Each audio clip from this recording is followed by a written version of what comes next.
everybody, and a very good morning. Welcome back to Southampton. Welcome back to the 2024, the first ever European Pickleball Championships, headline sponsored by Dupr.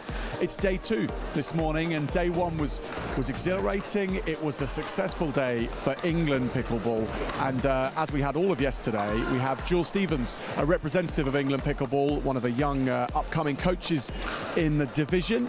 She is alongside me now. Jules, reflecting on yesterday, 2 England victories in both the Open and the senior competition. I imagine all your friends for England Pickleball, there's quite a pep in their step this morning. Yeah, I've just seen smiles on everyone's face, and not just the players. I think everyone around, all the fans are really excited. I'm really excited. Of course, I'm a commentator, so I can't be biased, but I think there's just an energy around that we haven't seen in pickleball before, but it's the fact that we've got all of European countries here. It's just a fantastic experience. A little bit of bias, I think, is allowed, Jules. Don't be too hard. A little bit. So moving on to today, and we're going to see all the same faces again, different formats, of course, with the doubles and the singles. Outline the 4 categories that we've got for us today. Yeah, so we have men's and women's in the open category, and then we have the senior men and women category.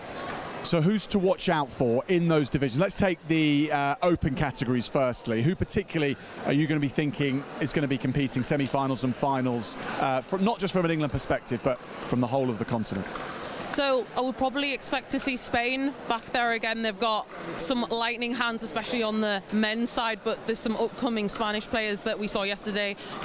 For example, Rives, which was only in the final in that mixed. She showed exactly what she could do, and she's only played for a year, and she's got tennis background, so that would be something that would really be exciting to watch. The French as well. The French, you never write out the French. The French are always there. They're always up there in Europe, and the Germans as well. The Germans have been up there as well. So. And I'm also looking for some dark horses as well, because there were some Bulgarian players that I was very impressed with yesterday, very young players, but they had an American style of play that was really exciting. Yeah, they wowed us, didn't they, when they were on court 1 as well. That was particularly the youngster. I saw him in the changing rooms earlier. Baseball cap on, pickleball is life on his written on his hat as well. He's quite a talent. Yeah, I think when you get a talent like that so young, you haven't even seen his best, because he hasn't even developed that muscle mass when you get older as well, so he's only going to get better. So to pick up, no England previews there, but who are you thinking from England might be able to push on and win more gold medals? Obviously England winning 2 yesterday. Yeah, so, I mean, we have to probably highlight the male #1 doubles player in Europe, which is Louis Leville. He's always been present the whole time that I've played pickleball, which is about 6 years. But I think we saw a massive showcase of what James Chowdhury's made of yesterday. Not only his passion for the sport, because normally he's not somebody to express emotion on court, but when he does, you know that he's in that moment and you know he's ready to go. James Chowdhury, and from the women's side of things, who would you be looking at? So, of course, we've got the English players as well, but I think there's talent on other sides of things. So, for example, some of the French players, one of them's only played about a year, and she just showed that she had everything that she was made of, and I was just really excited to see more of her play, and again, Rives as well. That was really exciting. She was very energetic on court, very loud as well. Adeline Nguyen, you're talking about when it's French. Yeah, Adeline Nguyen, yeah, she was very good. I was very impressed. I watched their semi-final match and, well, their quarter-final match, sorry, and I was very impressed that they had this massive comeback, and it's just something I think that the French are made of. That's something that they are really good at. Okay, well, fantastic. Thanks for the preview, Jules. We'll be back up in commentary very shortly with the first match on for the day. But for anyone who's new to pickleball, or perhaps learning the rules through Jules's commentary, particularly across the course of yesterday, we've got some tutorials coming up as well just before the action gets underway. So stay tuned, get your notepad out, and get ready for the action with a little insight into the rules of the game and how to play. Hi, I'm Rob Williams. Welcome to the European Pickleball Championships in Southampton, England. I've come out from the commentary box to record some explainer videos in the home of Pickleball England in Selmeston, East Sussex. What you're going to find across this weekend is a load of explainer videos, all really short things to help you understand the game of pickleball, our rules, our sport, and some of the tactics you'll find in here. I really hope you enjoy these and they illuminate you in how to play this game. You only score points when serving in pickleball, with games commonly scored to 11, win by 1. Both players serve on a team except for the start of the game, where only one player serves for the team. Serving twice would be too big an advantage at the start of a game. You always start serving from the right side of your team and aim diagonally into the opposite service box. The score in pickleball is 3 numbers: the serving team score, the returning team score, and whether you're the first or second server. As it would be too big an advantage to serve first and have 2 serves in pickleball, the score starts 0-0-2. 0 to the serving team, 0 to the returning team, and you're the second server for the serving team. The server swaps sides if they win the rally, scoring a point. If they lose the rally, the other player on the team serves, unless they've already served. If both players have served and lose the point, it's a side out and the ball moves to the other team for them to start their serve rotation. They will serve with their first server from the right side of the court. Our pickleball court is 44 feet long by 20 feet wide. Our service box goes straight down the middle of our 20-foot width, and our non-volley zone line here is 7 feet back from the net line. Our net itself is 34 inches in the middle and 36 inches tall here where it meets our sideline. The big thing about pickleball is if you can keep the ball in this middle area around 3 foot either side and hitting the ball cross court, you're hitting a relatively safe ball. Anytime you're hitting the ball outside of this window, you need to really be accelerating it, or else it's going to be a fairly defensive shot to play. A pickleball doesn't compress as much as a tennis ball, so there are more out calls than in tennis when a ball is close to a line. Players are looking to see clear space between the line and the ball to make that call.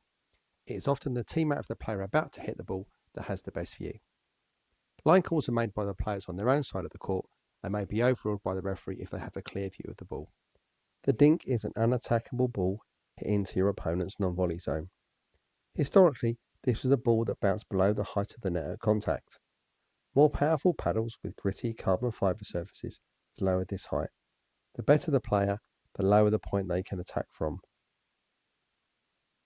The dink is created using a pendulum swing from your shoulder to keep the stroke simple, repeatable and less prone to error. Consistency is key when dinking, whether off the bounce or as a volley dink. Notice the minimal movement of the arm from both players.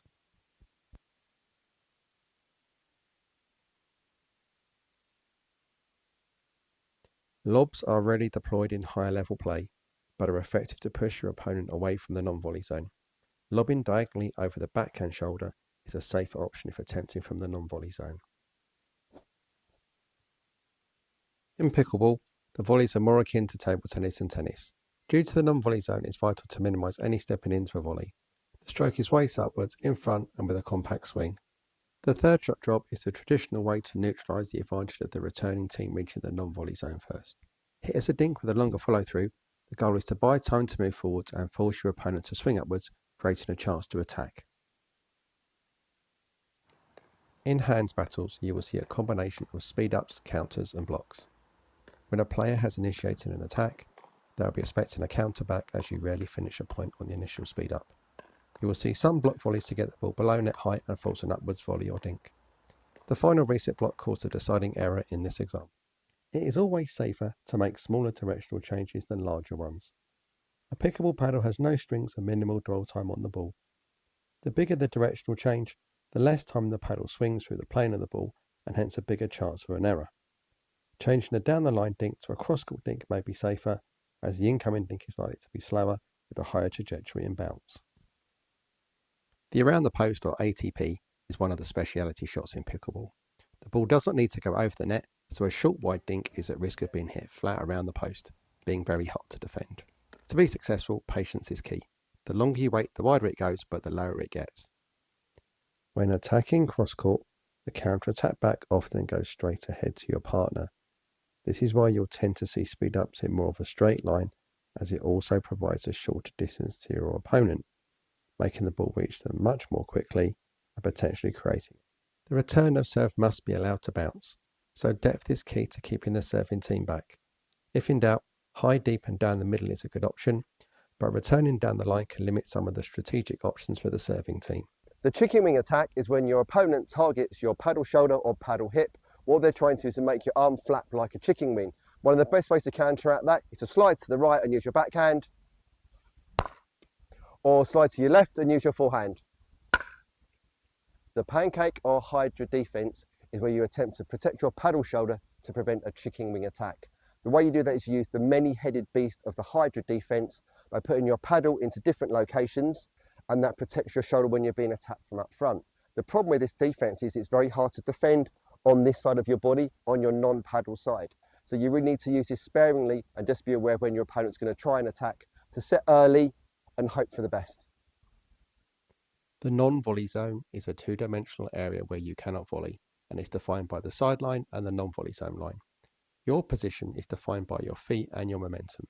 If you fall in whilst hitting a volley from outside the non-volley zone, it's a fault and loses you the point. You can be in there at any time, you just can't hit the ball before it bounces. Anything you are holding, wearing, or touching that makes contact with the non-volley zone line in the act of hitting the ball before it bounces is a fault and loses you the point. In pickleball, the most commonly seen serve is the volley serve.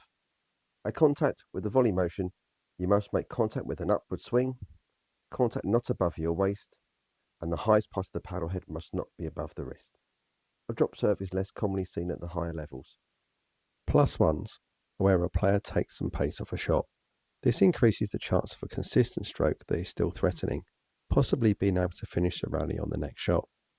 Think of this as turning a good chance to end a point into a great chance by finishing on that shot plus one more. This is a great overhead strategy as they tend to come back, so smashes need to be used repeatedly to end a point. When serving, the rules state you must leave at least 1 foot grounded behind the baseline as you make contact with the ball. If both feet are in the air at contact, you commit a fault. Stacking is a strategy to set up your team with players on their preferred side, either to maximise your strengths or potentially hide any weaknesses. The side stack is where a partner stands to the side, then moves into position after the return of serve has been hit. It simplifies the move, but it is almost always going to be a predictable formation for the serving team to play against.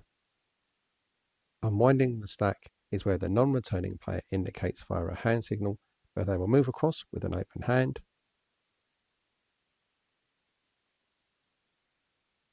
stay where they are with a fist,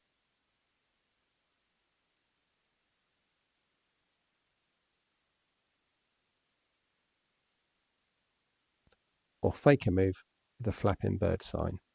This way of stacking means there is a lot less predictability than the side stack on return, but requires excellent timing and position. The Ernie is named after Ernie Perry, who was the first player to jump the non-volley zone and make contact in the air.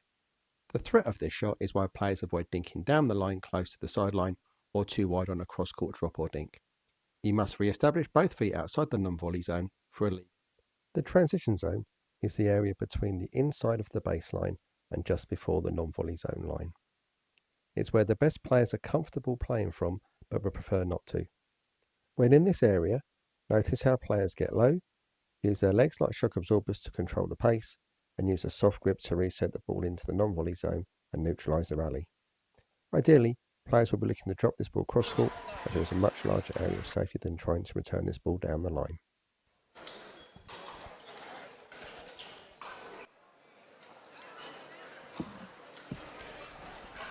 Good morning, everybody. It's the live action already.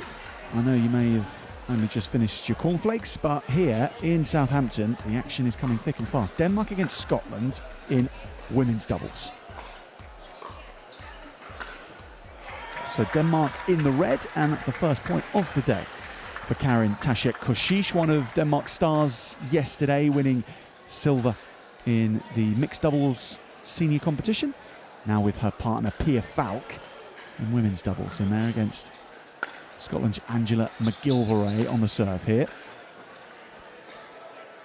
And McGilvray partnering with Fulton from Scotland in the women's doubles as well, and Jules Stevens, who you've just seen on screen if you've been with us from the top of the programme, next to me in the commentary box as well this morning. Good morning, Jules. Good morning, Joe. I'm really looking forward to this one because there's a lot of talent here on the first court. I'm really looking forward to this match. There's been a lot of talent on the court at the moment, so just there, he just threw the ball back. That's Alison Fulton. She is a previous national winner of singles and doubles in badminton. So she has very fast hands and has a very good coordination to direct that ball exactly where she wants it. She's played about 15 years, so definitely a very experienced player on the UK pickleball scene.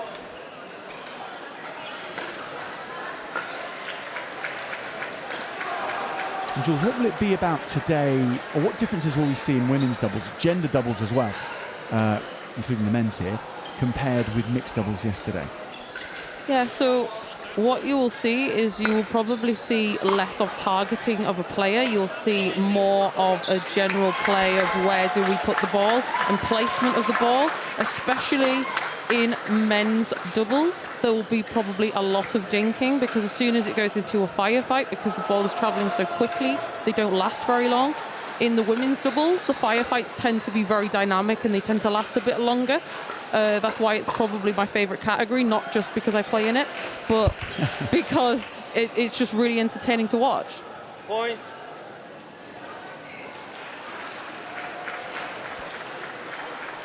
So the Danes are off the mark. What? Sorry. First to 11 That was it. in a Sorry. single game rule in the round robin side of Sorry. things. I thought I saw a signal there. Sorry. Referee correction. Side out. 1-1-1.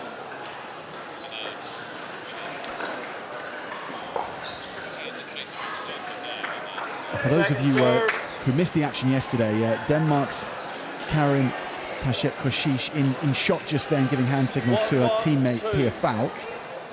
Has such a good grounding, such a high caliber curriculum in the sport already.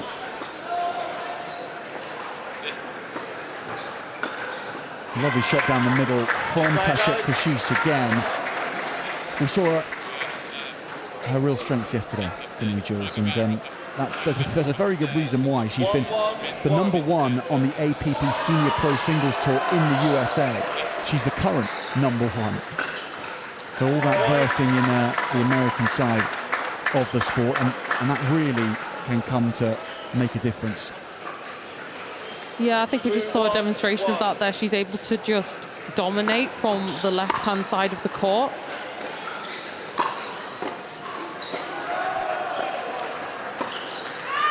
Oh, what a lob from Alison Fulton. I think that is the second lob for her in this match. I think it's probably something that they're going to continue to go back to. 2-1-2. That was instinctive, just off her shoelaces. Point.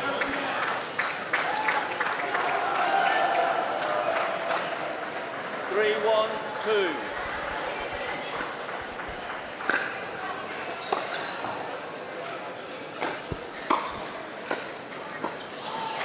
Point. Very nice shot there from Dashin Bujic. Definitely keeping Fulton in a very difficult position in that transition zone, which is that zone between the baseline and the kitchen, able to target at the feet. Point. This is the first mention of the kitchen today. 5-1. And I only mention it for fans of pickleball who may be tuning in for one of the first times in their viewing of this sport. Obviously, anyone who's played pickleball even once will be au fait with it. But when we talk about the kitchen, Jules, let's go back to basics with it. What are we talking about, and what can and can't you do in it? Yeah, so the kitchen is that area at the front of the court that's blue, and that includes the white line surrounding it as well. Right, I saw you ready.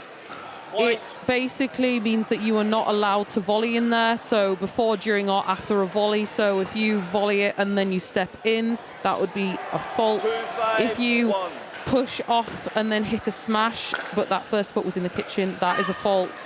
Or if you're in the kitchen whilst you volley as well. So it's something, I think, when you transition from tennis, when you volley, you step forward. So what I tend to see from tennis players who've just transitioned, it's kind of difficult for them to remove that step.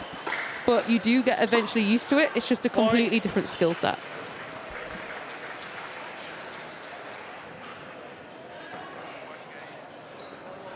Three, 5, 2. Yeah, that was a very nice speed up there into the body of Baskin Gurij. Side out. And Jules, we see a lot of switch plays, of course, and we see that in racket sports the world over. It doesn't matter where, but the reason being, tactically, the thinking behind it and why we do it. Why will players choose to switch things up when they're coming forward towards the kitchen? So, in what way do you mean?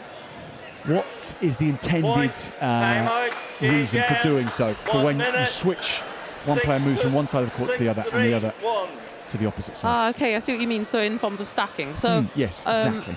So what they would be doing is they want to cater to the strengths, and you want your strength in the middle of the court because then it can be used across the whole court. So, for example, Baskin Gurij, she's very, very mobile, and that's shown by her singles talent. And the fact that she's actually doing that on an international level in a pro tour, she's going to be able to dominate the court and probably going to be very deceptive. But most people will probably not be aware of some of the balls that she's going to get to today. And it's actually a player that is very exciting in the senior way. 15 seconds. Okay. Time in. Apologies for the inquisition, Jules, but it's not often we get to stand next to national level coaches and learn from them during the game. And thank you for sharing your insights. Serve. Not a problem at all for the people at home. I think it's important that they understand the different tactics of the game, because if it's the first time you've ever watched it, it's a bit of a foreign thing and you don't really understand why they're there and why they're somewhere else. Point. So that shot there was actually a shot called a scorpion. Okay. So what happens with a scorpion is when you go into a squat position and the paddle is above your head, and then you go down like a tail of a scorpion. Okay.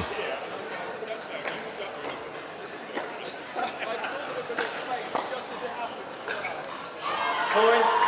That's a fantastic angle. So I think I mentioned yesterday about angles on the court. Going out wide doesn't allow your opponent to even get a paddle on the ball because the ball slows up off the bounce. If you go through the court, you'll most likely give your opponent another shot at getting forward. Point.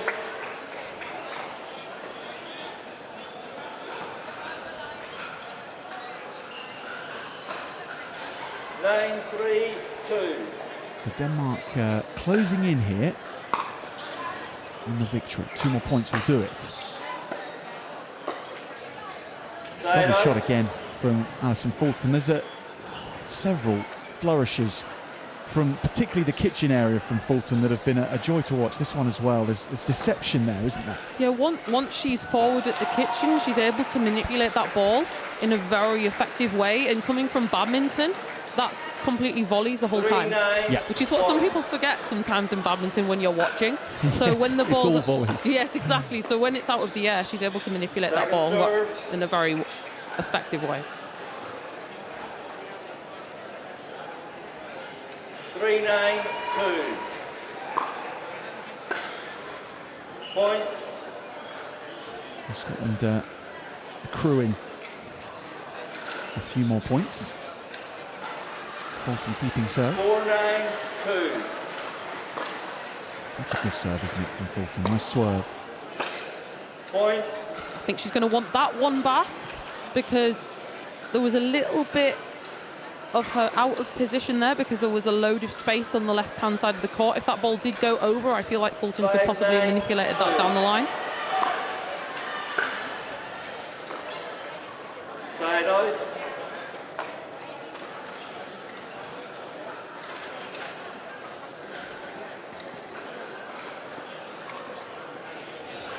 Nine, 5, 1.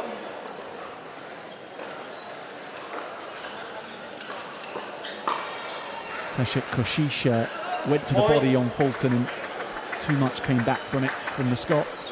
Yeah, I think that's going to happen a few more times in this game. However, we are close to closing out this game. Game point here. Second serve. Yeah, match point.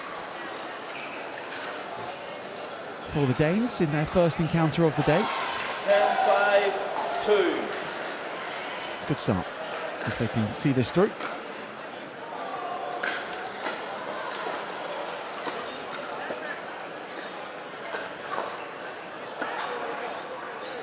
Ooh, I think she's going to want that one back. I think that one was going wide. She did have a long look at the line and where her feet were to it, and I think agrees with you, Jules, there. Yep. Sometimes it's about leaving it. Even the best in the world can do that and not realise it's going to go out.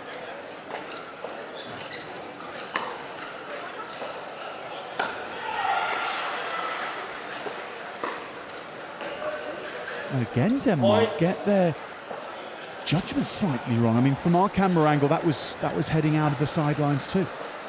100%. 100%. I think that was going out as well. I think they've hit about 3 or 4 shots that are going out wide, which is something that doesn't normally happen. The ones that go out the back, I think people get used to them, but the ones out wide, it's not something that you're really used to. Well, that's a brilliant shot. Tasek Koshish back on form. That was fantastic. So what we can see here from that backhand volley, she whips right round the outside of the ball, but also hits down as well, because she was able to step into that kitchen and get that purchase right at Alison Fulton's feet. Side out. The judgment there was correct. It went out wide. So we have another chance here on the paddle of the Danes. 10-6-1.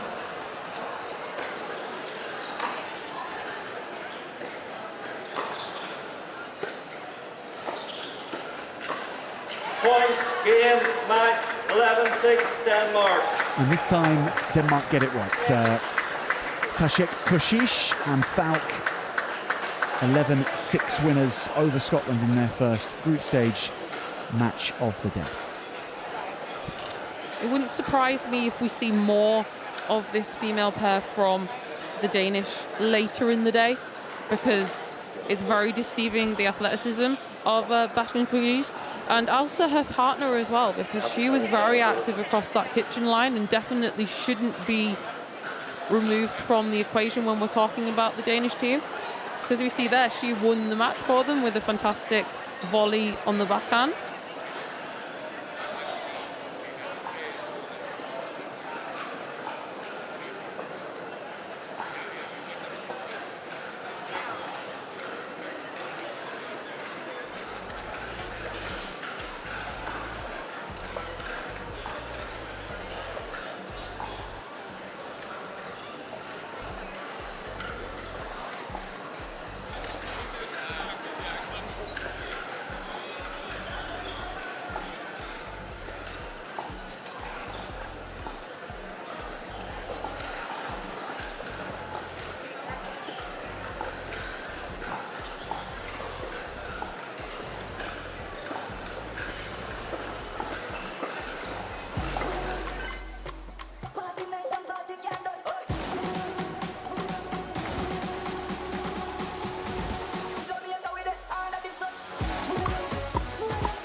What's your Dupr?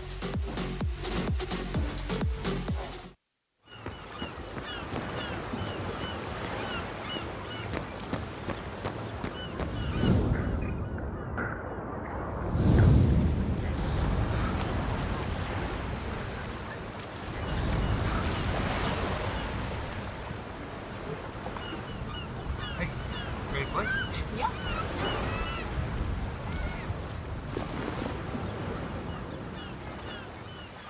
Item began with a goal to develop a better tennis string, then a better racket, then a better ball.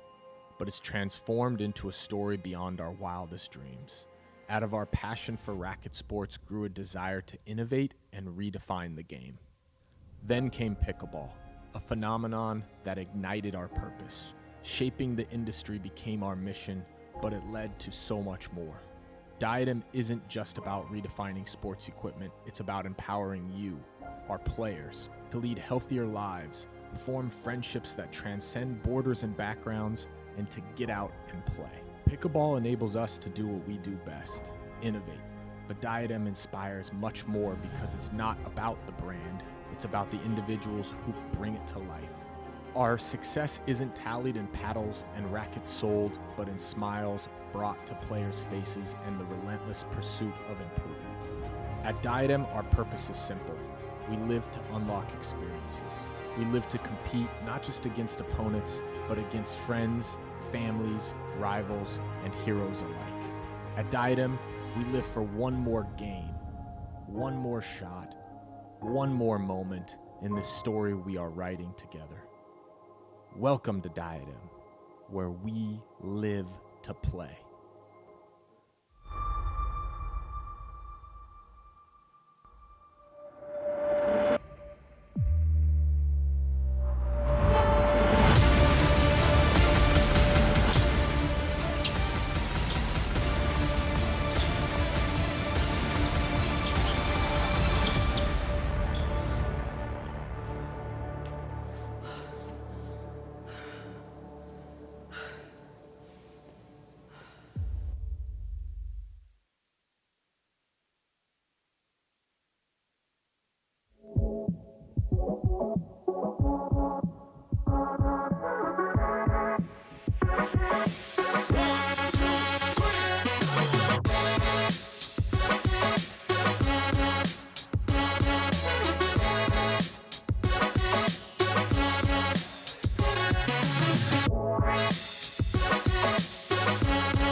About to get underway in women's doubles between Hungary and the Netherlands. Hungary in the pink, Netherlands in the orange. And Hungary's pairing is a very interestingly paired duo. We have Stroma Telek on the left-hand side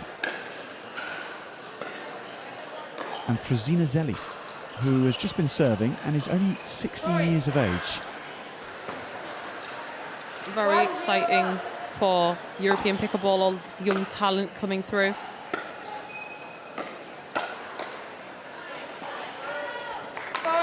And for the Netherlands in this one, Jules, we have Joyce Vennis, and Nunia Whitmus.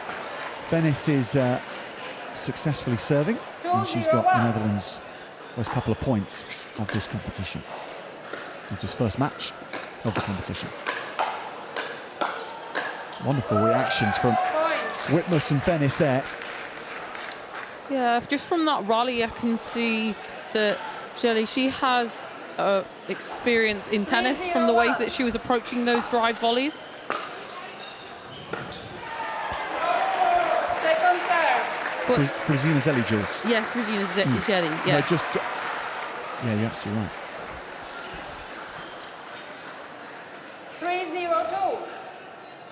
Just a little bit of a bigger swing on those volleys as she develops her game in pickleball. It'll be more in a forward way. But saying that, when she finishes so emphatically like that, there's nothing to complain about.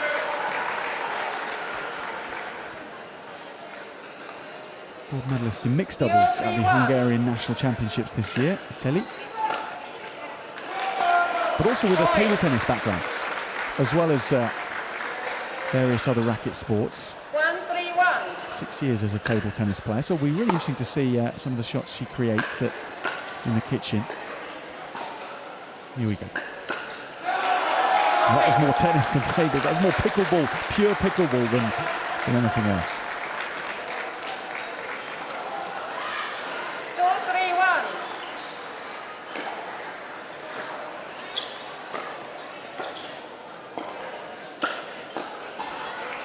Second serve. So we're already seeing some of the power that can be generated in the women's game.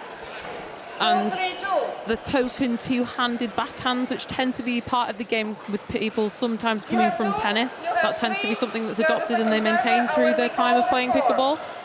Me, I'm a bit of a strange one. I use one hand in pickleball and I use two in tennis. It's an interesting.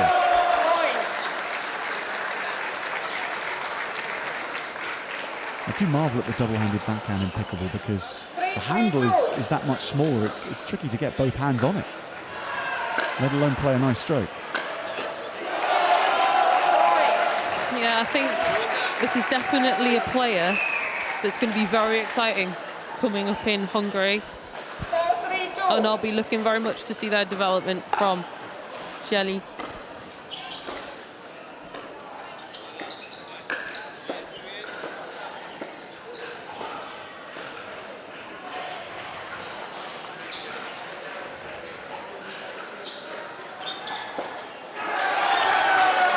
Seeing her table tennis skills there, her ability to control that ball, manipulate it, do a little bit of deception, off-footing the Dutch. 5-3-2.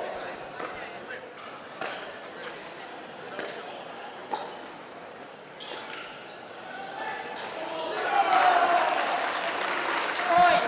Time out. Change ends. 6-3-2. 1 minute. So Hungary storming back into proceedings. Stroma Telek and Fruzina Zeli. Yeah, so Stroma Telek has been less of the dynamic player on court, but more of the rock. So when I talk about the rock, it's somebody who just keeps that ball in play, keeps the ball moving, and then their partner is able to finish that opportunity that will present itself. However, I feel that the Dutch may start to target her a little bit on that right-hand side now on our screen, on her backhand side. Just trying to manipulate the ball a little more, bringing that cross-court thing. 6-3-2.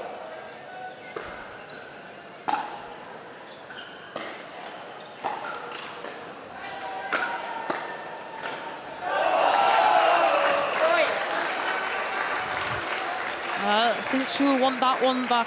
Just cut a little bit too much on that volley and ended up going in the net. Has a strong tennis background as well. Naomi Whitmus, collegiate level player in the United States. And Jules, I put it to you that you would need 3 minutes of watching a player play, maybe less than that, to work out which sports they've played previously. And I think you could even identify volleyball players in there as well. I think that's possible for the way you look at the mechanics of these players. Yeah, so when you watch a player, there's certain things that you just recognise from watching other racket sports. For example, the best way to determine if someone was a badminton player is look at their overhead and how they hit that, how they hit their volleys as well, because they tend to hit a little bit more up on them.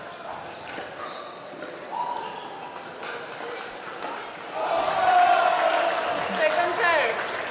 But table tennis players tend to have similar actions to tennis players. However, the strokes tend to be shorter because they don't have the time in table tennis.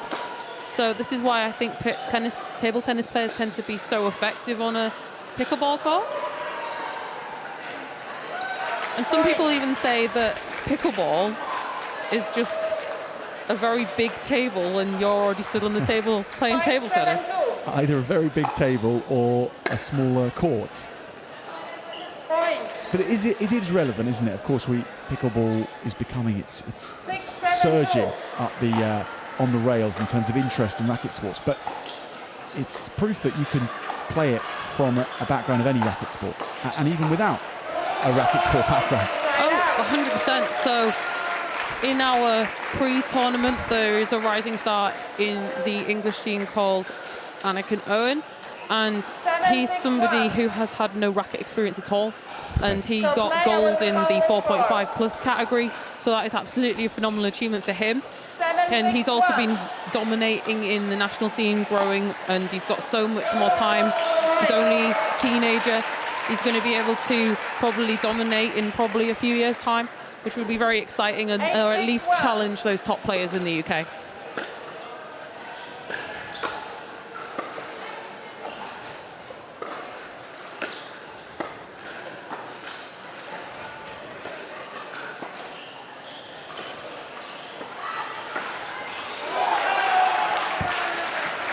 Hungary having no problem judging the flight of that ball.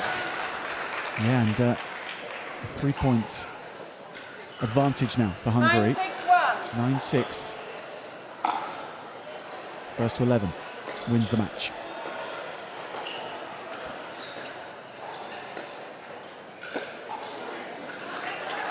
Second serve. So as I talked about just on that change of ends, wanting to bring in that cross-court dink for the Dutch, just to try and get that pop-up so then the left-sided player can attack. That's a good shot from Fennis. Side out.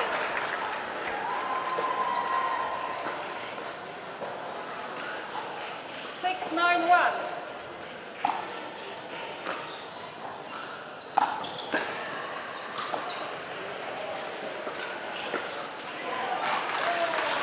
Second serve. Was the right shot to go for down the line, just catching the tape a little bit. 9-2. Possibly could have put a little bit more top spin, which is ripping up the back of the ball to try and lift it on that shot. Point. She demonstrated it there in that pass point, dipping right to the feet of Zeli. 7-9-2.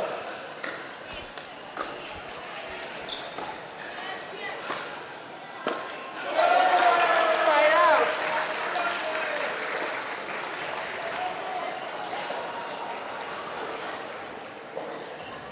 9-7-1. They've Second serve. just been sided out and then let the Netherlands come back by a point. Hungary with 9-7-2. another shot to the net, so last serve of this duo of serves. Point. And that is out from the Netherlands, so match point to Hungary. 10-7-2. Jelly to serve.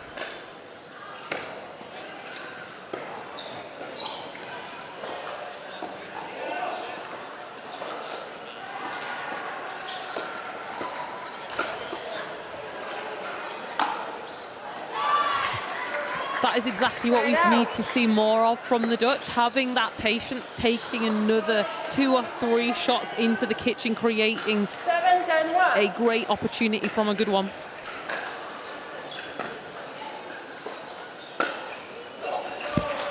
How do you create the environment where you move from very close dinking, where the ball is only a millimetre above the net, to then getting some airtime on it, so you can then hit it powerfully back, as the Dutch did in the previous point? Yeah, so I would try and direct the ball Side out. towards their feet because it can only go upwards. So when you have airtime on the ball, sometimes it's not necessarily the best time to attack it because you have to think about, well, where am I attacking and where is the position of the ball on the court. So, for example, in the mixed doubles yesterday, I wouldn't want to go towards the forehand of any male player in the center of the court. Yeah. Second serve. But I do think in the women's doubles especially, there are some parts and some shots that you just want to avoid. But the firefights tend to be really dynamic, and I'm really looking forward to some of those as the day progresses. Called out by Hungary. Game. Match. And that means it's the match for Hungary as well. 11-7, Strometelek and Frusina Zeli of Hungary get the first victory of the day in women's doubles for themselves. In Group D, they've beaten the Dutch 11 points to 7.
What's your Dupr? Oh, hey. Give me a sec. So, I hear Diadem's got a new paddle coming out, huh? That was fast. Real fast. What's so special about this one? Well, let's find out. First, I asked for a paddle that had pop in it. Something fast. How fast, you might ask? Real fast. So they gave me prototypes, but they weren't fast enough. I needed something that was faster. Something that was quicker.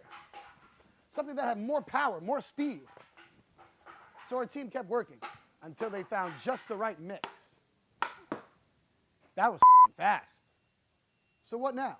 Some brands, they believe in sponsoring pros. They might sign Johns or Tyson, but our team, we pay these guys instead. So what did that get us? Fucking fast, legal paddle. A paddle you can trust. A paddle that dominates the court. A paddle that's made for the players, especially the good ones. It's like nowadays, people only do things because they get paid for it. It's actually really sad. So when we had some extra money to spend, instead of putting it towards somebody's sponsorship check, we decided to put it towards developing a great paddle. And we think you're gonna love it. So, what did we learn today? It is so fucking fast. Real fucking fast.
Finland against Germany now in men's doubles.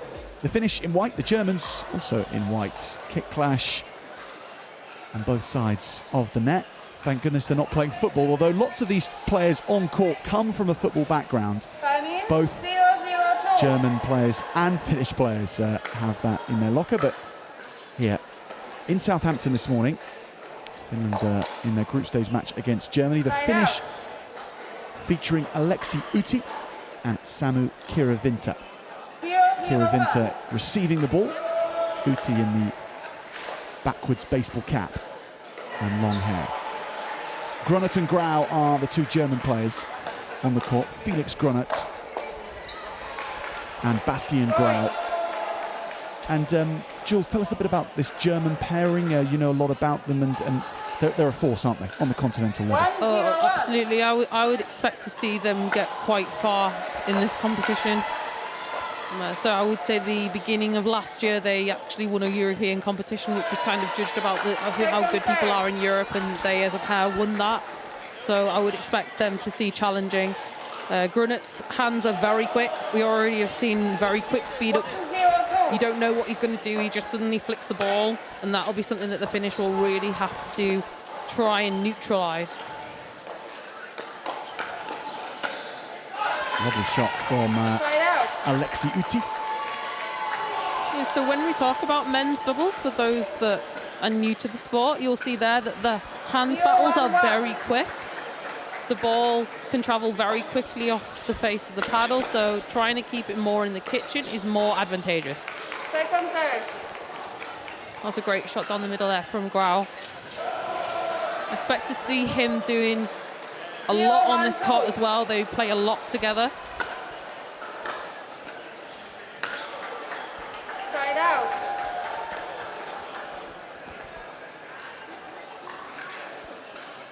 One, 0-1.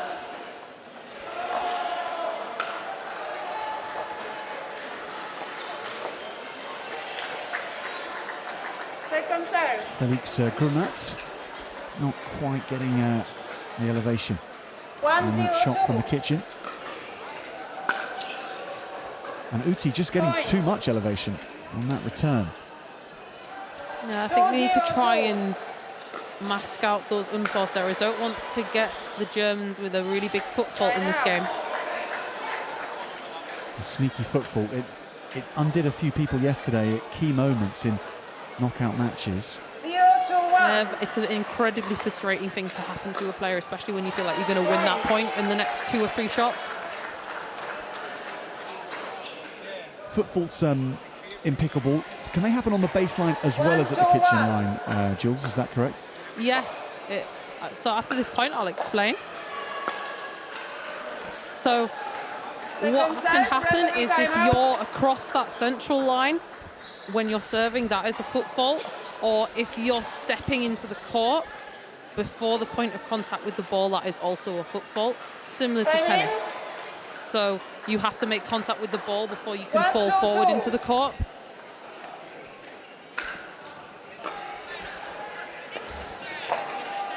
Good shot from Grunert. Side out. A lot of bisecting of the pairs through the middle at the moment, Jules. Is there a reason for that, or just by chance? Yeah, so hitting down the middle, you just have a higher margin for error when you're hitting the ball. It's a safer place to hit to. Yeah, so you have that margin that it can go a little bit to left or right from where you wanted it, and it would still be in the court. Whereas if you go down the line, there is a high level of skill and risk to the shot. And in pickleball, especially if you're on the return, you don't want to give any free points away.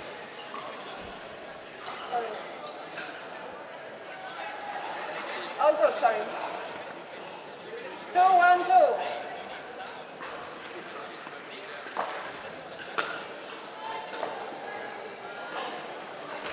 Side out. So that was a fantastic example of what I was just talking about.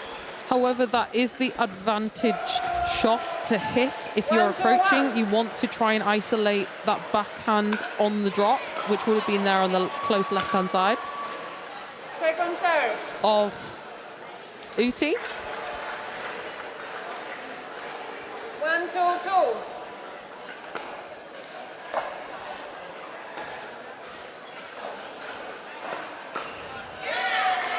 Now, Side let's out. talk about terminology, because the move there from Grau, Yeah. Bastian Grau, an Ernie or a Bert?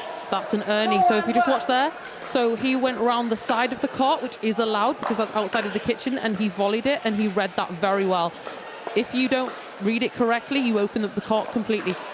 So it's very something you have to time correctly, Second serve. and you have to do it in a very deceptive way, because sometimes people could just dink it forward and then you're out of reach of the ball, or they can just blast it into that space.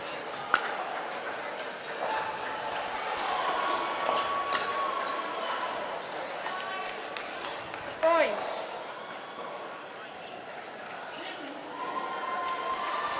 Three, 1, 2.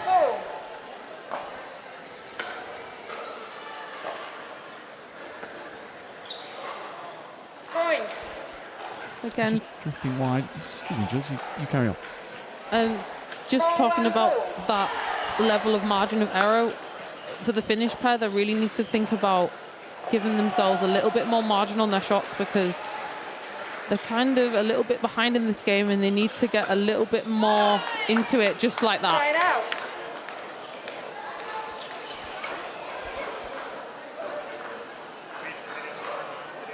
One, 4,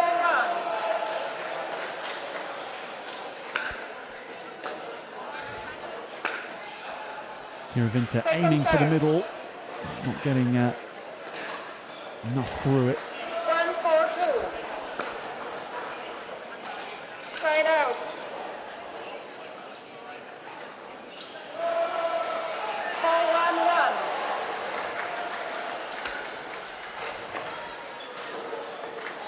Second serve. I sense a little bit of frustration on the side of the German serve. They haven't been able to convert points in the past few sides out.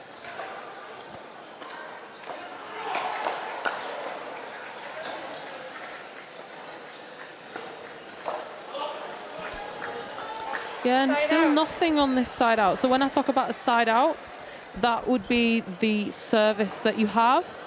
So 1, 4, 1. once you lose your service, it would then go across to the other side, and then the referee would say side out. ATP from Germany, Bastian Grau, the around the post ATP. Look at this. 1, 4, 2.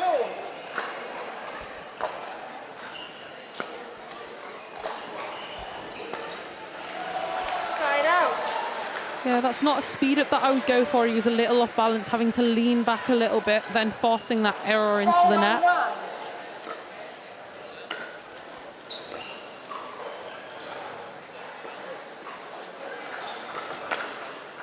Oh, that's good. Second From serve. Sami Hiravinta. That was a fantastic counter down the middle there, just clipping that baseline. The Germans still not able to convert on their serve. Yeah, they're clipping the baseline, but clipping the wings of the Germans at the moment, stopping them from stretching ahead, although Germany will get that point on serve. I think the Finnish will really want to try and win this next point, get that service back and get a few more points on the board.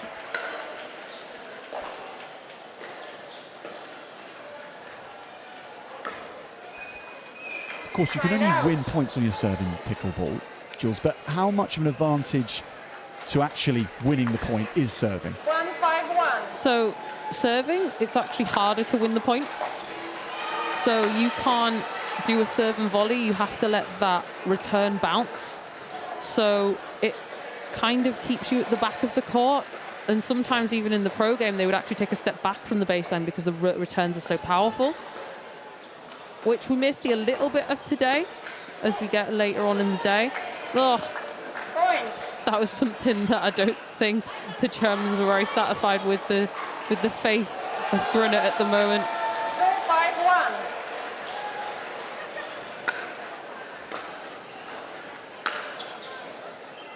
Second serve. So when we're returning, so you'll see here that Grau is already forward towards the net, so they already have half of what the objective of the point is, to get the players forward. And even after the return, both the German players are already forward. And they capitalise there. Again, Bastian Grau.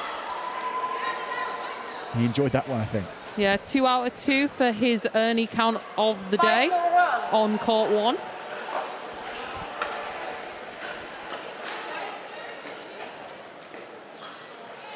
So why is it called an early, Jules? That's a very good question. I think possibly to do with whoever created it really enjoyed the show of Sesame Street, to be honest, because they use the Burt on the other side when you jump in front of your partner and clear the kitchen. So, yeah, it's something that's very interesting, but we might see a few Ernies today. Definitely some very dynamic people. I'll mention again LaVille. He's somebody who does it a lot. He's always someone who likes to do a little bit of showboating on court, but sometimes it is just the correct shot, which Grau has definitely demonstrated in this game. Second serve. So if you see someone jumping outside the lines near the net, most likely to be a character from Sesame Street, a Burt or an Ernie.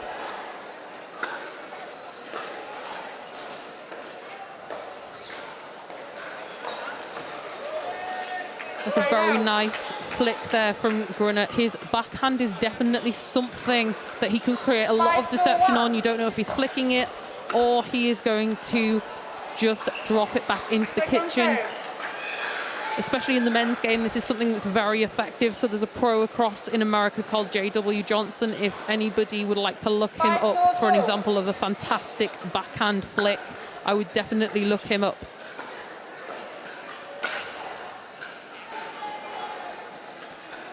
Point.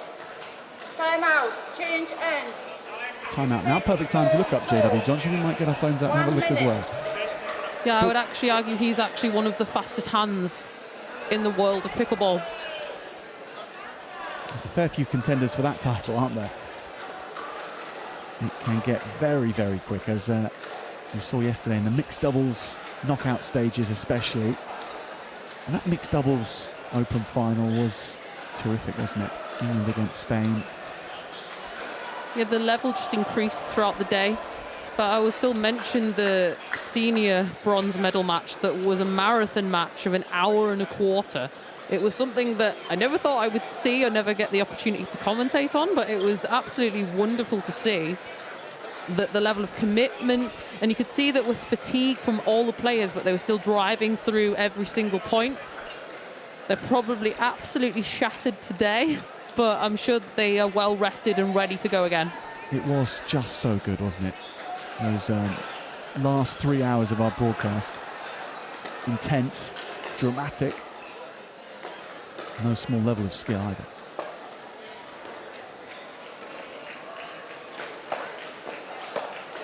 And you get a nice rhythm to the day. It will be the same today.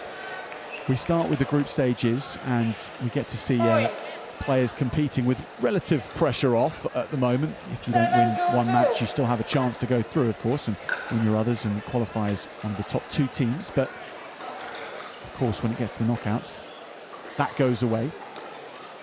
And the importance of every point multiplies. Yeah, 100%. Especially when you get into those group stages, you've got games up to 15. So there are more opportunities, and it's actually harder to get more points on your serve. 4 more points is actually quite significant in terms of the percentage of how many points there are actually in a usual pickle game of 11.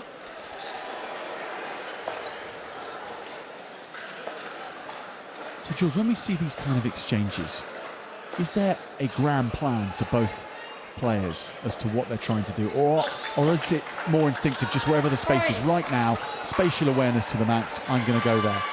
Yeah, so that was a really, really good example of kitchen play, and I'm glad you brought that up. They were moving around together as a pair, and they were moving like, I think I explained it yesterday, like a foosball table, having a pole between you, and you move together side to side. And we may see a little bit more of that here.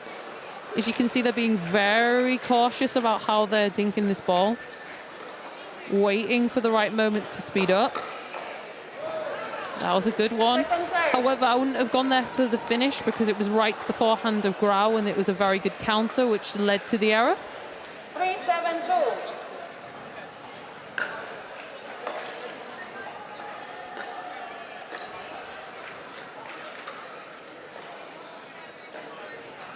It's a lovely shot. and well put away. Kiravinta, but Uti's lob. It's not easy to land a lob in pickleball, not like in other racket sports, is it? It's you have to get it down so quickly before that baseline comes. Yeah, you've probably got about an area of about 1.5 meters to hit. It's really deceptive because if you under-hit it, it's going to a smash. If you over-hit her, it's going out.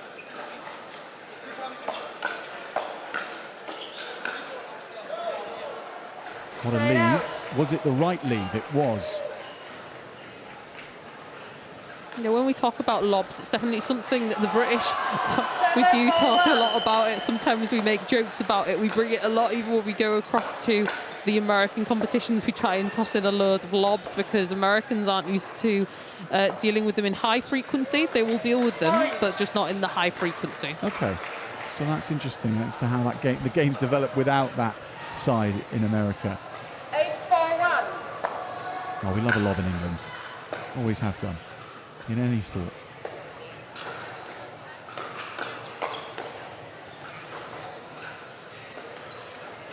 Point. And again, another nice point from the Germans, really making the Finnish move on the kitchen. So for those at home that do play pickleball, making your opponents move at the kitchen is really important. Don't allow them to just stand there stagnantly. Let them move around. As we can see here, the Finnish are really having to work hard. So are the Germans. They're both following each other. Point. Good hands there from Grunet.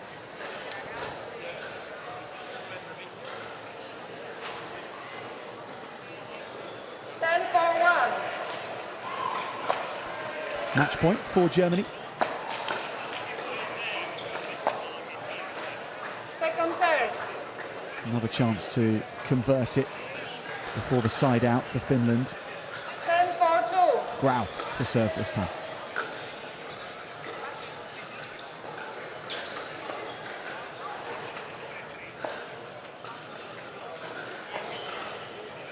Ooh.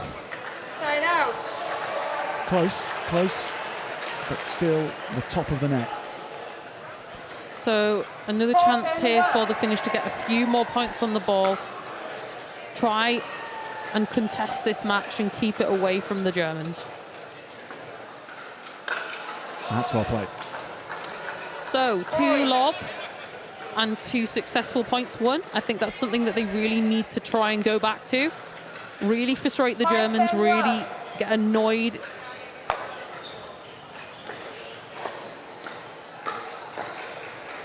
Every time you side out Second serve. against your opponents who have a match point, it's going to annoy them.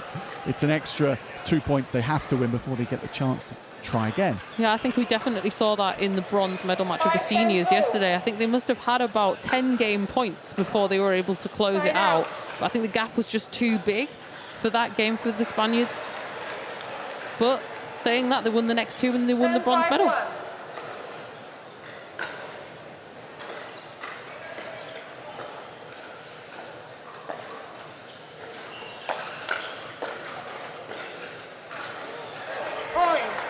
Germany get it done in the end against 11-5. Finland.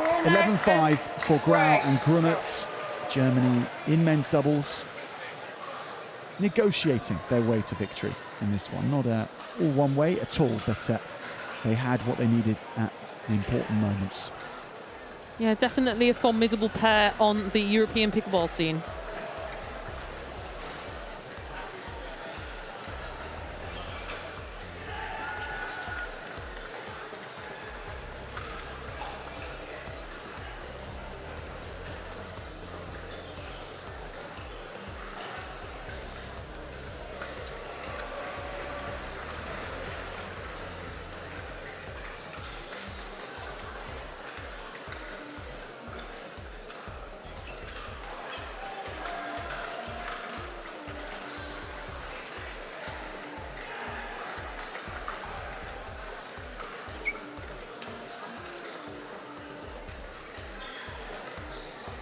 Hi, I'm Rob Williams. Welcome to the European Pickleball Championships in Southampton, England.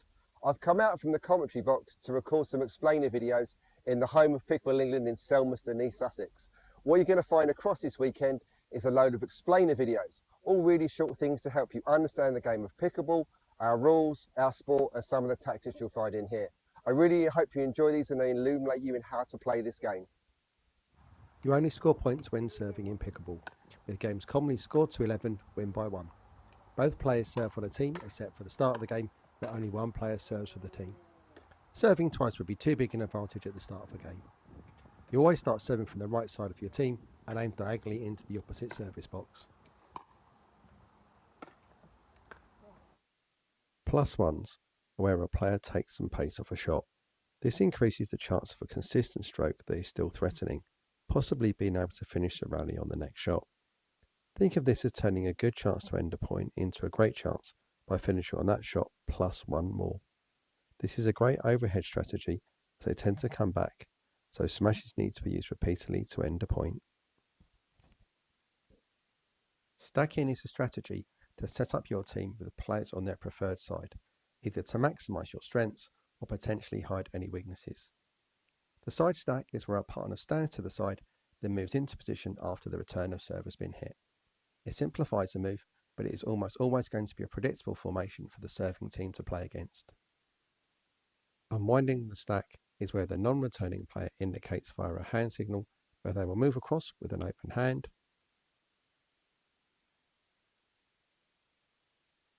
stay where they are with a fist,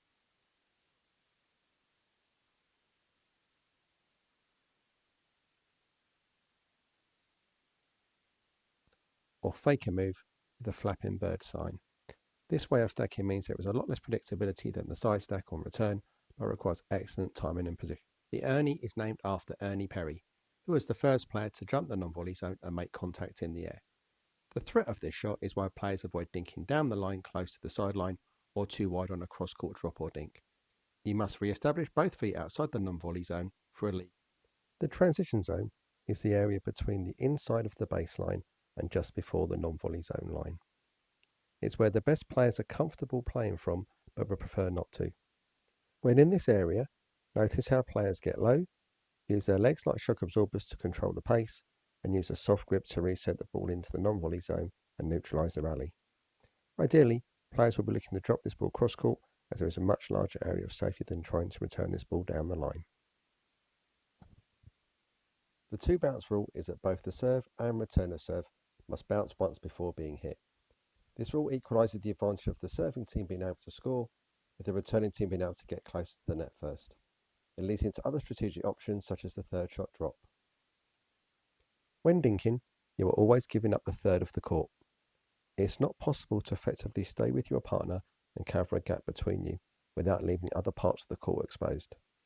In a cross-court dink exchange, the outside third is left open. You may find 2 sixths left open on either side of the players in a more central location of the ball.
This is 1 game to 11, win by 2, change ends at 6. Time in, 0-0-2.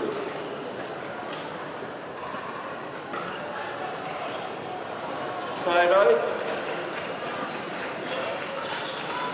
So a quick change of serve there to start off this first match. 0-0-1. Czechia starting the game strong.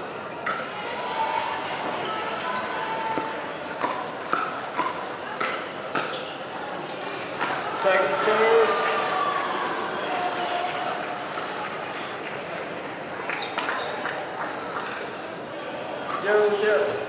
I will recall that. So Karamanilova was on court 1 yesterday playing for the Bulgarian pair. I was talking about this young talent that's coming through in Bulgaria. It's a very exciting time for them. Again, another nice shot there from Karamanilova.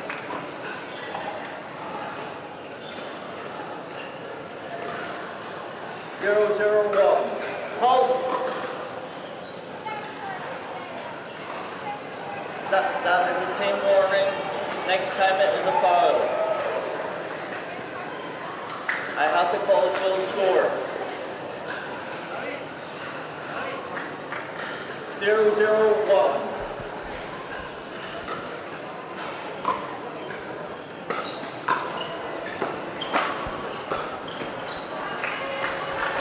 Point. Again, the Bulgarians really dominating, getting forward to that kitchen line. We've already seen that in the first couple to a few points of this game.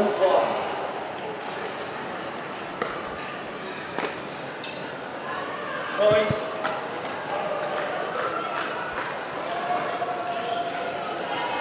Two, 0-1.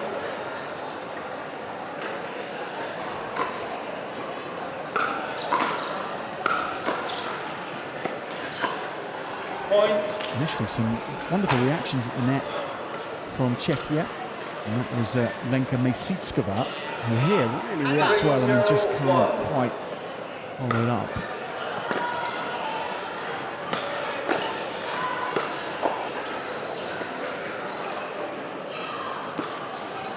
So Mesitskova partnered by Anna Keshishova.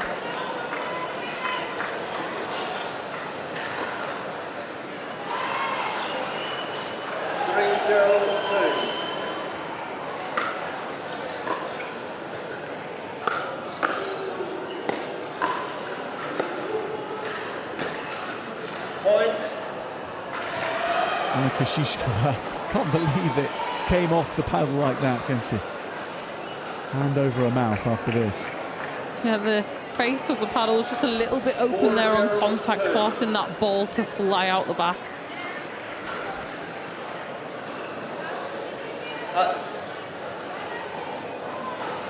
You have 4 and 0. Yes. I recall the score. 4-0-2.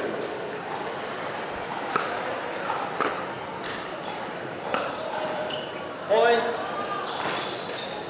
Wow, now that is all off screen what's happened here, but there's a coffee which has just gone down thanks to that pickleball bouncing over the sidelines into the officials' area. It's knocked over a coffee, and that coffee has poured onto a towel of somebody.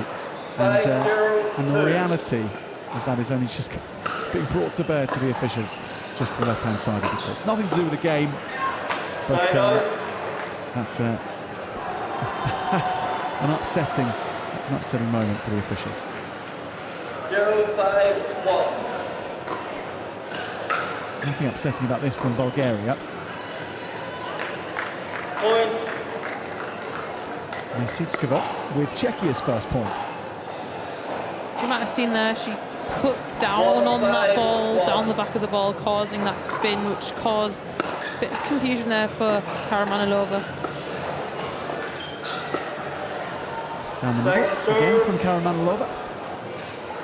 Yeah, she's definitely able to spot the right moment to go there. Don't necessarily need to put too much power on it, but just place it in the right position can allow that time between the first bounce and the second bounce to be less, making it harder to achieve that ball. Side out.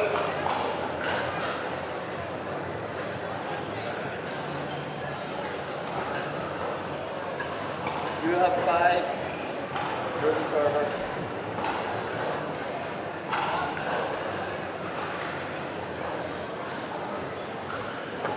5-1-1.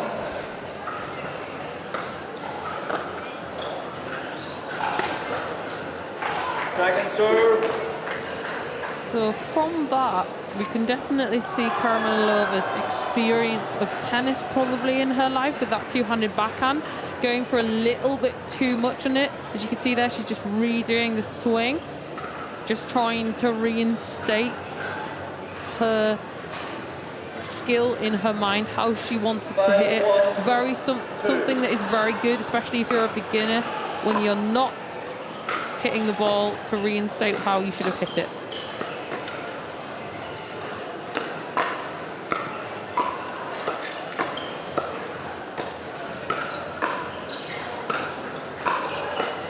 Oh, she's won it. That's brilliant. Marika Mesitskova with a stunning solo point. Definitely the point of the match so far, and that goes to the side of Czechia.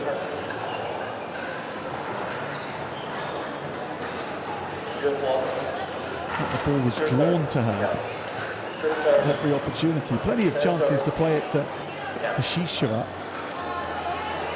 But it all went through Mesitskova. And she came out on top. Czechia on serve again. 1-5-1.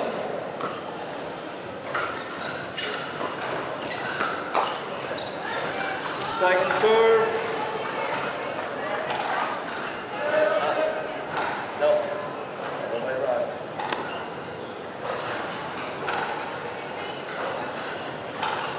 One, 5-2.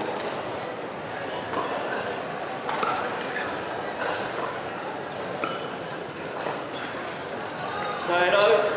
That was a lovely dink volley out of the air from Kara Manilova.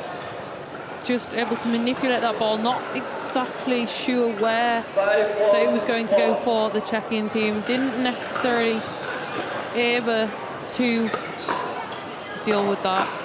She's so good at the net, so good at the kitchen line.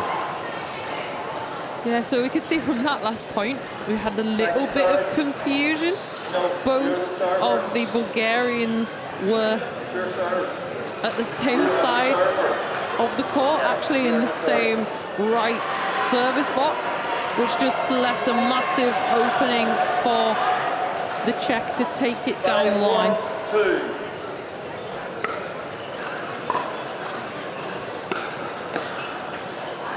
Point. 6-1-2, timeout, change ends, 1 minute. So a very dominant start for the Bulgarian pair here. I think Czechia, they really need to try and neutralize the power that is coming off the paddles of the Bulgarian pair. Try and move it a little bit more into the kitchen. We haven't seen a lot of dinking rallies. We've seen a little bit of firefights, but not a lot of kitchen work. It would be good just to see a little bit more of that. Try and direct that ball a little bit more. Move in the cross-court dink. Try and waiting for that right moment to attack down the middle.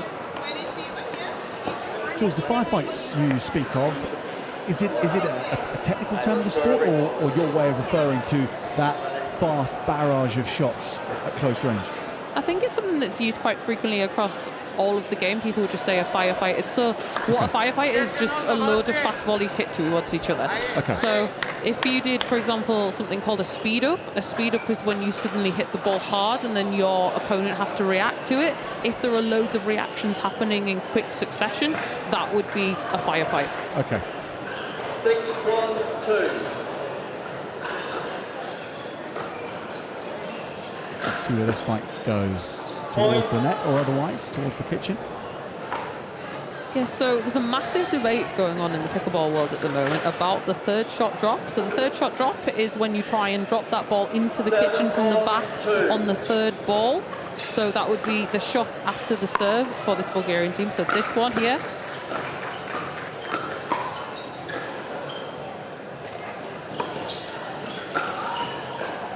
Great lob from Karamanileva. Yeah, so with the lob, if I was going to name somebody in the pickleball scene in America that I think is absolutely phenomenal, it would be my friend Susanna Barr. In the last English Open in 2023, so not this year but the year before, she hit 8 out of 9 just in a couple of matches that I saw on top court. She is able to deceptively hit a lob from the kitchen and make it land in almost about 90% of the time. Second serve. Definitely a shot in her repertoire that she is known for. And it's a very underused shot, I would say. Some people tend to use it from the back of the court, trying to lob this player at the front. But I would say that would be a less helpful tactic, but it should be more used from the kitchen side.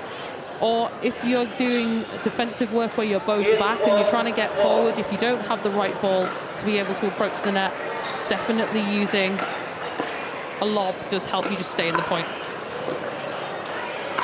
Must be particularly effective in America. Yes, it can be very effective. So there was actually a survey done at one of the massive tournaments done, and there were thousands and thousands of shots played the whole tournament, and only 46 of them were lobs.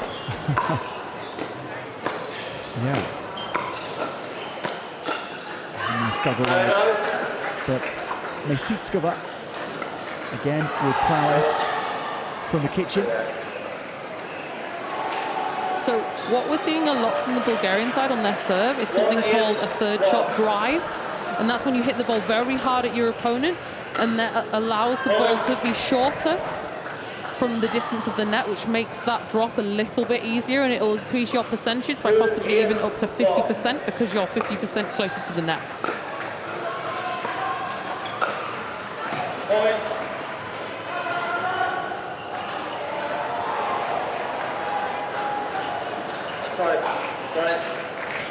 Such lovely sportsmanship there from the Czech.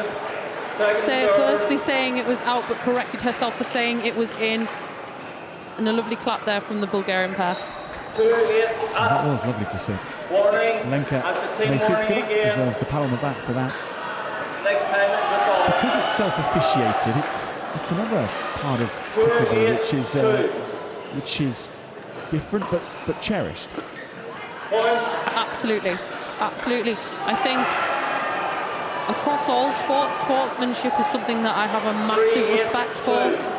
Just showing some level of just allowing people to have fairness in the game.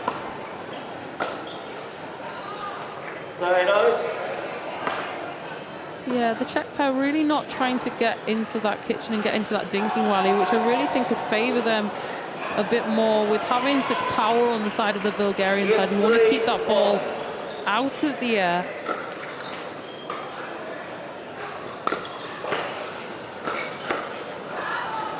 So that is a little thing called a shake and bake. Tell me more. So a shake is when you use that third ball to drive very hard, and it can either be yourself or your partner finish it with a volley and you win the point. 9-3-1. So it's a 3-point victory of a 3-shot point victory. Yeah. A shake and bake. Yeah, so you would shake it up first with that third shot drive, and then you would bake it with your partner finishing it emphatically or yourself following it up. Lovely analysis, Jill Stevens. Keep them coming. We love hearing the different ways of interpreting pickleball, the different areas of it.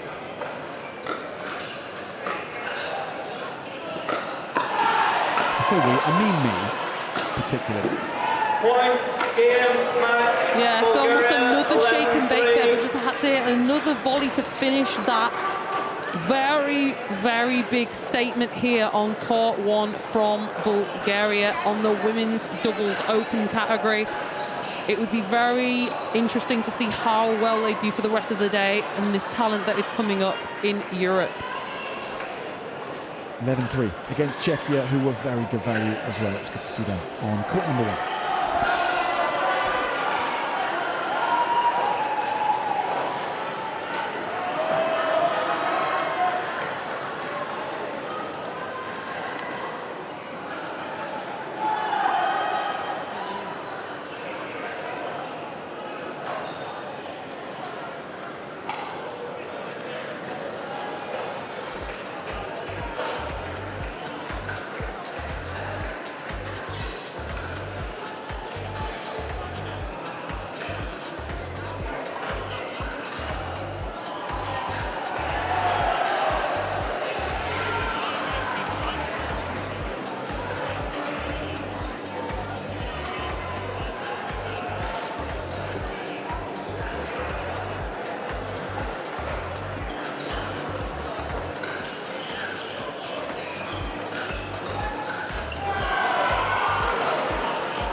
What's your Dupr?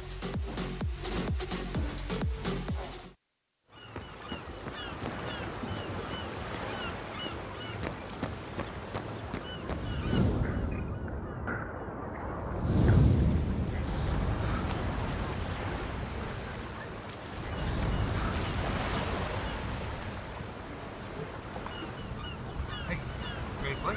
Yeah.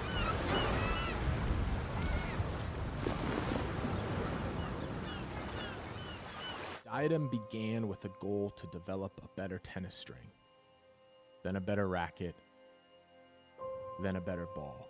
But it's transformed into a story beyond our wildest dreams.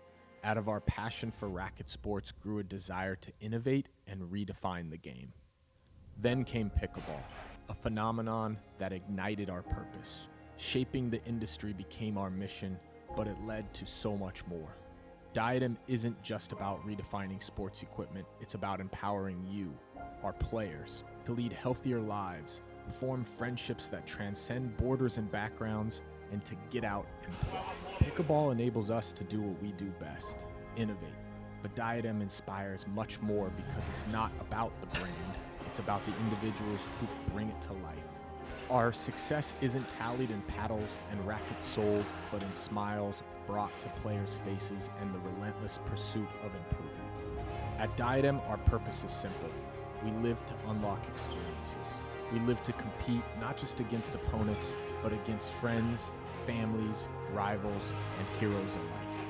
At Diadem, we live for one more game, one more shot, one more moment in this story we are writing together.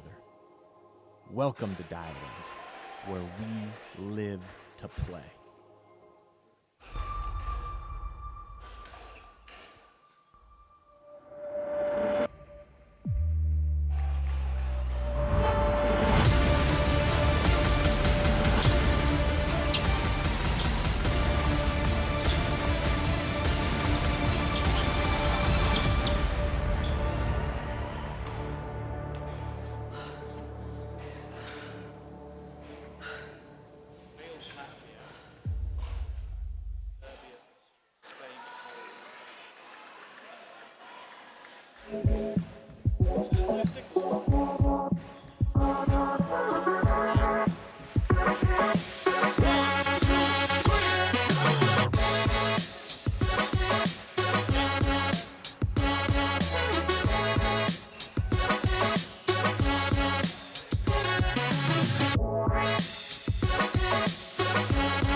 number 2 coming up.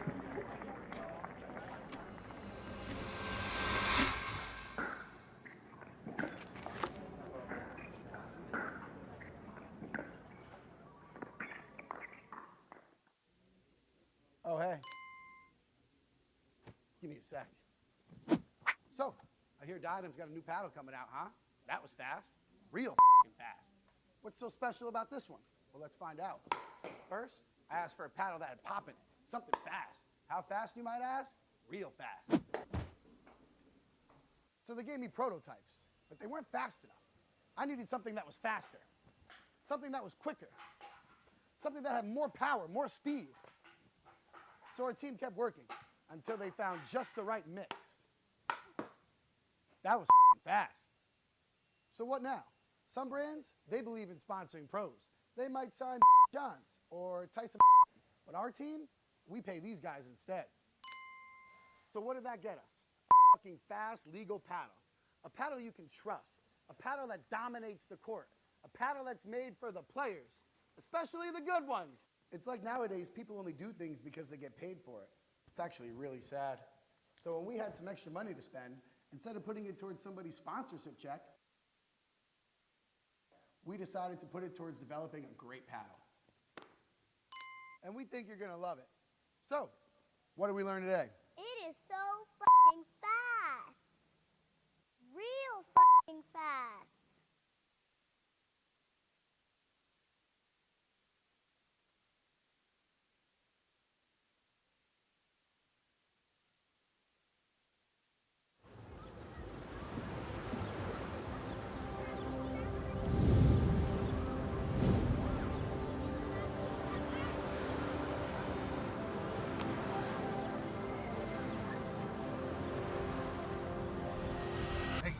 Ready to play?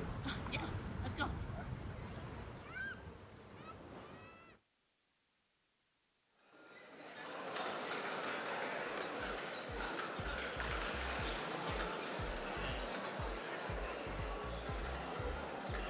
So we are back here at the European Pickleball Championships with this senior women's match against Ireland and Germany.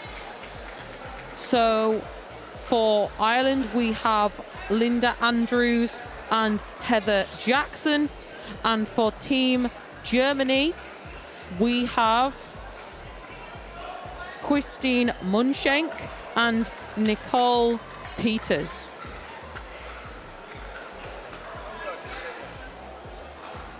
There is Heather Jackson, ready to receive from Christine Munschenk. And Germany get things going. Ireland having won both their matches so far in the group. Germany having won their only match so far. So they're a match behind Germany. But a third win here for Ireland in these group stages would leave them in a very, very good place for qualification for the quarterfinals. Side out. Munschenk and Peters just siding out. 0-1-1. So Ireland's first chance really for points here.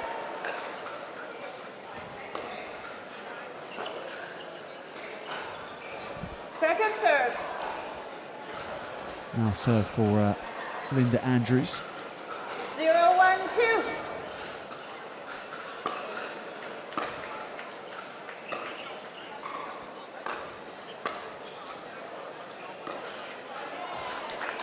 Yeah, just a little bit of the use of the lob there, and especially with the lighting in this venue, looking up at the lights can be a little bit blinding and you can lose track of the ball. So can be a very effective tactic in this situation.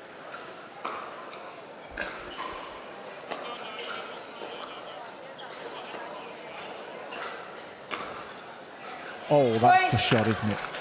Well played, Linda Andrews. Yeah, very well placed, right into the back near the baseline. If we just watch that again, very nice. Had a little bit of topspin on there, just allowing it to just drop in onto the baseline right at the right moment.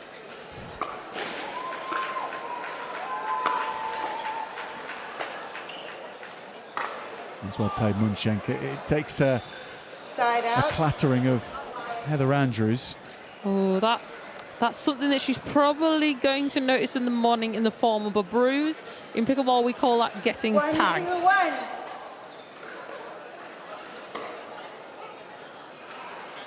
One of those ones where, despite trying to avoid it, you actually move closer into it and get hit even more by it.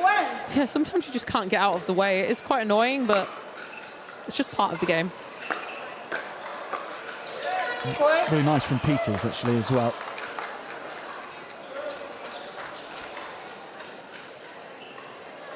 Three, two, one.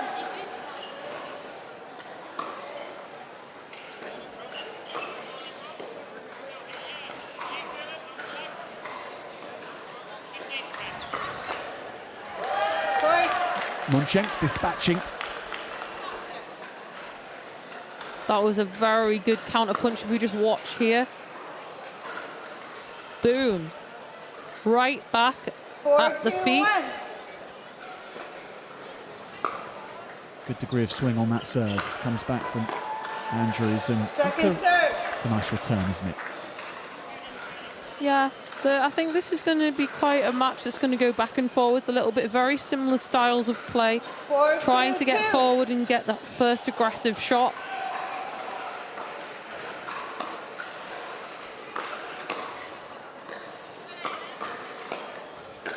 Oh, that's good. That's really good from Peters.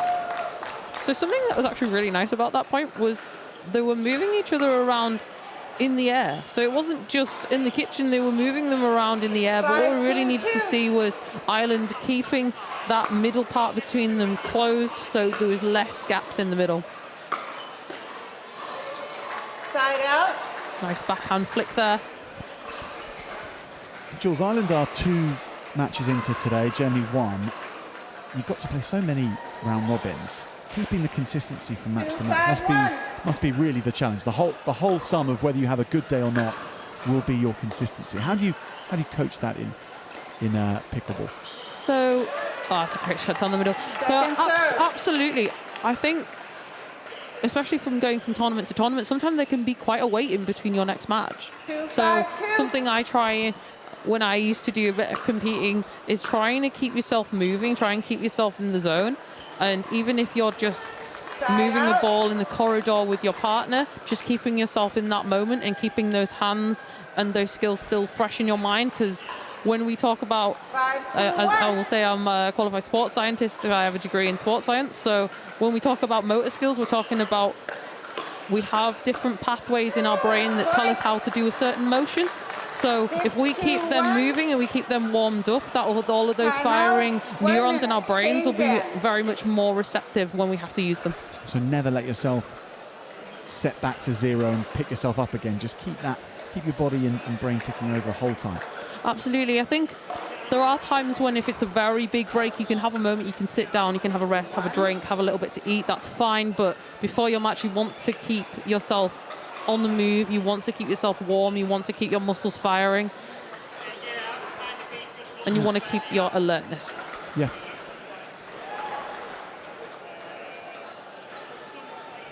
And I think something that it's talked a little bit more in sport that I don't think it's talked about as much is sports psychology, I would say. So not only prepping your body, but prepping your mind for when you're out there. You've got to almost get into that moment. And when we say in the zone, that means you're at the calmest moment that you can get, but at the peak level of what you can perform. A very good example, in the England squad, we have a qualified sports psychologist, which is Molly Naggs, and she's playing for England team today. She has helped me out a lot over these past few weeks with sessions of sports psychology. She has her method of finding her glass box, and she zones out everything around her and she's just able to concentrate. So we're back here, and it is Germany's second serve. That was out. Germany with a 5-point lead, which is quite big. Second server. In terms of a pickleball game that's only 2-11. Not a lot of room to make error.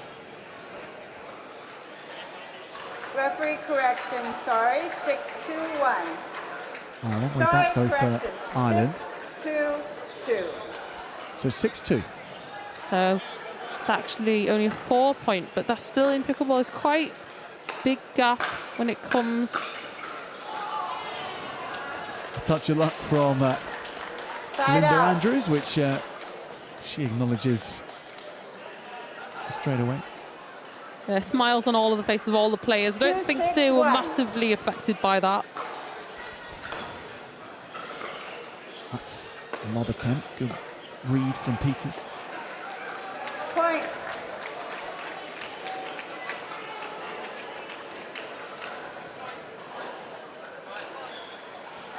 So I've just been informed with some really interesting information. So Linda Andrews and Second server. Heather Jackson actually played badminton with each other for the first time 50 years ago. So these ladies have been in each other's life for a very long time, and they are still playing sport together. What a fantastic story. Side out. So what we could see there with the Irish team just a little bit back from the kitchen line. So if we watch on the replay here, just a little bit back, that allows the feet to be targeted.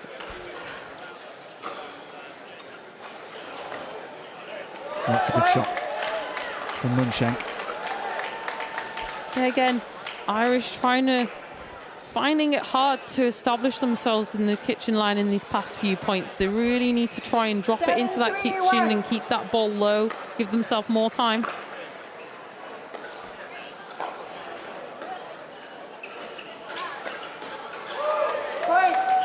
Peters hits another. 50 years ago. It was 1974. Is that right? 8-3-1. Yes, that is correct. It's an awfully long time ago. And still at it.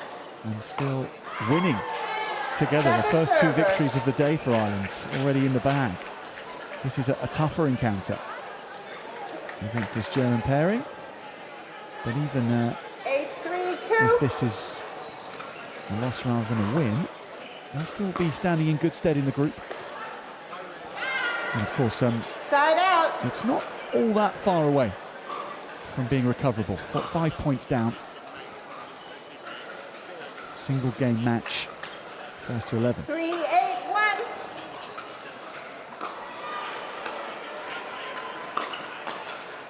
Point.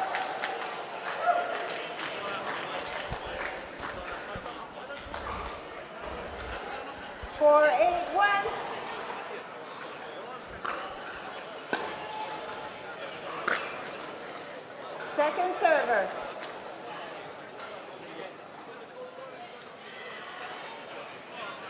Yeah, just Ireland trying to look to get some few more points on the board to try and level this up.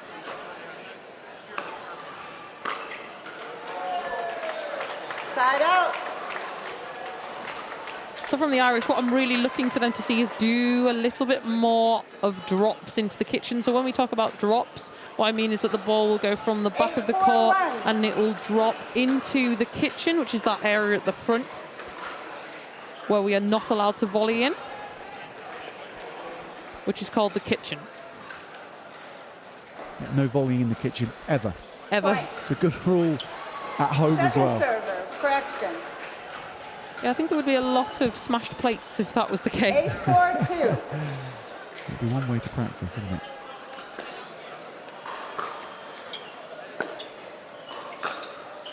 Oh, that's nice. Yep, just dismissive from Linda Andrews.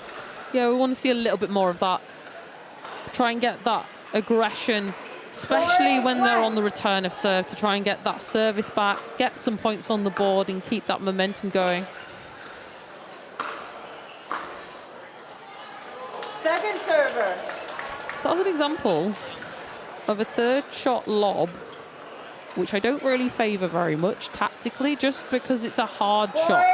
Not because it's the wrong shot, just because it's a hard shot. If you are very good at it at home, do not stop doing it because it's working. That is a fantastic thing to do. For someone who's a beginner who's finding it very difficult, I wouldn't say it was the most advised thing to practice. but it can get you out of a lot of difficult situations on the court. So it's definitely something worth practicing if you have any time.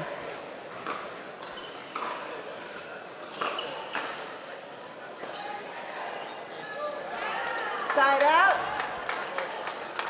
And for those that have not tried pickleball at home that are watching, please try, and you're in the UK, just go to Pickleball England and go to the club locator tab that will be there, and there will be clubs most likely near you. If there aren't, you can start a club. All you have to do is contact us on the email provided, and we can provide you with paddles and balls and possibly even a net with funding.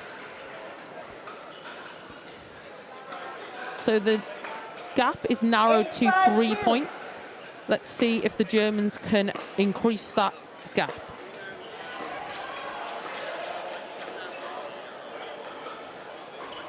Side out. Oh, just a little unlucky there from Munshank. Just not bending the knees a little bit on the shot, so just staying a little bit upright. We're going to see here. Yeah, not enough bend. Bending of the knees at the kitchen is very important because it is almost like the fulcrum of lifting that ball up over the net. Second server.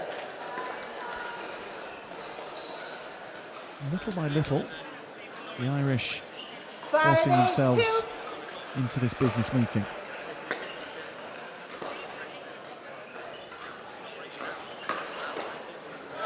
Side out. Yeah, they're still there. They're still on the prowl, still trying to get some more points on the board. But just a little bit of a side out with no points converted. I think the Irish would probably want to relive those last 2 points again. Second server.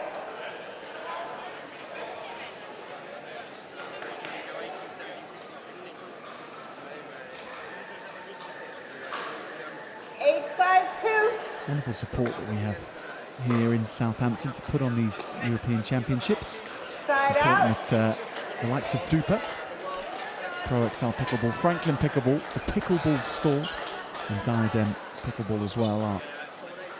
I want to echo the thanks towards the sponsors. Without your help, these events would not be able to run. They certainly wouldn't look as good as they do. To be able to bring matches like this to the screen as well. Senior competition, women's doubles, first ever European Pickleball Championships.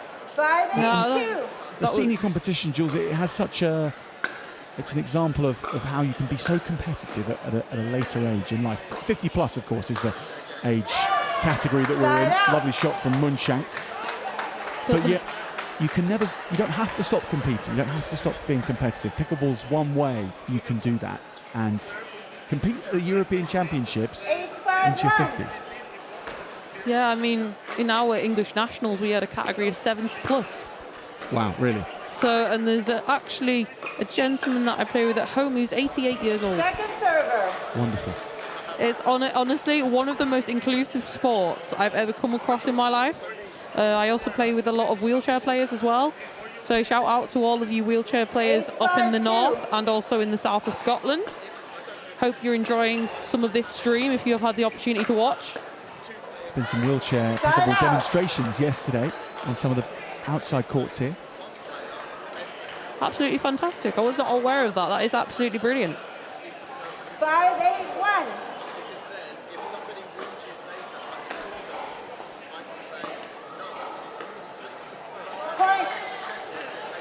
I would like to see more of that from the Irish, dropping that ball more on the third shot, making the Germans have to play another shot, and especially when it was done so well towards the feet of Munshank there.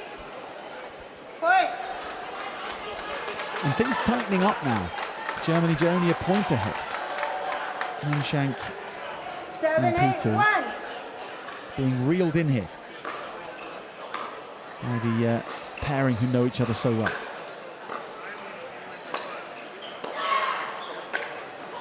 That's a good shot from Peters. Second server. Andrews exposed in the transition area. Yeah, so the transition area is that area between the baseline and the kitchen line. So if you're on the kitchen line, that is at the kitchen line. If you're at the baseline, that's the baseline. Anything in between that is the transition zone.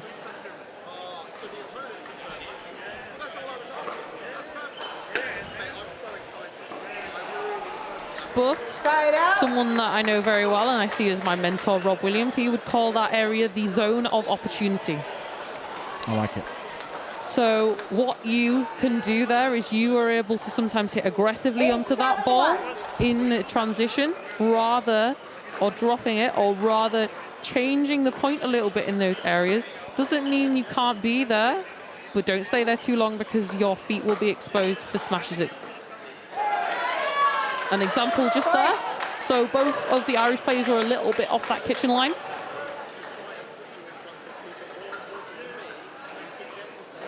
And the feet a little bit exposed, making that shot very difficult.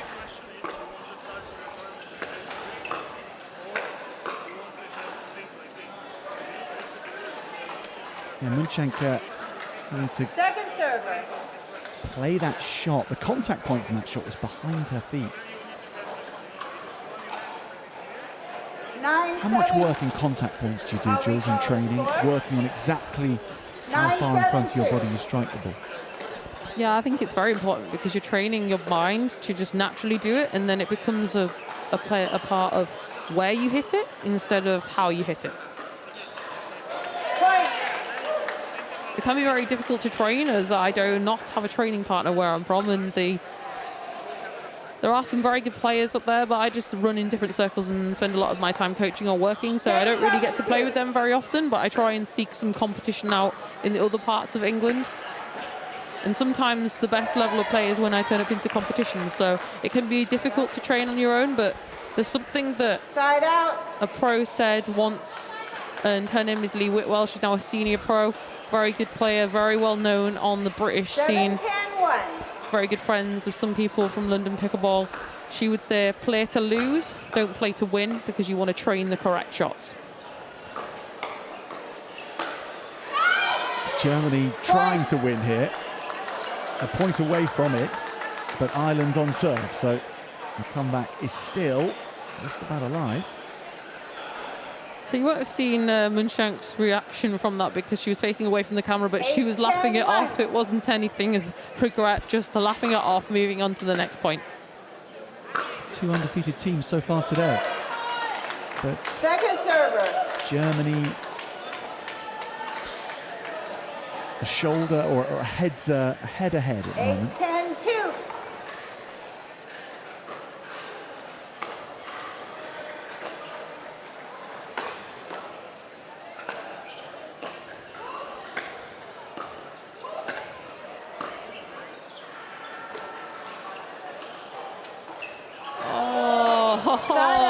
That was so well constructed.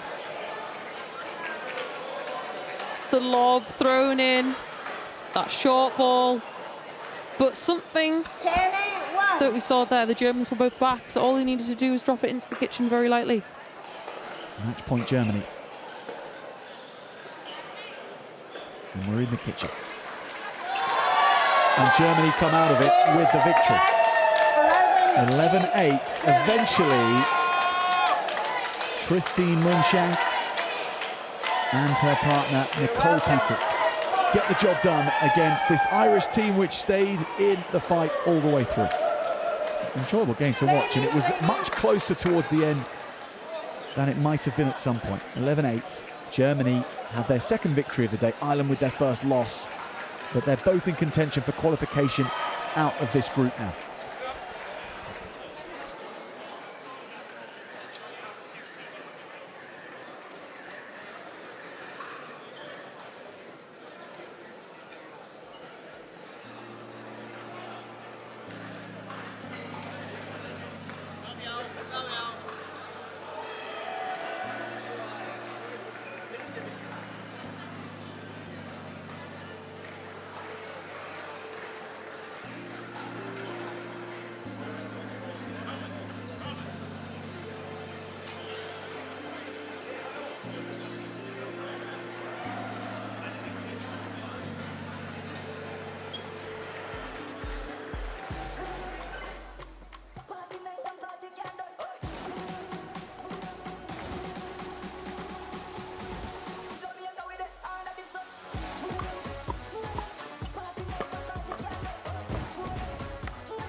What's your Dupr?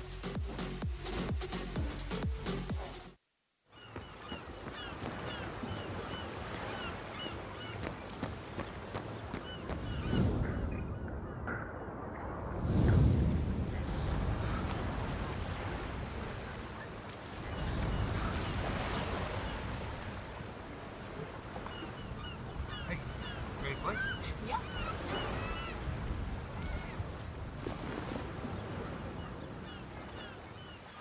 Diadem began with a goal to develop a better tennis string, then a better racket, then a better ball.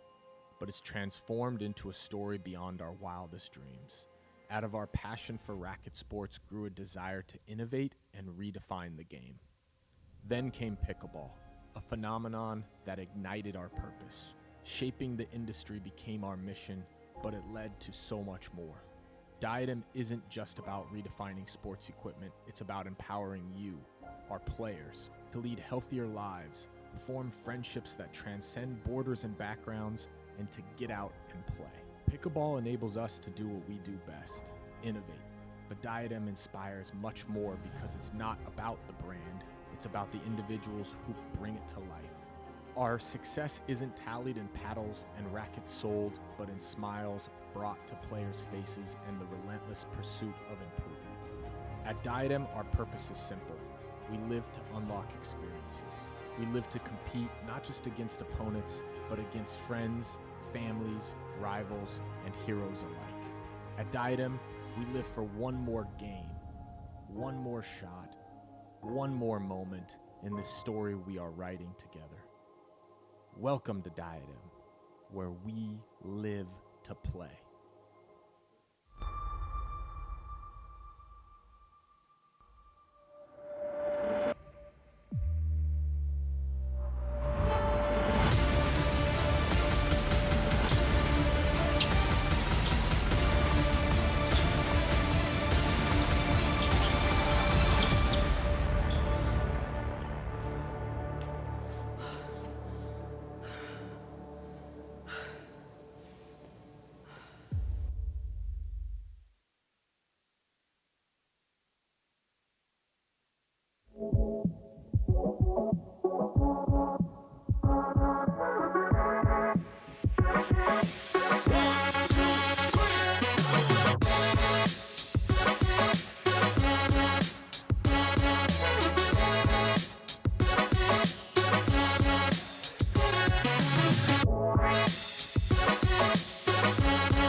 Side out.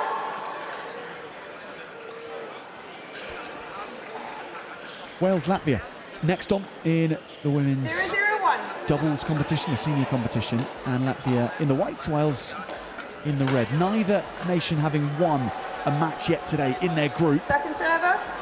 Played 2, lost 2 on both sides of the net here. So it's a really difficult group they're in. The likes of the Netherlands are in this one, Hungary as well. It's France at the top at the moment. So a difficult morning. Can things be put straight for Wales or Latvia here? Into Plida on the return here for Latvia. It's a lovely lob, and defeating Wales for the first point of the match. And Chris Beaumont is with us here again. A switch from 0-0-1. Jules Stevens, and Jules will be back later. But Chris, great to have your company once again. Thank you, Jack. An interesting start there by Latvia. They've gone for a lob twice early in the game, as we've been discussing all weekend. One of the lower percentage shots, but they've 50-50 on it so far.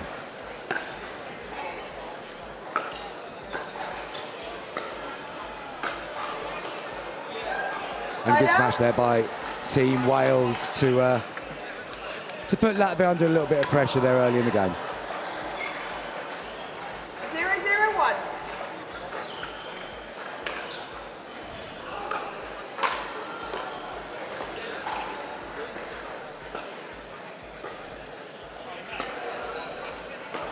Second server. Nice patience there from Team Latvia, Jack.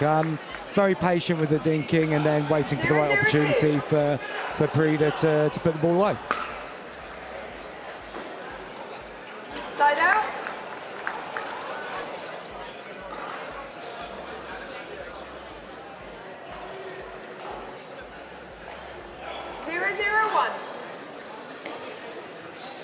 Second server. Obviously, we're halfway through the group stages here in the women's competition. And Chris, how familiar will these players be with the format they're playing at these European Championships? Is this what they're playing every weekend in club competitions, in other competitions? Or is this going to be a new format?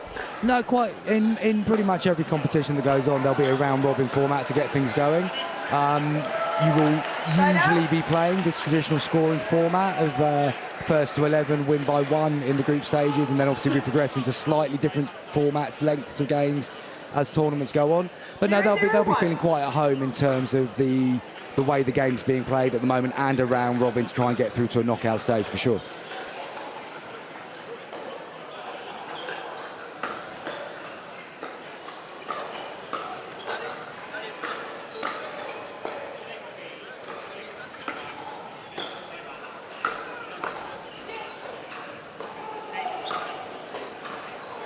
Oh, in the end, Wales do get it. A couple of points where it was hanging in the balance.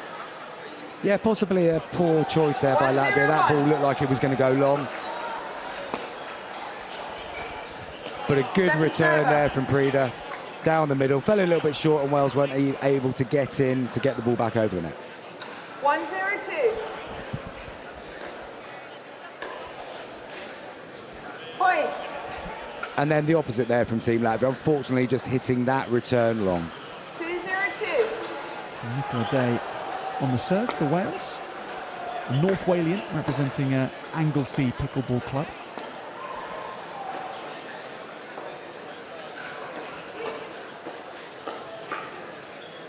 Into the body. Side out. Is ultimately the best place you can ever place a pickleball is right in the centre, in your opponent's breastbone. Is that the best place? If you could choose to do that every time, you would? Ethically, potentially, it's a 50-50. Yeah. Again, lots of these things depend on the context. Yes, it is a good place to target the ball because it's a very difficult place to react to.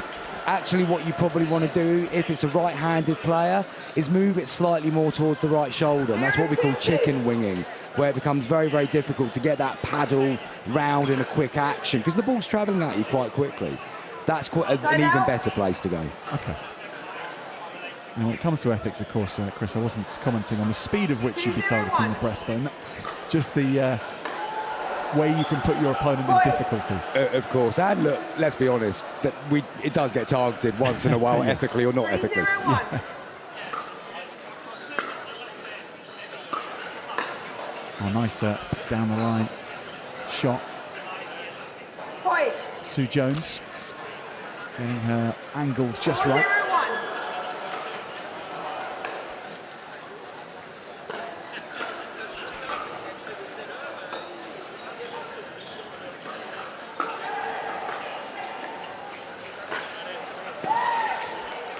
Latvia have got to be thinking about the height of what they're doing here. The ball's going up a long way on several of these shots, and when the ball goes up, it's very, very likely that the opposing team can hit the ball down, and that's where the chance of actually winning the rally is going to come from.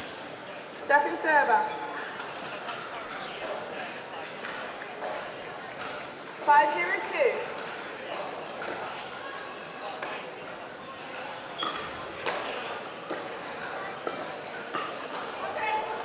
Side out. So Latvia back on serve now, 5-0 down in this game. 0-5-1. This is the time they need to start putting a little bit of pressure back on the Welsh. Second server. And unfortunately, that's not going to help matters too much. The third shot just hitting the bottom of the net there. 0-5-2. Into Prida to try and rescue these two serves. This opportunity. Jones with a good deep shot, and side out now for the Welsh. They get the serve Side back. out. Yep. Sue Jones, or rather Nicola Day, will serve. 5-0-1. Healthy bank balance for Wales as well. 5-0. Second Jones server. doesn't get that serve right, but I just want to mention Sue Jones, who's now about to 5-0-2. serve in screen. For 62 years of age, she's competed for Anglesey in the Island Games. Pickleball has only come to Point. her in the last couple of years, but Time out. mostly The score is 6-0-2. her 1 sporting minute. career stands out because she's run 64 marathons in her time. 64. That's an incredibly impressive total. It is, isn't it? Fairness It to Sue really is. Jones. The thought of running even half of one brings me out in a cold sweat. So there has to be a certain mentality of a person to be able to do that over and over again, I would imagine. One of the key athletic achievements in her sporting career as well was finishing second in the international Snowdon race. So we all know Snowdon, of Indeed. course, 2.5 hours up and down. That, and look, I don't have the context of that just sounds incredibly Yeah. impressive. Again, It putting does. into, if you and I went and tried to do that this morning, Jack, I don't think we'd be back in time for the finals. No, I might be stuck up there for a while, I think. Afraid of heights. But Sue Jones now getting ready to serve again. What an athletic career. And now pickleball gives it a new life as well.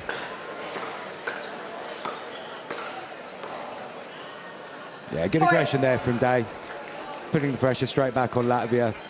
Wales turned round at 6-0, and another point on the board, which has taken this game further and further away from the Latvians. Point.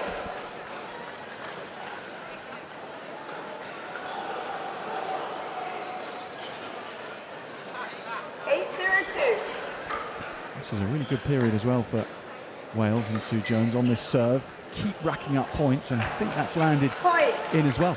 That is a lovely cross-shot shot then from Jones. In those situations, it's very tempting to hit the ball too hard, but she's played it at about 40%, which has given her the perfect angle there.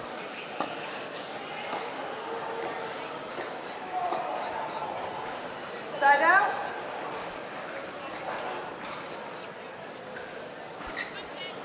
Now, at this stage for Latvia, they'll be looking more than anything just to get a point on the board, so they don't end up being pickled in on show court. Is that how we refer to it?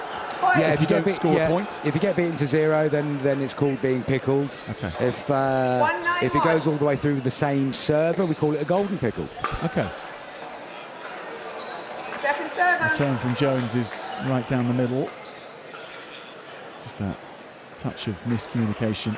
A lack of communication from Latvia, but they're not going to get pickled now. Poor choice there from Frida again. That ball was going out. It's a shame because the serve was really good and deep, which gave you a good first grounding in the rally, but it came out on Wales' side once more. Point. So Nicola Day now with a match point for Wales. For a first victory of the day. 10-1-1.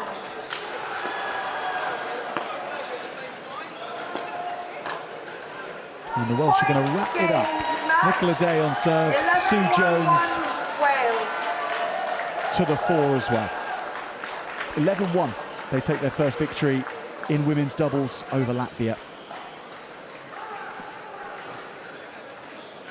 And they were in control almost throughout.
It is always safer to make smaller directional changes than larger ones.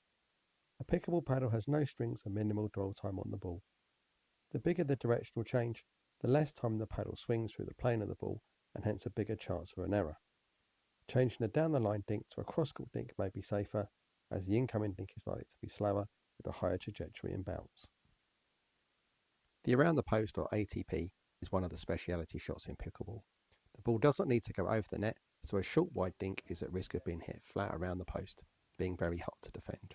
To be successful, patience is key. The longer you wait, the wider it goes, but the lower it gets. When attacking cross-court, the counter-attack back often goes straight ahead to your partner. This is why you'll tend to see speed-ups in more of a straight line, as it also provides a shorter distance to your opponent, making the ball reach them much more quickly and potentially creating. The return of serve must be allowed to bounce, so depth is key to keeping the serving team back. If in doubt, high, deep and down the middle is a good option, but returning down the line can limit some of the strategic options for the serving team. The chicken wing attack is when your opponent targets your paddle shoulder or paddle hip. What they're trying to do is to make your arm flap like a chicken wing. One of the best ways to counteract that is to slide to the right and use your backhand, or slide to your left and use your forehand. The pancake or hydra defense is where you attempt to protect your paddle shoulder to prevent a chicken wing attack. The way you do that is you use the many-headed beast of the hydra defense by putting your paddle into different locations, and that protects your shoulder when you're being attacked from up front. The problem with this defense is it's very hard to defend on this side of your body, on your non-paddle side. So you really need to use this sparingly and just be aware when your opponent's going to try and attack, to set early and hope for the best. Plus ones are where a player takes some pace off a shot. This increases the chance of a consistent stroke that is still threatening, possibly being able to finish the rally on the next shot. Think of this as turning a good chance to end a point into a great chance by finishing on that shot plus one more. This is a great overhead strategy as they tend to come back, so smashes need to be used repeatedly to end a point. Stacking is a strategy to set up your team with players on their preferred side, either to maximise your strengths or potentially hide any weaknesses. The side stack is where a partner stands to the side, then moves into position after the return of serve has been hit. It simplifies the move, but it is almost always going to be a predictable formation for the serving team to play against.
Welcome back to Southampton, everybody. Serbia against Austria now in men's doubles. We are at the group stages still in this competition. Austria having won one, lost one. Serbia yet to win from their first two games. It's a mightily difficult group, this. Italy and England both included. And Chris Beaumont is once again with us here. And Chris, this Austrian pairing, though, are a talented duo. They picked up a preliminary title ahead of these European Championships here in Southampton. They did on Thursday. They won gold in the 4.5 plus competition against the Italians. Mr. Rousseau Point. spearheading that Italian challenge, as he will be today. Stevan Preissler, the youngster, just 22 years of age in this Austrian duo, and Thomas Knapp, who is serving right now.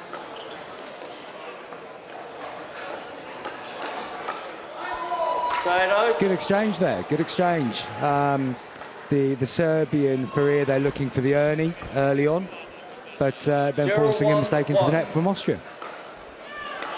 Yeah, Daniel Faria and Mladen Stelja form the Serbian double act.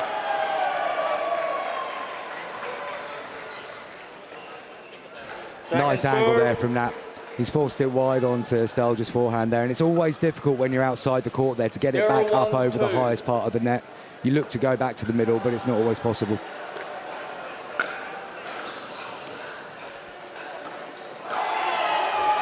Side out.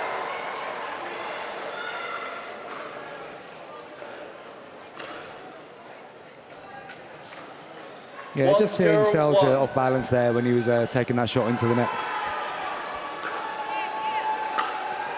Oh, lovely. Point. Nice drive there from Preissler. I think already we're seeing quite early that the Austria are looking to target Stelja, 2-0-1. but that might change as the game goes on.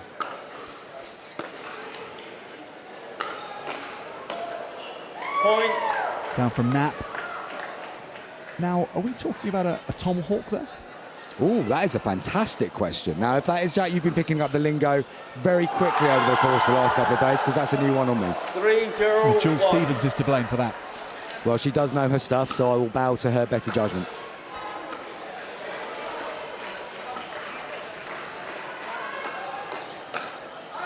Second serve. So what we're seeing here, Jack, is there's a particular pattern that I think Austria are trying to develop. You often see a triangle where the ball is played by one player into one, then it comes back to your partner, and they're trying to do that off Faria quite a lot here as well. Point. And the advantage of doing that will be that then Preissler will be in the position on his forehand side to be able to play that kill shot down the middle. 4-0-2. Fast start this for Austria indeed.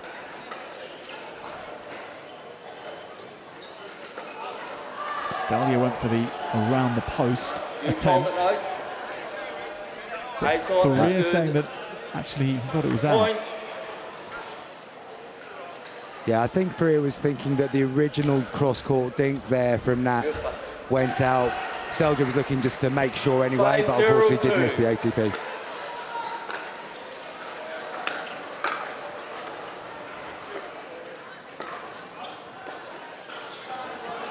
That is a very nice touch there from Faria. Confused both the Austrians completely. They've got a nutmeg in there as well, I believe we're about to see. Here we go. Let's see this in slow motion. Thomas Knapp won't thank us for that, but lovely shot from Faria.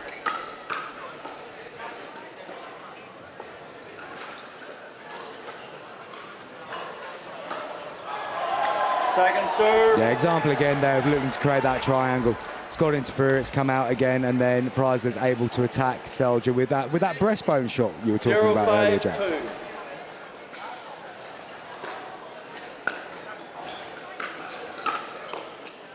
Ball. Left foot. A foot fault from Preissler. Point. He was a baseball player as a youngster, and he got his baseball bat out for that, but his feet were just over the line. 1-5-2.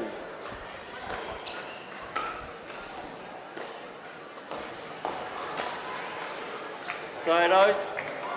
Yeah, another example there of it being set up, so Preissler can attack with the drive down the middle on the volley.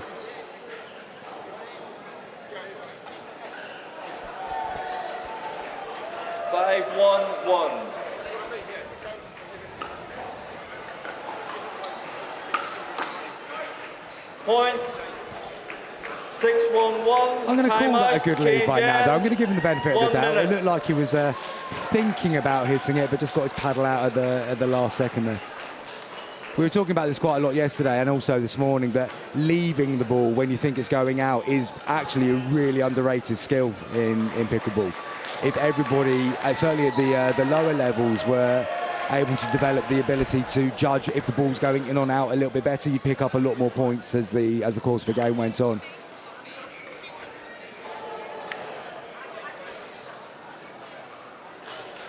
Are there any tricks to developing that spatial awareness in coaching, or is it only through live play that you can really build that skill? Well, the theory is that if the ball's going past your shoulder, then the chances are it's going to be going out of court. Now, that's okay when it's going to the baseline, of course. It's more difficult to judge that on the sideline with the ball. But I think then it is, there's particular drills you can do where you're just, somebody's driving the ball at you, some to go out, some to go in, and you then, you're deciding which ones are in and out without actually trying to hit the ball. You're just going to go in, out, and then you start to understand the result of that, and you get a much better picture in which you can take into a game scenario.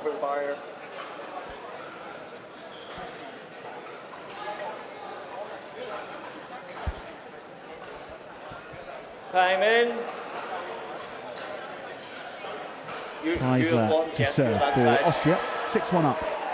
First to 11 in the group stages, and that will be not just the game but the match 6-1 as well. So Austria halfway home. That's Second better serve. from Stelja. Now, it's a good start for Serbia after the turnaround. They need to get back into this quickly, and they need to get Austria off serve as fast as they can. Point. Talk about going over your shoulder. If it's going over your head and you're at max jumping capacity anyway, you can be pretty sure that one's going out. Yeah, and a good bit of judgment there from Preisler for those exact reasons. Oh, that's good. That is a very nice shot. Called out though by Farina. 1-7-1. Let's have a look here. Couldn't quite see it on that camera angle there, but at first glance, it did look good, to be fair. Point. So Serbia now are looking to target Knapp a little bit more. We've seen a couple of examples here where he's got body bagged a little bit.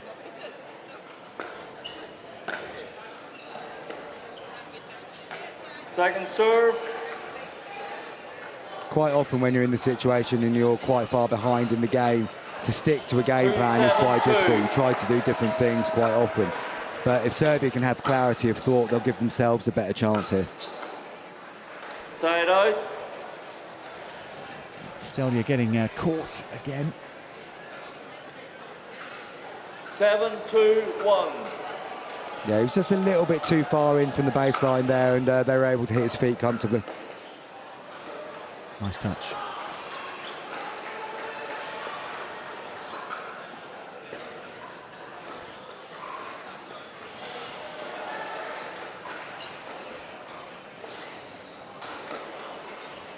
Targeting that body, almost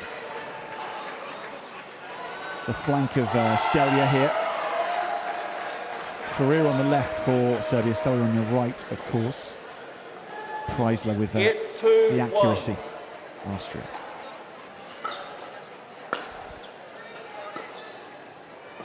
Second serve.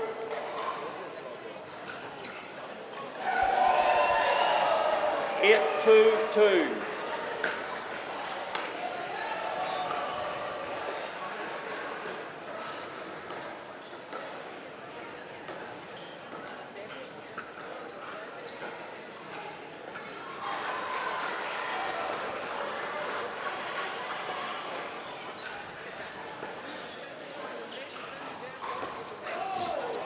Point. Not entirely sure what Ferrer saw there, because that ball has flown quite far wide. Great patience from Austria again, though, to keep Serbia under pressure where they feel like they've got to make the attacking move because they're so far behind. Side out. Change of tactics to a little bit more direct, but Instead, it's Serbia who benefit.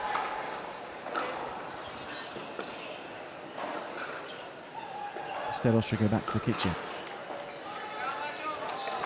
Point. Speed up from Preisler at the right time. Talk about varying of speeds at the net, Chris. One thing you can do when you're there. Yeah, different changes of pace. That's a great little attack there from Preisler. But no, changing the pace at the kitchen is good. When you get into a rhythm where you've had maybe 7, 8, 9 consistent dinks, it really does become a case of what can you do to maybe mix it up. But it's doing it at the right time, of course. You don't want to speed up something that you shouldn't speed up because you give away the advantage. But when you're all at the kitchen and a slightly quicker shot, that really does change it. Great work again there from Preisler, turning that into an Ernie because he landed outside the court. Not landing inside the non-volley zone. 9-3-1.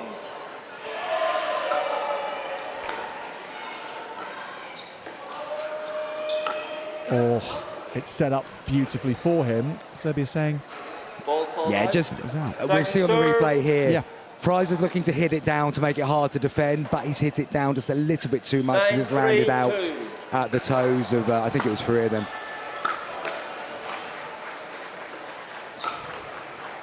Point. It may matter not for Austria. Match points with 7 points their advantage. 10, Thomas 3-2. Knapp on serve.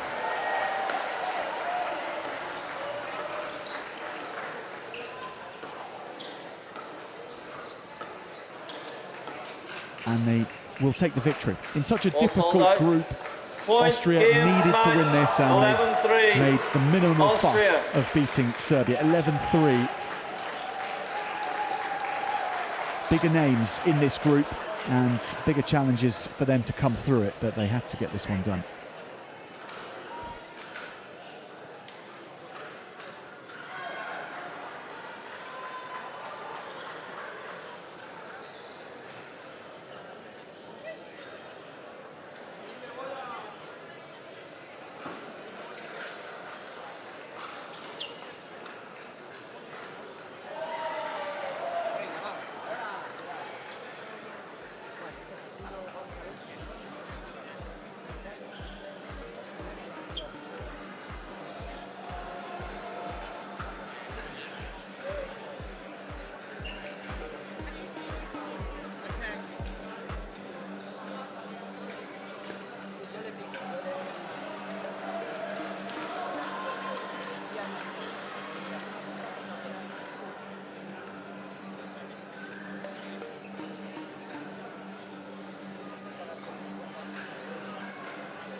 What's your Dupr?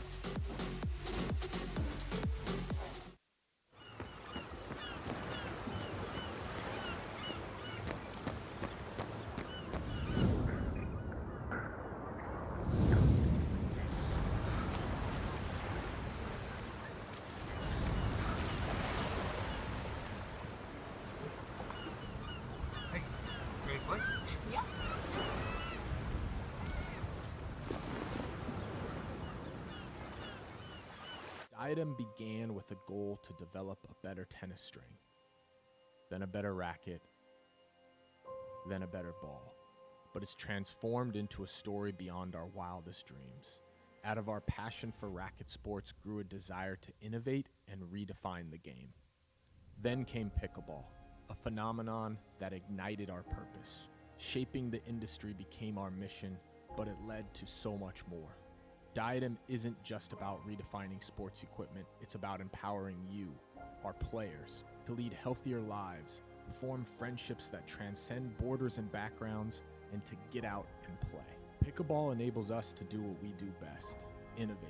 But Diadem inspires much more because it's not about the brand, it's about the individuals who bring it to life. Our success isn't tallied in paddles and rackets sold, but in smiles brought to players' faces and the relentless pursuit of improvement. At Diadem, our purpose is simple.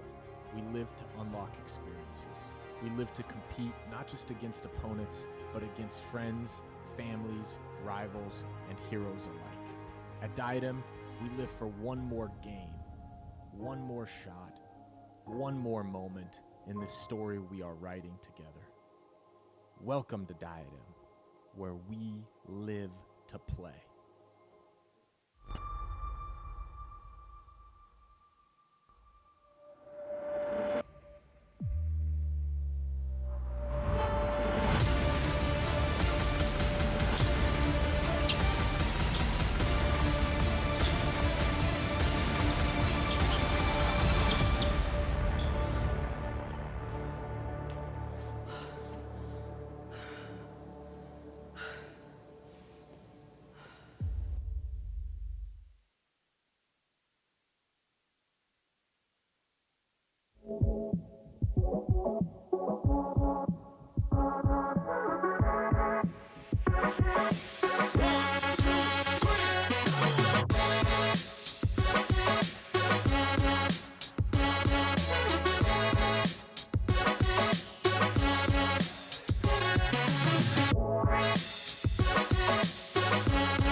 We are halfway through the group stages now. in the men's senior doubles. Spain against Poland up next. Poland yet to win, and we've got the Polish on screen right now. Spain, having rather surprisingly lost to Switzerland earlier this morning, so no more slip-ups for the Spanish can be permitted if they are to qualify out of this group. For Poland, it's an opportunity to try and take another step off the Spanish, whilst they might still be living in the past of that loss to Switzerland. We'll see how quickly they can move on here. 0-0-1. We've got Jose Gomez and Javier Perez for Spain. Point. And it's Malinowski, Adam Malinowski, as well as Thomas Glitt for Poland.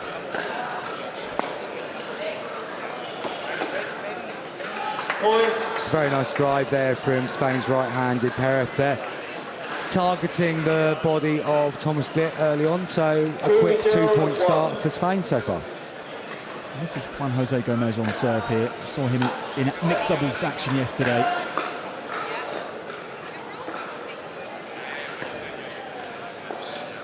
Point. And already we're seeing a clear plan from Spain, targeting Adam Malinowski on his backhand there with the cross-court dink. You see it a lot, but that's probably what they're going to be looking to continue. Second serve. I would imagine Gomez is suggesting to Perez there that we just can take our time, calm down a little bit, and we don't have to try and hit the plastic off the ball at the first opportunity. You don't need to extend your imagination too far on that one, given the body language from Gomez.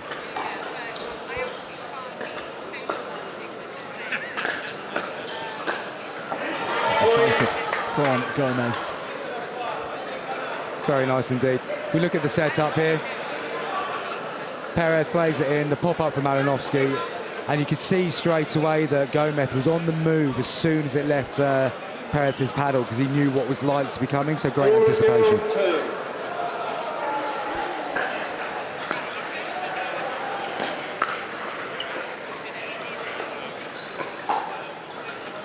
Thomas Glitt was jamming up a little bit, did his best to try and find some angle, but still too much on it.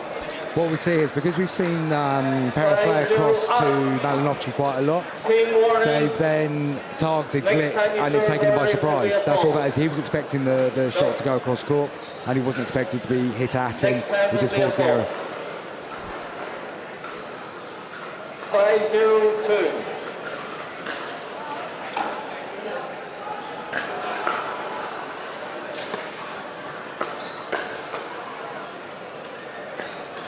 Point. Dynamic from the Spanish duo. Timeout, change hands, 1 minute. Blistering start. Very, very strong start. And again, you're just seeing that Gomez has got that anticipation. He's seeing what's about to happen, and he's able to get into that position nice and early, which means he can get his balance set and then kill the shot through Glitt.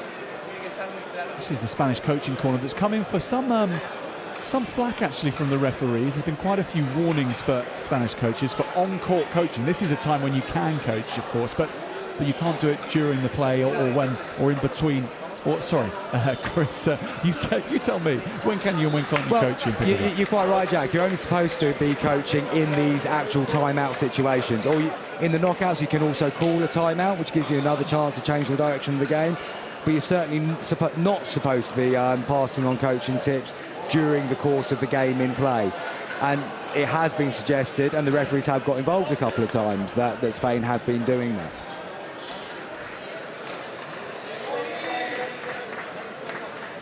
However, at 6-0 up, the turnaround, I would imagine it's more of a simple case of just reminding them just to keep doing what they're doing at this stage, because they don't need to change anything at this point. They're in complete cruise control.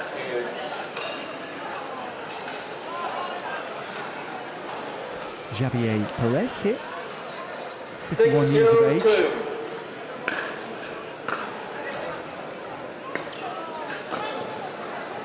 That's a good shot. A little touch of fortune, perhaps. Malinowski, though, with the right weighting on that cross-court dink.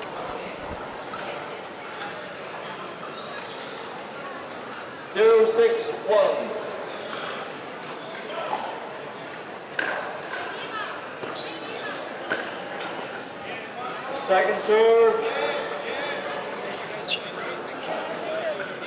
And they're quickly going through the points. There's not a very 0, high 6, shot 2. count to these points that Spain are winning. No, we are getting through the rallies very quickly here. They're just forcing error after error. And again, you see there, poor court positioning from Poland. A huge gap down the middle, and it is inviting the winner to go straight down there from Perez. 6-0-1. You can't get away with that level of distance between the two players. Second serve.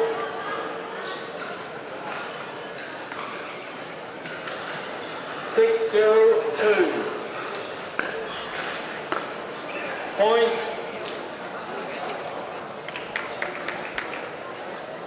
Now, Poland's really got to now just get back to the basics of getting the ball back in play one more time. Can they force any kind of mistakes from Spain?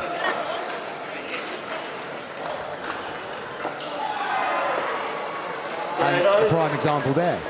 They've got the ball back just that once more, and Spain aren't infallible. There are mistakes in them from time to time, and we can see this here with Gomez not quite getting his dink correct and putting it into the net. Poland need to force that more often, and ideally on their own serve.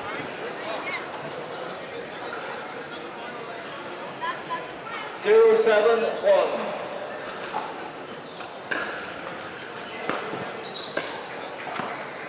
Really nice from Perez. Second serve.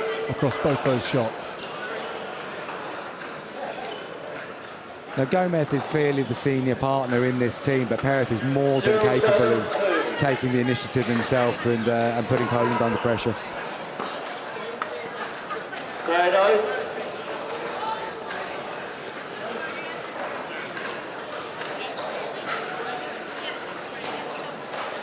Seven, 0-1.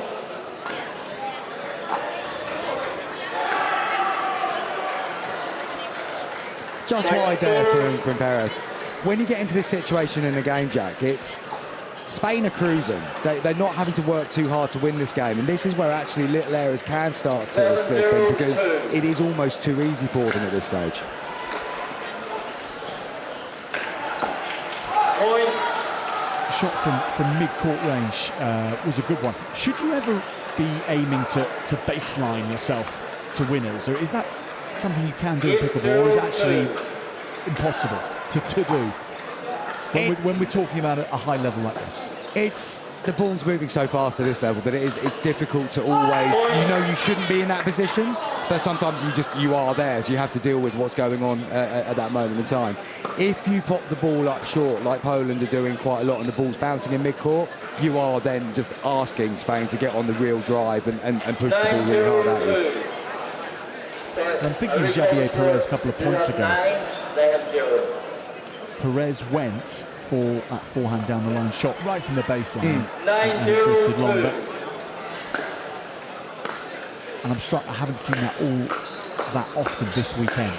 That attempt from the baseline to score a winner. No, that's a very fair point. Again, it will depend on the position of the opponents. If they've left a little bit of a gap there, it is on, so you can go for it. However, a good tactic from the non-striking team there is to bait the opponent and leave that gap and force them into a low percentage shot.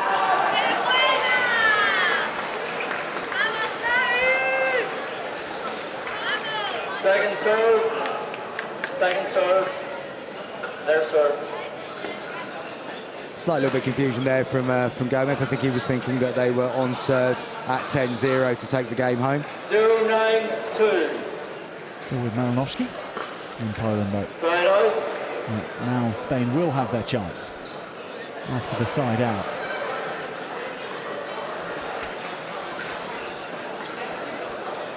As we mentioned in the game previously, Poland will be desperate to get a point on the board so they don't suffer the pickle on show court.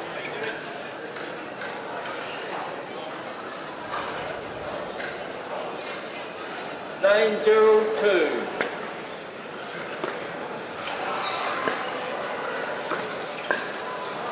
Side out. Nice from Malinowski, that. A little bit of a speed up, caught Perez by surprise, and again has forced the error. It's far too late for Poland now. They're not going to get back into this, but had they been able to employ that a little bit more often, they could have kept themselves in this game far longer.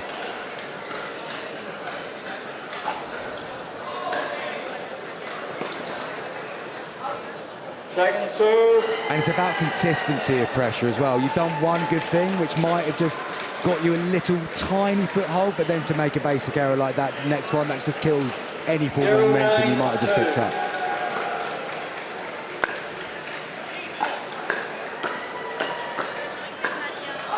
Yeah, superb. Side out. Very, very nice work there from Gomez and Perez. Good hands battle, but all of it was in control, and they were looking for that moment to be able to drive down the middle, which comes up here. 9-0-1. Can they finish the game off on these serves? Gomez and Perez. They'll get the first one, and this will be what they'll want. Nice and tidy, smash and grab, and then they can prepare for 10-0-1. the rest of their group games. Match points. Second serve. At 10-0. They're potentially looking for the glory serve there, the Hollywood serve to close the game out. Clicks the top of the tape and flies into the crowd.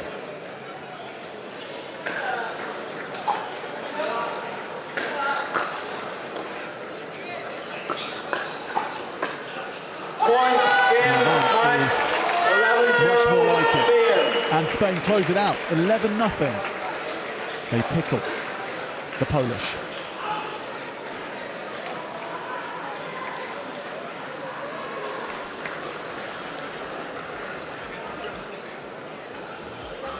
And Malinowski and Glitz with some resistance towards the end, able to delay what was for the Spanish inevitable.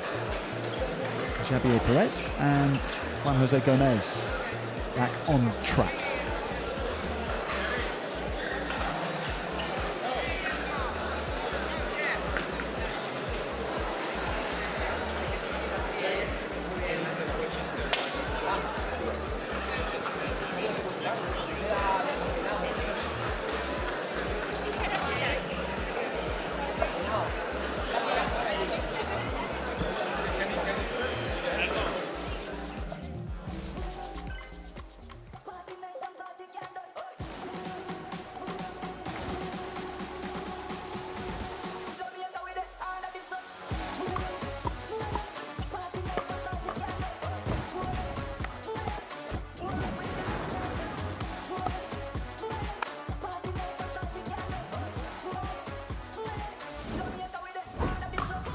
What's your Dupr?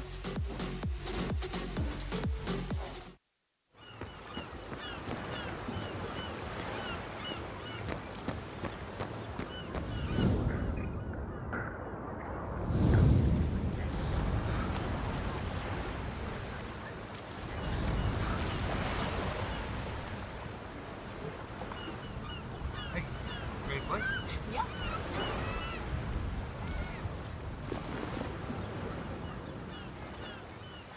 Diadem began with a goal to develop a better tennis string, then a better racket, then a better ball. But it's transformed into a story beyond our wildest dreams. Out of our passion for racket sports grew a desire to innovate and redefine the game. Then came pickleball, a phenomenon that ignited our purpose. Shaping the industry became our mission, but it led to so much more. Diadem isn't just about redefining sports equipment, it's about empowering you, our players, to lead healthier lives, form friendships that transcend borders and backgrounds, and to get out and play. Pickleball enables us to do what we do best, innovate. But Diadem inspires much more because it's not about the brand, it's about the individuals who bring it to life. Our success isn't tallied in paddles and rackets sold, but in smiles brought to players' faces and the relentless pursuit of improvement. At Diadem, our purpose is simple. We live to unlock experiences. We live to compete not just against opponents, but against friends, families, rivals, and heroes alike.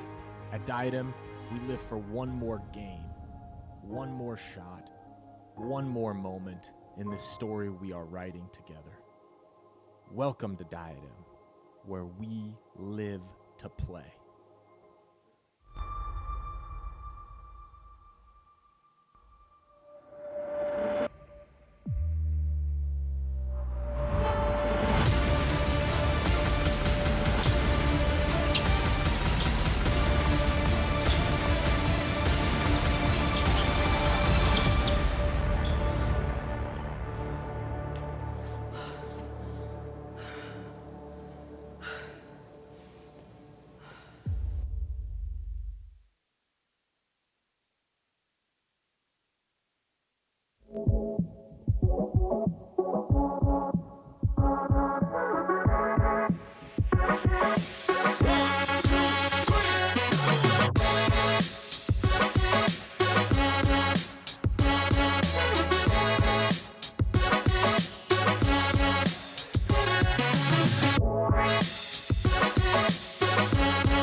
Time in.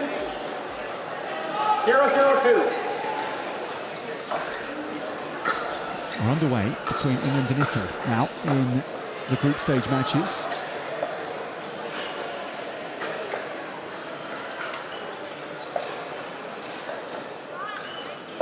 Straight into a dinking contest at the kitchen.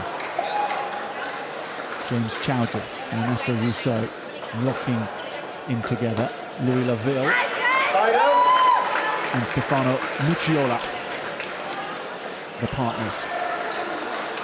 Right, Joe, this is undoubtedly the game of the day so far. We've seen already in this first exchange that the level of these four players on court, we're in for a treat here for sure. Second server.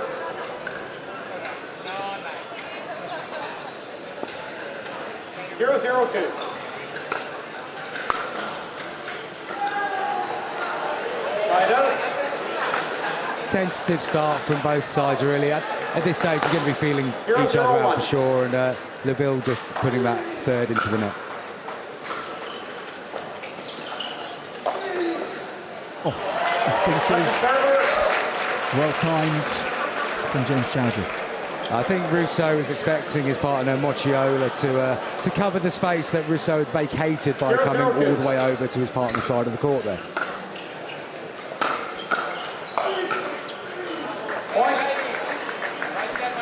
Would you expect to see less of that in the men's doubles as opposed to the mixed doubles? A lot less, I would imagine. But then we've seen the personality of Russo on court so far. He likes to be the personality on court, and that will extend to his own team as well. Benefiting from the net cord there with a shot down the line onto Louis Laville's forehand. 2-0-2.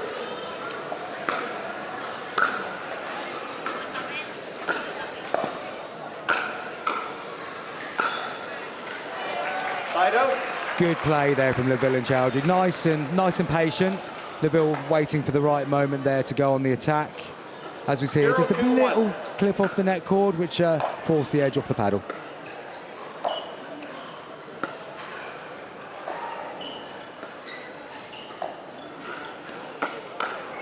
Oh, what a pick up. Oh, Laville wins the point for England. Amazing exchange. As we can see here, Chowdhury with the ATP attempt. Great defence there from Mucciola, but Laville with the ability to put it wide of Russo. Swing serve from Laville, and it works. Point right off the serve for England. 2-2-1.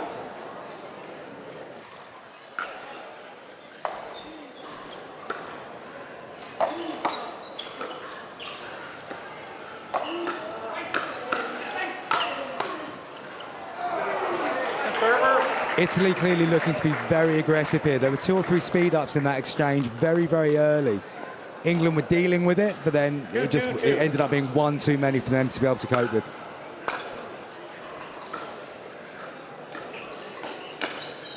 Point.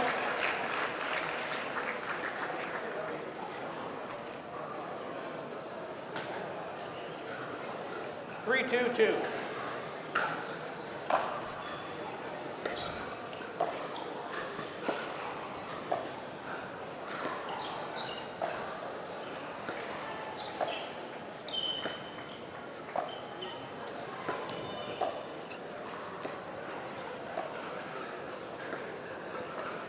Russo and Chowdhury exchanging again.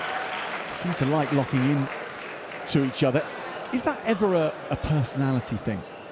Russo, Chowdhury, of course, Laville, of course, the top-ranked doubles player.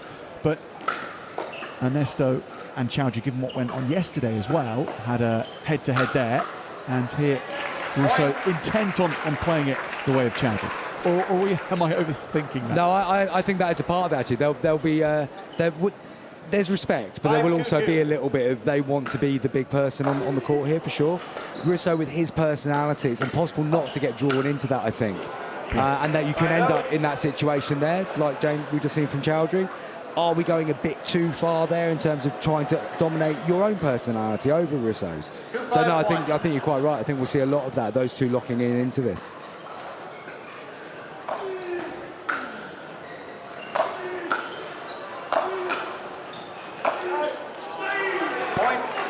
Russo benefiting once again from a net cord there. Amazing reactions by Leville on the shot previous to this, though. Just look at that. Very quick reflexes. He got the net cord himself, which then sat it up for Russo to be able to drive once more.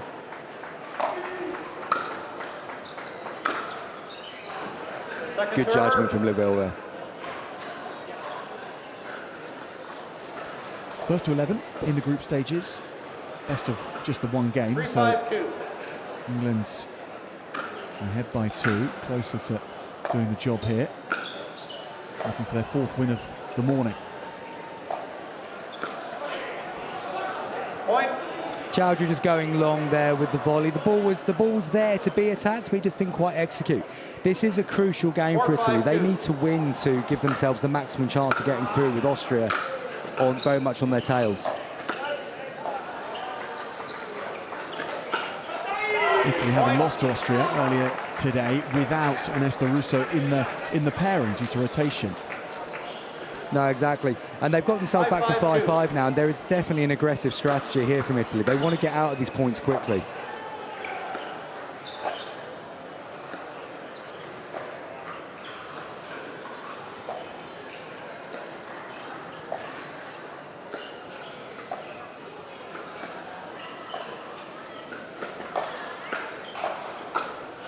And that's the reason why they're looking to get out of the points more aggressively. When we get into this thinking exchange here, England do have the upper hand.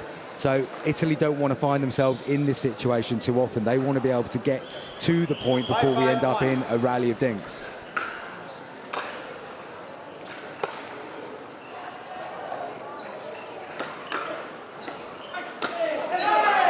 Italy get the upper hand on that occasion. But Chris, is that a particular strength of English pickleball, that area in the kitchen? I think with these two, very much is that nothing's going to faze Leville and Chowdhury. They've been in so many situations over the course of their career that they can play this game either way. They can go aggressive, they can go patient. Italy have to choose which way they think is the better way to try and beat them.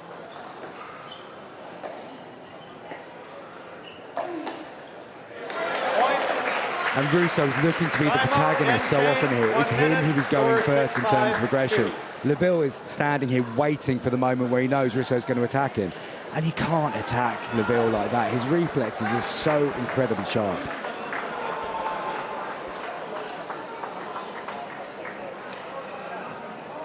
England 6-5 ahead.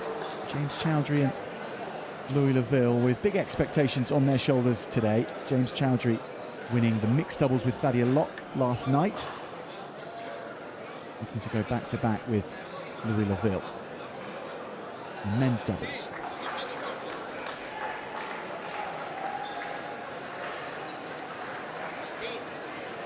There's a cohesion to James Chowdhury and Louis Leville, similar to what James had with Thaddeus last night. Yeah, very much so. These guys have been playing together for a long time. They know instinctively what each other's going to do, and that is such an advantage at this level. When you're talking about fractions of a second, makes such a big difference. To have that kind of synergy is such an advantage.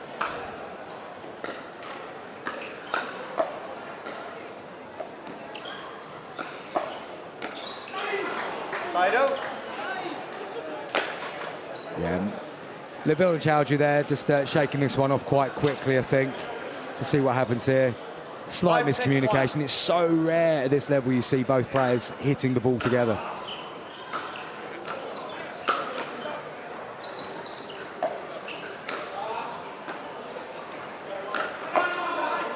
Oof.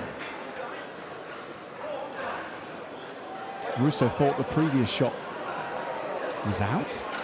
Let's have a look. I think Leville's called it out, and Russo disputing that. The ball in. Referee has got involved on this occasion and has called the ball in. That was a point, yes. 6-6-1. For Italy point.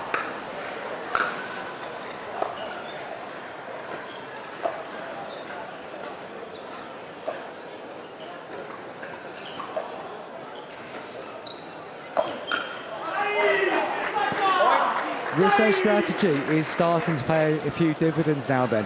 But the thing that was different that time was how wide he forced Chowdhury on that initial thing, which then meant the ball took a long time to come back, which you get time to then play the aggressive stroke. aggression, this time from Mucciola. Italy open up a 2-point gap. Feels like we've just seen a little bit of a momentum shift here since the turnaround. Leville did so well to even get the ball back, but he wasn't able to keep any element of control with it.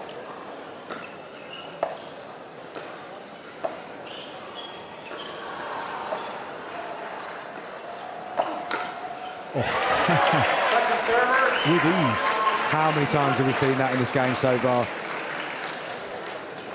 Just watch the speed reaction from Leville. It's just so casual as well. He makes it look so incredibly easy.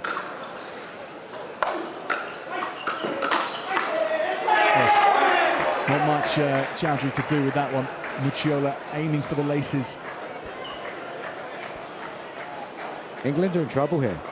Italy need 2 more points, and they've got the ball in hand.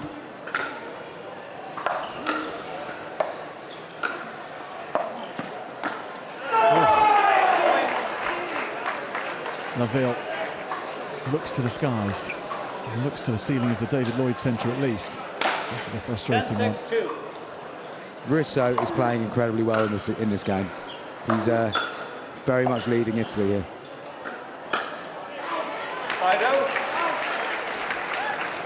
Now or never for England.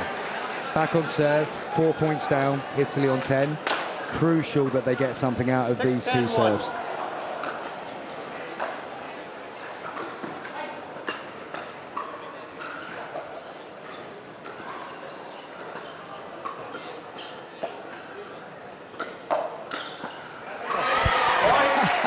The chicken wing, normally a shot which skies in the air and leaves your opponent with an easy smash, but that was an attacking chicken wing shot. Not many people can do that, I can assure you.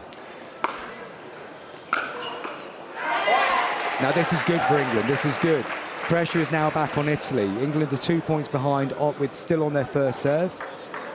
Italy will be wondering how they can get out of this to get themselves back on that match point situation.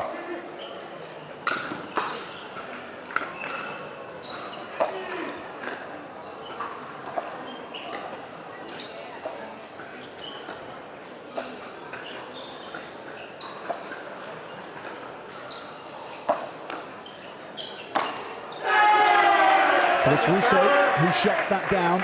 England will move to their second serve.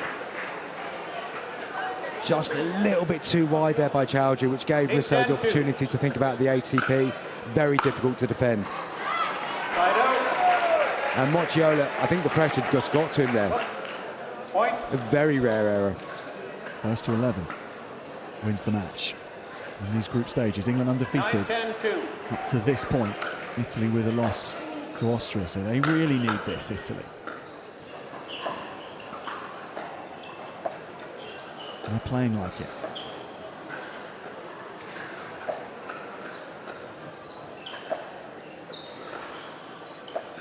This could be the exchange of the match. It's absolutely crucial, this.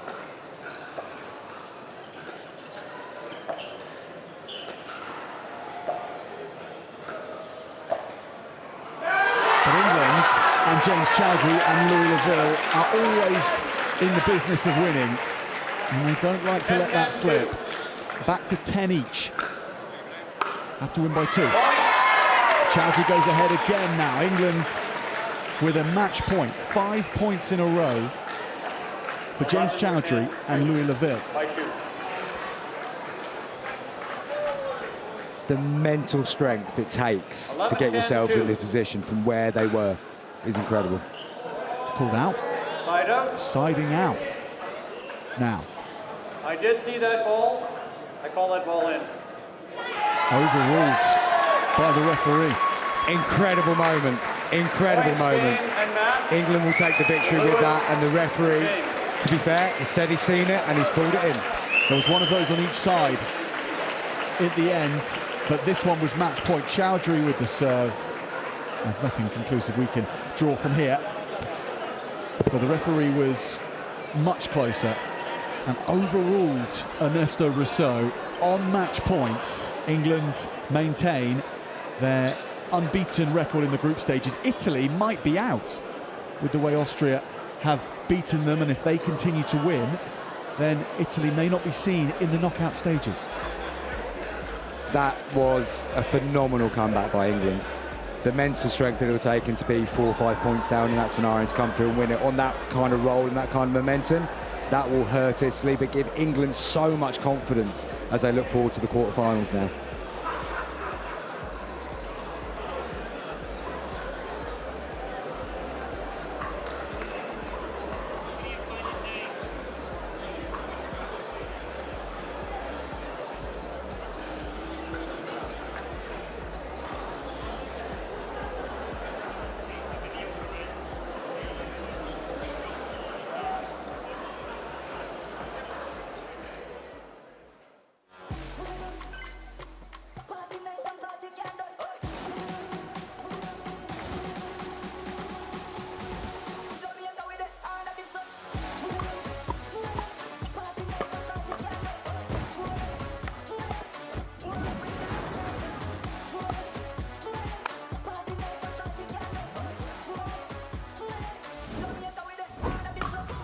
What's your Dupr?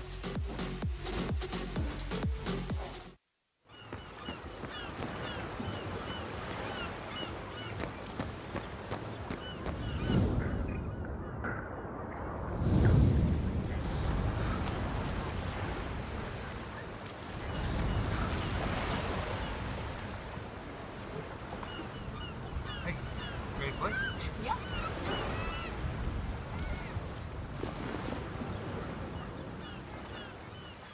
Diadem began with a goal to develop a better tennis string, then a better racket, then a better ball. But it's transformed into a story beyond our wildest dreams. Out of our passion for racket sports grew a desire to innovate and redefine the game. Then came pickleball, a phenomenon that ignited our purpose. Shaping the industry became our mission, but it led to so much more. Diadem isn't just about redefining sports equipment, it's about empowering you, our players, to lead healthier lives, form friendships that transcend borders and backgrounds, and to get out and play. Pickleball enables us to do what we do best, innovate. But Diadem inspires much more because it's not about the brand, it's about the individuals who bring it to life. Our success isn't tallied in paddles and rackets sold, but in smiles brought to players' faces and the relentless pursuit of improvement. At Diadem, our purpose is simple. We live to unlock experiences. We live to compete not just against opponents, but against friends, families, rivals, and heroes alike. At Diadem, we live for one more game, one more shot, one more moment in this story we are writing together. Welcome to Diadem, where we live to play.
finna take off, call me JetBlue. I'm in the air, you still walking. Let's go, I can take you where you wanna go. Let's go.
At 6.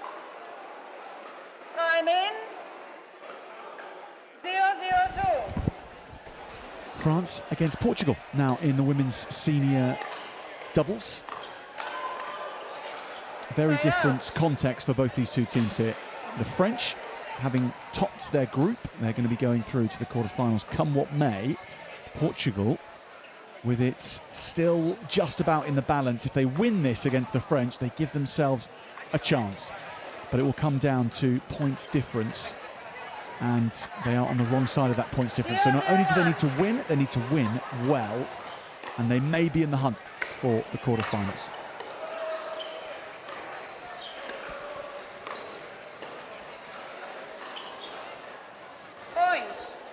And an early miscommunication there between the Portuguese players. Jill Thomas on the right of our screen and her partner Maria Muniz on the left.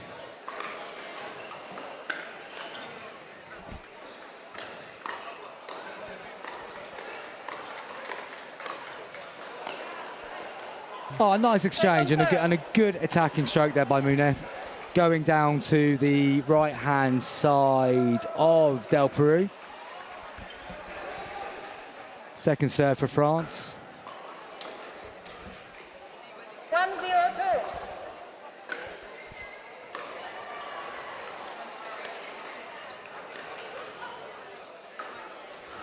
Side out. Muniz just flicking the ball long there. Would have been looking to go deep, which is the right thing to do, but not that deep.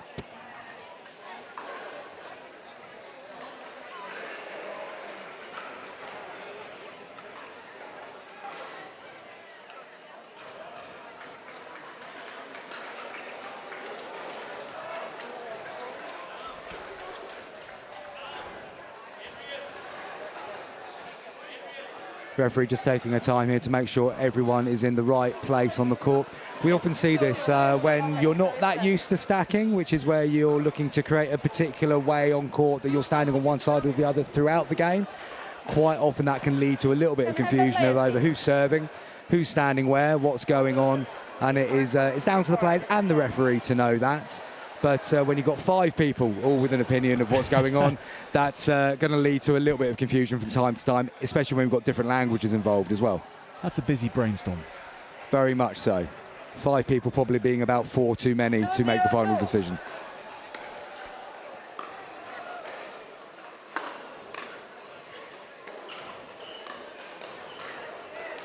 Side out. Nice again from inside. So Munith, they're looking to, you're seeing the Munith and Dupr playing quite straight on with each other there. I think both teams have decided they're the two that we're going to target.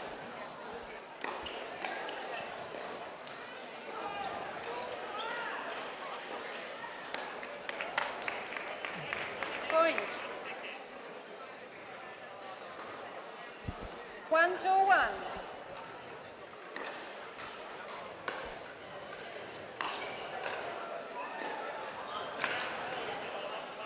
Put away well Second by serve. Eugenie Demoy. Good aggression there from Demoy, looking to drive the ball into that transition zone where 1-2-2. Jill Thomas was caught.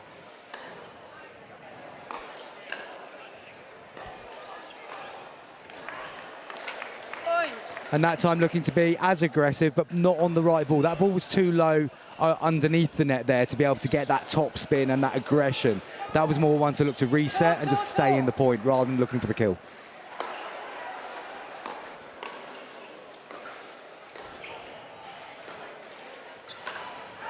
Lob was good enough to leave Demoy off balance.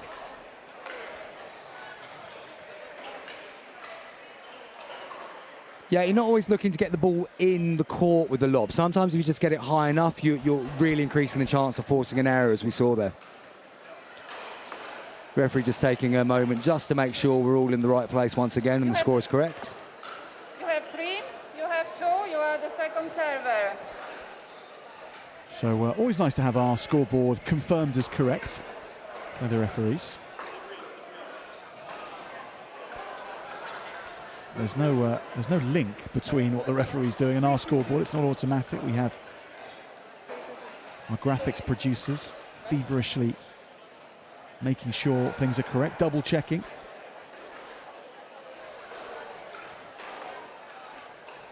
Because the scoring system in pickleball, of course, even for those that play it, it can be confusing with the 3 leaving the scoring number at the end as well. I will guarantee the most often asked question over the course of any pickleball match globally is, what's the score? Side out. Well, it shows the personality, doesn't it? Because you've got people who will always forensically know the score, and you've got people who'll be interested in it occasionally. Absolutely. If you were playing this game, Jack, which personality would you be? Would you know the score, or would you be asking me what the score is? In the first few points, I know the score, and then I tend to it tends to drift off away from me. That's my personality. What's yours? Well, I have to admit, I do try and know what the score, and I'm the sort of person that even if I don't know what the score is, I'm probably going to try and pretend I do know what the score is. Oh, okay, you're that guy. Okay. Yeah, I'm that guy, very much so.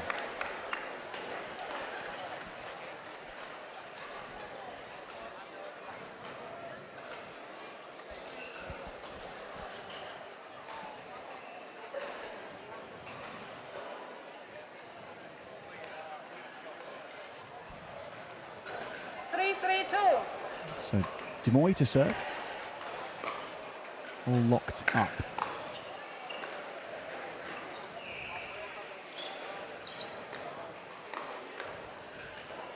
Side out. Possibly going long there. I can understand why Team France have decided to play that ball, but from this angle it did look like that would be going long.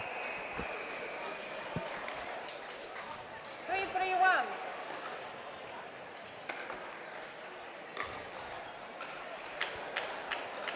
Now that was wide Second from serve. Muntz. Correction. Point. Or maybe not. Let's have a look here. That's hitting the line.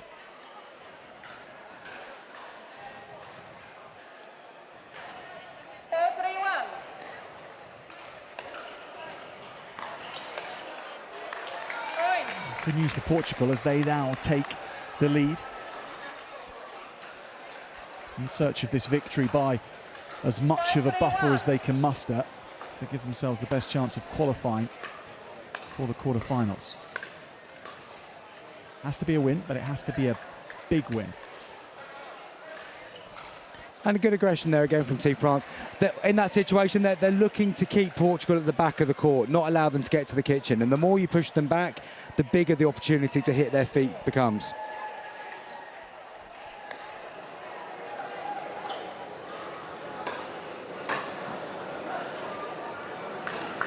That one was long from Muntz. That was a very, very good retrieval there from Jill Thomas, and she was unlucky that it's landed fractionally out.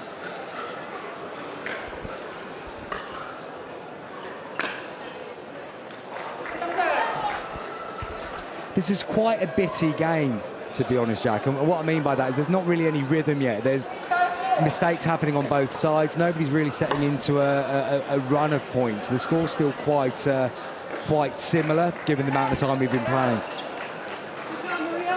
And this will please Portugal at the moment. I mean, they're obviously 2 points ahead, but more importantly, they're very much still in control of their own destiny here at this moment.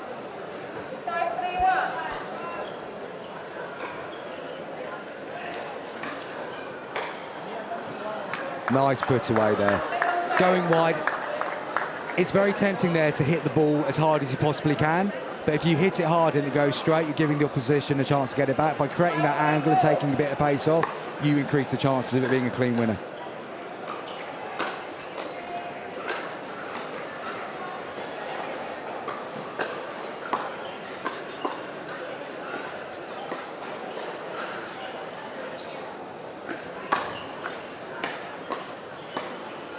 Firefight in the kitchen. Won by France. Forced the side out.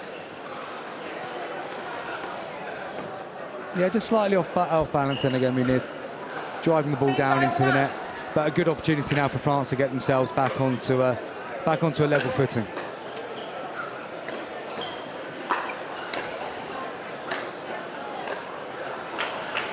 Now that all came from the volley by Thomas, which was right on the line at the back and meant that there was no chance for France to advance towards the kitchen line.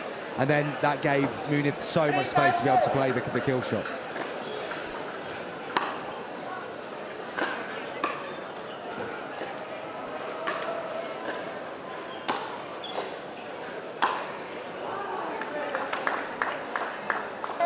And Thomas will be disappointed there. They've done such a good job again of keeping France at the back of the court and looking to go just a little bit too close to the line and forcing that wide.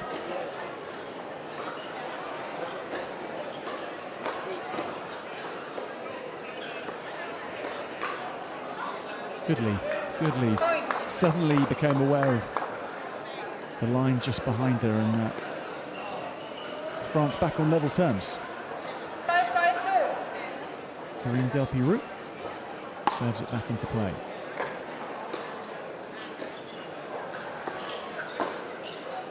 Demoy with a clip of the net, and then Jill Thomas, or rather Muntz, just wasn't able to rearrange her body. It feels like France have got the momentum back now at the turnaround. They've won the last 3 points in a row. A couple of errors in there from Portugal as well along the way, which won't help their confidence massively. But I would have thought if Portugal had been given a 1 point deficit at the turnaround at this point, given that France are running away with this group currently, they would be very, very happy with that situation and would back themselves to take this game deep, I think. We can't be certain because we haven't been able to watch previous French matches if this is the duo who have been ripping through the group in their previous matches. It's not for sure that it is the same duo. They may have shuffled their cards, the team, and brought two different players in before to give them a rest before the knockout stages, Chris. It's possible, isn't it? It is. I mean, judging off what we saw yesterday in the mixed doubles, I would imagine that Eugénie Demoy is considered the strongest of the French players, and therefore you'd expect her to be anchoring this so far in the round robin. But of course, they might also be looking to give her a little bit of a break at points going into potentially a longer day again. So yeah, it's not always easy to know, but she certainly looks like the strongest of the French ladies that we've seen so far in the seniors. Demoy on the right-hand side of our screens as she plays in this point. The next few exchanges are crucial for Portugal. If they want to stay in this game, they can't let France get too much of an advantage of now, and that serve being out does give them a slight window of opportunity.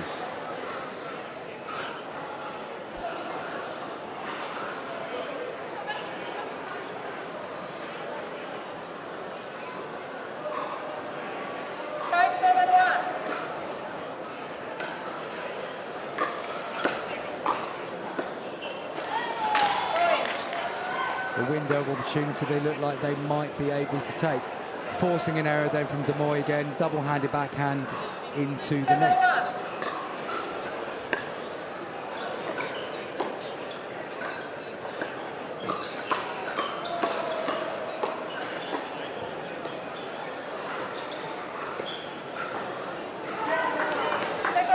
Catching Thomas on the backhand side, tying her up, but lovely rally between the two pairs. Yeah, that was the highest quality exchange so far. We've seen quite a few points that have gone on a while, but actually if you look at the trajectory of the ball over the net there, everything was a lot lower, and that is a much higher sign of a quality rally because there weren't the ball popping up high so many times.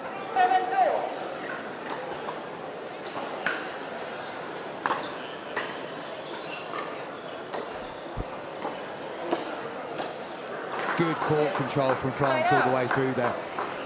From the initial return, going nice and deep, to then being able to move the Portuguese team around to create the space. Very, very good court control.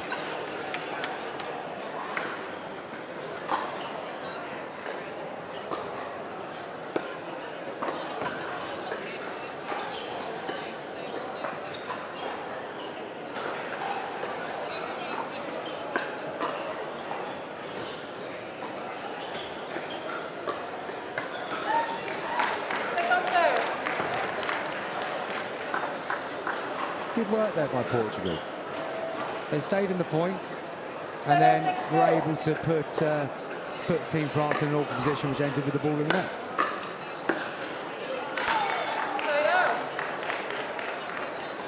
Now this is a good opportunity once again for Portugal. They forced the side out. They've now got control of the ball.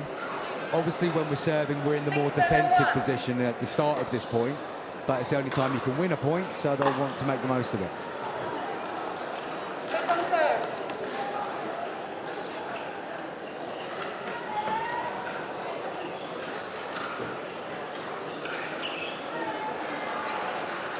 Serve for Munz now. And that's gone wide as well, so Portugal spurning both chances with shots from distance. One of them a serve, drifting wide. Yeah, they need to get back on this right away now. That sort of thing really can stay in your head, and even if it stays in your head for 25 seconds, that could be 2 points. So gives the green light to your opponents as well to push on. It's a good lob. It's a very good lob. First sign of emotion from Team France there as well. Excellent lob, very well executed. It's the lob, Chris. It brings it out in people. It does. It's probably the relief that it hasn't then been attacked and cost you a point. Yeah, because there's always a heart in your mouth moment when it goes up.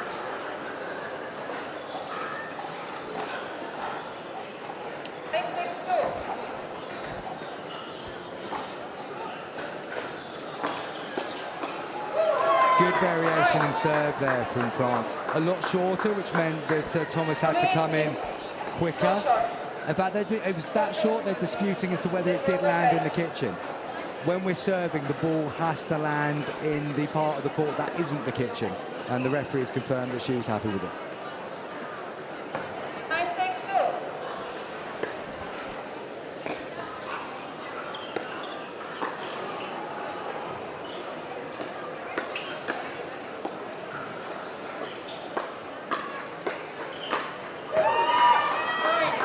Nice work from De Moy again there. Lovely touch and control in the kitchen, forcing the error from Jill Thomas. In fairness, that ball was there to be attacked though, just poor execution. Match point to the French. Lob again.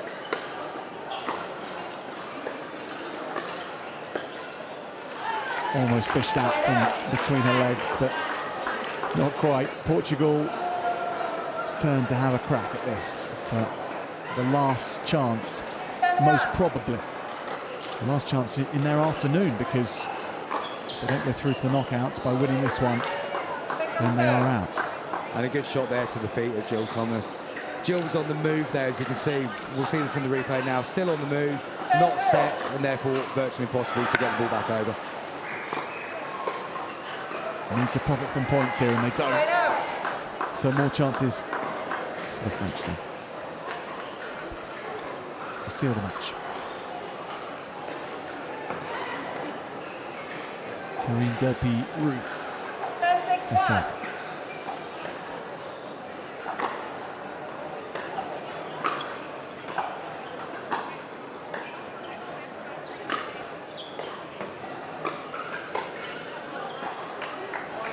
Good work from Portugal. They've done this a couple of times in this game. They've managed to keep France at the back of the court.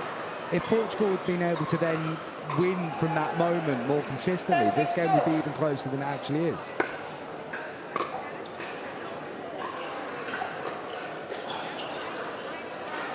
Push long. I felt like that was the right move to come towards the kitchen line. Yeah, it's just come off not the middle of the paddle, not quite the edge of the paddle, that bit in between. And therefore the element of control has disappeared. And these are the moments that Portugal have got to capitalise on. They've done so well to get the serve back, give themselves a chance to stay in the game, and then just a poor shot into the net.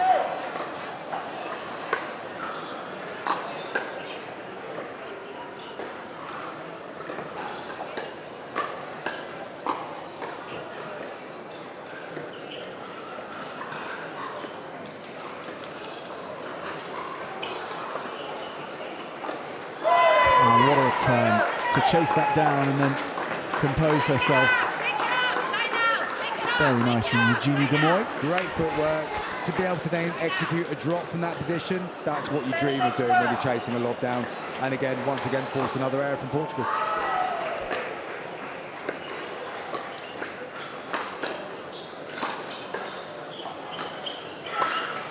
Awesome reactions from France, but Portugal's point.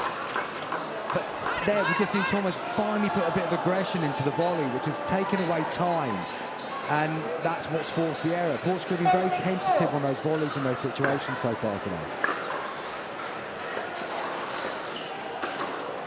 It's there, and it's France's in the end. Match 11-6. The game put to bed.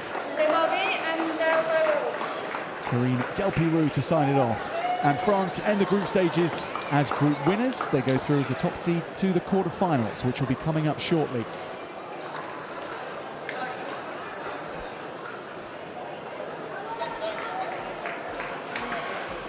One more women's doubles match of the group stages to come. Switzerland against Czechia coming up next.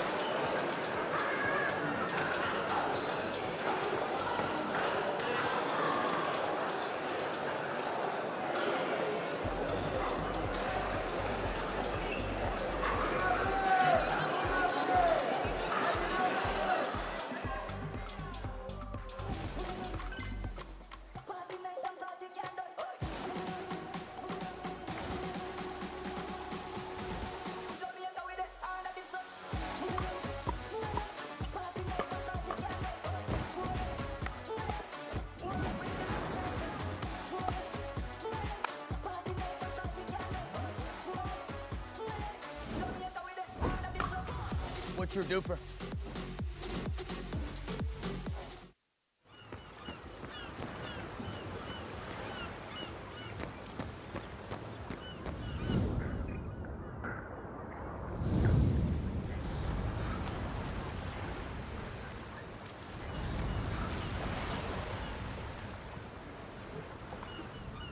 Hey, ready to play? Yeah.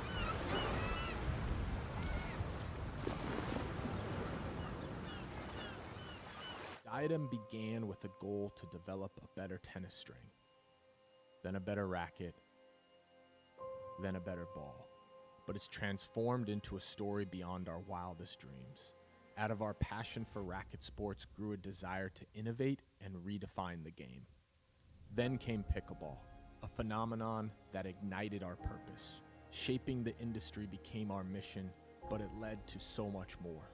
Diadem isn't just about redefining sports equipment, it's about empowering you, our players, to lead healthier lives, form friendships that transcend borders and backgrounds, and to get out and play. Pickleball enables us to do what we do best, innovate. But Diadem inspires much more because it's not about the brand, it's about the individuals who bring it to life. Our success isn't tallied in paddles and rackets sold, but in smiles brought to players' faces and the relentless pursuit of improvement. At Diadem, our purpose is simple. We live to unlock experiences. We live to compete not just against opponents, but against friends, families, rivals, and heroes alike. At Diadem, we live for one more game, one more shot, one more moment in this story we are writing together. Welcome to Diadem, where we live to play.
One game to 11, win by 2.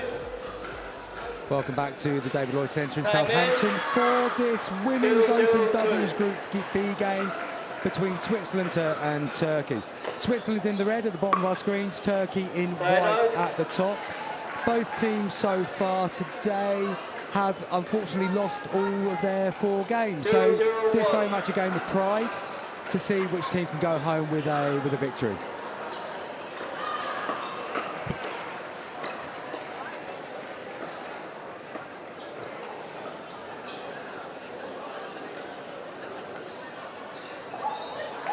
And a first exchange there for Turkey, which will disappoint Switzerland, but a good work by Schlappy there. Unfortunate not to be able to get the ball back over the nets. Point.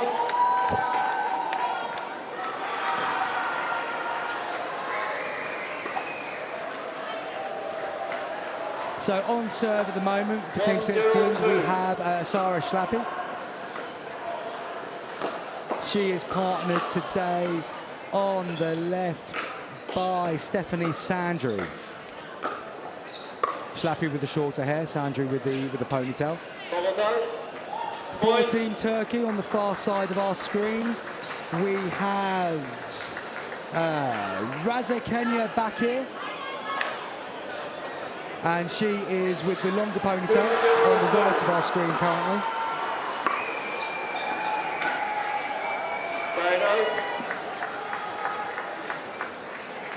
And she is partnered by Chanai Imret. Her hair with the slightly shorter ponytail at the back. Joined now by Jules Stevens. Jules, what are you expecting to see in this Battle of the Basement clash? I think it could be quite a closely contested match. They seem quite even in the past few points, but there's a little lead there for Switzerland, just looking to see if they could maintain that.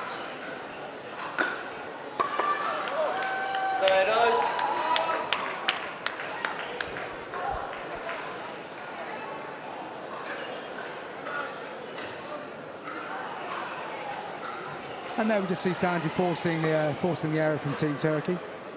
They're now back on serve, 2-0. 2-0-1.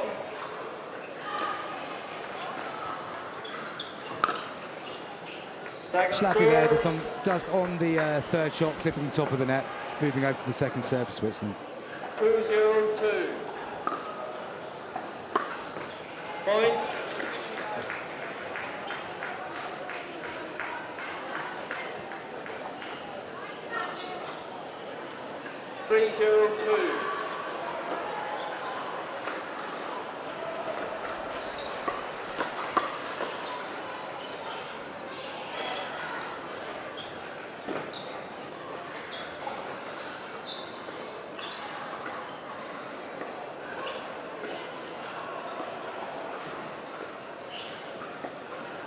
Oh, that was some lovely dinking there from both teams.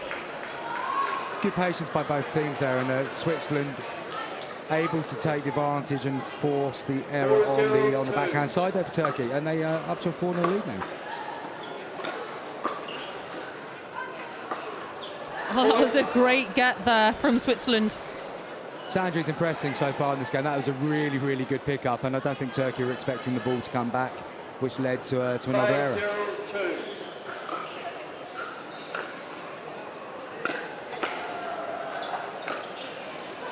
5-0-2. Just clip the tape. Possibly looking to force the ball a bit too much there, Schlappy. Confidence will be high though with the score they've got on the board, and they're going to take more chances than they might do normally.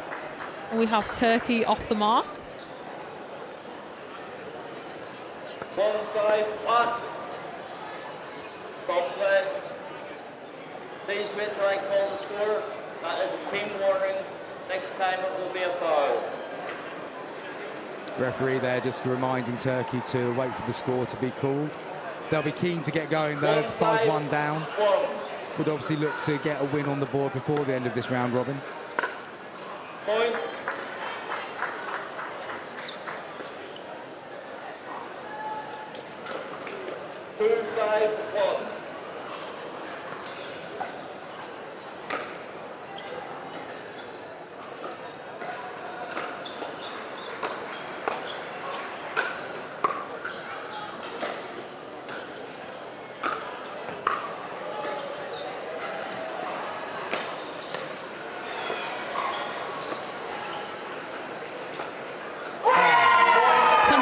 Point down the middle for Turkey.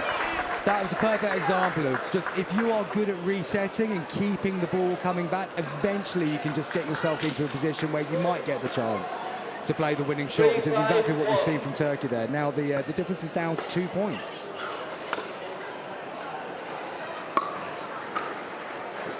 Oh, that's a great angle. Yeah, it's a very nice touch there from Team Switzerland. They just needed to break that little bit of a roll from Turkey. Turkey still on second serve though. 3-5-2. Point. A little bit of change of momentum here. Let's see if Turkey can maintain that. Yeah, they chipped away at that scoreboard, that's for sure. Now down to a 1 point difference.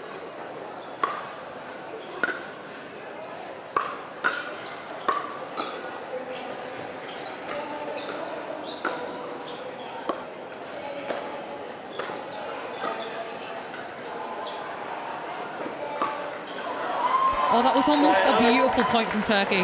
But I'm very, very impressed with their ability to reset from the back of the court. They've kept that point going far longer than many teams would have done. And then just unfortunate they weren't able to turn that into a neutralised advantage with all four of them out the kitchen.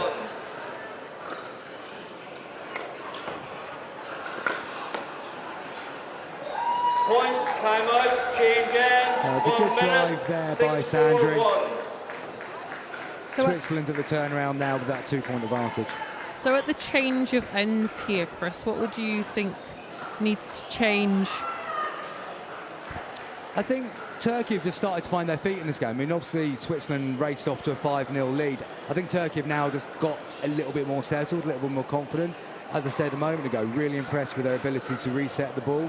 If they can then use that to then creep up the court at the same time, so it isn't always Switzerland at the kitchen and Turkey at the back, then they're going to give themselves a much bigger opportunity. But Switzerland felt like they've fallen into that little trap of we're 5-0 up here. This is feeling quite easy. Some mistakes have started to creep in.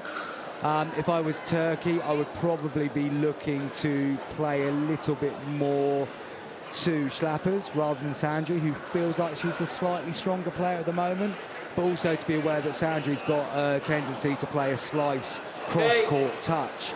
So that's an opportunity for Turkey to get themselves up the court. They can turn that potential strength shot into an attacking opportunity for themselves. Yeah, so let's see if Switzerland are able to actually maintain those strengths and keep playing towards them.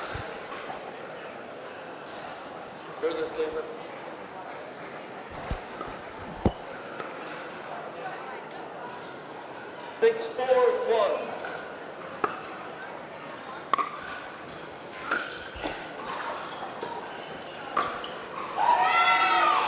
That was a great shot at the feet. And again, we've seen then the advantage of Turkey being able to actually get to the kitchen. They've got good aggression in that moment, and they've been able to target the right spot, which, as we know, is going to the feet.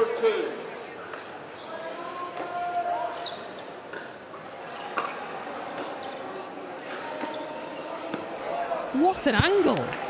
I think you might be giving a bit too much benefit of the doubt there to Team Turkey. That felt like a little bit of a mishit, which created a bizarre spin when we saw the ball go out. There was a look of relief on Team Turkey as that ball did actually land in.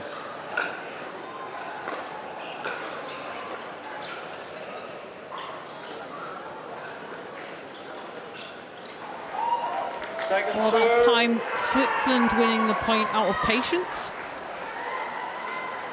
I'm still impressed by Team Turkey, though. Although the scoreboard doesn't reflect it at the moment, it feels like they are playing the better shots and seem to have a little bit more of a strategy in place. And they get the benefit of it there. Again, good resets, force Switzerland to play one more shot, and they forced an error with Sandri hitting that long. Absolutely. Sometimes it's just about getting one more ball into the court, and they definitely achieved that there.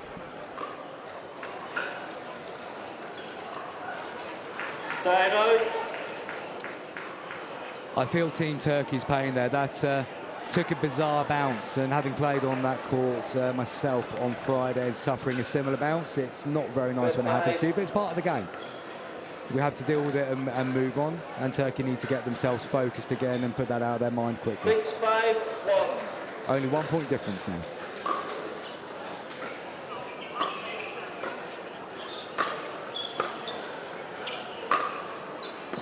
That was a great smash right on the tee. Really good work with the first smash, keeping Schlappers to the right of the court. That created the gap down the middle, and that was a great put away.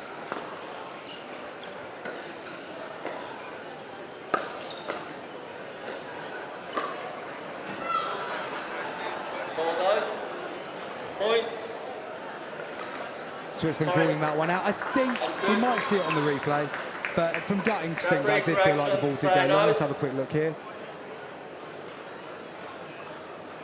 Hard to tell really on the video, so Switzerland had the best view and the referee agreed.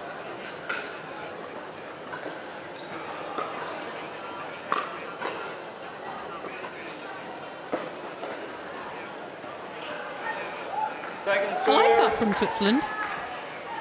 Yeah, that was a good attacking shot there. Looked like she might be going for the ATP, but then decided to go over the net and force the error with the ball going wide. Again, you were talking about that slice. That was definitely a shot that is in her arsenal, and she's definitely using it here today against Team Turkey. Yeah, the ball kept very low there, and Turkey weren't able to get underneath it enough to get the trajectory back up over the net. Sometimes with the slice, you can attack the ball in the wrong way, and it goes very flat and just goes straight into the net.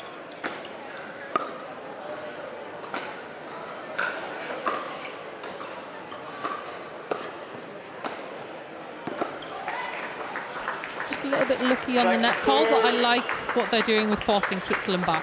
Yeah, that was good court domination. They pinned Switzerland right at the back, and they were varying where the volleys were going, which kept Switzerland moving but not coming forward, crucially. Good angle. Very nice angle from Turkey there, going to Schlappers' backhand. Yeah, it was good to see not even allowing Switzerland to even get a paddle on that ball. And don't forget, both teams here playing for a bit of pride. Neither of them will want to go home today without getting a single win on the board. And it's a very, very close game. 6-6. So close, in fact, we've now, the scores are finally tied.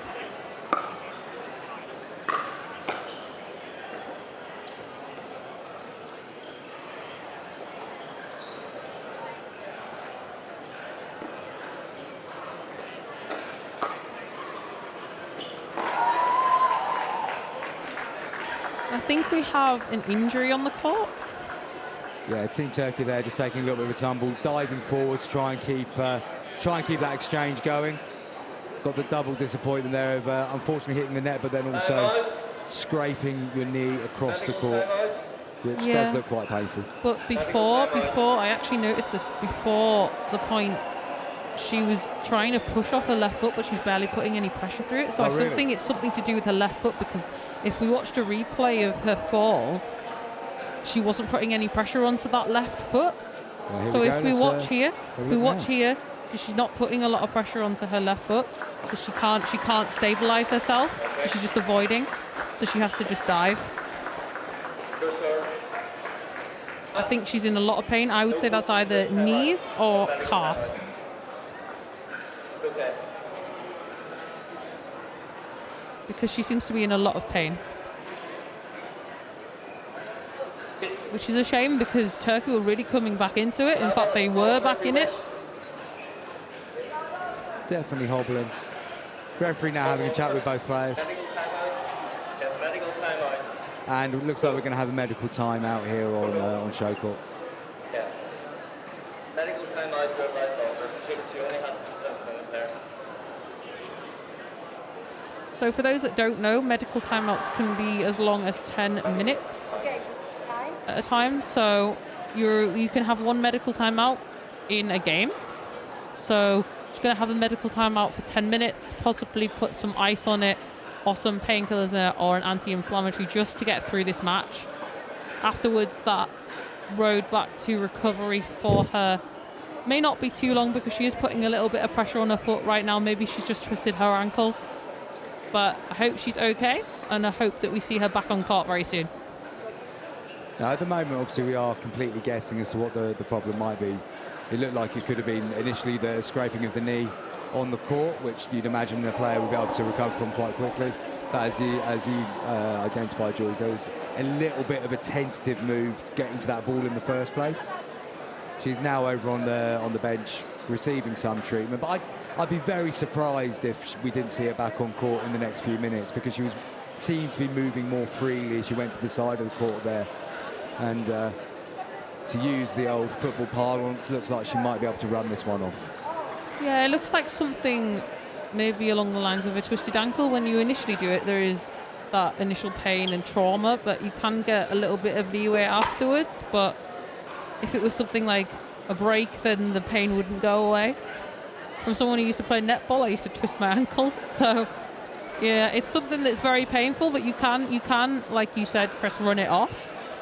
But we'll just see how she is at the moment. And I hope there's not a withdrawal. Like you said, they want to try and get a win on the board today. It'd be a very sad way to end the event for Turkey. But anyway, Jules, so you obviously able to watch a lot more of the action after I departed yesterday. What were your, other than obviously England winning it, and quite obviously we're both English and we were very pleased with that outcome, what were your main highlights from yesterday's action? It was actually a non-England match, and it was the bronze medal senior match that just went on for almost 2 hours. I was quite pleased to, just purely from the energy expended in that, quite pleased not to have to be on the mic for that one and just watch it from the comfort of home. But no, it was an exceptional match. Well, were there any other moments throughout the day that have stuck in the memory and you would talk about in more detail with your friends when you're recounting the tales of this wonderful weekend? I think one of the biggest things that, I'm going to bring an English player into it, because I've known her for a very long time, but it was just something that I saw a bit of a different side of her in that open final. So that was Thadia Lock. And I was saying, just when I think that she can't get any better, she proves herself that she can. And I think a lot of people, just because, she's like in her mid-30s and stuff, and she's going, I would say, more along the lines of moving outside of the open things. But I don't see that happening anytime soon because she's just getting better and better, and she's definitely proving any critics wrong. The way Locke performed at the end of the first game in particular of the final yesterday, England needed one of her and Chowdhury to really step up and take control of that game, and the work that Thadia put in there was exceptional. Not to downplay, of course, the exceptional contribution of James Chowdhury as well, but Locke really had that sense of, right, we are not losing this game. I'm taking control of this now. I'm going to get this over the line, which is fantastic to see. One thing I like seeing, watching the streaming myself, was the way that Team England celebrated at the end of it. Of course, it was Thadia Locke and James Chowdhury on court at that moment, but the way then the whole team went up to receive their medals and everything. And you just get that real sense of feeling that this is a team effort. It wasn't just two people performing in the doubles at that time. It's been really good to see the atmosphere around the England camp and how well they're all working as a group. And of course there will have been disappointment for the players who weren't playing themselves in those key moments, but they all performed such an important part of the process to England to be in that position in the first place. Yeah, I mean, I completely agree with you. I mean, immediately we go back to the Women's Euros when we put Sweet Caroline on. We had that moment here, everyone jumping up and down, celebrating. There was smiles on people's faces last night and this morning, just from, I think, I wouldn't say a shock because they're incredibly talented players, but just from the sheer greatness of the event of what we just achieved in mixed doubles. And it would be really great if, from an England point of view, can we actually continue that? But I've actually seen some players, especially some of the men who played yesterday in the mixed. I really do think they're going to be a formidable force. I think the men's doubles is completely wide open to what could happen, and I'm very excited to see how that plays out.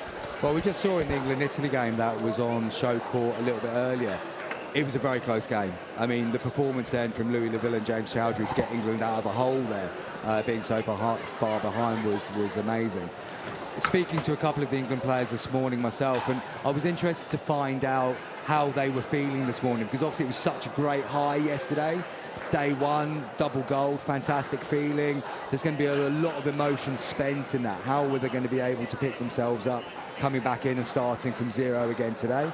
There's an element of that's why it's a squad game, because you're able to rest and rotate, and both Sam Basford and Rob Williams can get a feeling of who's ready in this moment for the next games. But speaking to Richard Love this morning, he was bouncing. He was absolutely ready to go again today. Admitted he hadn't had the greatest night's sleep, but you get the feeling he didn't really need one. The sheer adrenaline of what he went through yesterday, and then the opportunity to do it all again today, puts them in a very strong position. Yes. But I agree, it looks like a much more wide open competition in the gender doubles today. It's funny that you mentioned Richard Love, actually. So when the England team was celebrating just down here at the bottom left of the court, Richard Love actually gave a look up to me and gave me a big come on, and I gave like a fist pump back towards him, and it was very nice to get involved in that moment. It was very fun, and he's been all smiles, I would say, and I'm not surprised. He's definitely impressed me ever since he's come on the pickleball scene, and he's just getting better and better, especially with his established partnerships in mixed doubles with Anna Linton as well, which she's only played just over a year, which is actually hard to believe, and already showing that she's one of the best players in Europe in her age category. No, certainly. Now, Richard as well was also saying that the power of the moment of this fantastic event, he found himself being even more animated on court than he could ever imagined himself being in a normal situation. Richard is a very cool, calm, collected, smiley, just a very relaxed type personality. But you could see him getting actively pumped in the games, which just shows how much this is meaning, not just to the English players, of course, but it's easier for us to talk about them because we know them personally. But the weight of this amazing inaugural tournament just amps everything up to a new level. And people find themselves acting in a way that they may not have even realised was within their own personality because of the importance of the event and the prestige of this event. I mean, you are representing your country for the very first time in the very first event of this type. There was a first ever Football World Cup. There was a first ever Olympics. These things only happen first once. So to be in that position where you are leading and setting the tone and setting the example and taking it over the line to win gold, it must bring out emotions that as a sports person you may not have even known really existed either.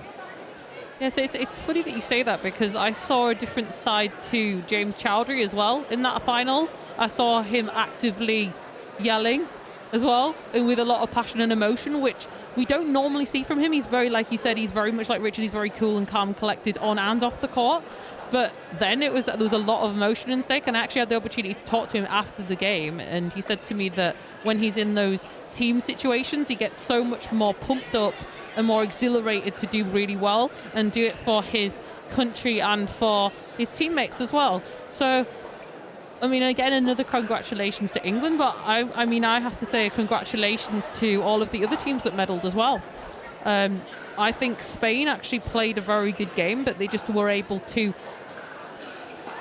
try and avoid that Alcatraz forehand, which was so formidable in those first part of that first game. And it'd be really good to see the Spanish men for the rest of this tournament. No, Spain obviously Spanish men obviously one of their favourites to go on and lift the title today as well. But again, going back to that England-Italy game, now Italy look like they're going to have a challenge to get out of the group, which is surprising. We knew Austria were going to be strong behind England coming into today's Open, but the way that it's opened out now is really, really tight for Italy to be able to get through to the next round. Yeah, I think that game especially, I mean, I had the privilege of actually watching that when I was having a break at the sideline. I think something that was good from that was actually seeing the effectiveness of Leville's backhand flick. And I thought it was used so well. They were trying to target that backhand, but I just wouldn't go there, to be honest, if I was playing against him. It's so casual, isn't it? It is just so casual. He has that ability to generate so much power from almost zero movement.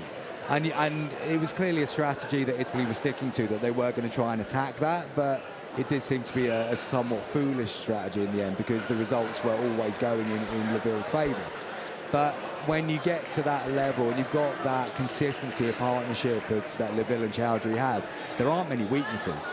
So with Italy, I felt like it was more of a case of they could decide which way they were going to go, and they were going to have to stick to it. So it looks like here she has put a knee brace on, so it's probably a knee injury. I think that's what I mentioned about not putting pressure onto that knee. So let's see how this game goes. We are about halfway through this game, so it's not going to be a full game to be running around. I don't know if they have many more matches in this group. Well, I believe this is the final group game for each of the teams. Okay. And we are in a situation where neither have won a game yet, so this is the opportunity for both teams to get a win on the board and go home with a slight consolation. That's exciting. And we're tied at 6 each. So Team Turkey have clawed their way back from 5-0 down. And it'll be interesting to see the mobility that we now have with the knee brace. And that could be a psychological thing as well. Just putting a knee brace on in that situation may well give her the confidence to be able to push forward. This side. Perfect. Bounded. Our referee just making sure that everyone is resetting and starting getting in the right positions. And the action's about to get underway again. 6-6-2.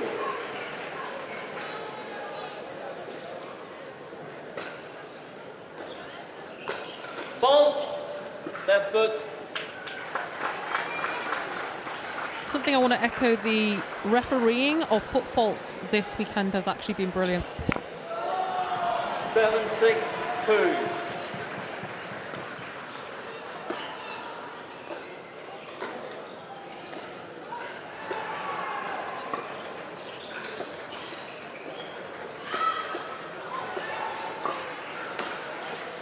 Point. So far, no real effect being shown by Team Turkey following that injury. You would have thought Switzerland might be looking to target here a little bit more, just to test out and to see what the mobility is like, but we've not seen that so far. But I also think it might give Turkey that little bit more fight to want to pull it over the line.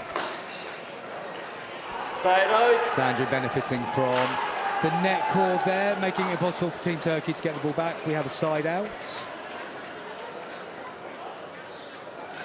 6-8-1.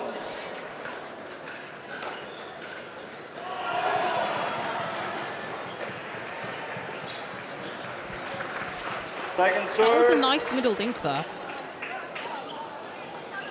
Yeah, good angles. Clearly an issue here for Team Turkey. Very much wincing in pain as she returned to the baseline. Almost hopping into the kitchen on that one. So what I would be looking for my partner to do here is try and cover me if I'm a little bit slow going to the net. So be able to come across and take it, but then move back in once I then come back to that baseline. But playing with an injury is very difficult, but there are ways of compensating. Well, Turkey also have the advantage here, the fact they have got a right-hand, left-hand combination, which means that our left-handed player can naturally take a lot more of the centre court anyway. Whereas if we had a right-hander on that side, it would be more difficult to cover so much with the backhand. So Turkey really can use this to their advantage. And they're in the lead now, having been 5-0 down, so they're certainly not going away. Point.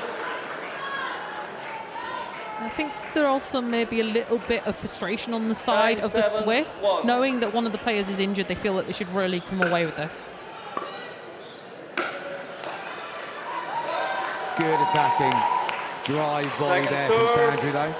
Moves Turkey over to their second serve, 9-7 up. So if we actually talk about other sports where we've had people play in remarkable situations whilst being injured, I would look at Patrick Mahomes from the Kansas City Chiefs in America. He actually played on one foot for about over half a match and ended up winning it. So it is possible to totally play with an injury and just try and work through it.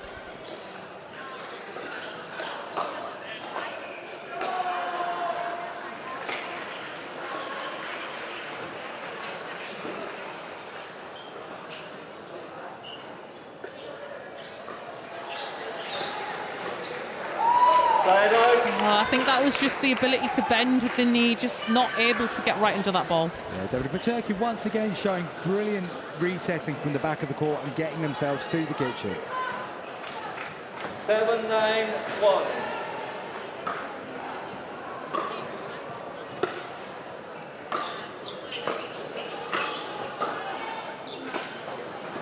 Oh, that's a fantastic angle. Second serve.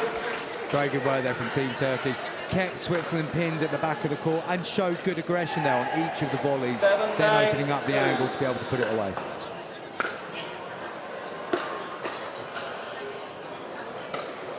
That's a great get.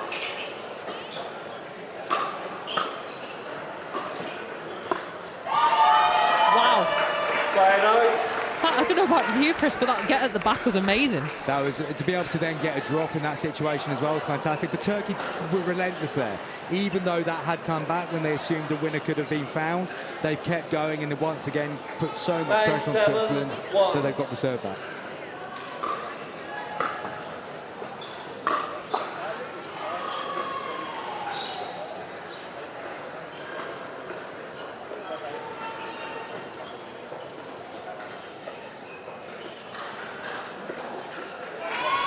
Nice patience from Turkey. Yeah, good work around the court there as well, creating nice angles on each of those dinks, making it difficult for Switzerland to do anything other than react. They couldn't be proactive in that situation. And now it's game point on the paddle of Turkey. Point, game, and they win their game, first game of the day. Despite being injured, that was a very, very good show of mental resilience. Very well played by Turkey. They were 5-0 down at one point, but it never really felt like that was a true reflection of the game that we were watching. Obviously, the injury timeout could have then allowed them to lose concentration and focus, but if anything, it let them come back even stronger. Top performance, and they go home with a win today.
What's your Dupr?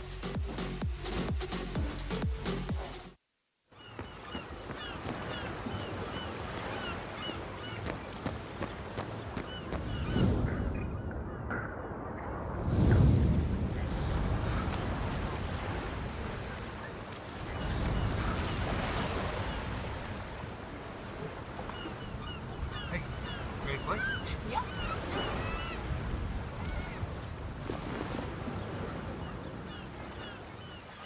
Diadem began with a goal to develop a better tennis string, then a better racket, then a better ball. But it's transformed into a story beyond our wildest dreams. Out of our passion for racket sports grew a desire to innovate and redefine the game.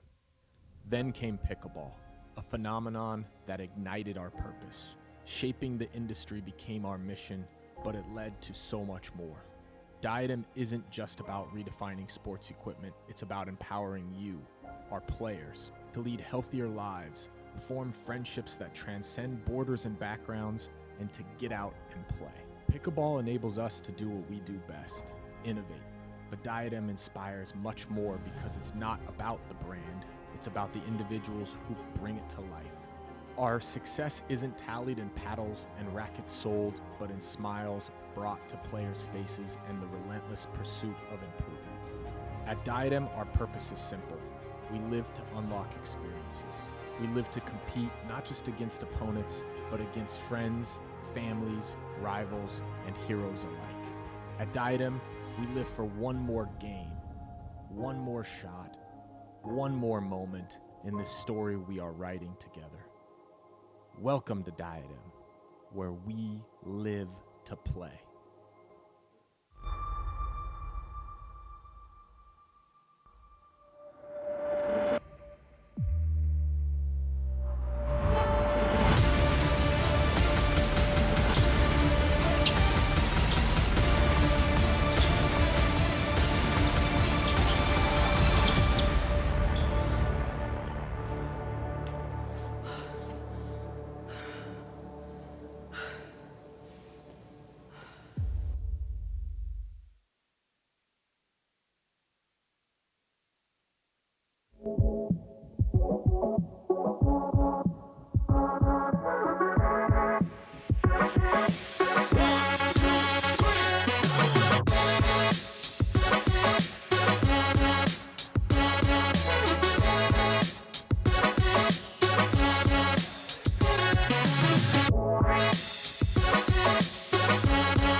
Welcome back to the show court here at the David Lloyd Centre for the Dupr 2024 European Pickleball Championships.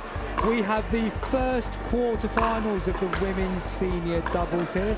Serbia warming up to the right of our screen currently, represented by Natalia Todorovic-Shaw and Svetlana Schroeder, playing against Team Estonia, represented by Ilves and Orga. Now, Serbia earlier today caused a little bit of an upset by beating England in the round robin, so we'll be expecting to see them do well in this game, you would imagine. Estonia, though, will be delighted with the fact they found themselves in the knockouts at their first international tournament. So, once again joined by Jules Stevens. Jules, what are you looking forward to seeing in this first of our quarterfinals? Well, I would say this is the first time I've seen any of these players play, so I'm just looking to see what they've got in their arsenal and what kind of match we're going to see. Are we going to see aggression? Are we going to see long dinking matches? Are we going to see some unbelievable shots? I'm looking forward to it. Well, in fairness to Serbia, if they were able to get a win against either of the English pairs,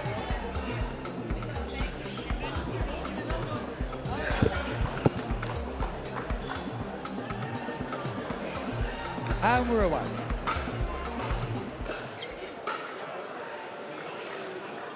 Serbia with a slightly nervous smash out of court there,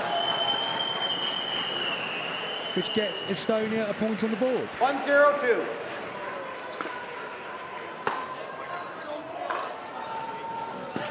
Tied out. But then Estonia following up by hitting the third shot very, very long there. Side out, over to Serbia. Point. Team Estonia there, unable to deal with the serve and hitting the return into the net. 1-1-1.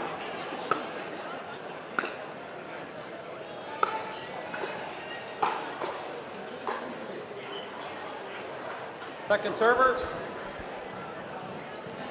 Serbia there just thinking that maybe that clipped the paddle of Team Estonia, but the referee's happy that it didn't. 1-1-2. And we're on the second serve with Serbia. Side out. So, Jules, quite a nervy start from both teams here. I would have personally expected to see Serbia quite dominant quite soon.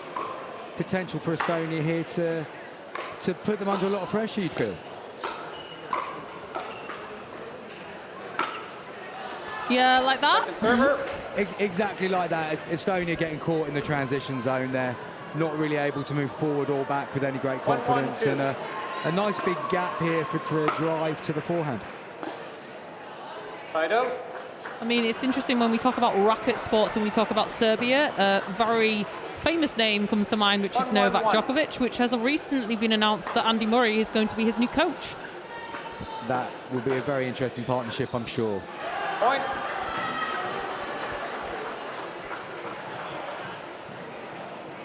So Serbia just looking to force a few errors here. This one going slightly wide of the sideline.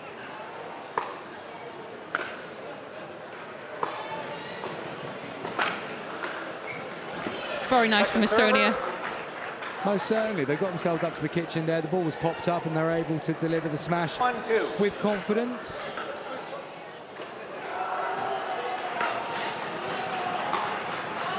Point. Again, the power from the Serbian side. Yeah, certainly something we're seeing already is that they're very comfortable playing that drive volley to the forehand court of the side. Fido.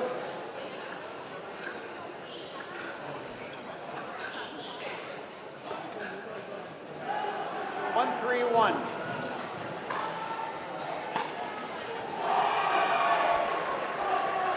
Second server.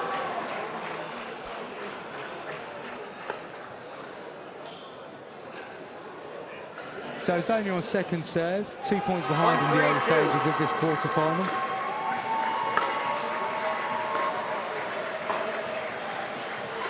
Ooh, that was a nice angle.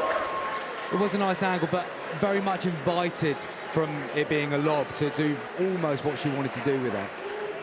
Yeah, I think that's the danger with a lob, isn't it? It's either if you hit it too little, it can be a smash, and if you hit it too much, it'll go out.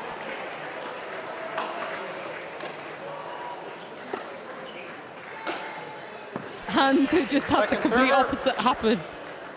I wonder how much of that was a thought process. Well, we won the last point by putting the ball up there. Will we get that again? But it's a very risky strategy, as we've seen so often today.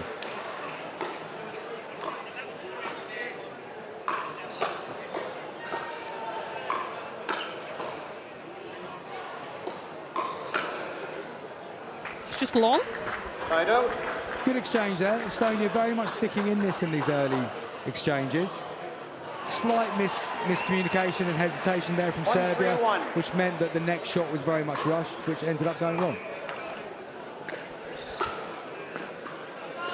Second server. So still quite a closely contested match at these early stages. 2-point lead. It's not massive in pickleball. Definitely able to be achieved on one side out.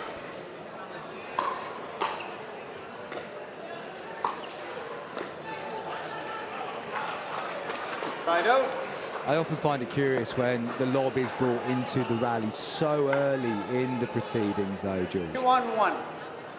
Turns into a bit of a tennis rally, I tend to call it. That lob and smash situation. Second server.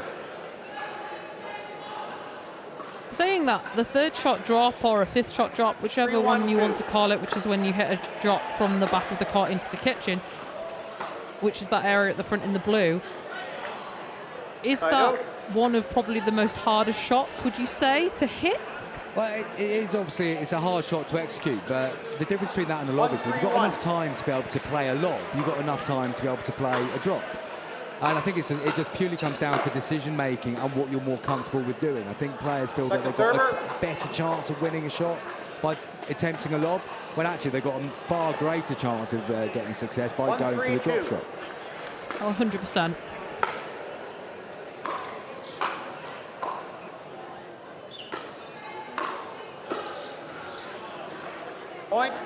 Yeah, just a little bit caught out there. It's quite a bitty start to this game. Not a lot of rhythm into it yet. Serbs exchanging sides quite frequently, but Estonia now 2-3 behind. Good smash there from Team Serbia, but again, the ball going up, which is only going to invite it to come down again when it returns to your side of the net. I think from what we were just discussing there, we want to see more drops into the kitchen and get more establishment at that kitchen line as a pair.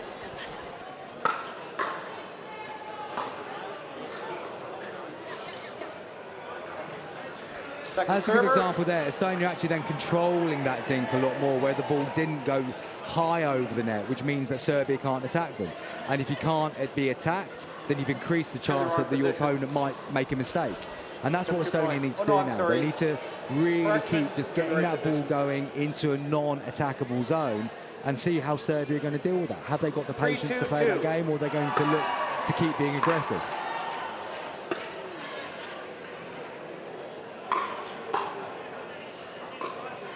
Very interesting seeing a lob very early in the rally.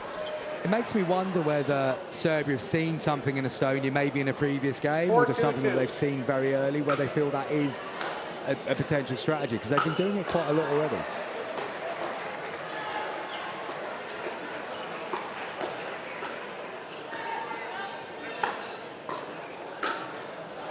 Lobs from both sides.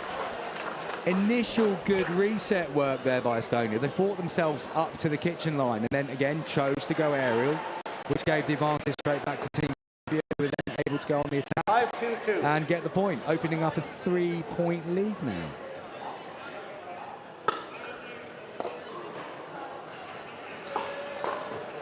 Point. That was a great shot at the feet. A bit of distance opening that up now for Serbia. It feels like they are becoming very much the protagonists in this game. 6-2-2.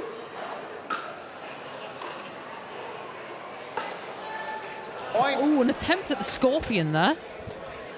Scorpion or self-defense, Jules?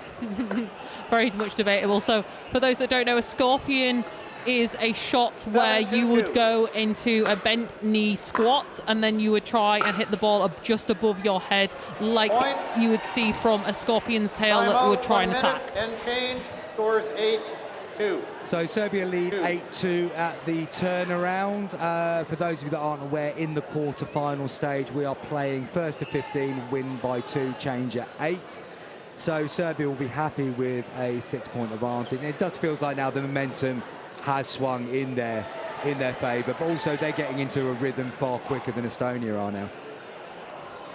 Yeah, I don't think they're out of this game though. If they just change a few tactics, I think they could get back into it. It seems quite even the tactics of what they're doing with the lobs, it seems very similar. It's just the Serbia are coming across and winning a few more points on more occasions, but I think that's just due to the power of their smashes from the response to the lob. Yeah, most certainly. I think there's a much higher chance that Estonia are going to get punished with the lob because the Serbians do have power and aggression. It feels like when Serbia pop the ball up, they've still got a chance then to get a reset from the smash and then make their way back up to the kitchen. But in an ideal world, you'd hope that neither team would be relying on the high ball as often as they are.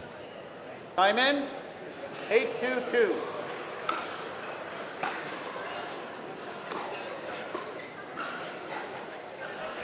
That's a lovely controlled drop.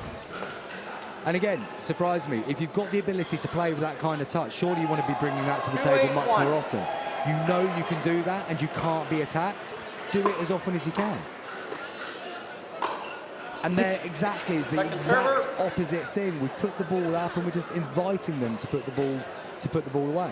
Yeah, I think I sense that there's past tennis experience on the court right now. Because we tend to see that from tennis players. They tend to use the lob thinking that the safest part of the court is the back and the middle, whereas on a pickleball court, the safest part is the front. Completely agree, but then when you've got the same result about 6 times in the row in the middle of a quarter-final, at what point do you think maybe I need to change what I'm doing here? This isn't working.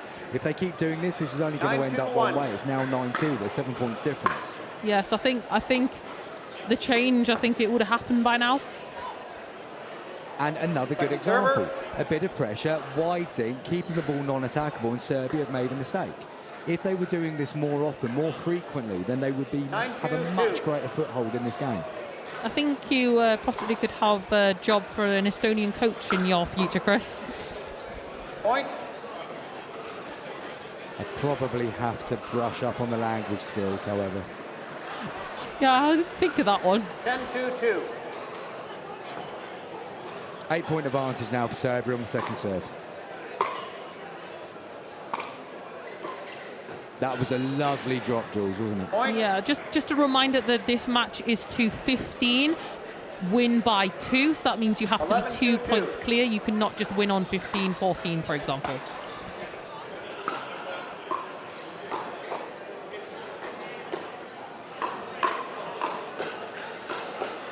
Oh, that's a nice firefight. Good reset work again there from Estonia. They've just come out the wrong side of that rally, but that was impressive defence. I just want to see if Estonia are able to try and neutralise that power, like you were saying, moving it around and have that patience in the kitchen. Well, they're going to need to do something soon. They're 12-2 down. Second serve with the Serbs. They're still in control of this game.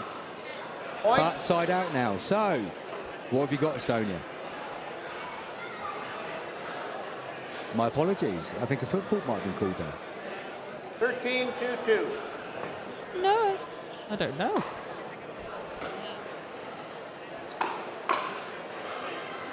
Side out. No, it's a side out. I think that there was just a missed return to the net on that last point, and that's why they got the point. Well, so, very much now or never this time for Estonia.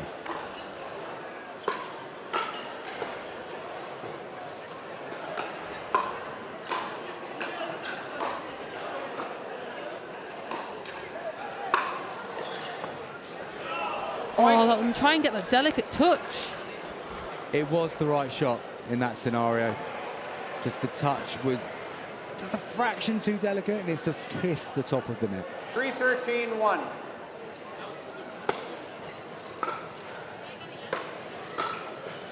Oh, right at the feet. Server. Yeah, that's the perfect placement that time. Don't need the power in that scenario. You're just looking for the placement, making it impossible for the player to get the ball back up again. Very well jammed. 3-13-2. Lido. Well, I think either a bad bounce or just a miscue of that swing there.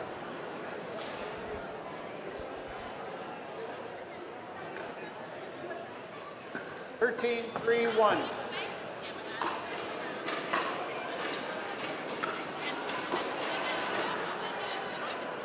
Foot fault. Stop play. And the call of a foot fault for Estonia. That's definitely not something that they wanted in this situation. We now have a match 14, point 3-1. on the paddle of Team Serbia.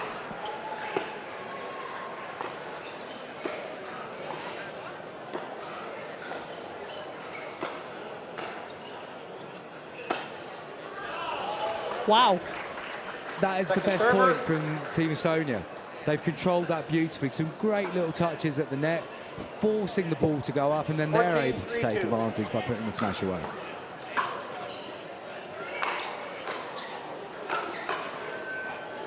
Wow. And again, Estonia, where has this been? Come on, we brought this to the table 10 points ago. We might still have a game on our hands. You never know, 1 point at a time. It is possible, but 3-14-1. One side of the court to the other. Again, Second trying server. to attempt a lob.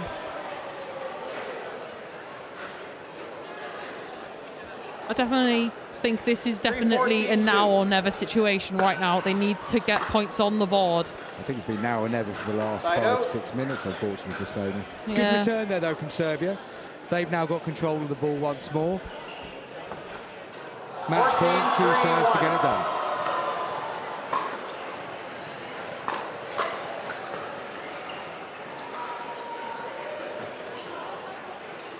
Second server. Once again, attempted lob, failed. Ball going wide to the backhand of Team Estonia. Second serve. Will this be the moment that 14-3-2. Team Serbia book a place in the semi-finals?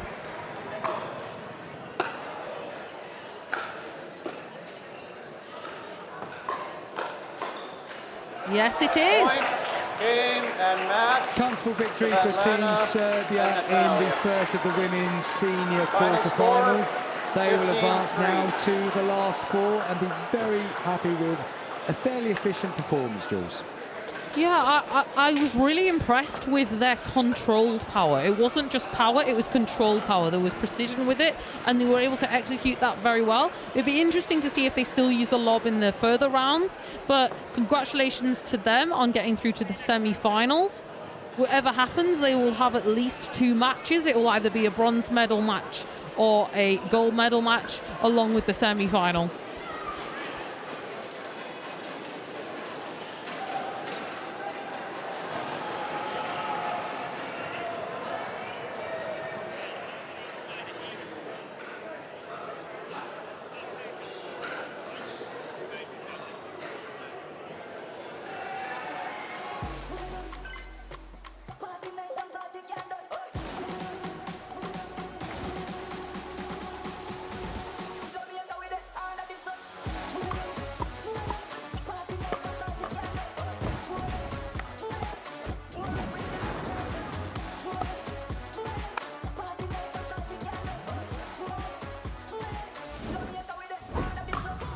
What's your Dupr?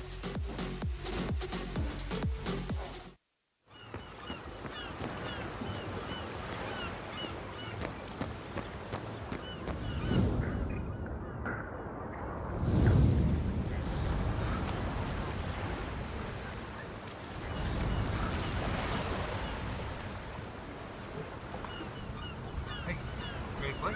Yeah.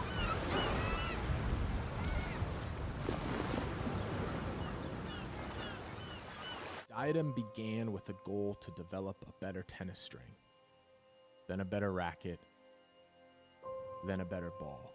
But it's transformed into a story beyond our wildest dreams. Out of our passion for racket sports grew a desire to innovate and redefine the game. Then came pickleball, a phenomenon that ignited our purpose. Shaping the industry became our mission, but it led to so much more.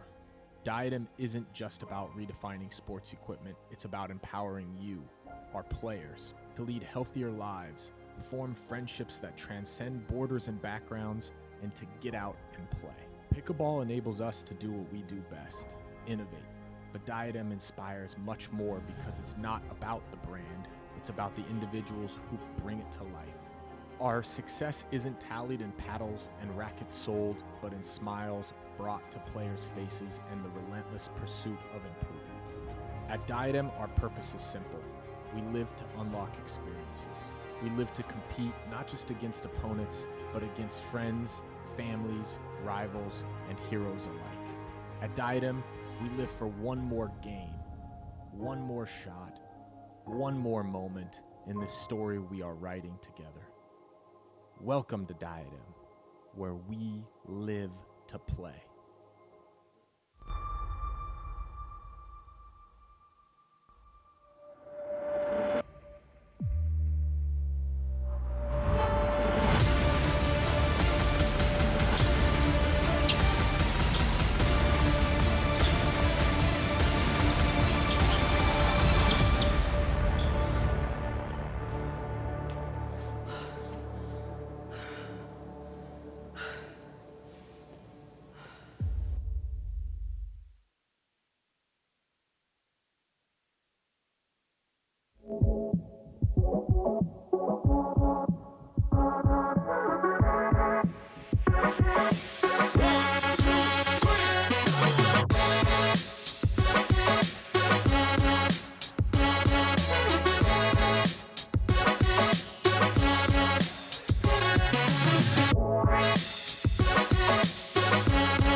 It's quarter-finals time here in Southampton at the Dupr European Pickleball Championships. England's the hosts in the knockout stages, up against Belgium. It's the two Mollys, Molly O'Donoghue and Molly Nags. England top their group. Belgium featuring formidably as well at the group stages. But now the real business end of proceedings begins. This is where England accelerated yesterday in the mixed doubles competition. But O'Donoghue and Nags now on serve 0-0-1. in this first of 15 single game match. Point. Jules Stevens is alongside me, and Jules, you're obviously ensconced in the England camp as one of their younger coaches, so tell us all you know about Molly O'Donoghue and Molly Nags. So Molly Nags is the one with the ribbon in her hair, so she is a qualified sports psychologist and coach, so she is the owner of the company Spicy Pickleball, which she runs in Essex.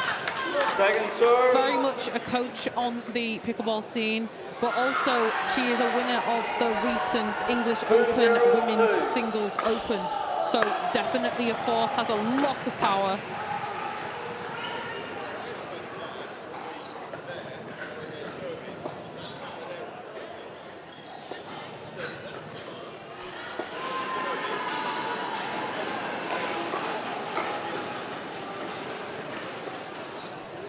Lovely exchange. There we go, there's that power I was talking about. Regarding Molly O'Donoghue, who is on the right, she recently moved back here from Australia and she started her pickleball journey down there, and she's just continued it with us, and she got drafted into our Premier Pickleball League that we have going across the country, and she's playing very well for Team Sketchers, which is Thadia Locke's team. 4-0-2.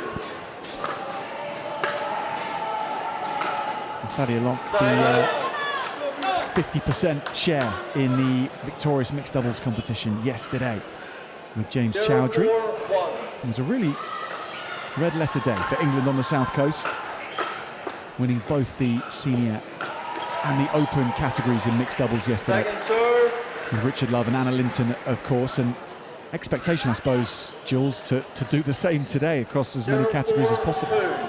Yeah, I think it's important to try and not think about it as an athlete, but it's definitely going to be something that will be in their minds.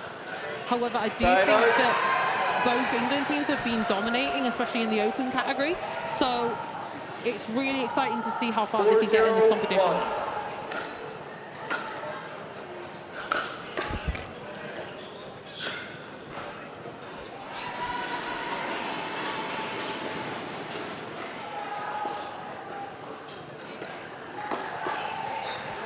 Again, forcing the point out of Belgium from the kitchen. And Belgium represented today in Evelyn van Betz and Cassandra Beaujois. 5-0. And we're going to talk a lot about the kitchen, Jules, across the course of these quarterfinals. So let us inside the pickleball camp. And what can you do and what can't you do when it comes to the kitchen? And first question is, where exactly is it? Yeah, so the kitchen is that front area in the blue. If we get a full view of the court in one moment, there, it's in the blue. In that area, we are not allowed to volley. So a volley is a shot that's taken out of the air before, during, or after. So if you have a smash and you push, your push-off foot is in the kitchen, that is a foul. If you are in the kitchen when you do a volley, that is not allowed either. Or if you do a volley and you run into the kitchen, that is the rule of momentum, which means that you would lose the point as well. 11-0-2. Everything going so smoothly for England in these quarter-final stages. Nags again, all that power, Jules, and it was flagged up at the very top of this match. Nags has just double, triple underlined it. Yeah, I think we're going to see more and more of that forehand, but there's a lot of power from Molly O'Donoghue as well, who is our recent new national women's champion here in England. And that is O'Donoghue there, just knocking it long. Good result for Belgium to get on the board in this first game, the only game. First to 15, they have a long way back to go. the net on the serve, just something that we can bring up. When we serve, if the ball hits the net and it lands in, we play on.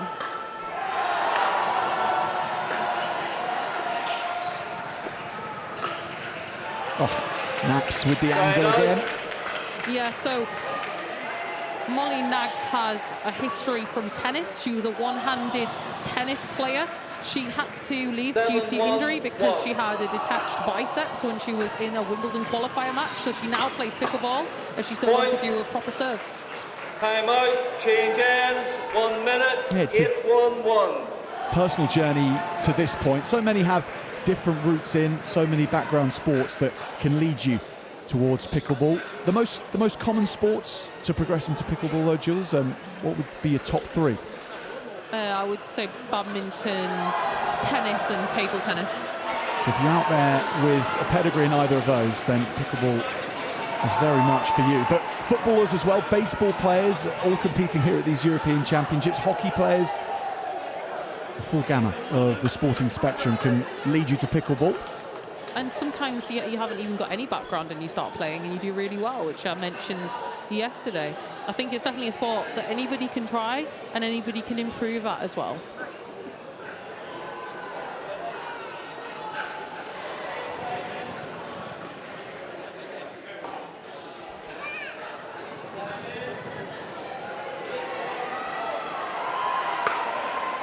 England turning round with an 8-1 lead, and they'll extend that, zoning in on semi-finals.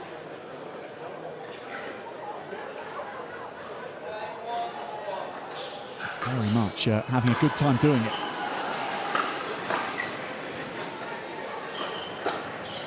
Well, that was a nice backhand punch counter. So if we talk about what a counter is, from that, basically someone will speed up the ball, so make it travel faster towards somebody, and they will make it travel even quicker.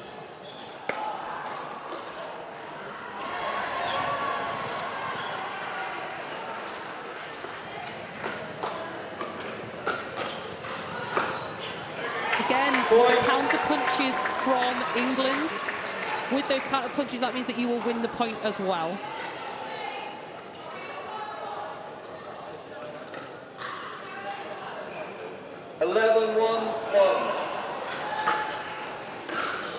So Nags just keeps on going, keeps her foot to the floor. England extends 12-1. We've seen few encounters that have been this dominant today. Yeah, it's definitely Team Molly squared on the other side, and they're definitely just getting better and better as the match is progressing. A lot of targeting of the middle as well with that drive, which is definitely something I would favour, which gives you that margin of error. So when I talk about margin of error, I talk about giving yourself more percentage of the ball in the chance that it will win you the point or keep the point going. They've played the percentages well, they've played every shot well. Now Nags with match point.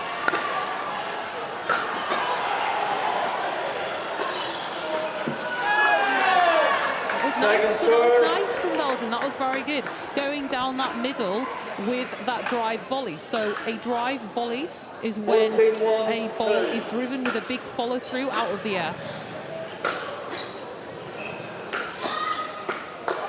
O'Donoghue keeps up the pressure, and Molly squared. Molly O'Donoghue and Molly Nags go through from the quarters to the semi-finals here at the European Championships. England in the hunt again on day 2 in Southampton. 15-1, and Belgium overpowered.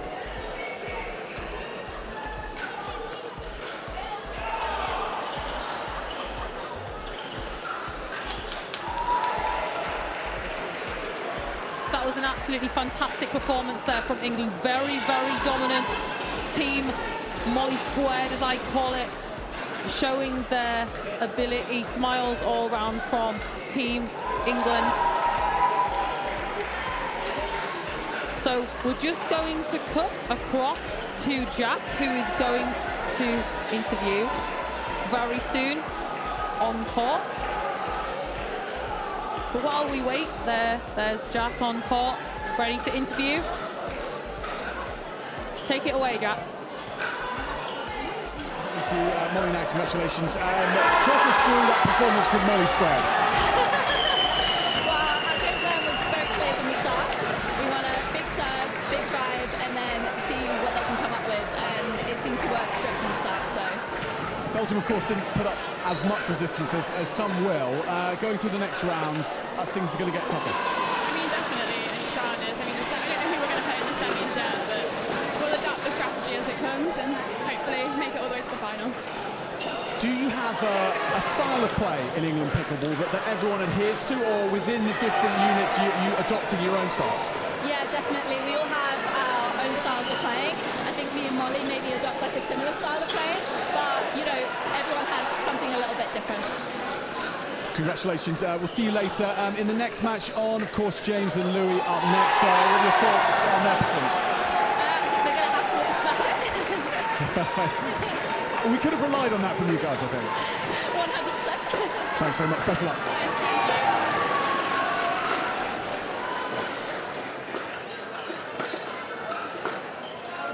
So, thank you very much there from Jack on the court, and thank you very much from both Molly O'Donoghue and Molly Nax. Congratulations on bringing Team England in the women's open category into the semi-finals. So, next up, we have another England fixture. Louis Leville and James Chowdhury against Samu Pivorinta and Alexi Uti from Finland, which I did have the kind and good opportunity to meet them on court and on commentary earlier today, so we got to see what they had in their repertoire. Very good at the kitchen line. I could see this having a lot of firefights. So when I talk about a firefight, I'm talking about volleys happening in quick succession to each other, and one team would end out on top. So when I talk about dinking as well, which I also mentioned, they are shots that land in the kitchen in that blue area at the front of the court, and then it goes back into the kitchen across the court. But again, congratulations to Team England, the women's team. But now we have the men's up in the first men's quarterfinal on court 1.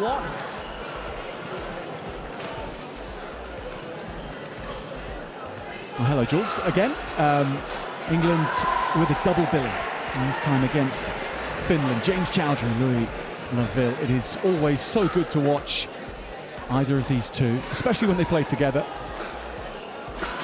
Yeah, it'd be exciting because they have played across in American tournaments together, and they have done very well, especially at the 5.0 category, and they have won the odd match at pro. So it will be very easy to see them work in a chemistry and be able to work, and they're also friends off the court as well. So yeah, it'd be very good to see them playing together and see if we can get that Louis Leville backhand flick in play. And he also has a forehand flick, and then that power from James. And he was actually used to be a tennis professional, so he is probably going to bring those skills in play, which we also saw on display yesterday in the mixed doubles final. Didn't we just? What a final performance that was from James Chowdhury in the mixed doubles final, along with Thadia Locke. And we saw the England pairing in action earlier today as well, against Italy, coming from behind in order to take that victory. Against Samu Pirovinta and Alexi Uti, things are much more unknown. These two were on our screens earlier today in the group stages.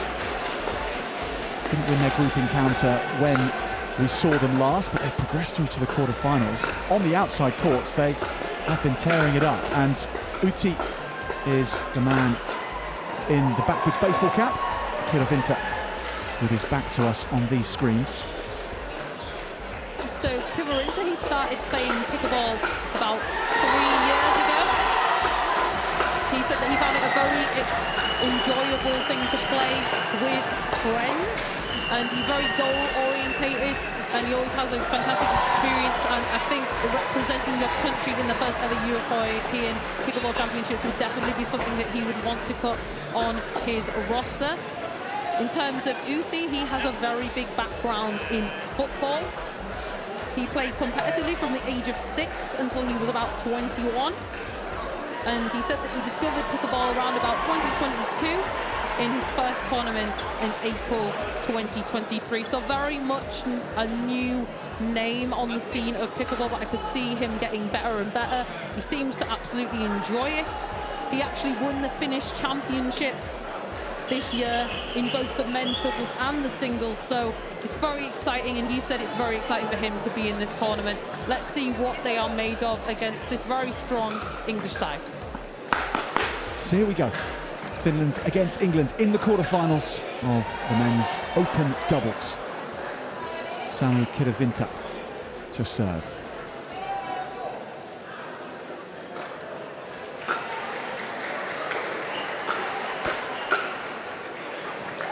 So immediately off the bat, we have a ball going down the middle from James Chowdhury. I would not suggest going more to James Chowdhury's forehand because most of the time it will not come back.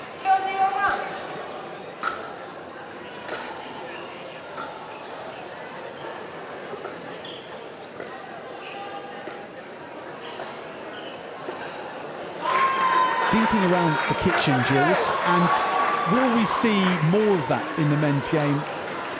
And if so, why? So normally what happens in the men's game is you will get slower dinking and then you will get quick backs of power, because normally, because there's so much power and so much pace, which especially with the new paddles that come out, the ball doesn't come back very often, and the hand speed is just getting faster and faster. So that's why they want to wait until the right moment to execute that attack. But from earlier in the day, we saw that the Finnish pair are completely capable of doing very good dinking, which is a ball that lands on one side in the kitchen and then it will return back into the kitchen. The origins, Jules, of the kitchen as a terminology, are they as apocryphal as the origins of pickleball, the sport? It's an interesting name for a part of a sports sport, isn't it? Yeah, I mean, I actually don't know, and I mean, there could be loads and loads of theories regarding it, but I don't actually know of anything. So that was a fantastic shot there from Uti, showing his athleticism on the court, getting the height over the top of the ball to go towards James Chowdhury's feet.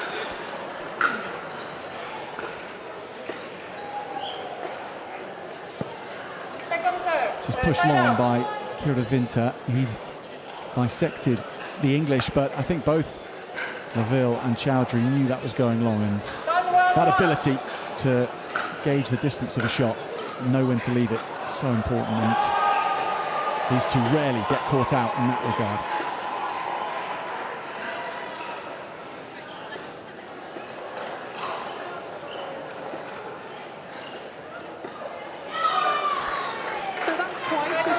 Volley dink go into the net there from James, so I think that's something that the Finnish have probably noticed, so they're probably going to continue to target that. So when I say a volley dink, that is a shot that's taken out of the air and then will land in the kitchen.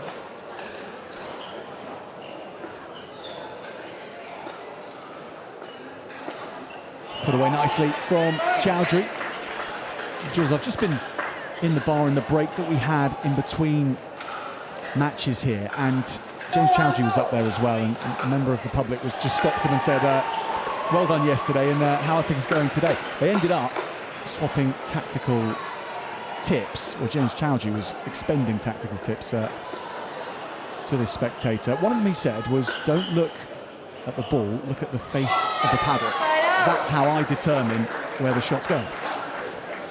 Yeah, so if you see the paddle in front of you, if it's going to be facing in a certain direction, it tends to be where the ball is going to go.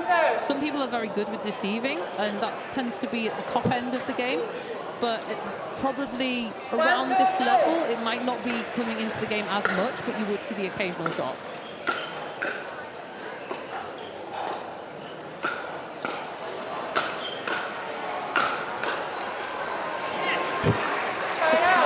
James Chowdhury there, he was just completely hitting the ball harder and harder. The Finnish pair, as we can see here.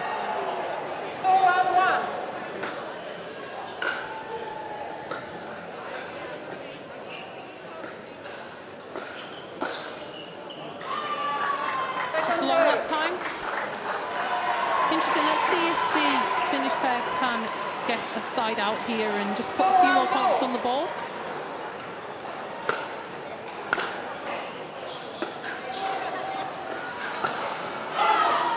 So, for those that don't know, a side out is when you have lost both of your service points and then the serve goes back to the other side of the court.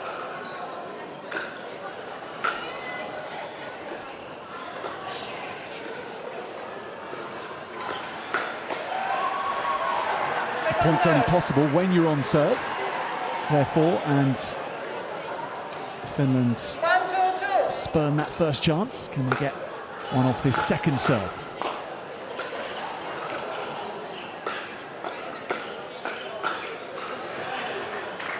Louisville says no.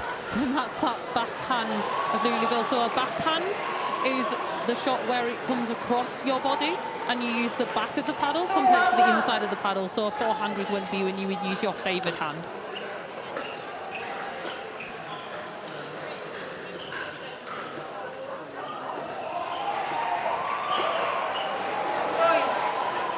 Those ones sting a bit, Jules, don't they? Great chance, but in the net from Finland. Yeah, I would say that was a little bit of a bait ball. So when I talk about a bait ball, that's a ball that's you put it there and you want them to hit that volley because you know it's just going to go into the net.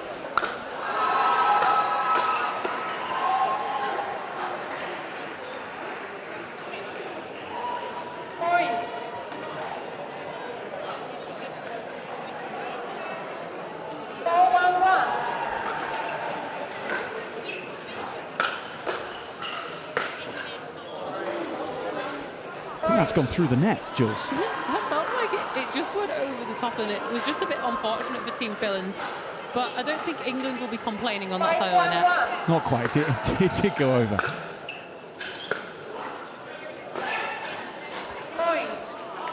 Yeah, the net becoming an all too familiar friend for Finland. Yeah, I'm thinking that Finland, they really need to try and bring more dinking into play and just work the ball around the kitchen a bit more. Oh, the no look from Laville, that was brilliant.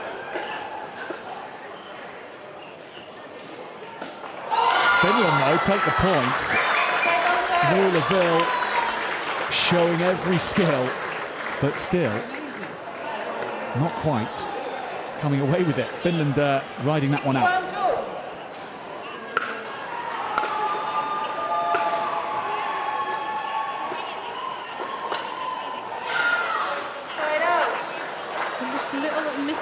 That backhand counter there from Louisville, but I don't think he will do that a few times in a row. I do think that weapon will definitely be something he will continue to use. Back to it for Laville.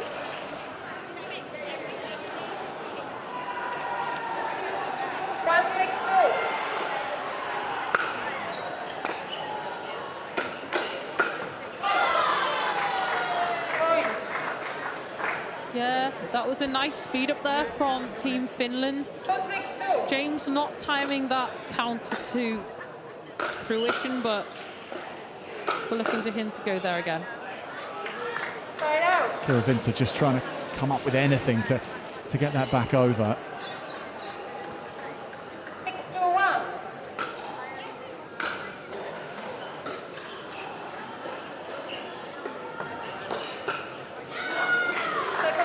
Second error on the paddle of Laville on the backhand, which is something that we don't really see very often from him. I'm sure you want to try and clean up those errors.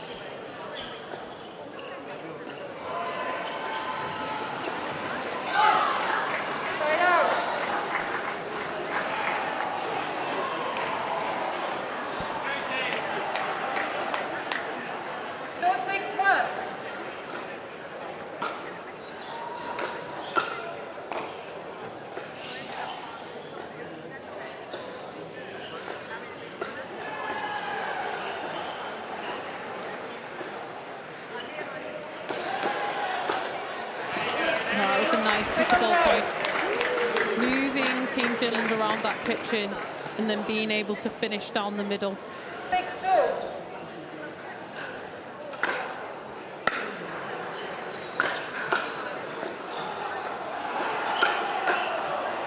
It's the table football analogy, Jules, which you often say about how to work together in that area, shuttling along on the same line. But they were exposed, picked apart by England there. Yeah, sometimes you just don't notice your partner's movement and you can be caught out a little bit.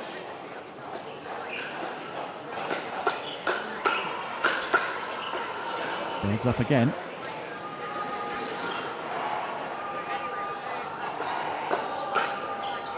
Oh, he's got it in.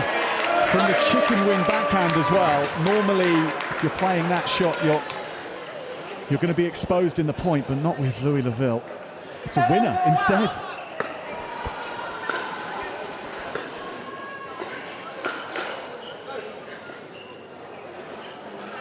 The net's come off its stanchion. Referee timeout. It's come away from the post there. Okay, Jules, sorry. As you mentioned the chicken wing, you mentioned the chicken wing earlier in the match, and I was just saying that a chicken wing is a ball where it comes straight to the body, and what you do is you lift your elbow too high and then you see like a chicken wing in your arm, and it tends to be something that happens when somebody's directly hitting a shot towards you.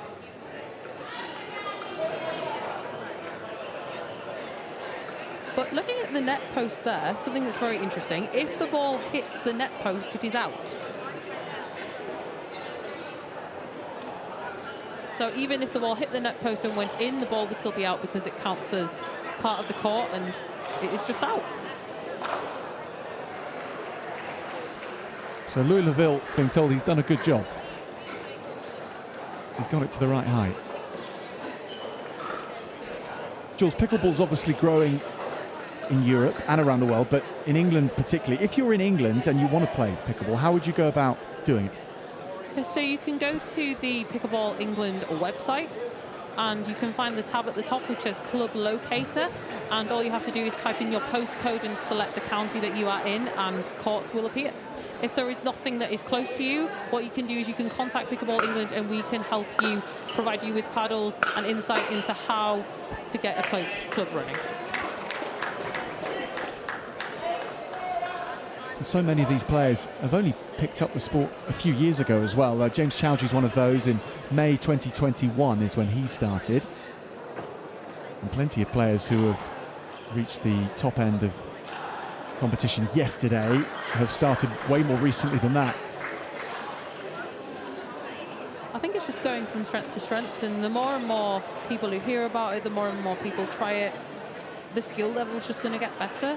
And I've seen that in the time that I've played from the first year to now. So in terms of the England pickleball scene, we had Thaddeus Locke and Louis Leville dominating absolutely everything, and now they're being challenged, and it's just really good to see all of that dynamic competition. Seconds. Well, you've been in the sport 6 years, Jules, is that right?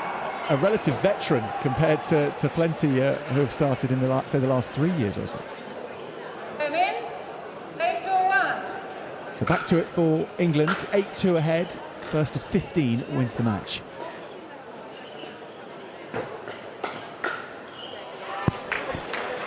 Yeah, that was a very nice pattern there from Chowdhury, just hitting towards the backhand 9-2-1. and then finishing cross court. Second serve.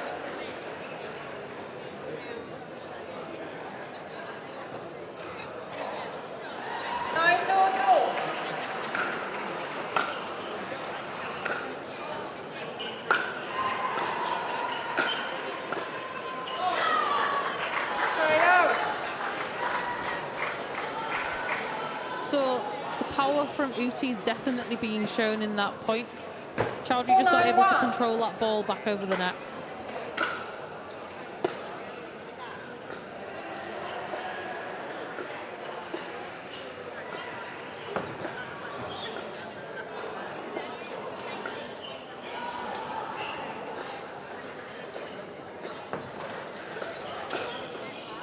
They draw you in these rallies in the kitchen, don't they? You almost physically get closer and closer to the court because trying to see where the next dink is going to take the points. It's very compelling watching, and England again do well. And in that point, they do likewise. Chowdhury in the air. Regulation for him, putting that one away. Yeah, talking about those kitchen rallies. You're just waiting for that moment. Who's going to strike first? Who's going to take the risk? Point. They are incredibly compelling.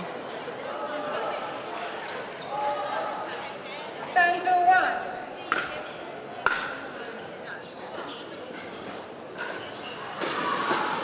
Laville again, he's dropped that in 3 times in this match.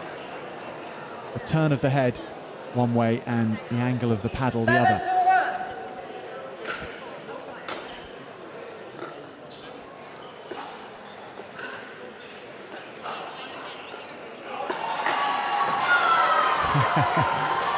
Uti, well, if he could play that shot every time, he would. Absolutely. That was actually quite a good shot. He saw the movement of Chowdhury and just went behind on his backhand side. Football. Now, Jules, talk us through who's at fault here with the footfall during the point. So that would be Uti. So what happened is he pushed off his front foot and that foot was into the kitchen, and then he hit a smash, which then led to the kitchen violation.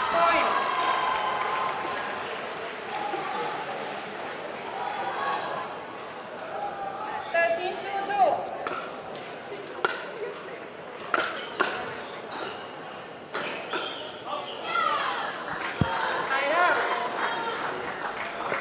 Louis Laville just pointing to the sky about where that ball was going to go. Why did he hit that? 13-1. They can certainly afford to burn through a few points if they had to, England. Chowdhury looks to get the serve back as quickly as possible.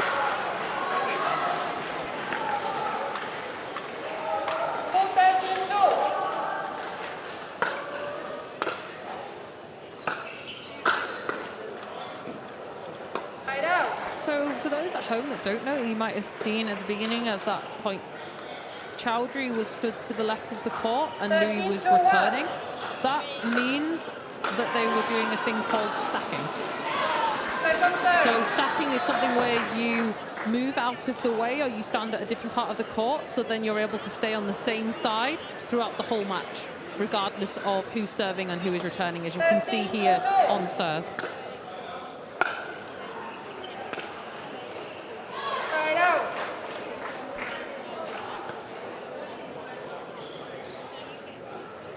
So I think Finland here, they really need to think about getting some points on the board, get some momentum.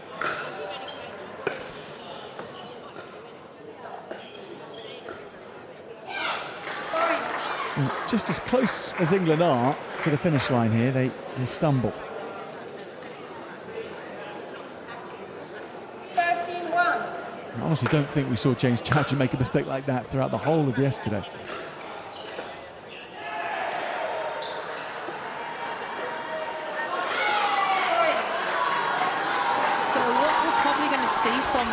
Finish side here, are they going to continue to go to Chowdhury because he's made 2 mistakes in a row?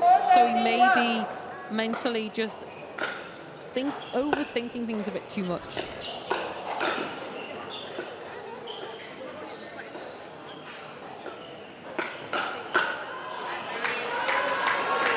And a very nice counter from Louis Laville, definitely showing that that backhand is still a weapon that needs to be avoided. 13-2.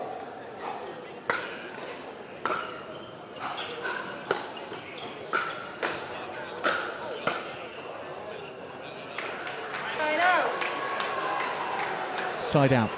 So England get the serve back and have 2 cracks at getting these 2 points to see them through to the semi-finals.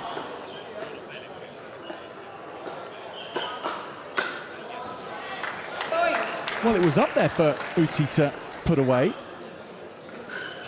Yeah, I definitely think that was the right ball and shot to go for, just not executing to his full ability.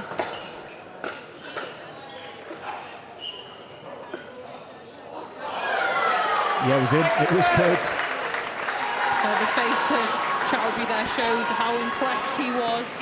Look at the angle on that, right behind Chowdhury, not able to get a paddle on it.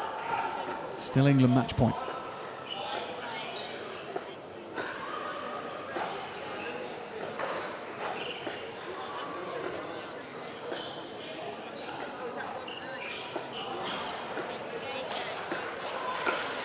Good rally, and Chowdhury, so often more patient of the players in an exchange. Chowdhury, that time he just wanted to get it done a little too early and went for the speed up, but Finland with the point. Finland with the serve now. Chance to add to their tally, but not on that occasion. Yeah, definitely redeemed himself there from the last point. That was probably what he wanted to do in that last point, just able to get over the top of that ball on the backhand to finish at the feet of his opponent, not able to get it back. So can England close this off? 14-4 up.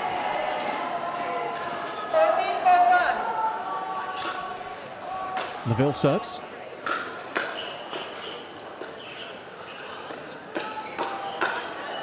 And Laville sees it home as well. James Chowdhury and Louis Laville then with a slower walk rather than the saunter with which they started this match, but they are into the semi-finals in the men's open doubles.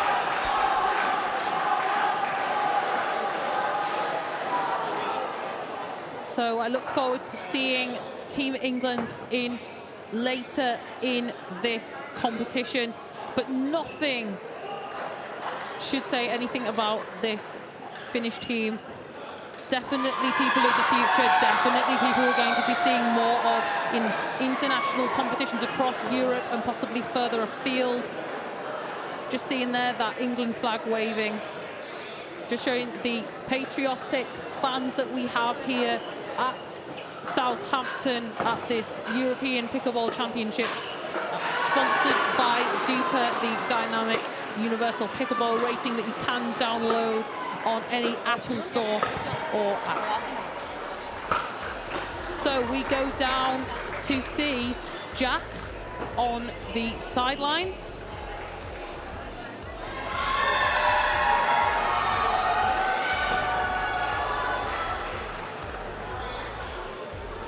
The semi-finals.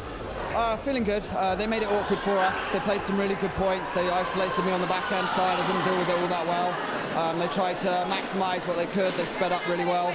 So they were a tough pair, different pair than probably some of the other ones that we've played. But we managed to get through. Louis played really well in that. So. Yeah, Louis, a couple of times with the no-look slice as well. Talk us through that particular skill of yours, the look away and then the reverse slice on the paddle. The first time I did it, I looked at James because it was a shot I explicitly told him I wouldn't do. But, you know, hold the ball as late as you can on the paddle and kind of keep them guessing a little bit. It means they're sort of off balance a little bit. But, you know, James is there to steal the show. I'm just there to sit on the right and keep solid.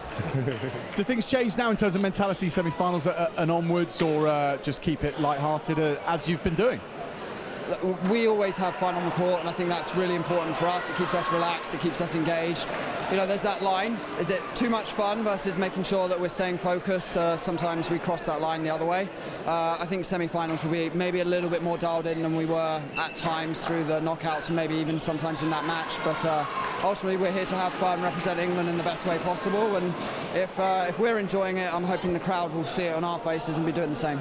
Yeah, look like that on camera, and everyone around here, I'm sure, would agree. Good luck in the next round. Thank you very much. Cheers, guys. Thank you.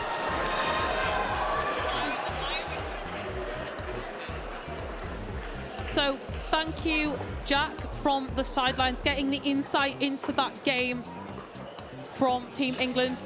Look forward to seeing them in the upcoming semi-final.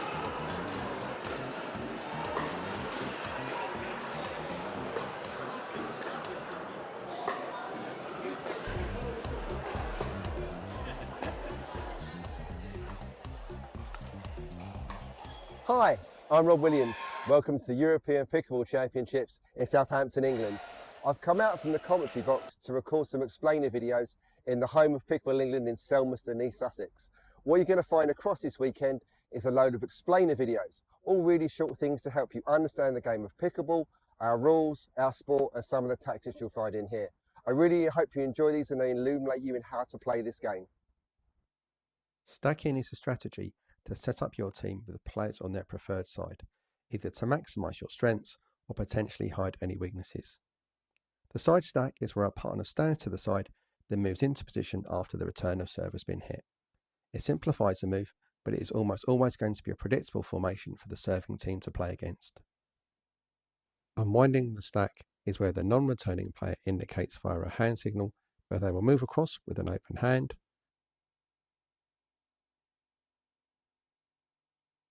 stay where they are with a fist,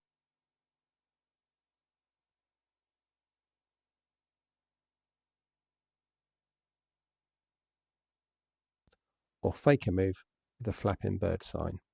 This way of stacking means there is a lot less predictability than the side stack on return, but requires excellent timing and position. The Ernie is named after Ernie Perry, who was the first player to jump the non-volley zone and make contact in the air. The threat of this shot is why players avoid dinking down the line close to the sideline or too wide on a cross-court drop or dink. You must re-establish both feet outside the non-volley zone for a lead.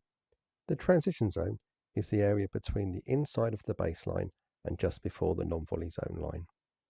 It's where the best players are comfortable playing from but would prefer not to. When in this area, notice how players get low, use their legs like shock absorbers to control the pace, and use a soft grip to reset the ball into the non-volley zone and neutralise the rally. Ideally, players will be looking to drop this ball cross-court as there is a much larger area of safety than trying to return this ball down the line. The two bounce rule is that both the serve and return of serve must bounce once before being hit. This rule equalises the advantage of the serving team being able to score, with the returning team being able to get close to the net first. It leads into other strategic options such as the third shot drop. When dinking, you are always giving up the third of the court. It's not possible to effectively stay with your partner and cover a gap between you without leaving other parts of the court exposed. In a cross-court dink exchange, the outside third is left open. You may find 2 sixths left open on either side of the players in a more central location of the ball.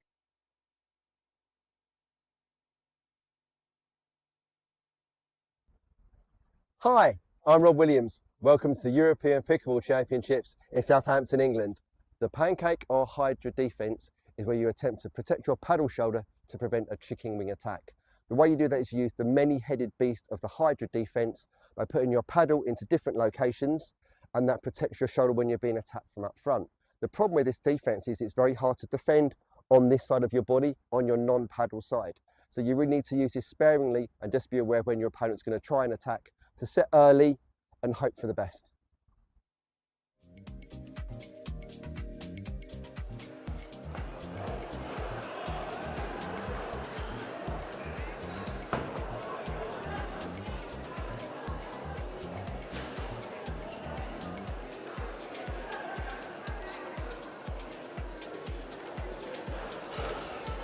It's Scotland against Serbia now in the women's doubles semi-finals. We have the Scots in blue, Serbia in the white and red, and just deciding the toss before things begin again. And it really is the business end of proceedings here, and very much with business heads on in the commentary box as well, myself and. Very much looking forward to this one, Jack. It's a very exciting clash now between Serbia, who, as we know, shocked England in one of the round-robin games earlier, against Scotland, who would be delighted to progress to the quarter-final stage. We could very easily see two different styles of games here, with Serbia coming from very much a tennis background, and then, as we know, Scotland, which we mentioned earlier, a lot of badminton ability in this, but obviously converting this very, very well to pickleball. So Angela McGilvray on the left for Scotland, with her back to us, and Serbia warming up on the right and partnering with McGilvray. And of course we've got Alison Fulton on the far side of the court in blue. Alison, a former national badminton champion. Yeah, national champion, Commonwealth Games participant, 3 European Championship appearances as well. 49 times she represented Scotland in badminton. And now, of course, with a new competitive lease of life in racket sports in pickleball. And that's very common, Chris, isn't it? It's amazing how pickleball is giving a second wind of life to a lot of these players that played to a very high level in a previous sport, and then they're getting the almost like an Indian summer to their sporting career by being able to play in something like this in pickleball. It's semi-final time, Chris. It's a longer match as well, of course, so this is where the rest of the day starts to come into proceedings. So for those competitors who have managed to keep things quick through the round-robin events, then that might start to pay off now. Most certainly. I mean, fatigue is going to start playing a part. And don't forget, this is the second day of a very intensive weekend as well. So these players will have played a lot of matches yesterday. And it's not just the physical fatigue, I think we have to consider at this point. It's the mental fatigue. Going deep into these tournaments is incredibly draining. We're seeing very evenly matched teams when we get to this stage. So the mental capacity you have to take to bounce back from the next game and move on to the next one quickly is going to take a lot out of you, and that can then tie into the physical side of it as well. I'm really looking forward to seeing this contrast in styles though, Jack. I mean, we saw when Serbia shocked England earlier that they just didn't let England play their game. England were looking to take the heat out of the battle by looking to dink and reset, but Serbia just stopped them getting into that situation too often and saw them get home 11-9, which was the first real big upset of the tournament, I would say. Yeah, who saw that coming? After yesterday as well, and the dominance of England in the seniors category. But in women's doubles, it is Serbia who shocked the competition. And Serbia's team here, by the way, Natalia Todorovic-Shaw, as well as Svetlana Shiroda. Well, of course, the round-robin game was the first one of the day for Serbia, so that's a long time ago now. They've had 4 other games since then. And it will mean nothing going into this clash, I'm sure. 0-0-2. So now we reach the semi-final stage. It's best of 3 games, first to 11 in each of those games. So what is a bit of a sprint at the start of the day becomes a middle distance event before the finals and the 3 games to 15. And that's why fitness becomes so much more into play. And this match, effectively in length, worth 3 of your morning matches.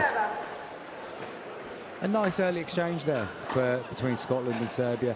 I think we're going to see quite a lot in and around the kitchen, Jack. And what I mean by the kitchen is the non-volley zone, which is the lighter shade of blue as we see it on our screen. Yeah, no volleying allowed in the kitchen. It's a good rule for pickleball, good rule for life in general.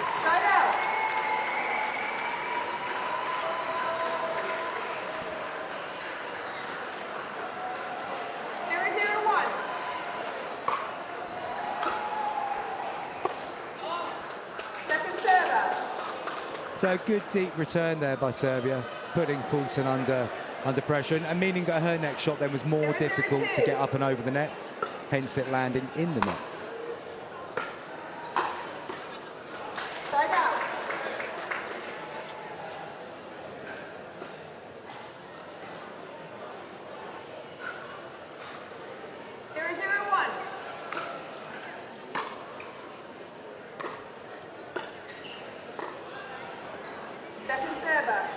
So still 0-0, and Chris, scoring in pickleball, for those who maybe aren't aware or watching the sport for one of the first times, how's that working, and why are we not seeing any points on the board, despite points having been played and won?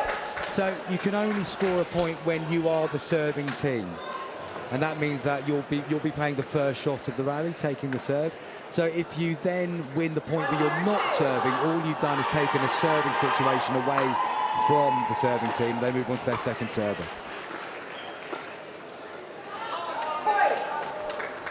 So as we can see here now, Serbia serving have won the last 2 rallies, which means they've now got 2 points on the board.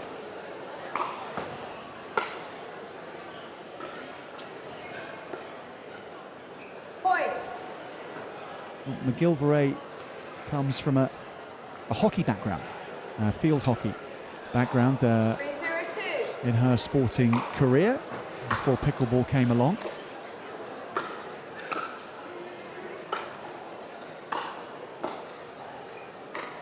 And Scotland really a great example of a team with a second lease of life in their sporting career, third lease of life given the number of sports that they play as a youngster as well.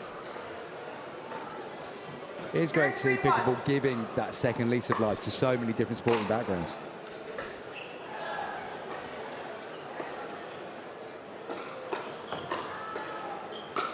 That's a good shot, isn't it?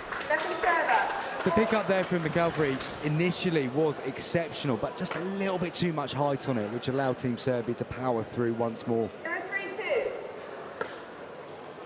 Todorovic short, winning the point, and now on the serve.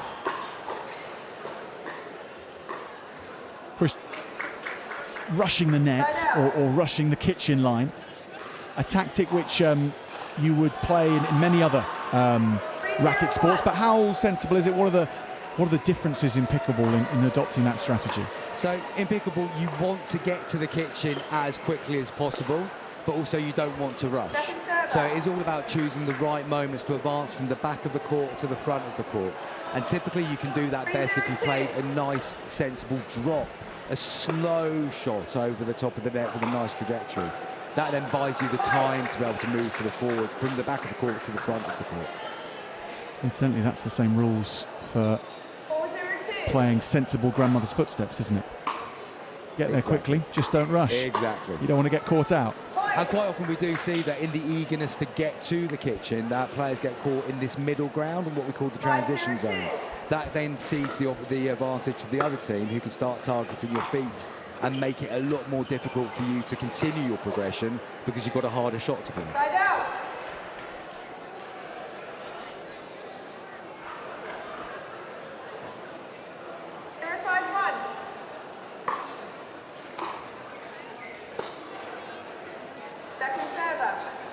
What we've seen there from Alison Fulton is the importance of a good third shot drop. If you are looking to get to the kitchen, which Scotland need to do in this game, there has to be quality on that third shot to buy you the time to be able to start your advance. And again there, McGilvray just getting caught in that transition zone that we mentioned earlier, allowing Serbia then to target the much lower part of the body.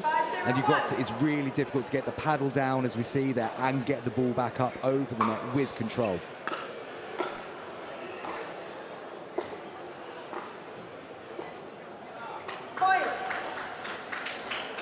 Serbia up and running and looking very nice in this first game of 3. First best of 3 rather. 6-0 start.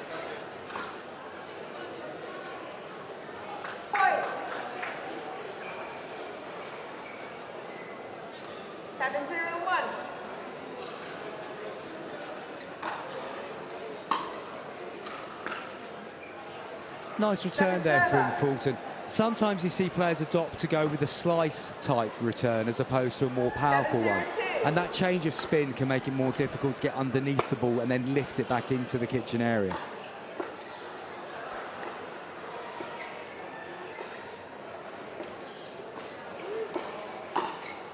Oh yeah, straight and true. Good point construction there from Serbia. They sensed that that lob was coming from McGilvray, so they were able to take a step back in advance, and that opened up then the opportunity to drive down the middle.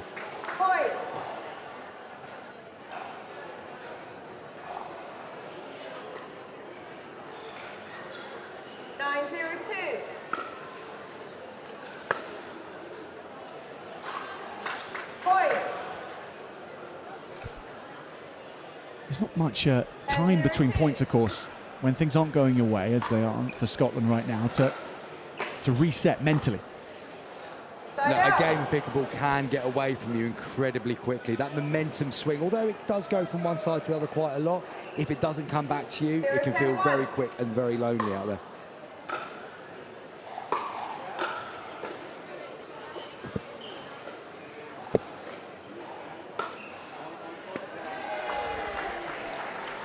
Nice shot there from McAlvary.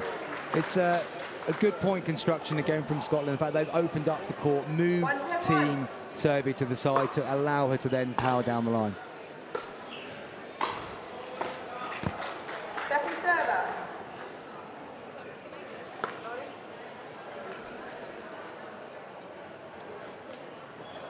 One 10-2.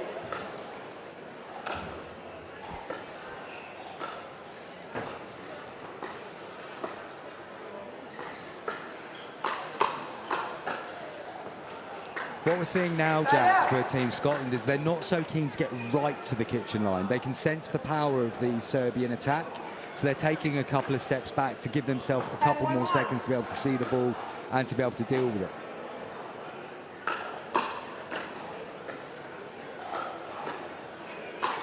Is that where Serbia will want them, though, Chris? Most certainly, most certainly. The further back from the kitchen that a team can force the other team, the more space you've got to be able to hit the ankles. So it's probably a calculated risk by Scotland that they know they're opening up a weakness, but they're trying to turn that into a bit of a strength to defend such rapid hands from the Serbians, who've got more power than Scotland, as we've seen in this game so far.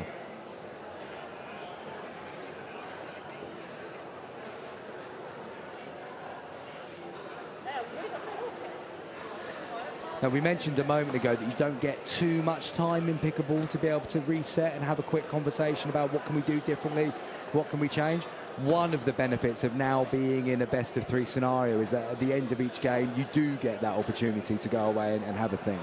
Scotland now, they've clearly been second best in that first game, but this is a great opportunity for them now to go and have a think about what kind of strategy change could they do. They can have a chat with their coach and come out with a fresh game plan, which will hopefully see them turn this into a third game at the end of this second one.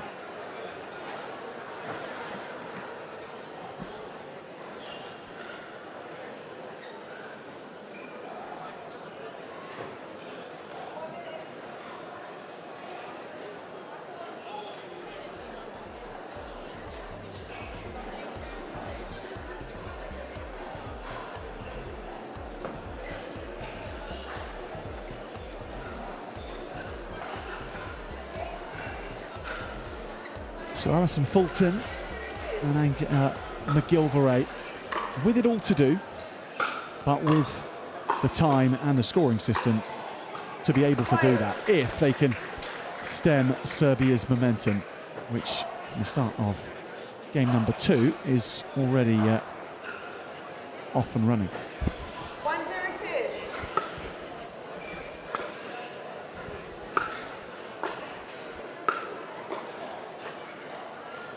Side out.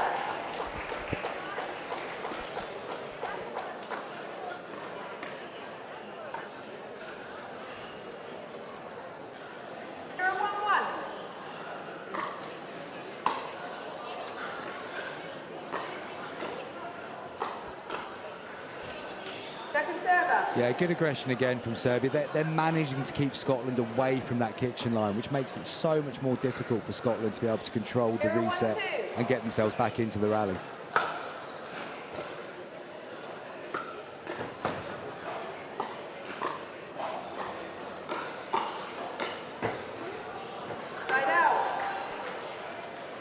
McGilvray just playing that volley slightly on the move. It's always good. We talk about a split step and being in a good, stable base to be able to play the next volley.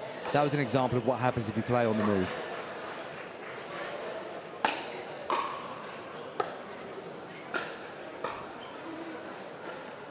A lovely drop shot from McGilvray. Absolutely delightful. That should give a little bit more confidence now for Team Scotland. Made that so nicely. Oh, but that equally is the danger and the ever-present threat from Serbia. When those two exchanges, we've just seen the exact opposites of both teams, haven't we? A lovely touch by Scotland, but then the power of Serbia coming through on the next point. Again, through the middle, and Alison Fulton unable to cover it. 3-0-2. No let-up whatsoever from Serbia. Ooh, that's a let-off for Scotland. Point. Are you calling it out? Side out. Make your out calls loud.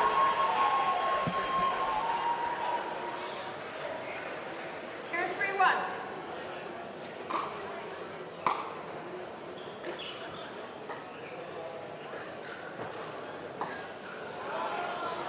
Now, Jack, that's what we call an attempted ATP. So ATP stands for around the post, and in pickleball, you're allowed to hit the ball round the side of the post as long as it lands in the court after you attempt it.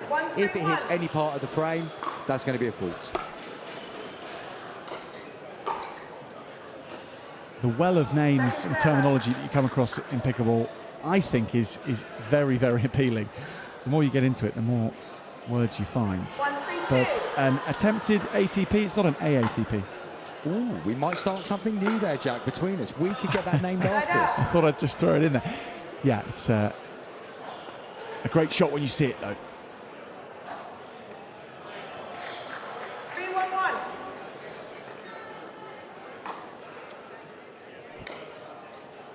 The world has enough acronyms, doesn't it, really, Chris? We do live in an acronym-heavy world, Jack, that's for sure.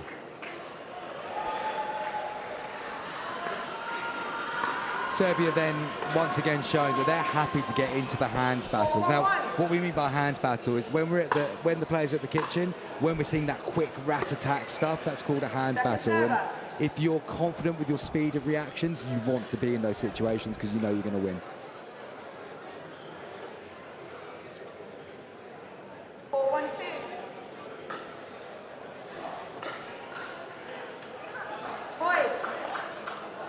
We rarely see shots going out by much, but it must be very easy to overhit in pickleball. Those balls will fly off the paddle, won't they? Most certainly, and what we saw with that one that you're just referring to with Fulton's return going long was there was a change of pace in the serve.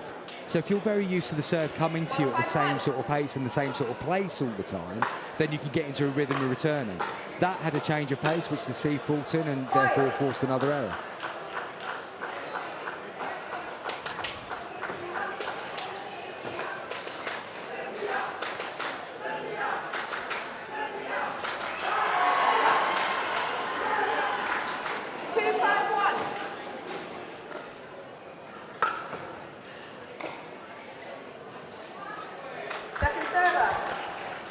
Gilbraith's attempted lob, just going wide there.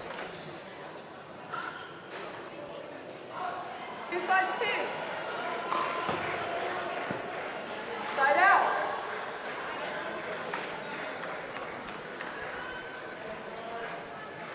5-2-1.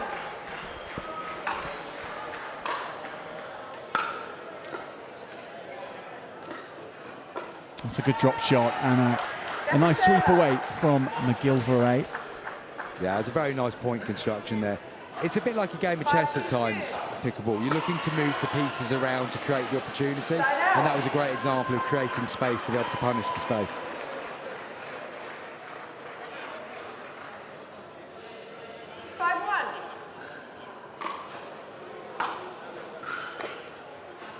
Second server.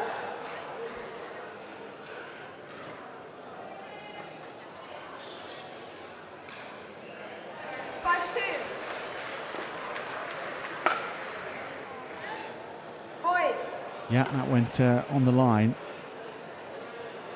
And Chris, the double stacking that we're not going to see in this point, but that we see when two players stand on the same side of the court, sometimes looks a bit odd if you're not used to it. But what's the aim there when the server comes across to their partner's side to serve from there? Whenever you're stacking, that will be because you feel that your team has particular strengths and weaknesses. So you're looking to accentuate the strengths and protect the weaknesses.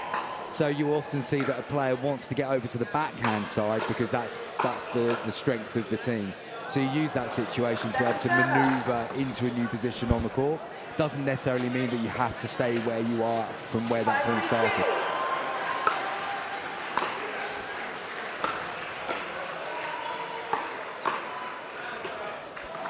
You also see with the stacking jack, some teams do it sometimes and not all the time, because then that can create confusion for your position. Different visuals for them to see. They don't always know what's going on.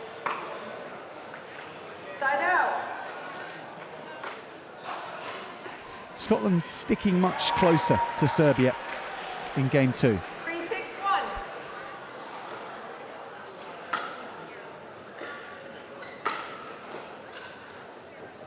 When you've been in a sport or sports for so long, like Alison Fulton has, 67 now, of course, and former professional badminton player as well. There's not many scenarios you're ever going to be flustered in, are there? You would have seen every single type of combination of scoring scenario, probably lost them and probably won them multiple times over. So Scotland will just be very calm at the back of all this and know that if they can stay in touch, their chance might come. I mean, Scotland as a pickleball nation are getting so much benefit from having someone like Alison Fulton, not just on court right now, but also in their coaching circles, passing on that wealth of knowledge and experience and helping on board new beginners into the game in Scotland and giving them a good grounding, not just of the technique, but the mentality that you need when you've played at that top level as well. 8-3-1.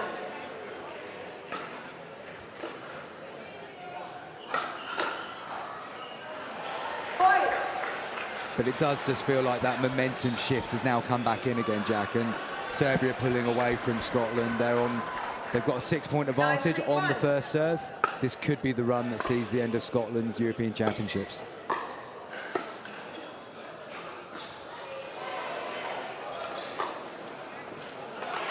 With customary calmness, it's swept through the middle again for match points for Serbia. Yeah, no sooner had we thought chances are they might stick to Serbia, and they've pulled ahead again, the Serbians. Nice exchange this, and it's going to be the finishing exchange for Serbia. A brilliant result.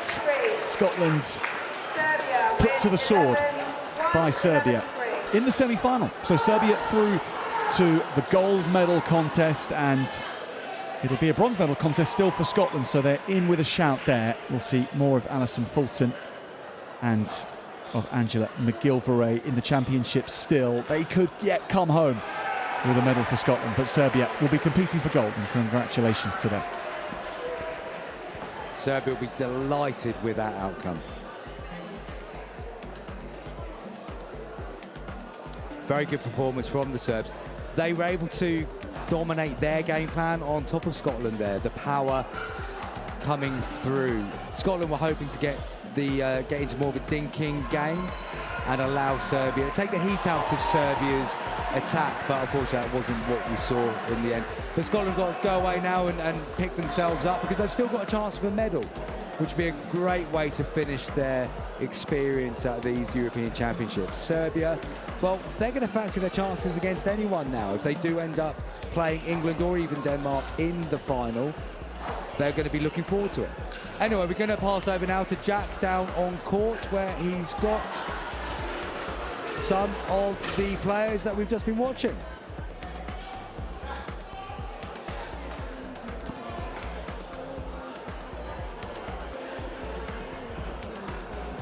Great day for you as well, beating England on the way through, and now Scotland. So what's it been down to, and how much further can you go? The gold medal match next, of course. Well, we have a tough match ahead of us. Whoever wins, they're really two tough teams. So we're probably going to go and watch their match now. Get some scouting. But yes, exactly. Yes, we played them, but it was a very, very close match, and we won 11-9 against England. So it's going to be either match very tough. How much have you been sticking to a game plan here in Southampton, or have you just been playing what's in front of you and enjoying it with the freedom of any old match? Or have you been sticking to some rigid tactics? We have a couple of patterns that we like to execute when we have an opportunity. With England, we had to adjust because what we had going at the beginning didn't work, so we had to completely change the game plan just to be able to stay in it. Yes. How are the legs feeling ahead of the final? So far, so good. We're trying not to spend too much time on the court. But we are doing our best. Yeah. So We're trying to rest in between matches and stay warm. We're certainly minimising time on the court in that semi-final. Yes. Best of luck in the gold medal match. Thank you so much. Thank you. It's really great to be here, and it's such a nice tournament. It's just amazing to have this opportunity. So thank you. Well, thank you for coming. Thank you for being one of the 24 teams here. It's great to have your company. Thank you. Thank you, Raps. Thank you. Good to hear from Team Serbia there at the end of the game. Interesting to hear what they were talking about in their change of strategy in the England game. Will they get the opportunity to do that again in their upcoming final? But next on court, we have got the Women's Open semi-final, which looks like a clash between England and Hungary. So we're looking forward to seeing this one in action. They'll be getting away quite shortly.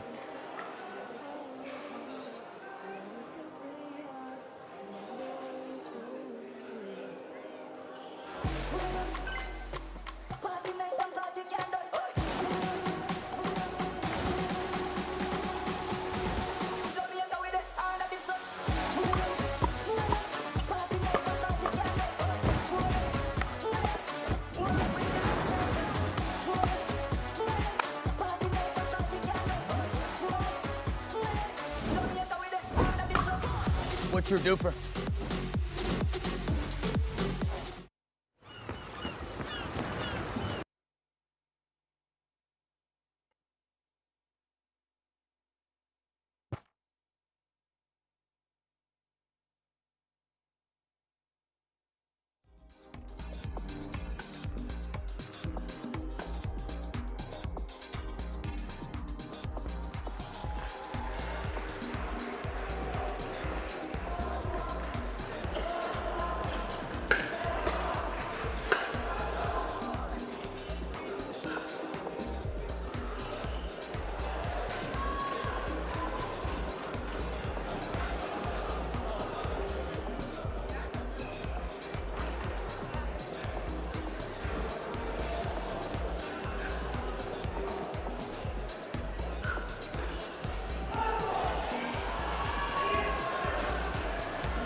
Semi-finals time now between England and Hungary in the Women's Doubles Open competition on the showpiece courts here on day 2 at the European Championships in Southampton. England's and their progress in women's doubles so smooth so far, but this Hungarian team will potentially give them plenty to think about. It's a very, very talented team, and one half of the team is very, very young as well. Fruzina Shelley, who's warming up down the far end of the court, and our camera's on her now. Just 16 years of age, youngest member of the Hungarian pickleball team. Hails from Harka in Hungary, former table tennis player as well. So, Chris, when you have a a player coming into a sport from a specific background like that, what can we expect from a former table tennis player coming into pickleball? Well, with that knowledge, I would expect Jelly to be really interesting to watch at the kitchen. We tend to think about tennis at the back of the court and table tennis at the front of the court. And watching her wrist movement and the way that she's going to control the dinks will probably be her superpower, I would imagine, if she's come from that kind of background. Of course, from England's side, there is Molly Naggs. One half of this English double act.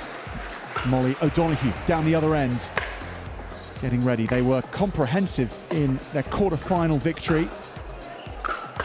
Very impressive. And the power, particularly, of Molly Naggs came to the fore then.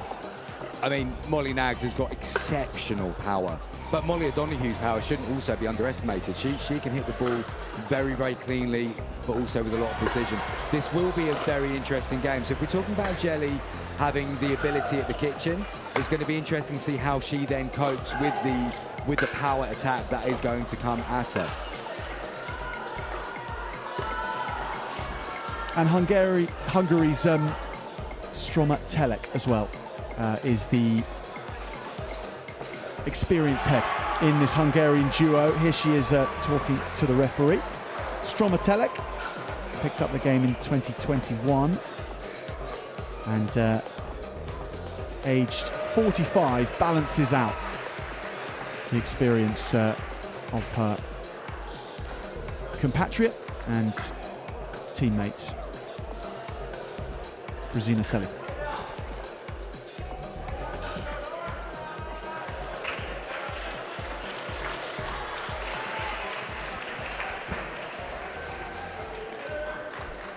So here we go, in the semi-final between Hungary and England in the women's doubles open competition. Hungary will get us going, and Brezina Seli will be the first to serve. Serving to Molly O'Donoghue. And O'Donoghue and Naggs, known as Molly Squared.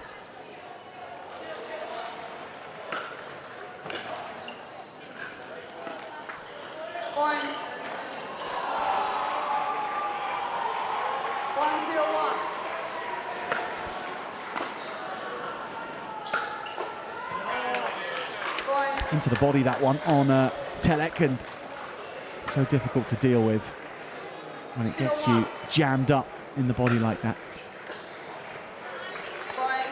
And already, Jack, we're seeing the first examples of the power of the English pair there. A great drive into the body, but then that serve was deep, but also fast.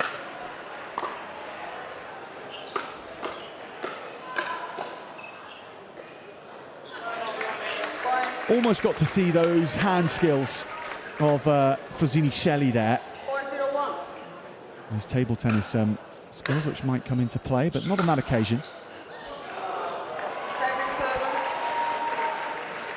O'Donoghue just falling the wrong side there, but the net call that's most fun to see when it hits that middle pole and goes flying absolutely anywhere.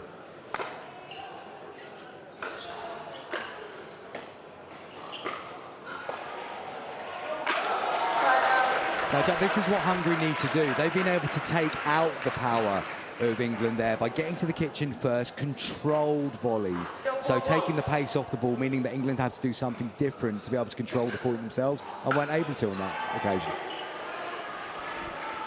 Second server. You're 4-2.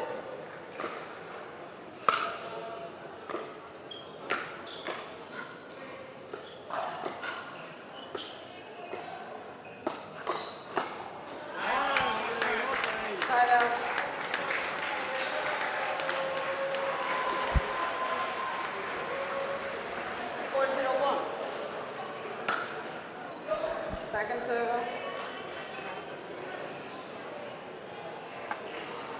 4-0-2.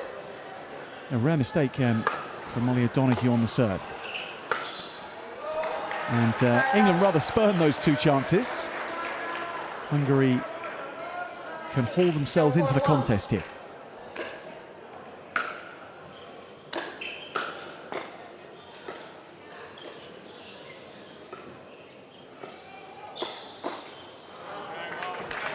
Nice initial resets there from Team Hungary, but again, if you give Molly Nags any sniff of a chance to get on the attack, you're going to be punished for it.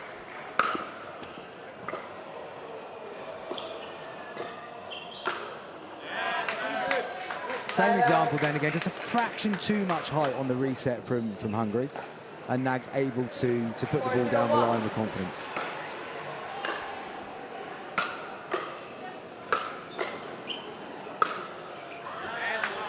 Telek being given the treatment from Molly Nags, targeted by England's power hitter. And again, into the body. Getting tagged quite a lot, Chris. Yeah, it's a strategy that we're going to see from England. They know they've got the upper hand power-wise, and if they can get the direction, like we're seeing here, they're going to control this game. And Chris, for those who haven't played pickleball, this ball we're playing with, when it hits you, how does it feel? Depends how hard it's hit at you, but it's air on the inside, and yet still it can have an impact on it. If I'm standing there and Molly Nags is hitting the ball straight at my body, it's going to leave a mark. If I was hitting it at you, Jack, I think you'd be able to brush it off quite casually and just get on with your day. Okay, depends who's behind it. Most certainly.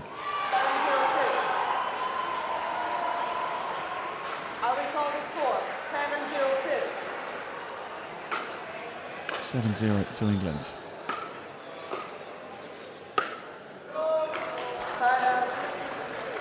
England won't mind that too much. The ball was in the middle of the court, so it was there to be driven.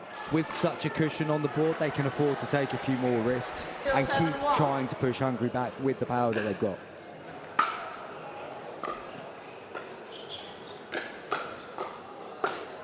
Now, O'Donoghue's turn to turn up the volume. The shot there before the winner. Let's just watch this now. What a first reset that was. It wasn't just a reset, it was a counter-attacking reset. And what makes it a reset, Chris? Just getting the ball back over the net in a non-attackable way. It gives you a chance then to reassess the point and go for the next one. I mean, of course, you're reassessing it quickly, but she was then able to create the scenario to really go on the attack.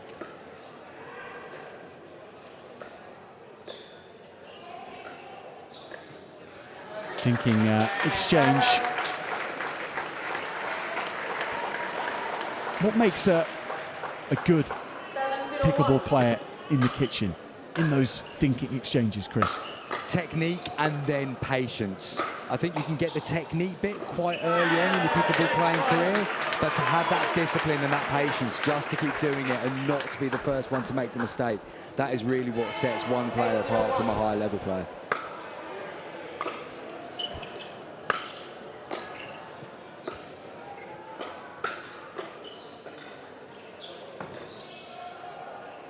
O'Donoghue again there showing, Jack, that it's not just about resetting. She's turning what would be a block for most people into a counter-attacking opportunity and sending it back with a double-handed backhand to get them on the attack again quickly.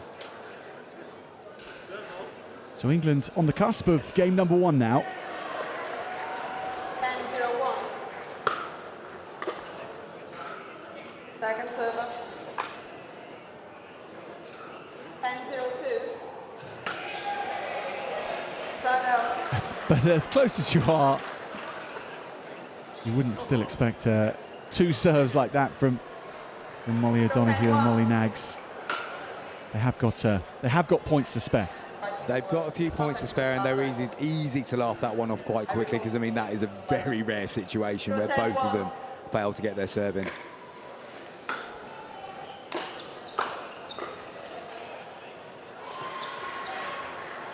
Second server. Yeah, Nags and O'Donoghue clearly enjoying themselves at this stage of the game. Lots of smiles, which I think I'd be smiling too if I was 10-0 up in the first game of a semi-final. I'd be enjoying it.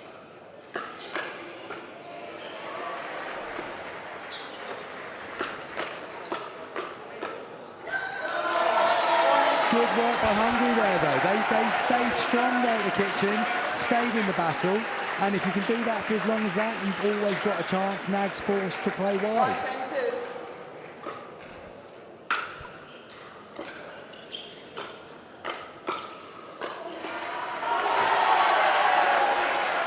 And they come again, Hungary. Realistically, this first game is probably beyond them, but the confidence they could get now if they can get a few points on the board going into game 2 could be really beneficial to this Hungarian side.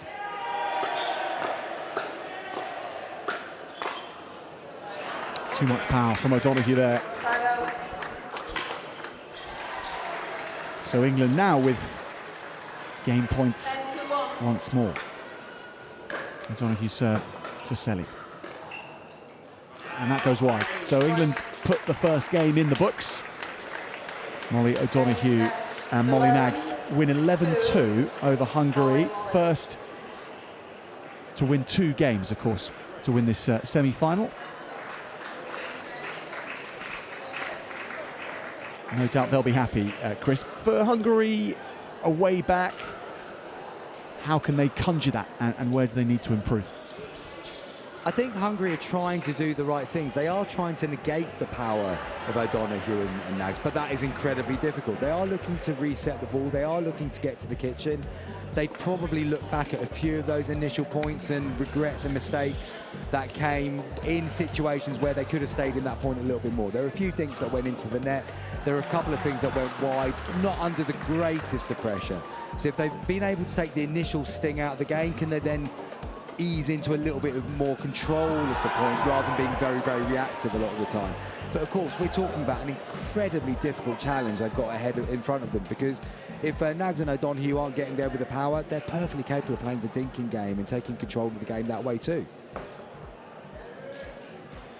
Yeah, if we see Nags and O'Donoghue being drawn into that dinking game, that means that Hungary are negating the power game well, but then again, they'd have to take on Molly and Molly at that facet of the game.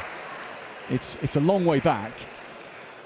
No, exactly. It's very easy to label the England pair as power only. Power's working for them in these situations because the oppositions can't cope with what they've got. But they are way more than that. Good point, good little exchange there for Hungary though. Confidence for them. They've taken the lead. Now, very exciting pickleball nation. And not just in the women's side of things, the men are especially creative on court.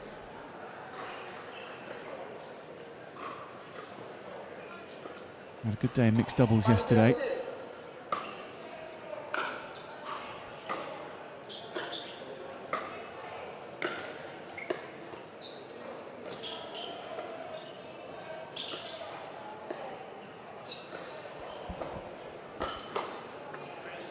And that's a good example there, Jack, of what we're talking about. The two Mollys are perfectly happy to be patient and to go into that dinking exchange because they know at some point they're going to be able to engineer an opportunity for the ball to pop up and then they can play the winning shot.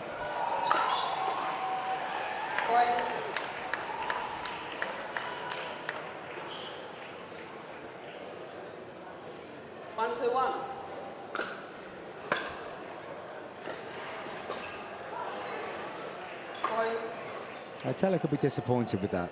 They got themselves into a position there where they could have put pressure on the England serve, but crashed the ball into the net.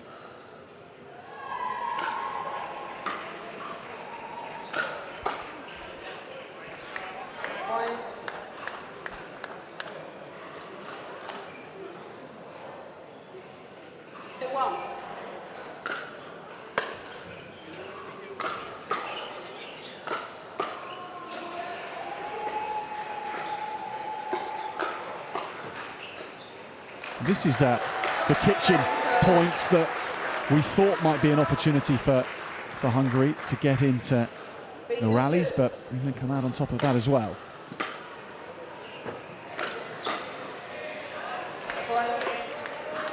Yeah, good aggression there from O'Donoghue again. Just getting Telek very tight into her body, and she's unable to then control where the ball's going to end up.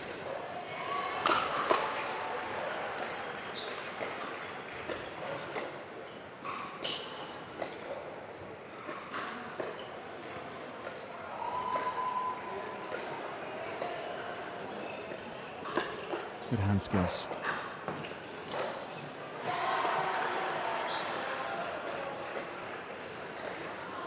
Lovely exchange. And Hungary have the point. They do, and Jelly's really impressed me in that exchange. He's only hit the ball 3 times there, but each shot had an element of calmness and quality that just kept handing the pressure back to England. And then Hungary come out on top of that one.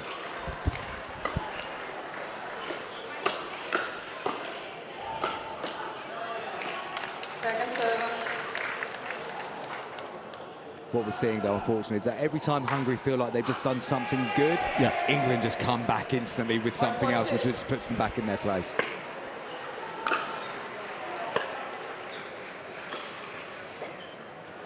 The handle of the rackets from some of these, particularly Molly Nag shots, must rattle the handle within the hands of the Hungarian players. The vibrations will be felt. No, most certainly. With these paddles, I mean, we have a lot of players that come in and they struggle a little bit with tennis elbow, and the paddles do make that a little bit worse at times. So it's something to think about. But if you look at how Nags is also holding the paddle in terms of grip, it's slightly different to a lot of people, which I think then does protect the elbow from a fair bit of vibration. Oh, that's good. That's encouraging for Hungary. Yeah, these are the moments they're going to be able to take away from this game. It's some lovely shots there, and then they've been able to drive the ball down the middle. One of the cleanest winners they've hit today.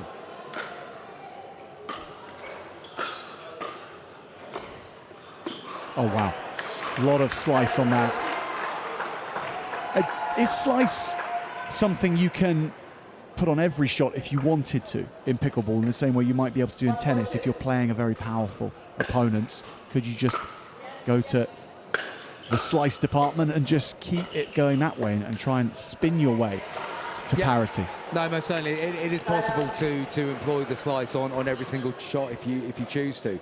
Some ball rotations might make it more challenging to execute it, but no, you certainly could adopt the slice on each one if you felt that was a way of taking the heat out of what's coming at you from the other side. And it would give the opposition something else to think about a lot as well.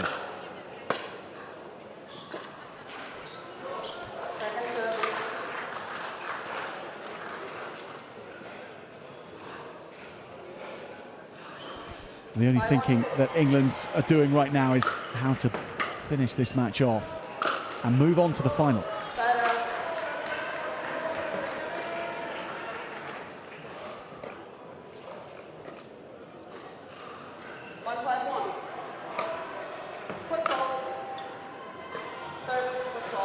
So we've just had a foot fault called on the serve here. That will mean that Telex, any part of Telex's foot will have been touching the line at that point, which you've got to be fully behind the line when you're serving.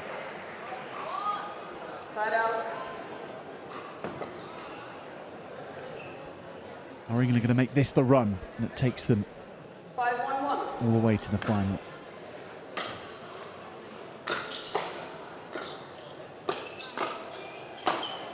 That's good from Telek. Hungary refusing to go away in this game. It hasn't seen the same fluidity from England that we saw in game one. And they're sticking around.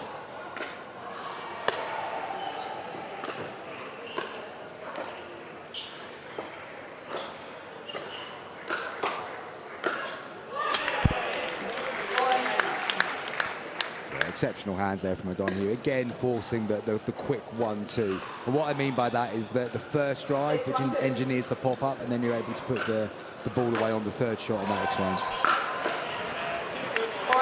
Some of Molly O'Donoghue's shot making, it looks like she's throwing absolutely everything through the ball, almost as if there's a frustration to the way she plays. She plays at a high frequency in the way she makes her shots. It's full on. She does, but I think that can disguise the fact that she's quite clearly thinking 1 or 2 shots ahead as well. So although it looks like everything's going into that first drive volley, she's actually expecting it to come back, because she's really looking to create a better situation on the second one, where she's got more space to be able to attack for the win.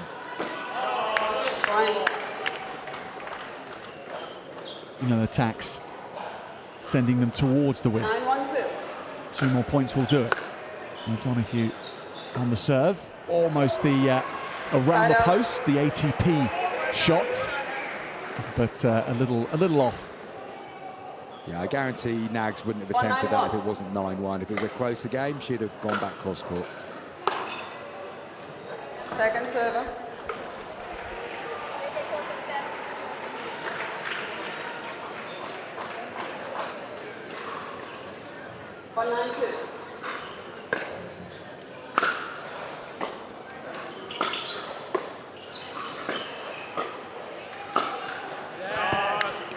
swept away from Nags. Good angles then again from Nags. Lovely angles. Just watch how she could have gone deep, but she's gone a little shorter, which means that angle's going to be impossible for Jelly to get it back.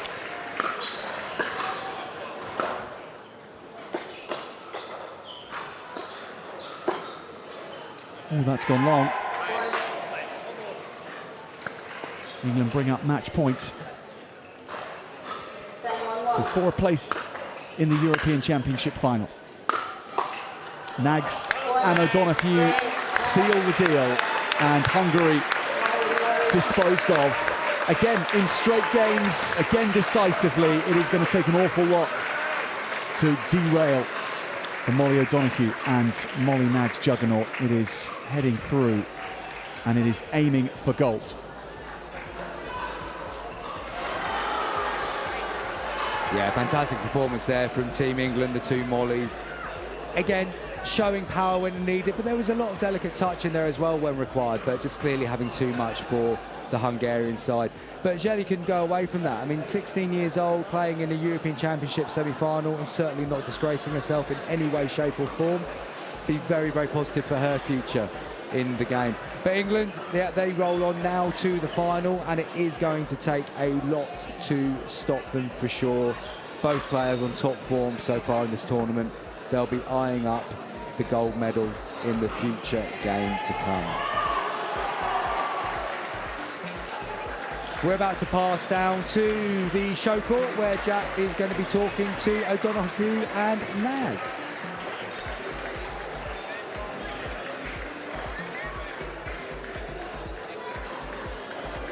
So far, I think going into the next one, we might think about, you know, adding a few more things. But yeah, I mean, it worked and we smashed it. I imagine you won't tell us what those things will be, but look, you're looking forward to the final, and it's going to, of course, going to be a long one. Do you know who you'll be playing yet? Are you going to scout out your opponent's match? I think it's finished yet. It's not this. I mean, the semi-final hasn't finished. I think it's between Spain and Estonia, maybe. Yeah, it's not finished yet. Yeah. We'll check it out. Well, Spain or Estonia, good luck in that one. Of those two, the Spanish obviously have that reputation far more in terms of a pickleball nation. Would they be the nation to avoid in that one? I think they've been strong contenders all weekend. I think they've been some really, really strong teams. So we'll just have to wait and see who turns up. We love a challenge, so whatever comes our way, we'll be fine. Okay. Well, best of luck. Thanks very much for that. Thanks very much for talking to us. Thank you. Thank you. So that was Molly Nags and Molly O'Donoghue, delighted with their victory and looking very confident going into their final, not overly bothered which of the nations of Spain or Estonia they're going to face in the final round. And neither should they be. They've performed superbly so far today, comprehensive in both the quarterfinals and semi-finals. We would imagine that we are looking at the potential gold medalists, but of course you never know. Next up, it looks like we've got England versus France in the men's open. James Chowdhury and Louis Labille will be going up against the French pair. Next up on the show court.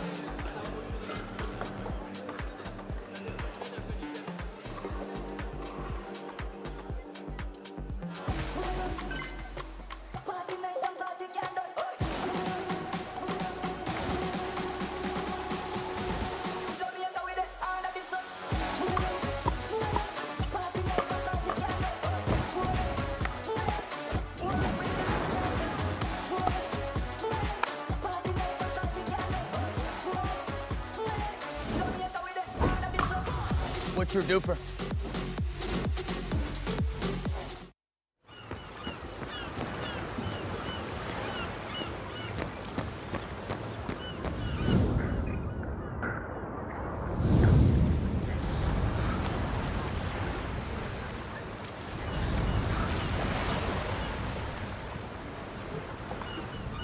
Hey, ready to play? Yeah.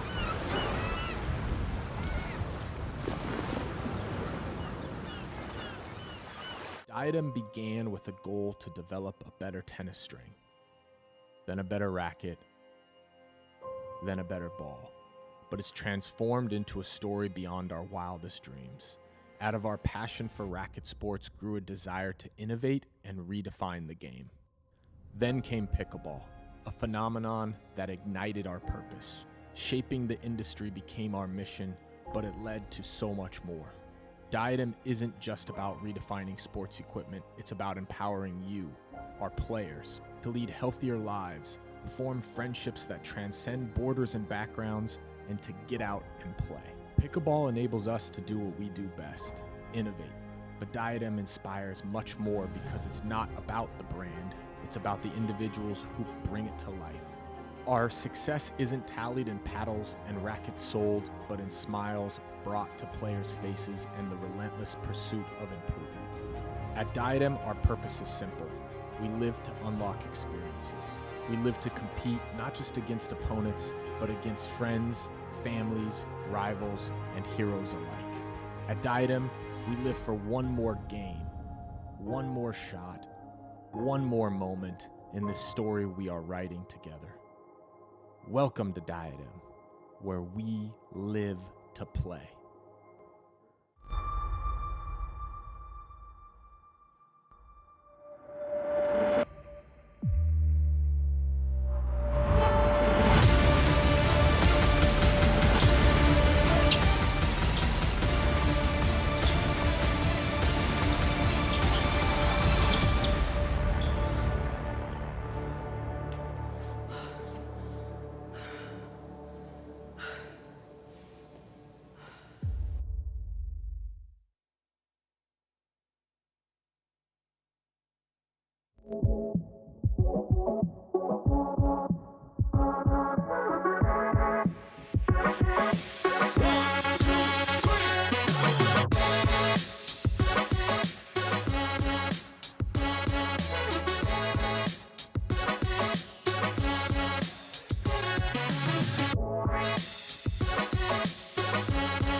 coming up.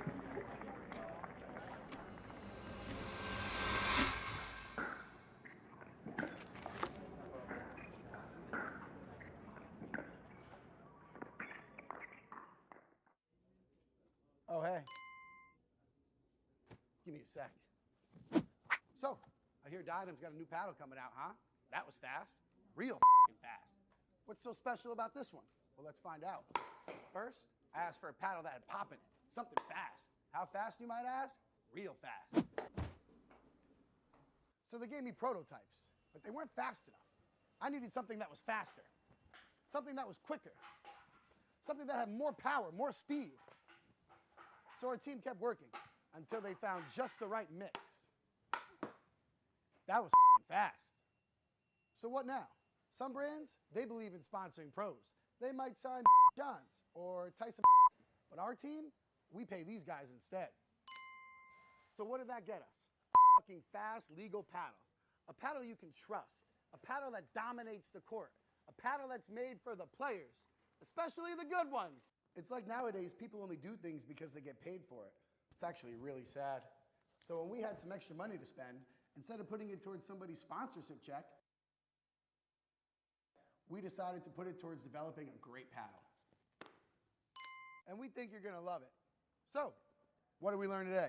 It is so fucking fast.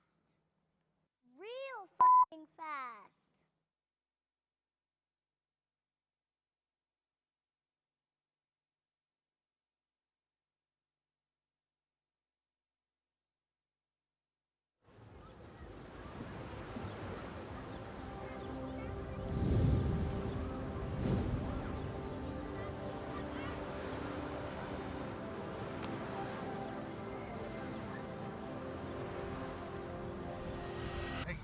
Ready to play? Yeah, let's go.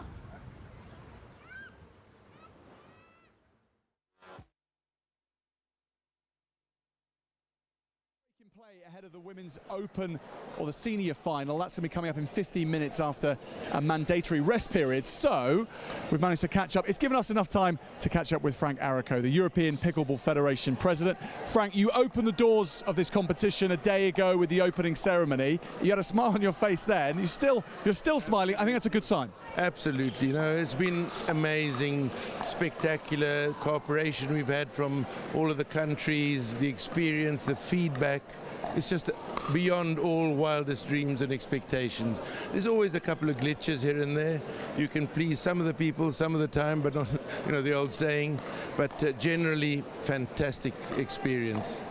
We haven't noticed those glitches, be assured of that. No, they are minor, and there's always some politics and some, you know, misconceptions, but by and large, you know, I think 98-99% satisfaction, and that's good enough for me. Have you yourself been able to watch and take in the action at all and enjoy that? Little bit in between crises, or, you know, it's the old saying of the duck on this side of the water, nice and calm, underneath paddling furiously. That's how we are in the tournament organization. But we have some very strong people, experienced people, Steve, Trevor, the volunteer team, and they've done us proud. Tell us a bit about how much it's taken to put this on and how long the whole process of organising it started. It was actually very interesting. It started in January, and at that stage, I mean, we're a one-year-old federation. We're not sponsored by anybody or anything, so we've got zero budget to start off with. Now we've got to try and guess how many countries are going to join us. So we said, well, maybe we'll be lucky to get 10. You know, are they all going to fly out? Are they all going to take part? Because obviously affordability, airfares, hotels, not everybody is part of tennis federations, or some countries are.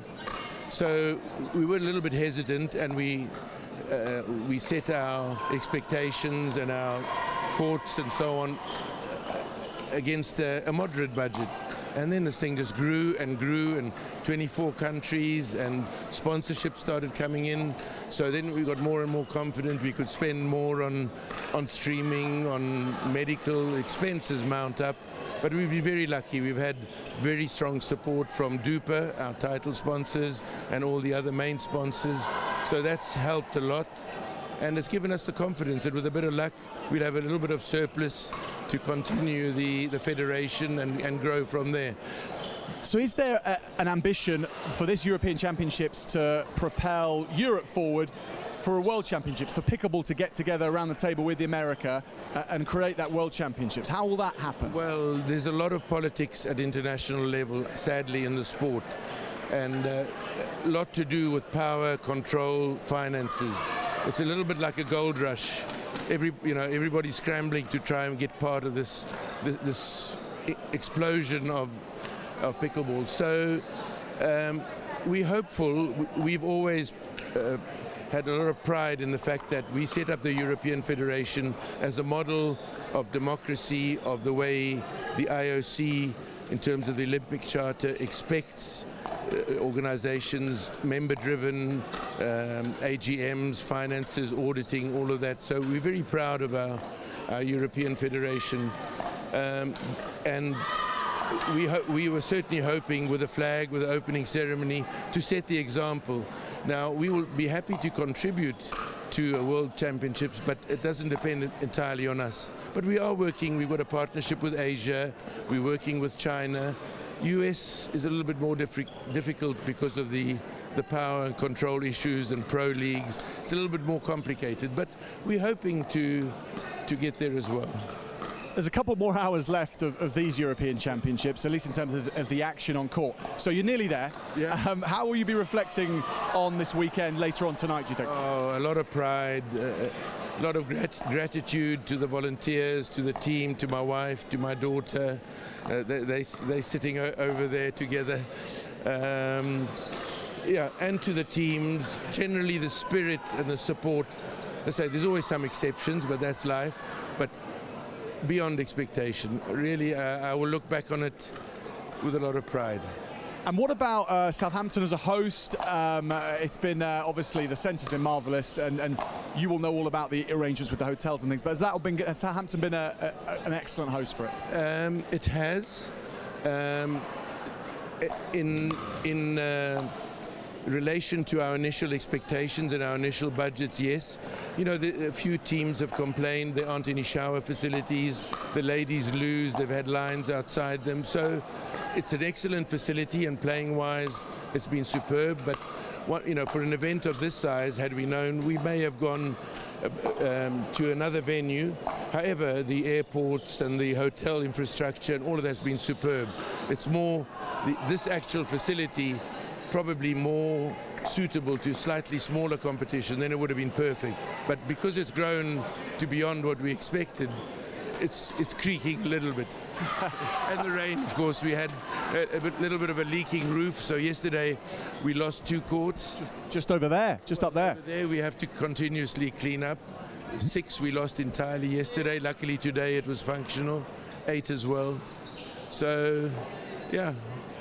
These things happen, I suppose. You only get one chance to have a first competition, as you said. Absolutely, yeah, no.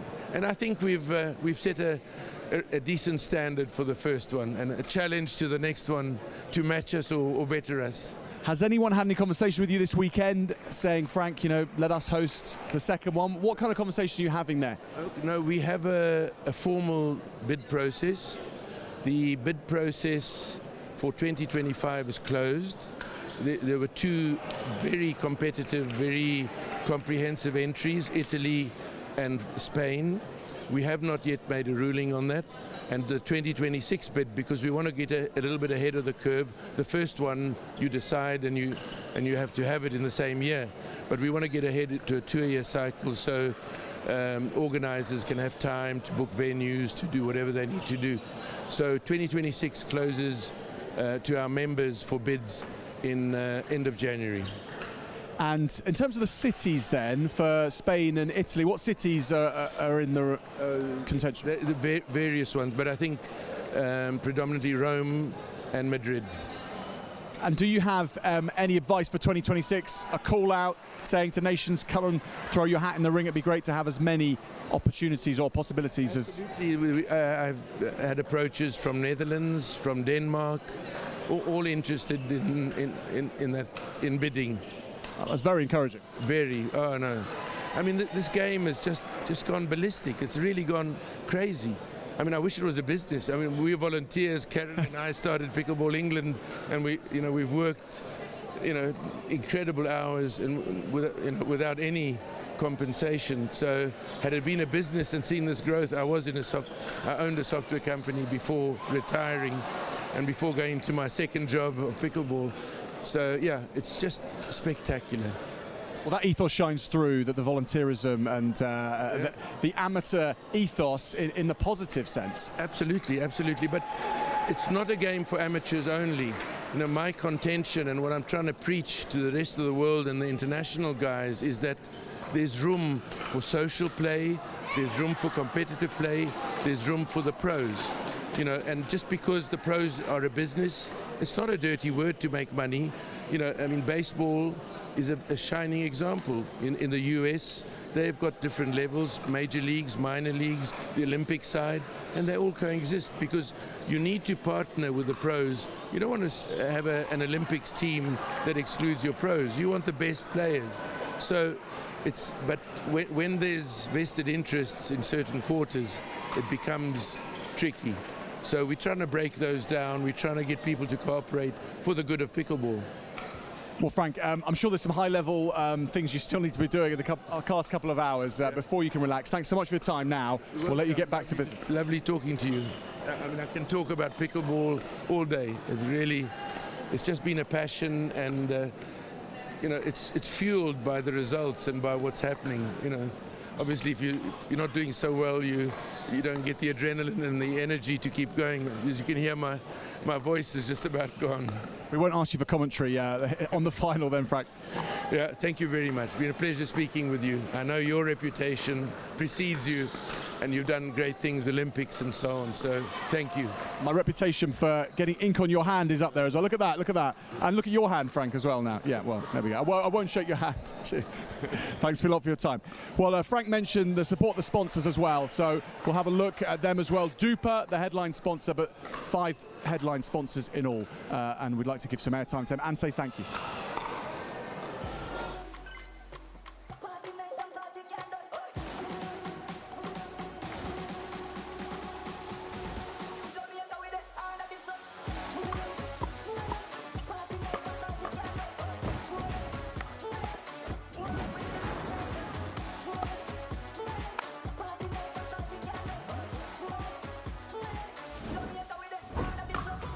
What's your Dupr?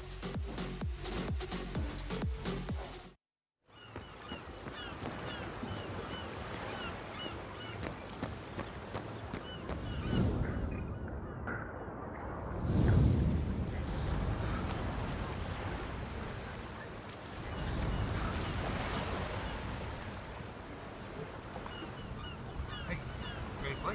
Yeah.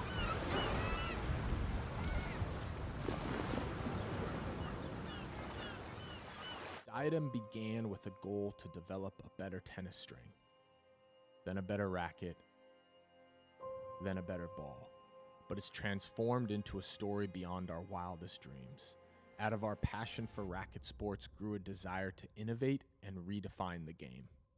Then came pickleball, a phenomenon that ignited our purpose. Shaping the industry became our mission, but it led to so much more. Diadem isn't just about redefining sports equipment, it's about empowering you, our players, to lead healthier lives, form friendships that transcend borders and backgrounds, and to get out and play. Pickleball enables us to do what we do best, innovate. But Diadem inspires much more because it's not about the brand, it's about the individuals who bring it to life. Our success isn't tallied in paddles and rackets sold, but in smiles brought. And welcome back to the show court, where we have the Women's Senior Open Final between England and Serbia. England nearest to us at the bottom of your screen, and Serbia on the far side. The England team of Julie Mack and Anna Linton will be looking to avenge their surprise round-robin defeat earlier in the day to the Serbs. Speaking to Julie Mack after that game, she felt that England hadn't been able to take enough of the sting out of the Serbian aggression, something that we certainly saw in their semi-final clash earlier.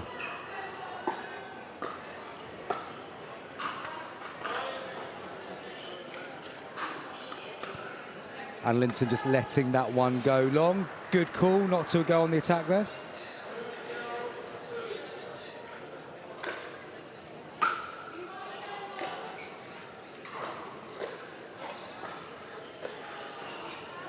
And just wide there from Julie Mack. So a tentative start from both teams here. As you would expect, we're in a final situation. On the second serve with Serbia.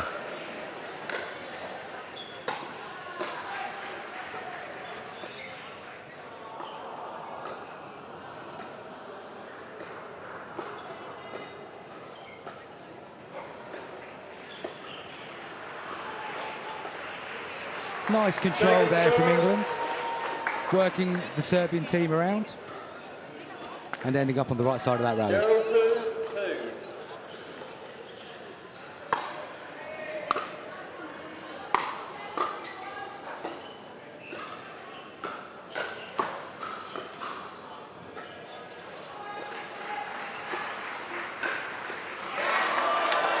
Side out.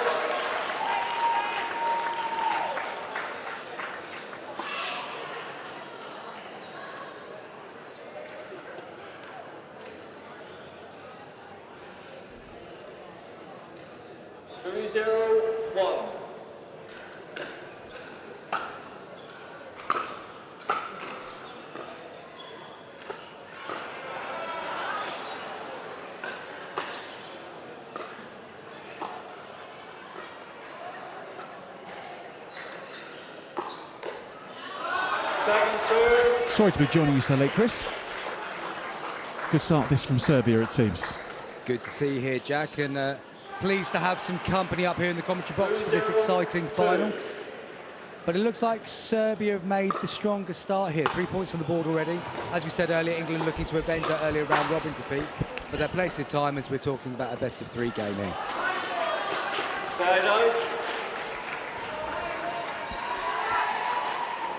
Svetlana Schroeder on the serve for Serbia right now, and Natalia Todorovic-Shaw, her partner. They've been such good form today. Beating England earlier on. No, they've been very consistent throughout the day. Very aggressive, very tennis, as we've mentioned a few times now. England will have to look to find a way to take the sting out of that attack. But in Anna Linton and Julie Mack, we've got two incredibly good competitors that will be very confident they can do this.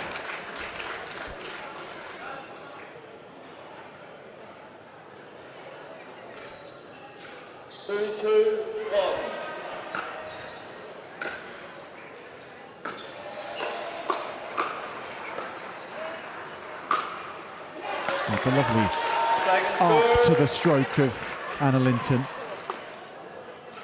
Yeah, very good placement. Nice and deep, making it very, very tough for Serbia to reset there.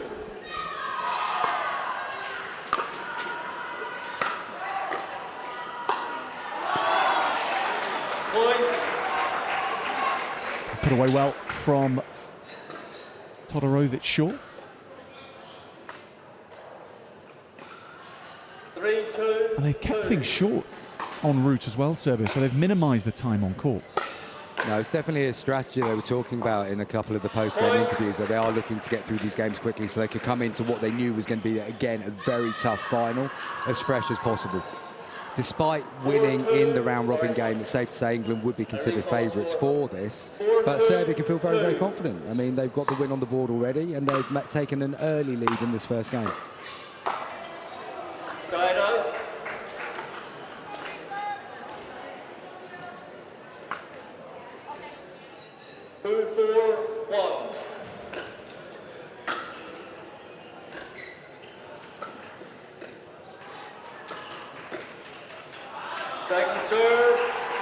The left-handed elements for England with Mack, I mean, how can they make that an advantage against Serbia, Chris? Well, by having Julie Mack on that side of the court, that means that in theory Julie and Anna should be very strong down the middle. And we've seen a lot of today where Serbia doing a lot of aggressive drives down the middle of the court. And with both Anna and Julie Mack being central in that situation, that should allow them then to be able to repel that attack, because they should be strong in that central corridor.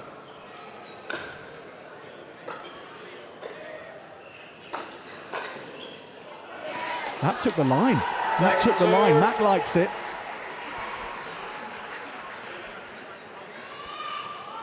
Yeah, good engineering here by Mac. She's created that space by playing wide, and then in the middle, down we go, and called in fairly by the Serbian.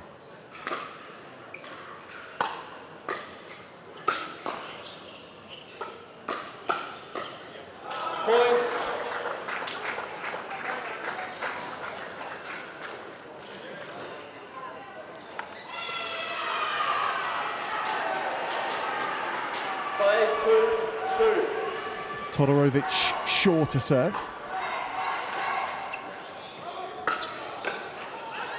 Point. Serbia early on forcing some errors here from England. They're putting them under quite a bit of pressure, and England not quite able to control the positioning of their shots so far.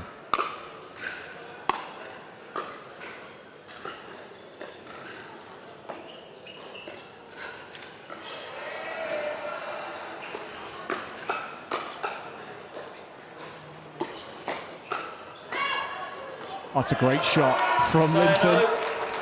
That was an exceptional exchange. That one was probably going out. Julie Mack called it as going long, but Linton chose to play the shot anyway and put it away for a winner.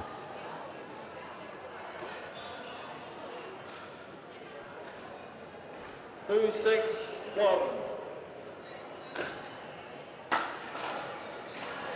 Good serve there from Julie Mack, forcing an overhit to the side there. 3, 6, 1.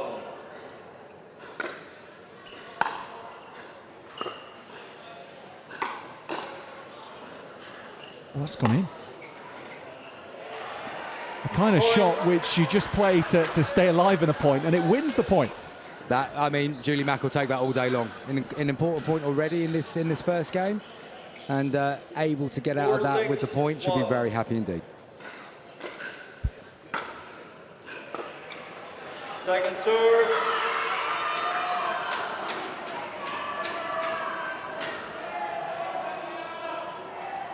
Four, 6, 2.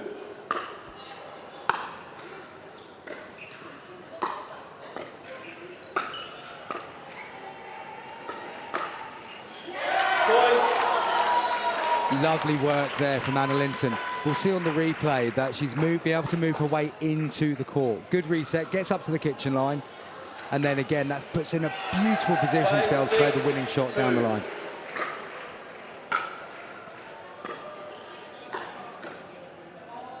Side out.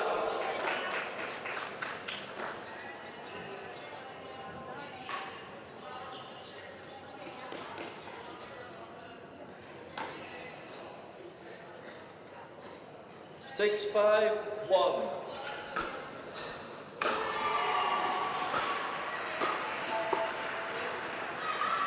England steady the ship a little further. Second serve.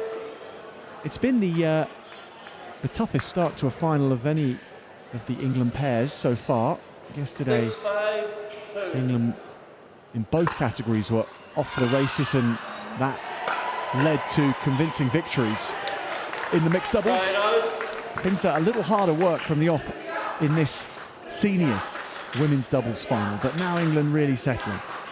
Yeah, you just get that feeling that they are really starting to get confident in what they're doing now, the game plan being executed. Second serve.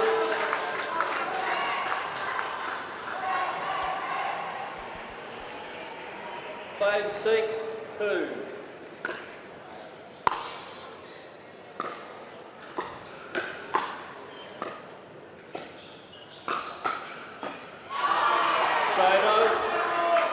Unlucky there by Linton. Slightly on the move there where she went to play the final forehand volley of that routine.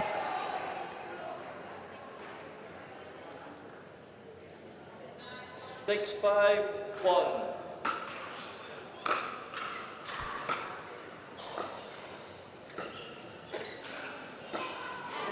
Second serve.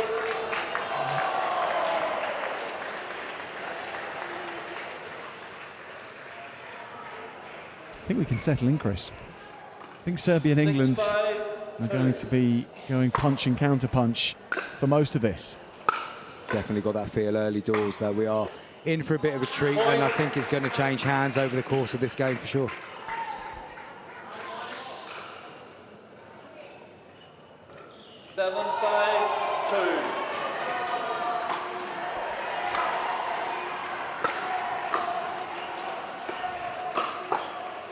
More strong play from Linton. Yeah, good aggression there from Anna Linton. In these tight games, if you get that fraction of an opportunity, it's important that you can put yourself on the front foot, and she's done that very, very well in that one.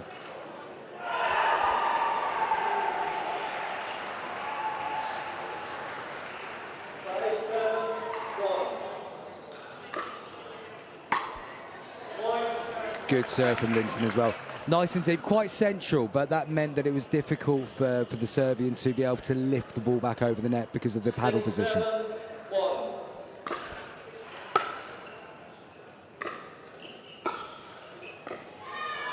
Second serve.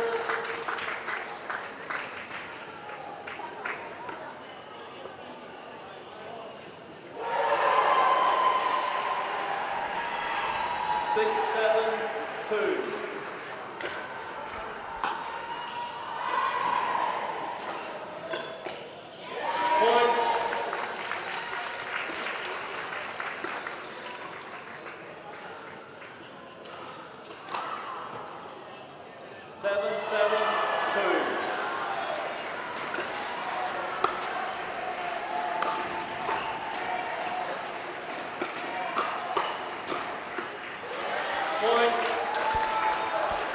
Good aggression again then from Team England. They're sticking in this game. The rhythm isn't in this match yet at all. I think both teams are still feeling their way out, probably some nerves on show too. But little by little, England have just chipped away now.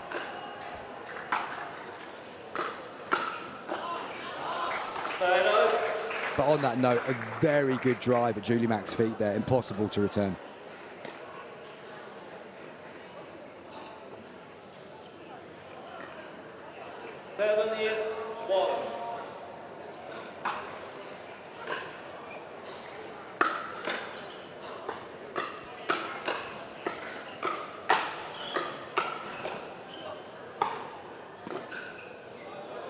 Heavyweight exchange in the kitchen. Power from both sides of the net. Yeah, it was a good setup to put Julie Mack under pressure there, which saw the ball pop up. Linton did the right thing to retreat, but was unable to then return the ball back over the net. 8-1.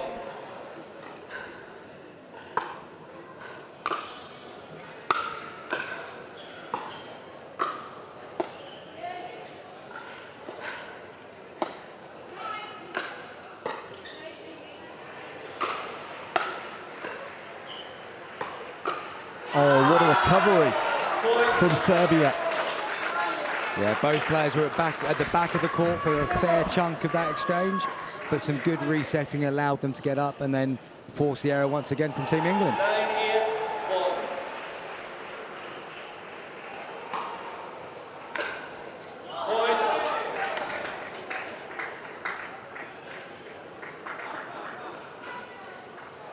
You can feel the tension up here, Jack. I mean, it's so incredibly tight and tense this first game.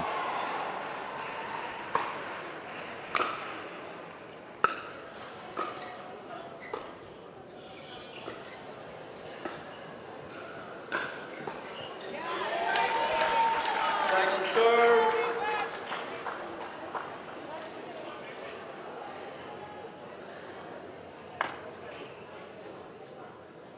Ten, 8-2.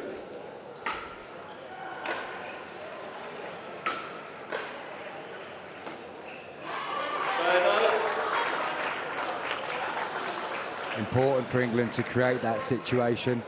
A nice wide dink from Julie Mack, forcing the error into the net to get the serve back on England's side. 1.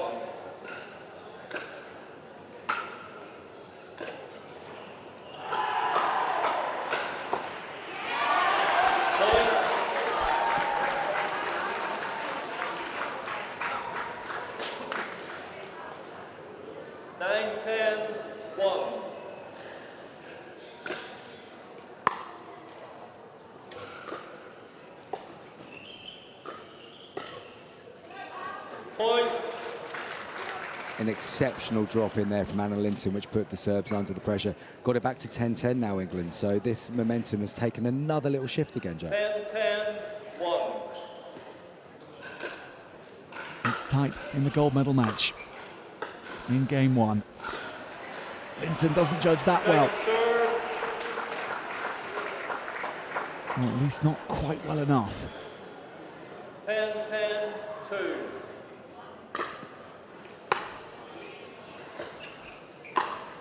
And that's well weighted from Todorovic-Shaw.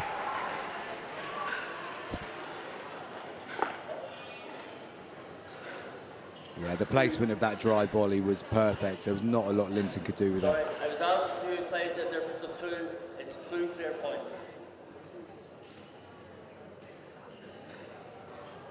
Time in. 10-10, 1.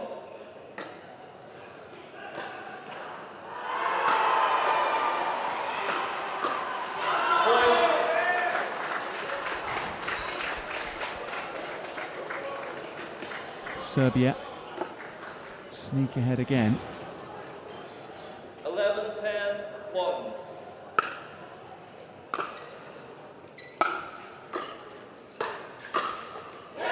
Well played, Anna Linton down to the heels of Todorovic-Shaw. 11-10, 2.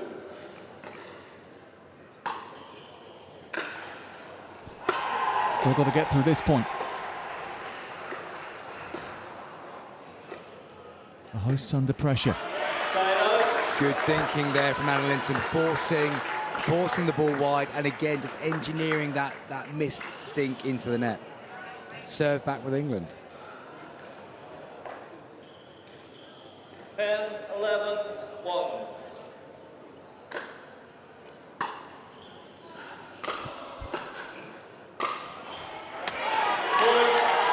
That is Anna Linton's best moment of the game so far. A superb drop to engineer the pop-up, and then great control. This could not have gone any deeper without going out. Yeah, it's I'll move you in that direction so that you'll do exactly what I want you to do, and then I'll put it away. Second serve. Pickleball engineering. Another phrase we're going to have to coin at the end of it. We're going to write a book on this, Jack, with our own set of phrases that we're going to take forward. 2.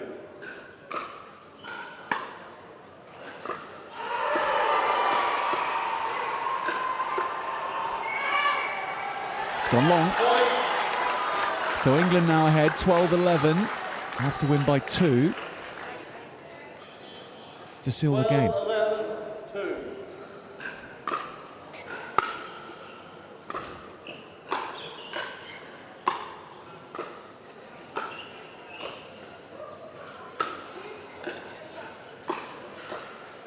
England always chasing their tails on that last one. Serbia do see it away.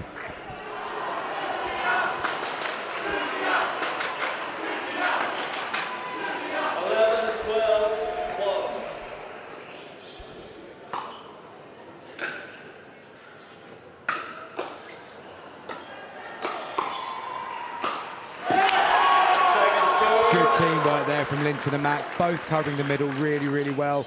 And then the moment the opportunity was there for the kill, Linton pops it away with a lot of flourish. 11-12, 2.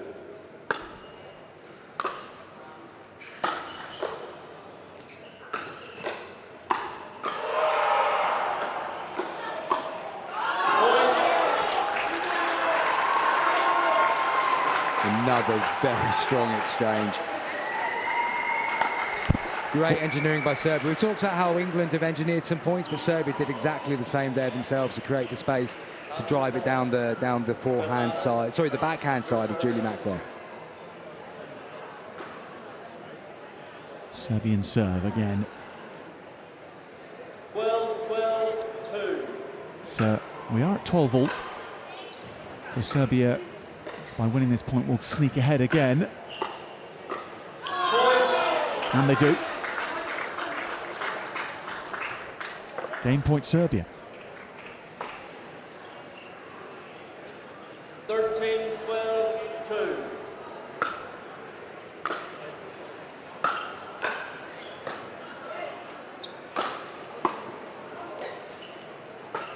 Right, so one place you don't really want to hit it is where Anna Linton can perform a fairly comfortable smash. Credit to Julie Mack though there, as Serbia got the ball back, she created a brilliant angle on that volley dink, taking it wide and forcing the air into the net.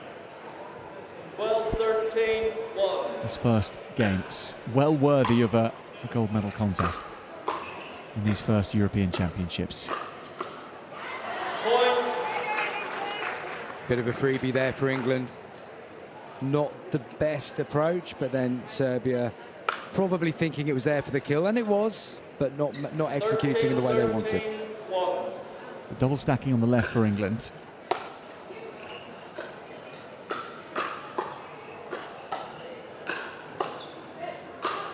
Linton again. She doesn't need much of a chance at the kitchen line. No, Linton is growing with confidence the deeper this first game goes. Several times in a row now, when the chance to kill the point has come along, she's put it away. 14-13-1. Comes from tennis, Anna Linton. Actually said that her tennis was getting progressively worse, and so she picked up pickleball. And it just suited her style of play, suited where she's at as an athlete. And here she is in another European Championship final, having won the mixed doubles yesterday with Richard Love. Game point again for England, but Serbia shut it down.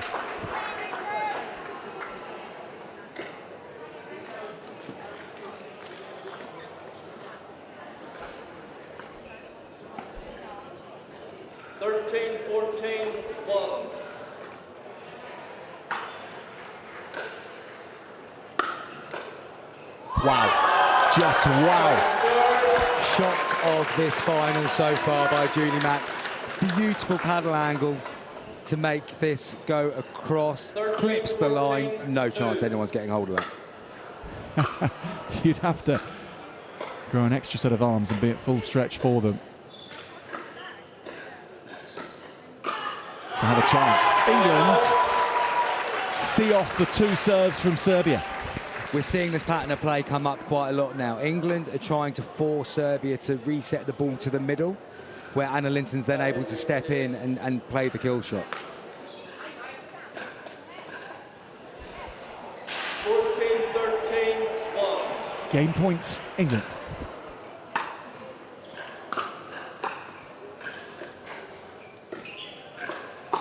Mack sends it across, and Serbia send it into the net. England take the first game against Serbia in the gold medal contest in the women's seniors.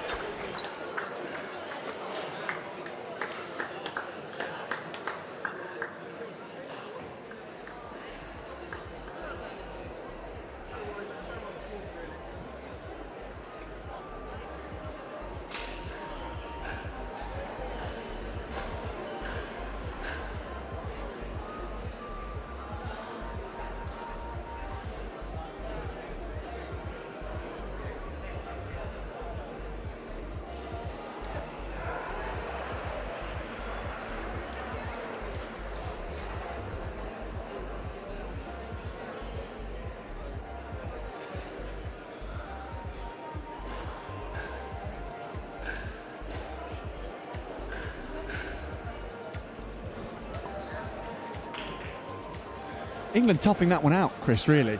It was a difficult first game, but against the team that beat them earlier in the competition, it's a good result. And that would, of course, been a one-game affair in the early rounds, best of 11, first to 11 rather.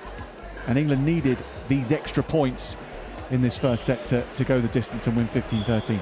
It just felt like a war of attrition. There wasn't a great deal of rhythm. It was changing hands so often, but that will do Anna Linton and Julie Mack the world of good. So we've got through that one unscathed, and puts the pressure back on Team Serbia now, who have to win the next two games to win the gold medal here. Ready? Okay, 15 seconds.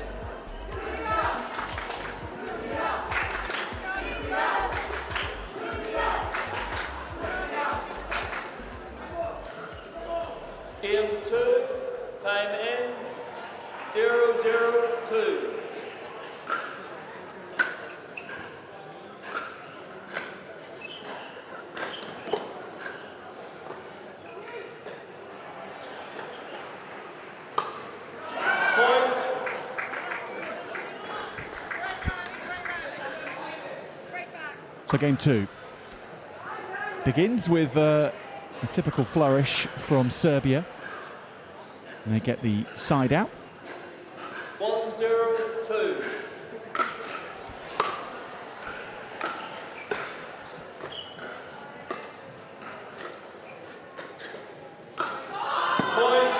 Slight pop-up there by Julie Mack, allowing Serbia to get on the attack. It's a long second game, though, so England won't be too worried at this point. 2-0-2.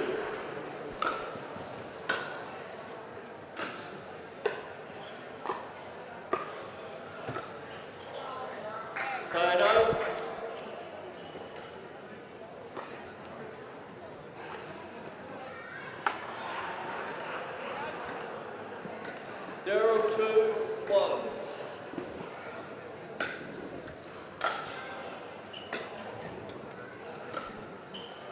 Oh, that's as good as the Julie Mack shot from the first game, and Mack, the first to applaud it. Yeah, a wonderful angle there. Even better than the one that we saw earlier, because both Linton and Mack were at the kitchen then. So to generate that angle, fantastic. Point.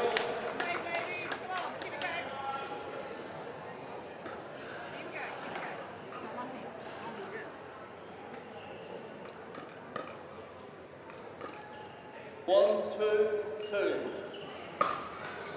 Try it out.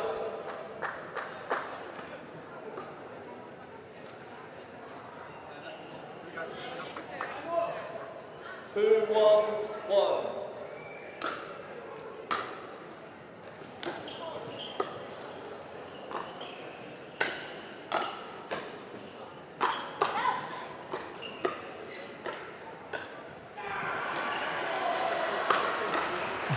It's almost like there's not one team attacking and defending, they're just both attacking each other. It is very much attack, attack, I completely agree. That lob goes up then there again, and Linton's able to generate the error. But you're right, both teams really looking to be on the front foot in this second game. 2-1-2. Todorovic sure to serve.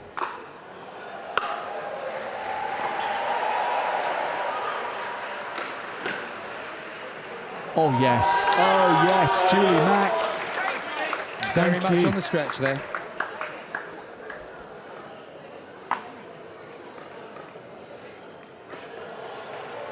One, two, one.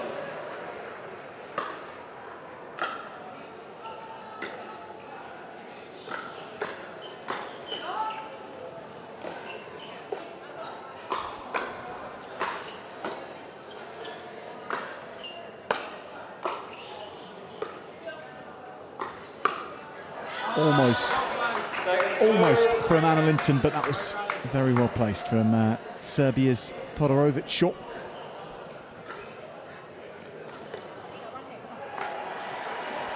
One, two, two.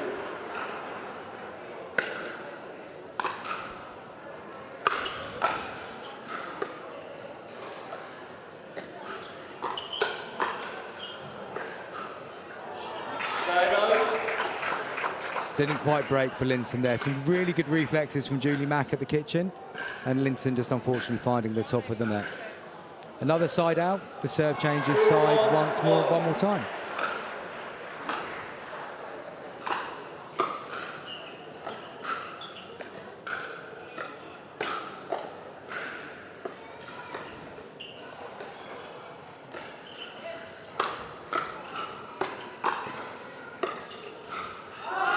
Yeah, they did well, Serbia, really well, to just stay in the fight. And you stay in the fight long enough, and you win it. That was very, very good defence by Serbia. Julie Mack was engineering the angles that she wanted again, go wide to allow the attack to the middle of the body. Serbia stayed in it and got their reward.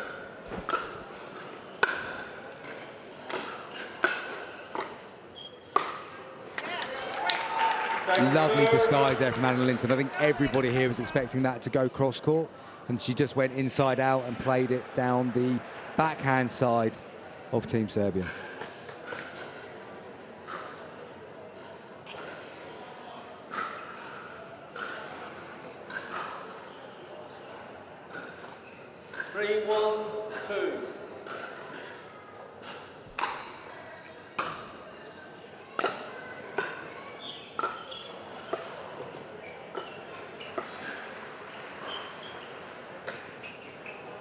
Oh, it was actually always going a long way out, but another attempt from Mac. 4-1-2.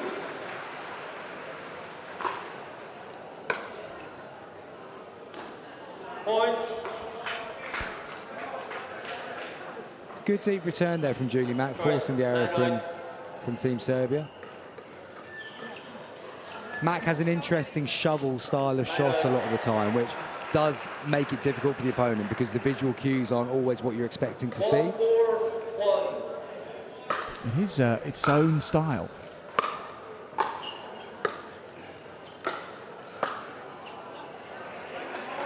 But effective.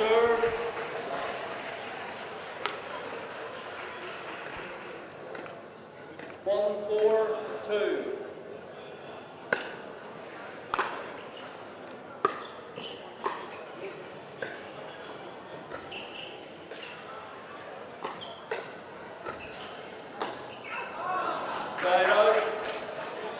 Just forced it a little bit too much there, Julie Mack. Again, great initial setup to force the opportunity to be able to go on the attack, but just didn't execute in the way she would have wanted.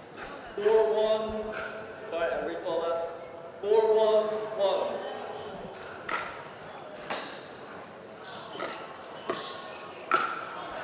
Chris, the return of serve set up there from England with Mack off the court, in fact, whilst Linton gets ready. Why are England choosing to have that set up? So they're going that way, so it's just nice and easy basically for Anna Linton to shuffle over and Julie just then to enter on court. It's probably a more efficient way of getting into the right position. Good work by Linton. Again, England are creating these opportunities very well for the ball to pop up and then the smash to go down the middle.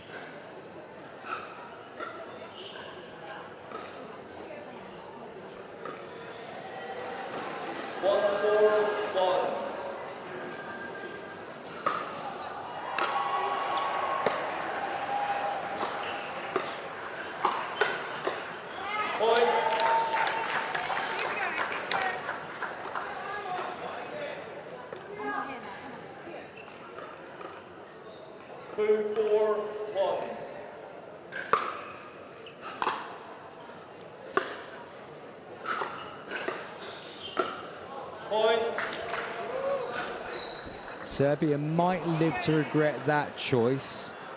England have got back to within a point of them now, and mistakes like that can stay in your head just that little bit longer and it'll give England confidence that they can push on from here.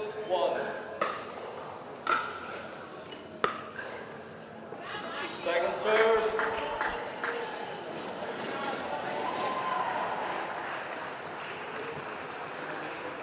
Three, 4-2. Flat out.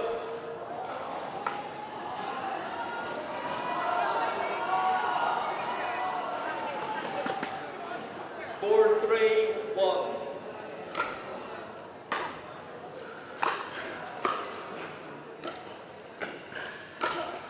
Point.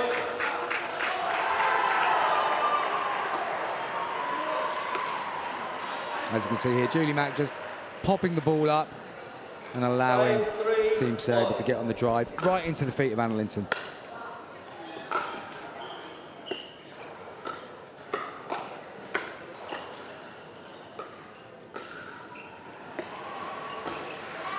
Second serve. England at the kitchen, Chris, across the board, across the categories, seem to have a real understanding of each other and also how to work the points and how patient you need to be. Yeah, they've done a lot of drilling on moving as a pair in the kitchen situation. So it's not just about being able to dink the ball over the net, it's about how you move in time with each other to minimise the space and to create space as well. So when you're then receiving the next ball, you're in the perfect position to either defend or attack. Oh, it's a good take in the crowd. Did you see that? I have to admit I didn't. Let's see if we get a replay on that one, because it must have been an exceptional catch as that was flying. It's a one-handed take, a quick juggle of it. 6-3, and 2. The gentleman in the purple top able to play it right back onto the court. He's bringing his A game to the final as well.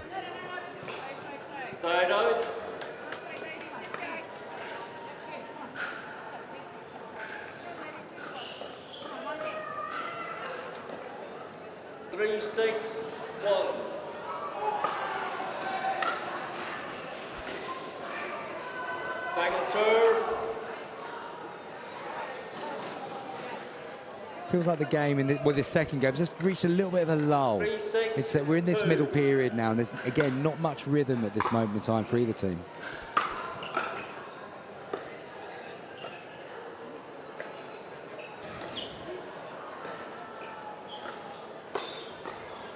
Oh yeah. Julie Mack just getting a little bit fortunate with the net cord here. But a good example of how both her and Anna Linton are moving in time there to create the space to be able to go on the attack when needed.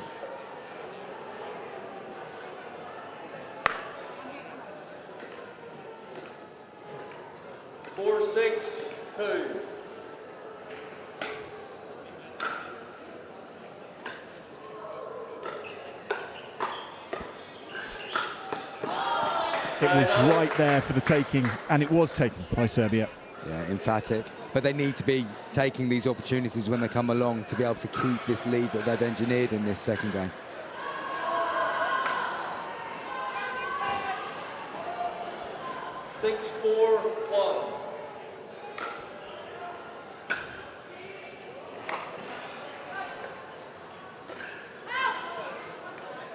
So much credit there to Julie Mack, taking that reaction time off the net cord and still being able to get a good pressure shot back onto Serbia.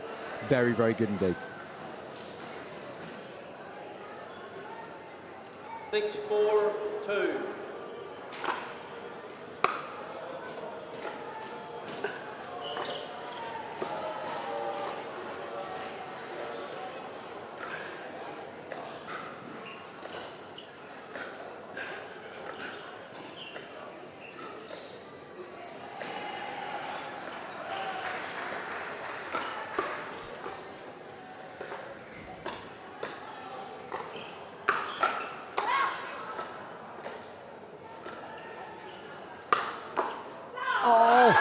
Against the Linton smash, no less. Serbia. Wow. Incredible exchange there. Serbia so patient in that rally. And then what a touch this was. Absolute class. The Todorovic touch. Sublime. 7-4-2.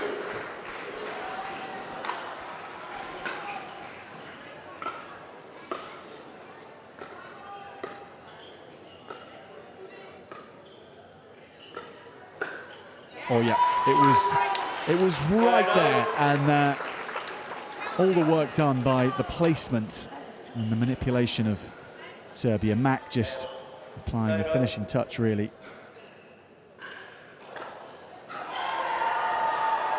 But making well sure that didn't come back. 4-7-1.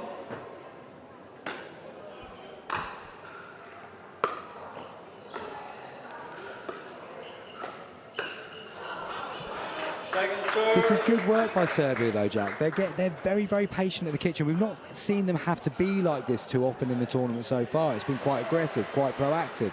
But they are showing that they do have that patient element to their game, and at the moment, they're on top of the kitchen battle. 4-7-2. Yeah, when the power battle is so well matched from the baseline, it's the kitchen where you feel this battle will be won and lost. Yeah, 100%. And at the moment, it's Serbia who have got that momentum there. They are forcing mistakes from Team England. They've got another side out, so they've got a 3-point advantage on their paddle now. So could be an opportunity for them to drive home some advantage in the second game. 2-4-7.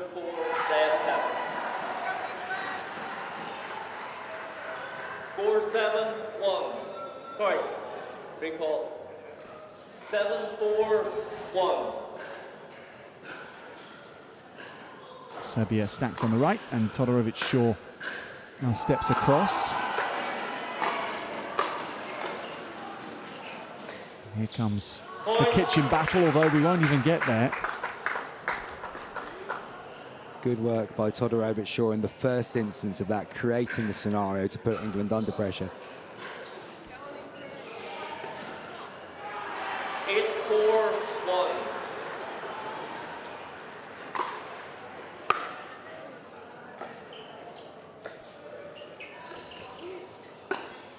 A lightness to the first shot, and then the hammer from Mack. Very, very good, because Schroeder's initial approach there, Jack, was really good, but Julie Mack's countered that beautifully, engineered a pop-up, which she's put away very, very comfortably. There's a lot you can't do near Julie Mack, isn't there? And one of those things is to hit it in any way a foot above the net. No, she's very, very strong in that situation, as is Anna Linton, as we've seen with the smash as well. But very well matched in that department. This Serbian pair, though. 8-4-2. Surprising.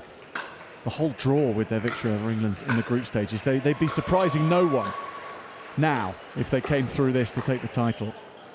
Everyone knows their names here in Southampton. Having such a good weekend.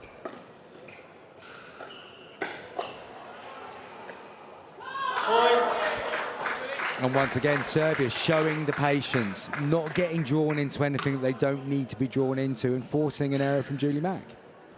Feels like a decider on the horizon, Chris. It's certainly starting to feel that way. I mean, obviously anything can still happen, but it does feel like Serbia are winning the crucial moments at the moment.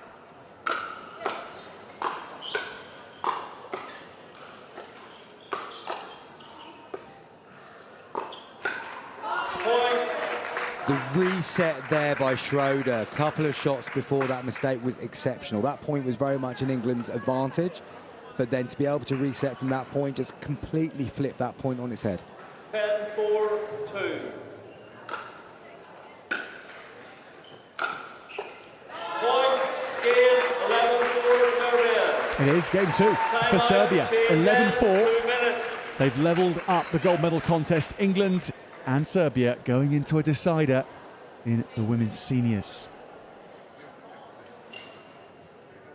It's a decider for the players, and Chris, time to decide how you think the third game is going to go. What's your crystal ball doing at the moment? I'm going to do the typical thing of sitting on the fence here at this stage. Let's see if we can encourage you to land on one side. The reason why I'm going to sit on the fence, Jack, is that we have seen a dynamic shift here in the fact that Serbia, as we said earlier, are now dominant, or they're winning the kitchen battle. What are Anna Linton and Julie Mack going to do to change that situation? Are they now going to go a little bit more aggressive? Because initially they wanted to draw Serbia into a kitchen dynamic because of the power and the aggression of the Serbians. They've done that, but now they're coming off second best in that situation they wanted. So what is the tactical shift that Rob Williams and Thadia Locke are talking to there with Julie Mack and Anna Linton? It's going to be very interesting to see what they do in this game. I would still say that England's A game versus Serbia's A game would see England come out on top, but Serbia are not allowing England to play their A game based off what we've just seen in the second game, sorry.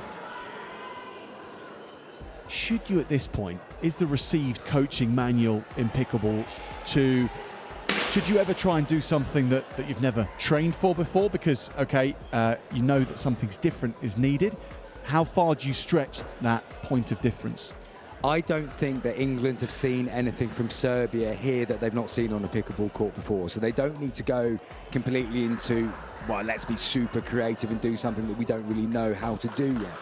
Anna Linton and Julie Mack are incredibly experienced as a pair together. This will just be an opportunity for them to get clarity of thought, exactly what they're going to do with their game plan now, and then it's more a case of can they go and execute that rather than coming up with a new game plan. They'll know what they need to do. Can they now go and do it?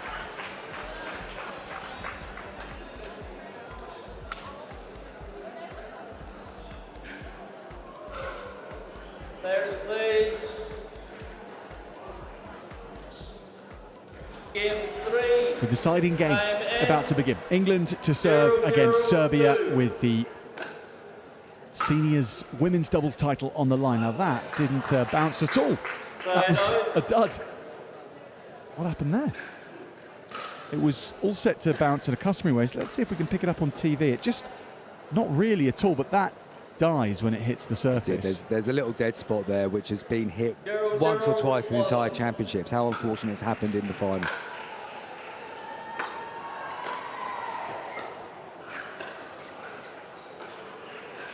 Second serve.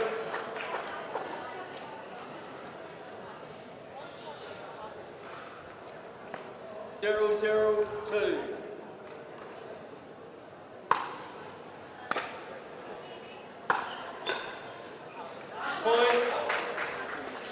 Just a little bit too relaxed there from Julie Mack. You're looking to hold the paddle at that point, probably at a 3 out of 10 tension, but that time was probably just a little bit too loose, which reduced the control that she could have.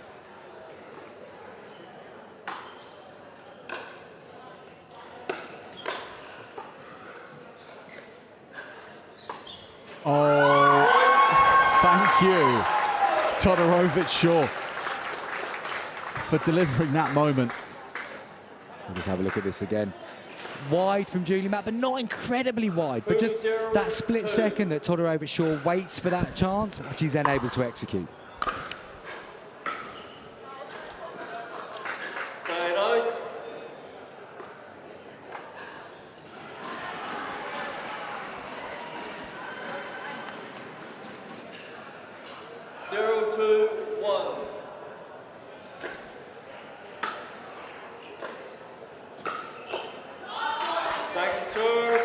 Good aggression there from Schroeder, targeting the body of Julie Mack. Moving England over to their second serve. 0-2-2.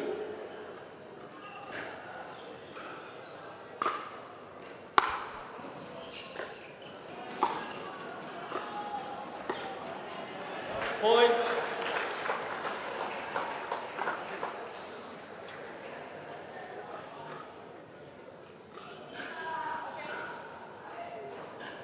One, two, two.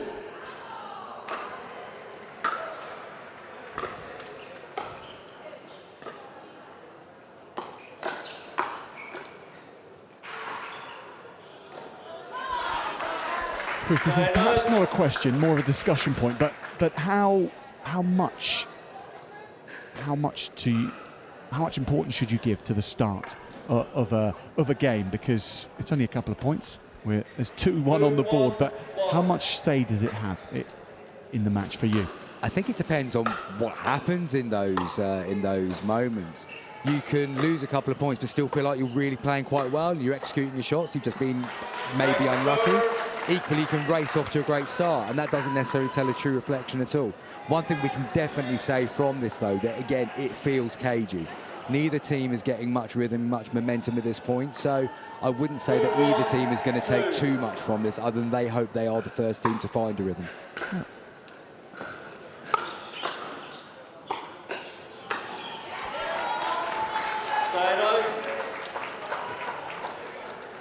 That's a good point. So effectively, partly what you're saying is the scoreline as it is doesn't always tell the truth about how things are. No, certainly in the early stages. I mean, 1-2-1 as we are at the moment, it's far too close to be worrying too much about where we're at. It's more about how are we working? Are we doing the game plan that we said we were going to do, regardless of the score at this point? And with that, England have now taken it back to 2-2, and will be hopefully pushing on. Well, that's a lovely stroke again. The angles that Natalia Todorovic-Shaw has brought to the court today have been so good to watch. That's an amazing inside-out shot. Such great execution, and the disguise as well. Nobody was expecting it to go that way.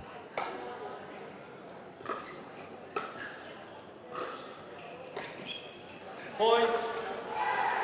Just a lack of paddle control there from Schroeder on that volley, reaching in as you're encouraged to do, but just not really having enough of a grip to be able to control the ball.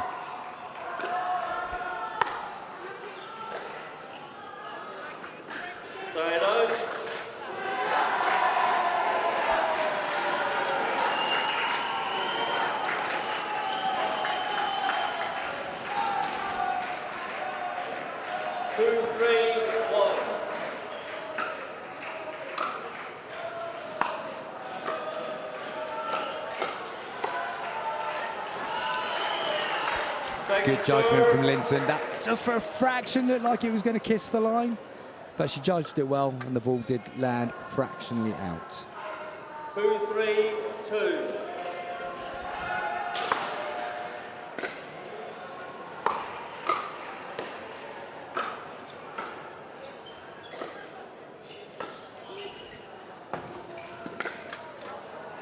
Yeah, well chased, just not quite the accuracy. Felt like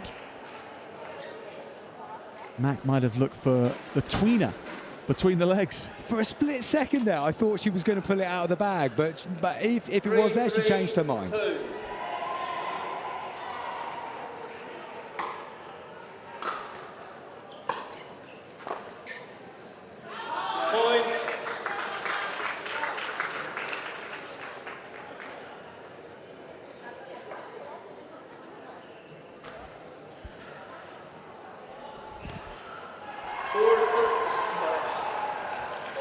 So, Jack, we have a situation here where the ball has split, so it'll be over the referee to get both teams to agree that the ball is damaged, and then a replacement will be brought into the fray. Julie Mack might have been able to say, yeah, it was damage from the first point of this game when it died on her. Most certainly. And often in that situation, going back to that point, normally you would check the ball because it was such a bizarre bounce. You would probably have a look. Thank you.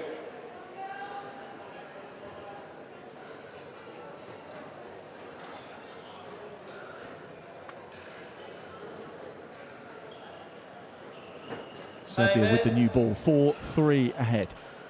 Does that change anything, Chris? A new ball, will it fly differently? If it's a little bit newer, it will fly with a bit more pace, but I would imagine all the balls that are being used now have been used for a period of time, so should be pretty similar. Good aggression again there from Schroeder, pinning Linton, who was unable to reset back over the net.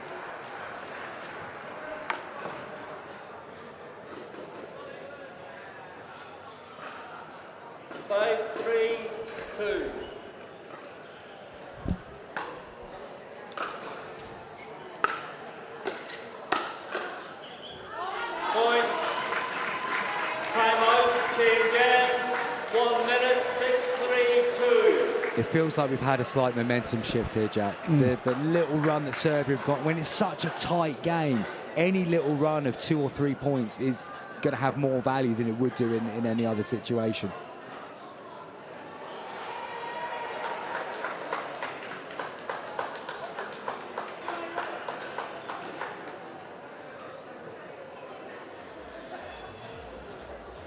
I think we can take a lot from this as well. Serbia just quite happily strolling to the other side of the court. England deep in discussion.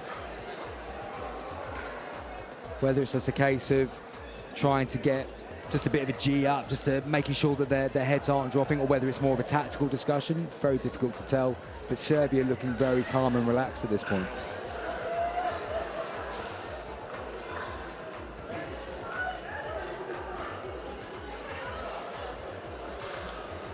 What do you think Rob Williams is saying there to Anna Linton?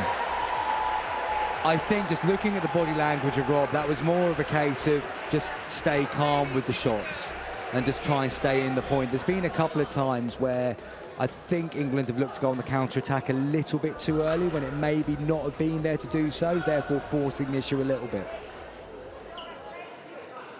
You have 3, they have 6, and it's Natalia serving. We're serving, yes. You're in the correct. Yeah. Time in. Serbia 6-3 ahead in the decider of the gold medal contest in the women's seniors doubles.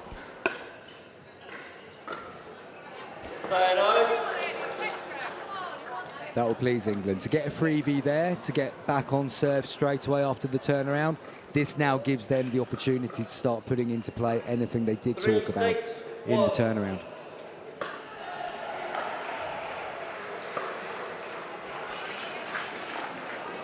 Second serve.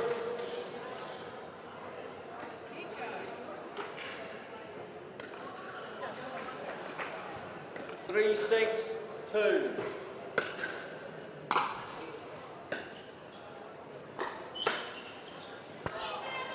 Side out.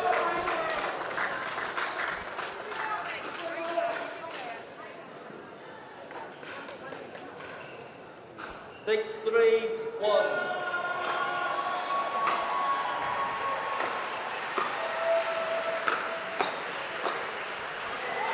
Second serve.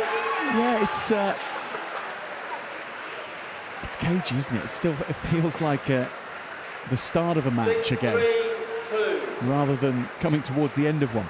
Most certainly, it's very nip and tuck. Not a lot of rhythm at all from either team. Yeah, it's the rhythm element, the lack of it. They know what's at stake here. Big clip of the net, Serbia benefit, and this one goes on the board as well. Serbian serve, so this gets added to the tally, 7-3. Nothing you can do. 7-3-2.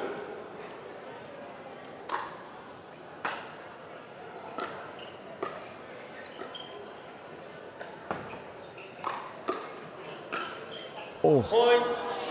nothing that Matt could do there.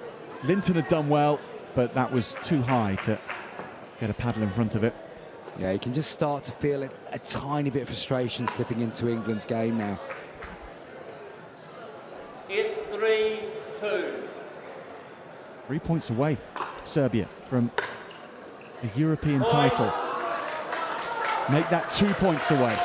And they'd be the first non-English team here at these Europeans in Southampton to take the title. It's been all England 9-3 on day one.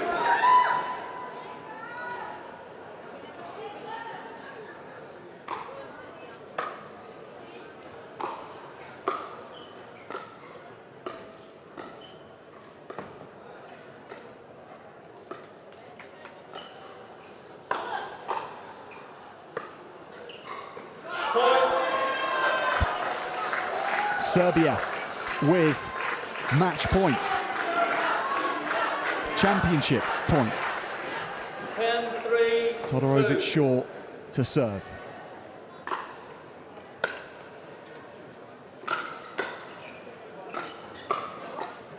Looking to bring on that power. We've talked about match points feeling different, about sometimes how the tactics will suddenly change, and I don't think we've seen Schroeder play that kind of a shot at that point all match. No, a big moment. If England are going to do anything, it has to be now. So to get the serve back was vital. Has to be a serious run of points, though. And that's the first one. That is a very, very good lead by Julie Mack. 1 point at a time. They're going to have to claw their way back into this final. 4-10-1.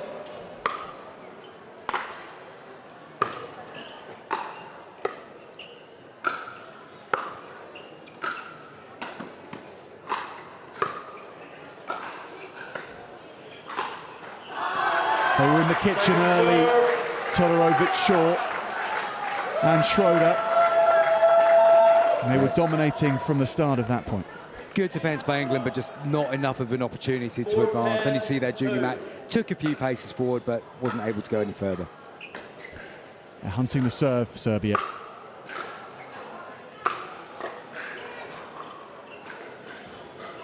Oh, there we go. So I'm convinced, Chris, that in a career of sport, these types of slice of luck, they even themselves out. What you can't factor in is when those types of pieces of luck happen. And Mack gets one of those to keep England's hopes alive.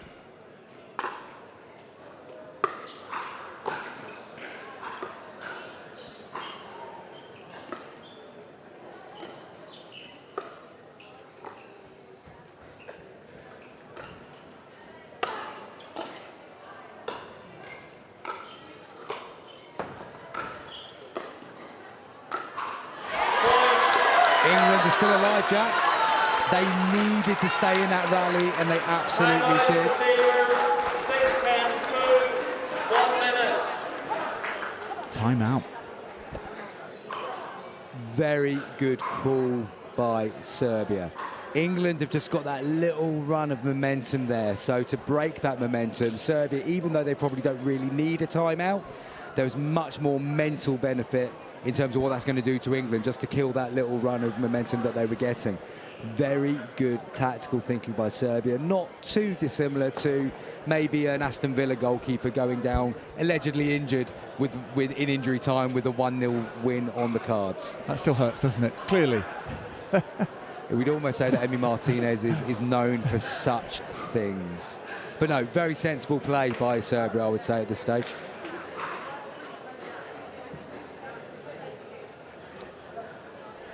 When they get the serve back, if they don't concede any more points, they'll have a championship point again. Seconds. But England have the serve. And the applause from the English supporters around here, it was encouraging, but they were refusing to believe that this comeback could be on. But one more point, and I think we'll hear a different noise. 6-10-2. 2 more points, and it will double.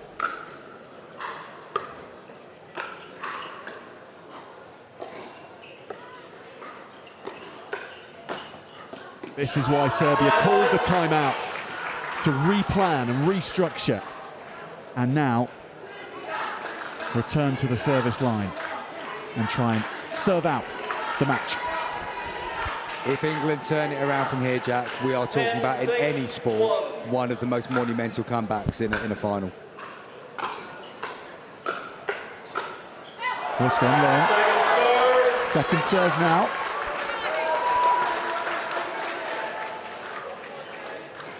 The nerves Serbia will be feeling at this moment will be off the chart. 6-2.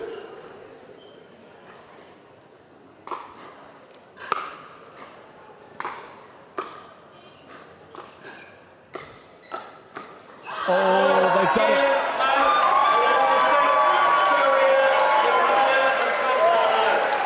Svetlana Schroeder and Natalia Todorovic-Shaw win the women's doubles titles in the senior competition against the hosts England, who they've beaten twice today. Once in the group stages, now in the final.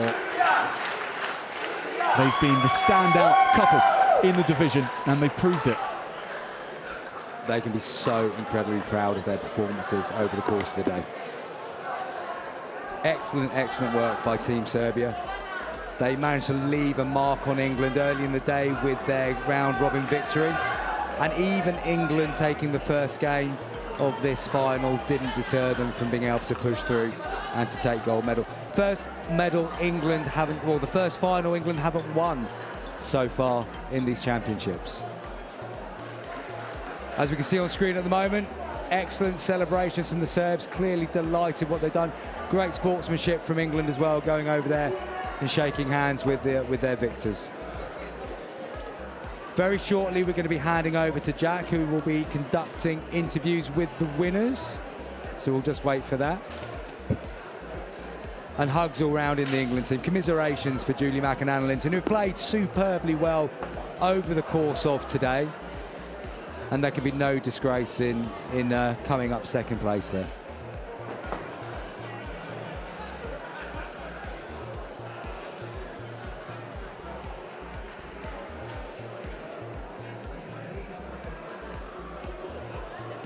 And now Jack's going to have a quick chat with the winners.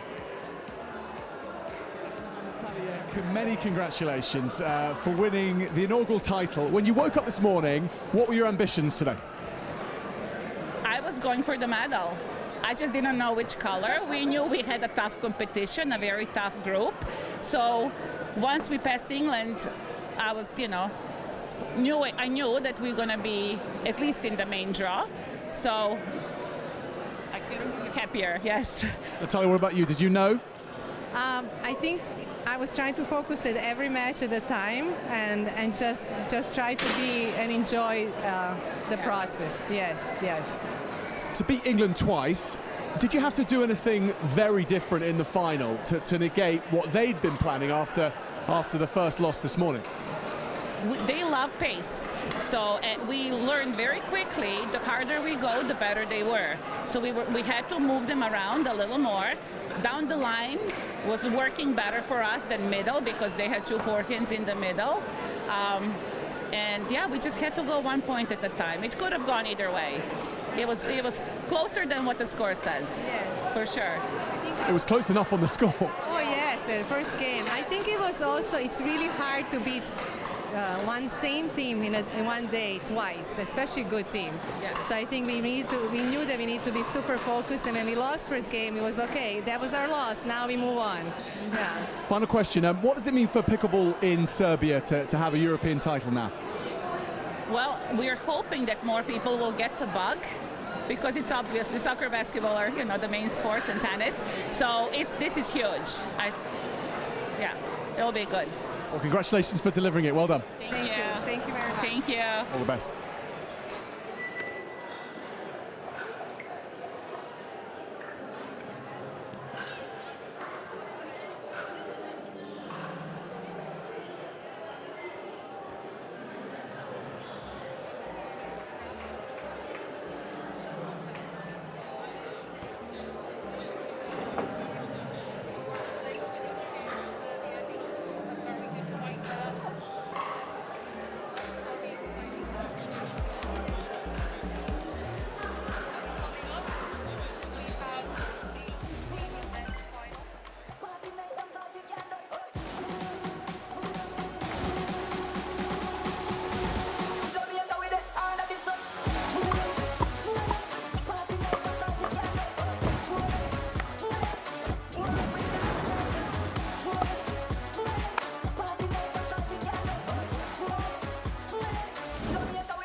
What's your Dupr?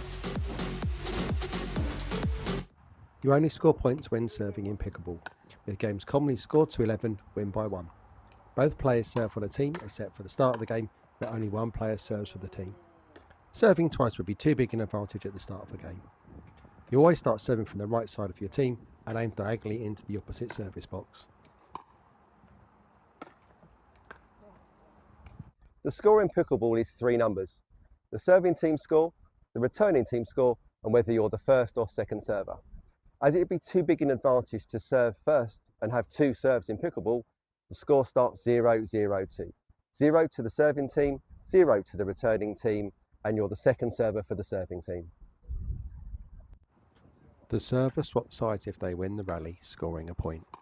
If they lose the rally, the other player on the team serves, unless they've already served.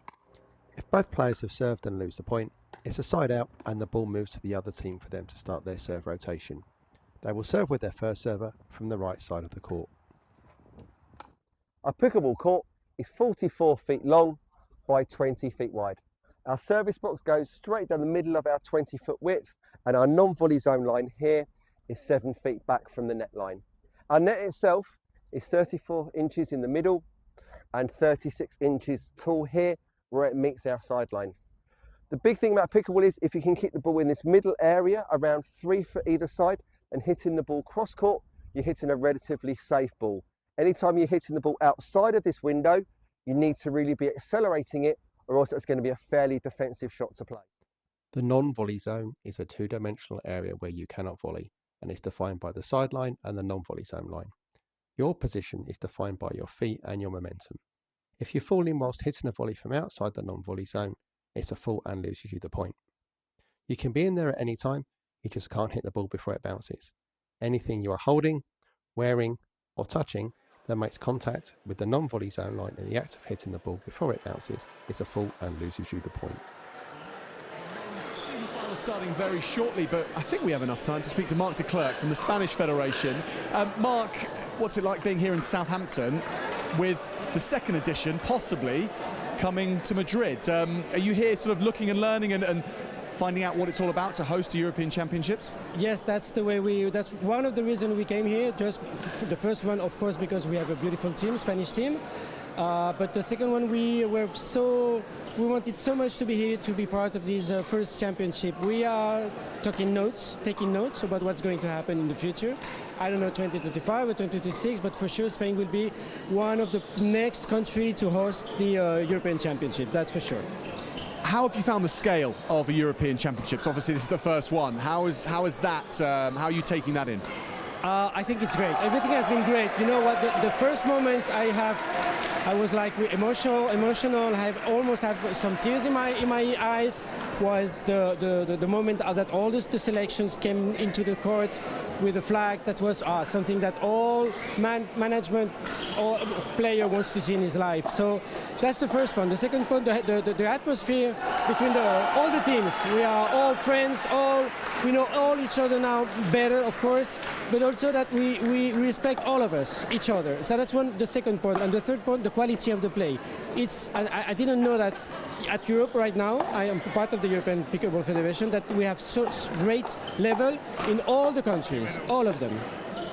Well, Spain have certainly underlined their credentials for atmosphere. I mean, the players, obviously fans as well, the support team that have come here have brought the colour at every point, even from that very first opening ceremony. So that's something that is obviously guaranteed if it does go to Madrid. Yes, of course. We have been very lucky because many families, relatives of the Spanish players came to Southampton to see their nephew or the grandson or whatever. So do you want to? We're being moved along by the referees. That's fine. No, we can continue. We will keep the interview going over here. We'll carry on. Okay, no problem. So you can see them. They shout a lot. They cry. All of them. So in Spain, you know Spain. You will have the sun. You will have the people. We have nationals 2 months ago. We have 25,000 people came to see the nationals. Wow. We did that in the best place in Madrid. It was Plaza España, very famous in Spain, like Trafalgar Square in London. And we made the nationals, and we counted 25,000 people. So every day we promote pickleball, people to see, people to play, people to enjoy. That's the idea we have in Spain, like the rest of the European countries, of course. Mark, thank you for your time. We better get away before we get pushed further back by the referees. Okay. But enjoy. Good luck in the finals for Thank Spain, you so and much. Thanks for coming and coming to Southampton this weekend. Thanks to you. See you soon. Bye-bye. We will. Bye. Okay, before the finals, back up to the commentary gantry ahead of England against Italy. Thank you, Jack, for that pre-match interview with the European Federation representative from Spain. Very exciting to hear those things. So next up on court, we have got England versus Italy in the senior men's final.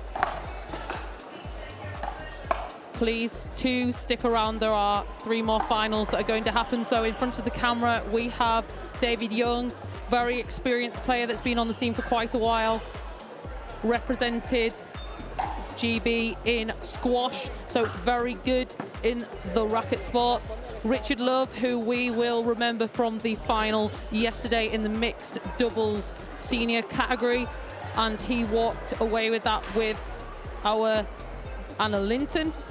On the other side of the court, we have the Italians. So we have Pasquale, who was present in that bronze medal final yesterday, that absolute marathon of a 2-hour match. And then alongside him, we have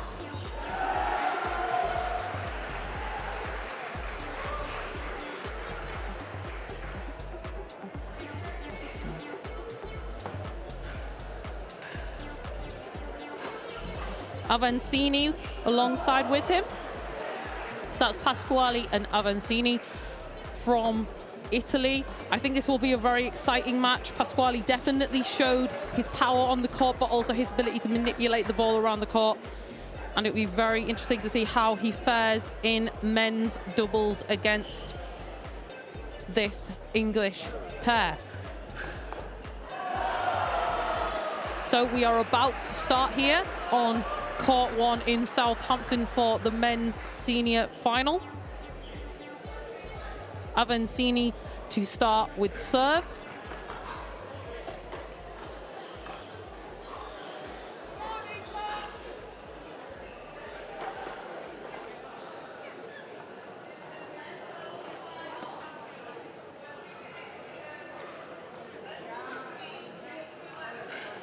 Off we go. Avancini to start with serve.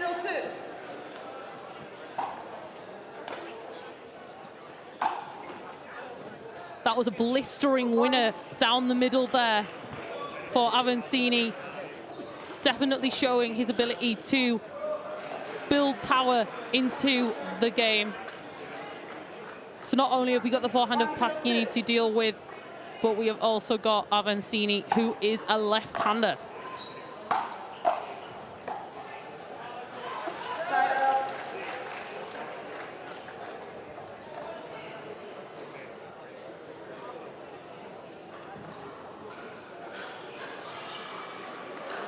Zero, 1-1.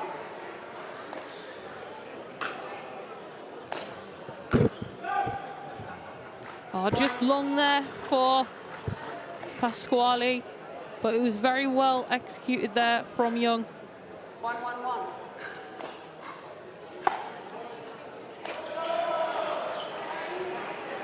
Again, another nice drop, just dipping into the kitchen, making it very difficult to manipulate that ball back across the net. 1-1.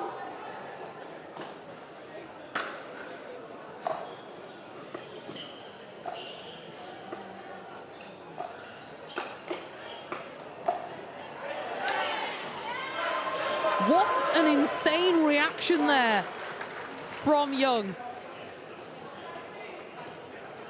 A flick just there. 1-1. Brilliant. Second server.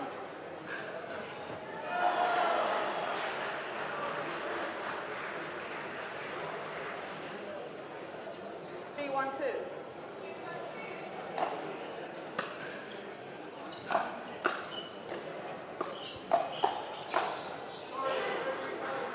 Possibly going to feel that in the morning, but it is a shot that is very effective, going straight towards the body. It's difficult to get out of the way. That was a very nice shot there from Love. 4-1-2.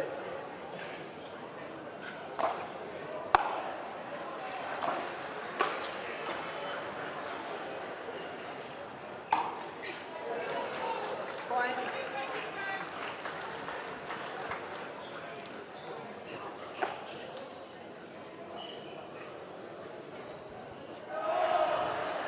So here, England off to a very good start with a lead of 4.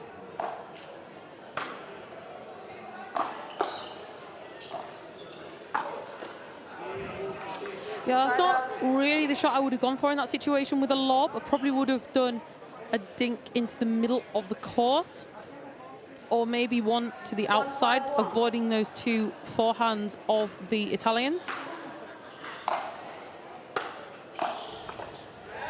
That was a fantastic shot there from Love, taking time away from Pasquale to actually transition from the baseline to the kitchen line in that transition zone. Side out.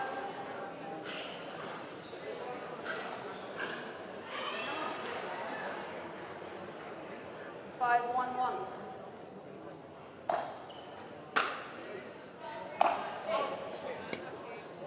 Second serve.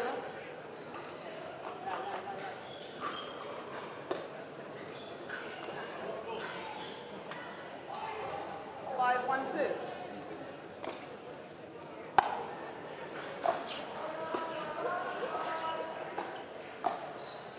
That was a very nice shot down the middle for Richard Love.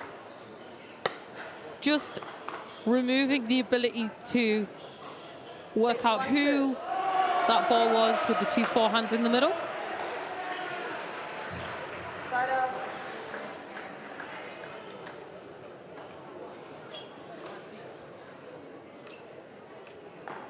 One, 6-1.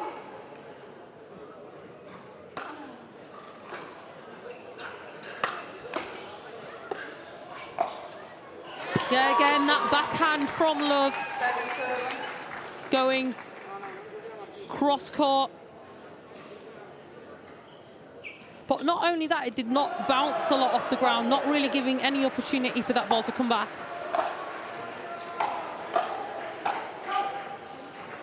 Side out.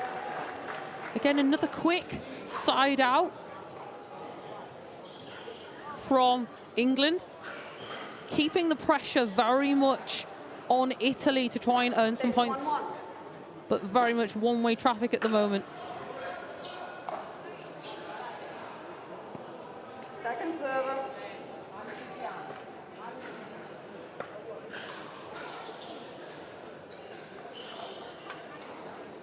Takes 1-2.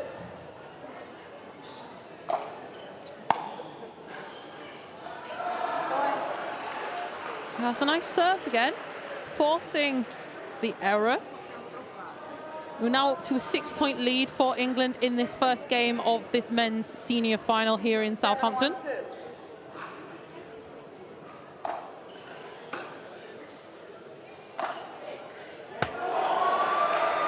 Now that was a fantastic shot. Inside out forehand. Boom. Hit right on the line. Let's see if this forehand is going to come more into the game. Just like that. Fantastic dipping forehand from Love. Absolutely dominating the court at the moment. 9-1 lead in the first game. 9-1-2.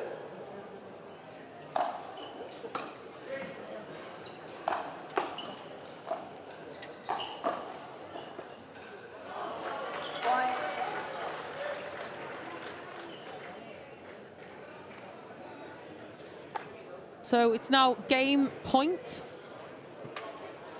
for England. Short. Side out. Okay, now it's back. The ball is now back on the side of the Italians. Let's see if anything can happen there.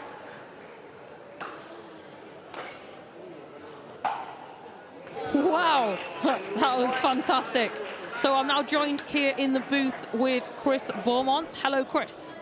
Hey, Jules, what have I missed in that short time that I've been away? Looks like England are in a very good position at the end of the first game in this final. Yeah, very decisive winners being hit from Love's forehand, to be honest.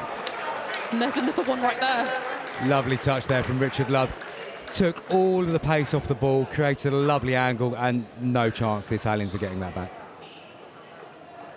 We have seen some wonderful balls here from Avancini. Like that.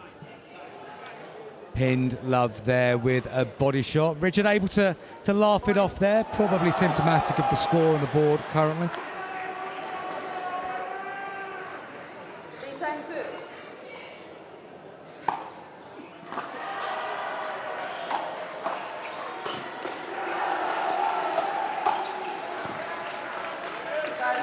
Just a little bit longer. A very good firefight there from both teams. England in control of that one though. Young setting it up nicely, forcing Italy to feel like they've got to do something extra, and then that ball being driven nice and long.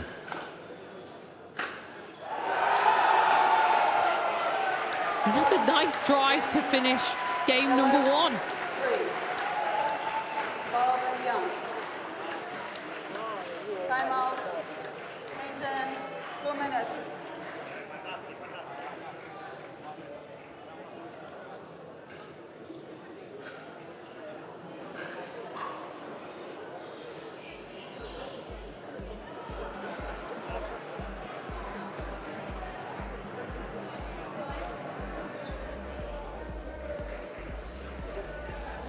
So, Chris, what do you think the Italian team could do to possibly change things up, to remove some of the weapons from the England side?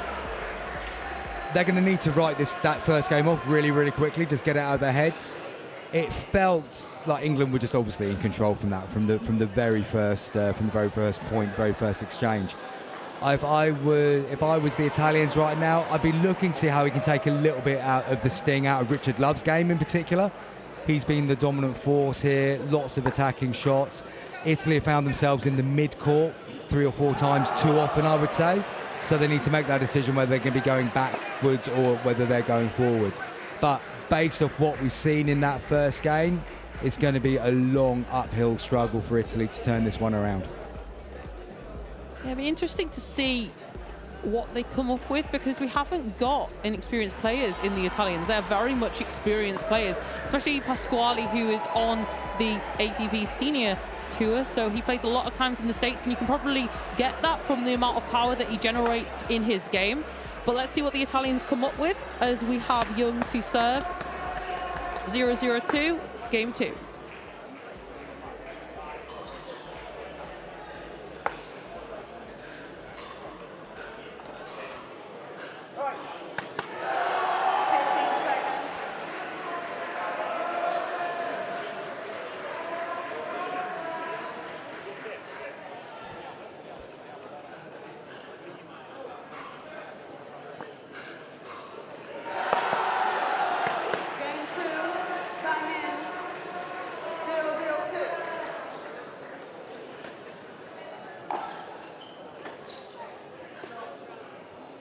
Good start there from Italy.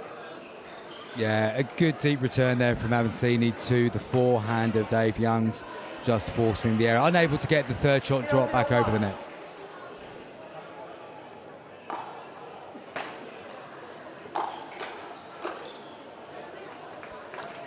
A little bit rushed, would you say? Yeah, but Young just returning the pressure back onto Avancini there. He was on the move forward. Difficult to control that next shot when you're in that situation. And we're over to the second serve.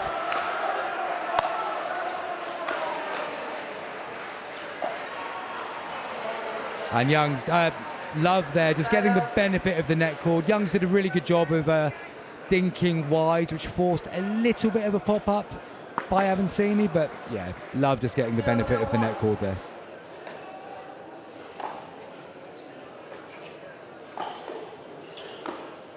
There we go, getting the left-hand forehand into the game. Yeah, good work by Avancini. Just pinning Richard Love with the first one and then opening the court up to put away the forehand volley.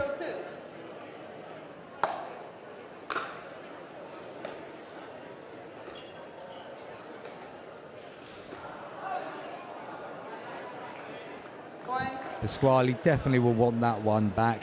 No pressure there at all, just a poorly executed dink which has gone out to the sideline.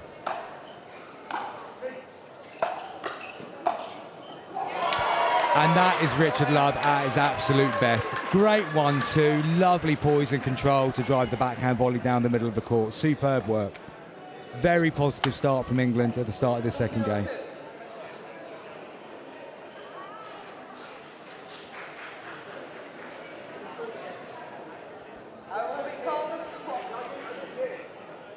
Okay, I will recall the score. Please check my arm. 2-0-2.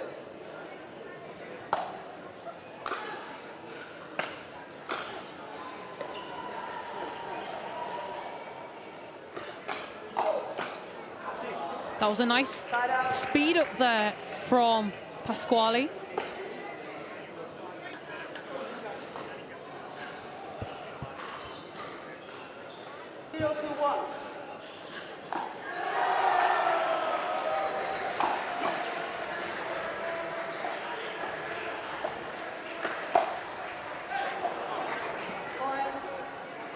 Just long there by Richard Love.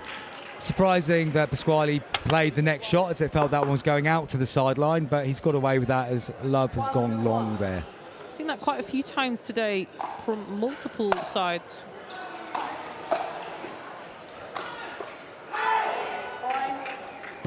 Yeah, that was a very formidable forehand. Good play by both Italians there. First of all with Avancini driving the forehand to Love's backhand, which Love dealt with to a point, but then Pasquale able to drive home the finish.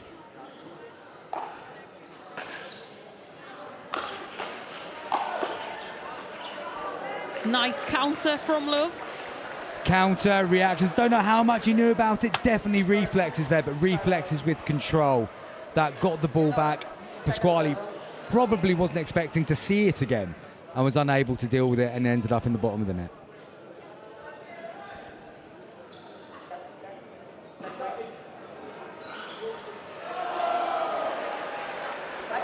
Now Richard Love explained to the referee here that we're not able to hear the score. There's a lot of noise in this arena around, and it's quite difficult to hear what is going on at certain times.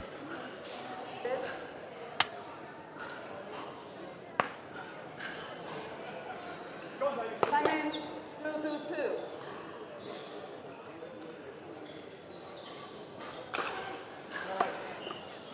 Side out.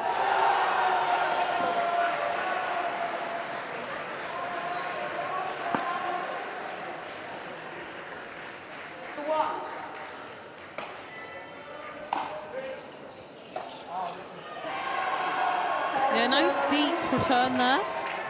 Yeah, the depth of return is always vital. The more pressure you can put on the player that's going to have to play the third, the better. And that forced another error from Richard Love. Looking to get the third up and over, but not quite delivering. He gets his own back instantly, though, with a good deep serve, forcing Pasquale to return from the backhand side into the net. 3-2-2.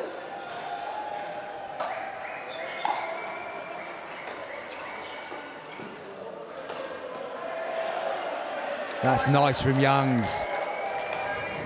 Yeah. Went on the speed up, good attack, forcing the top of the paddle error from Avancini. 4-2-2.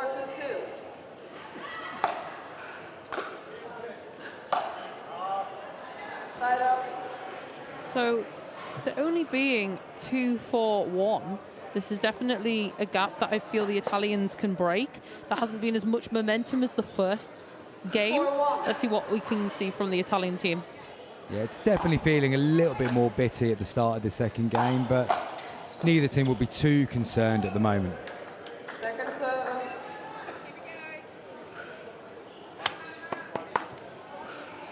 Four, 2.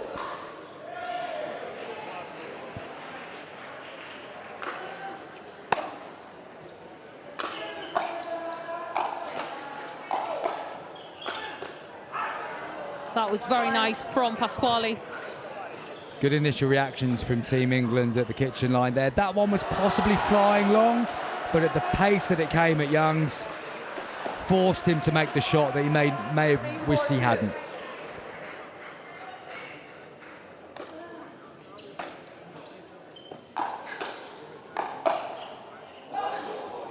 That was almost Love with the no look. Very fine margins there, just fractionally out. One of those rare ones where it was out, but the player was even further away from the sideline, so actually went inside him and was still out.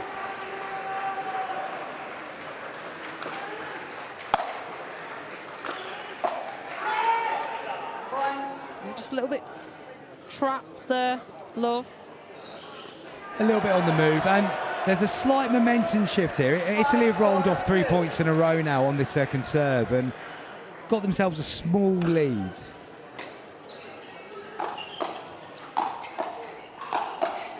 Yeah, that's fantastic bombardment from Avancini. Yeah, they've gone at Love there 3 or 4 times in a row, and there was only so many of those that he was going to be able to keep away.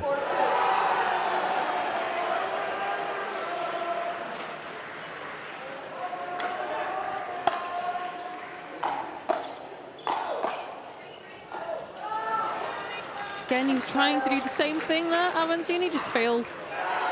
Yeah, there seems to be a strategy here that they are looking to attack Richard Love on the backhand side, but they're going quite at his body more than going backhand. They're quite targeted body shots. Clearly a strategy that Italy are looking to employ here.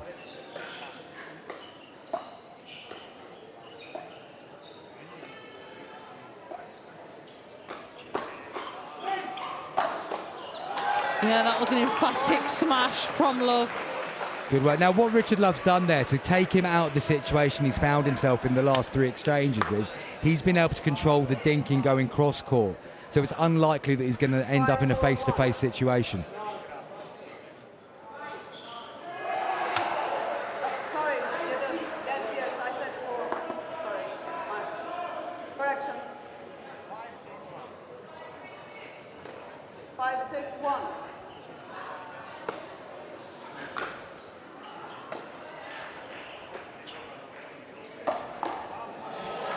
That was a very nice ATP from Love.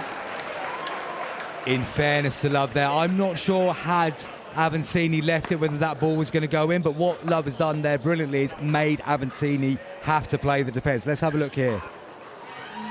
Quite possibly could have sneaked in, so Avancini did have to defend it.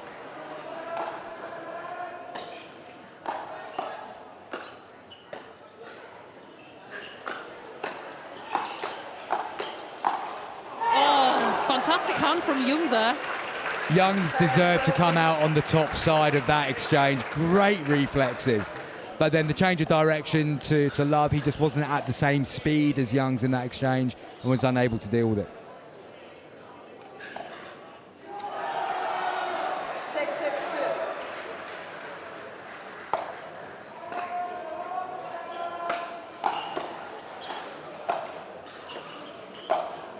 Yeah, lucky on the tape there from Love to finish.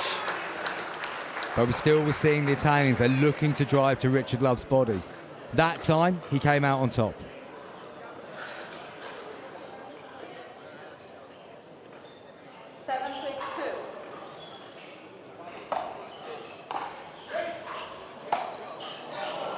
I think you'd want that one back. Yeah, Love looking to be the aggressor there, felt confident that he was going to be able to drive and put England 8-6 up. However, the serve now changes hands and it's 6-7 Italy. Feels like this next 3 or 4 minutes is going to decide which way this second game goes, Jules. Yeah, I completely agree. Definitely a more tightly contested game. Referee just making sure everyone is in the right position for service.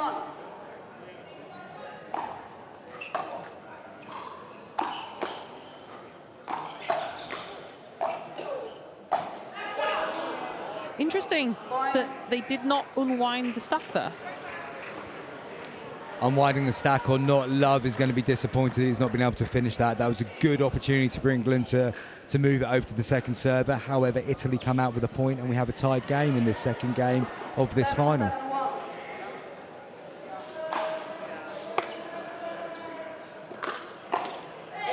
That was a formidable forehand from Pasquale. First one we've seen from him for a while, I think. Pasquale's been very much the second player in this second game on Italy. So a lot of it has been his partner who's been taking the lead.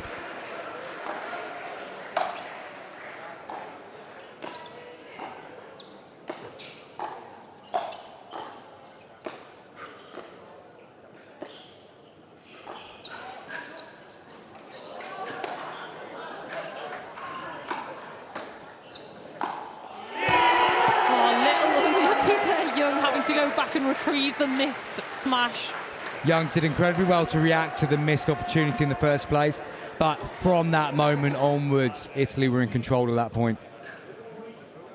Good whip by Avancini to put it to the left of Dave Young's.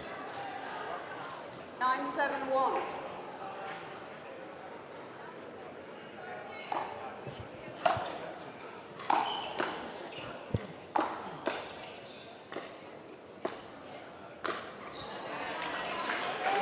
Another nice play there from England. Young's at the kitchen. That block volley that he does so effortlessly. He just repels the ball so comfortably and just keeps asking Italy to play that one more shot. And this time Pasquale just drove it into the net.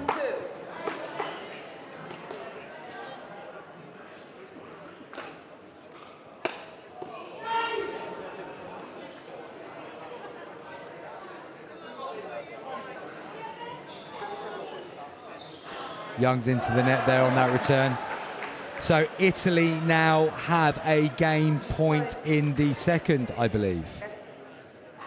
So what do you think Italy have changed up here, Chris, to cause such a swing to go the other way? Well, before we answer that, let's just see what is going on here. The referee talking to Italy about something. I think they're just looking to make sure we have got the score completely right. We believe it is 10-7-2, which means game point to Italy on the second serve. And if that is the case, then what have Italy changed? Well, they've certainly been more aggressive in this second game, targeting the body of Love in particular and taking a lot of sting out of the English attack.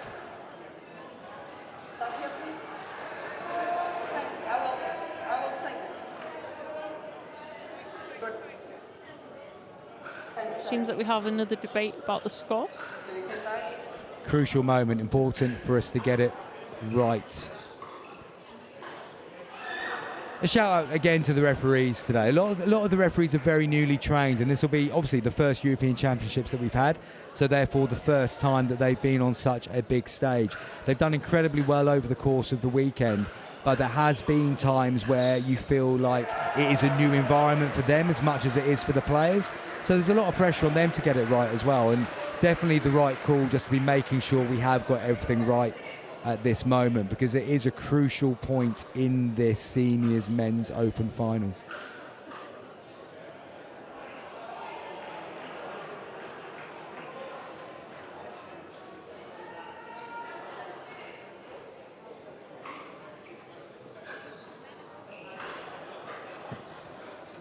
It is looking like a bigger debate than we were expecting, though, Jules. There's a proper congregation of think tank going on to find out what is going on.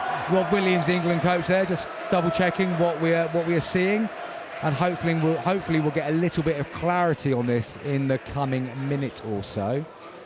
Avancini has walked back to the baseline, ball in hand, so he believes that Italy will be serving.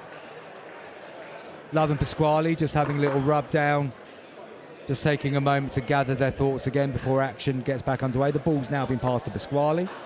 I'm going to guess that we're going to be in exactly the situation we thought it was a moment ago, which would be 10-7-2. Italy with a game point, looking to close out the second game to take it to the decider.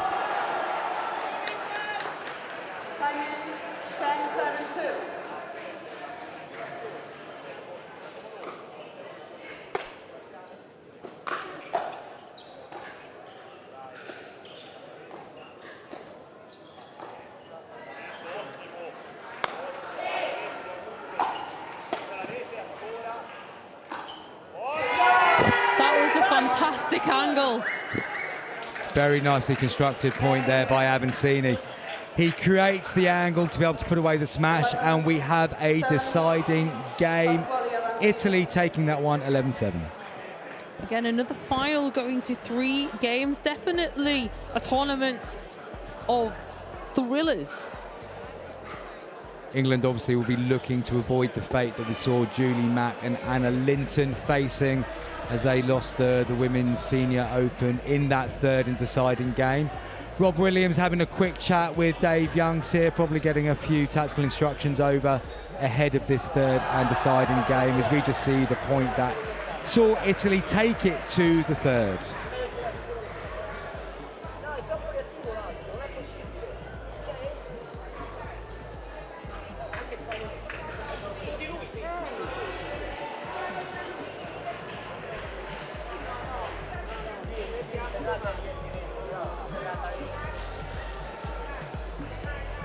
I can imagine that Rob Williams, and as you can see in the camera there, who's moving his hands, that is Sam Anderson. He is the owner of Outlaw Pickleball, who is just moving recently to Nottingham. You can find out some of their play and actually see quite a bit of Richard Love, because they used to live near Norwich, and Anna Linton on his YouTube page, which is called Outlaw Pickleball. I would probably imagine that what they're talking about is probably that they need to keep the ball away from the middle. They need to use those angles on those backhands to keep that ball away from both of those forehands. Because at the moment, they're targeting whoever has the backhand on the outside, on the left-hand side at the moment, because they are able to do an inside-out forehand from Avancini, which we have seen a little bit in game 2. So let's see if that can be changed for England in game 3. Italy very much being able to use this right-hand, left-hand partnership to their advantage in the second game. Avancini just hanging a little bit wider on the court than we would normally expect to see, and that's creating that straight up and down attack that they've been looking to exploit in that second game. So what can England change now to flip the narrative back on its head? Are we going to see Italy continue in the vein that they've been, or will we see the England that we saw in the first game of this final?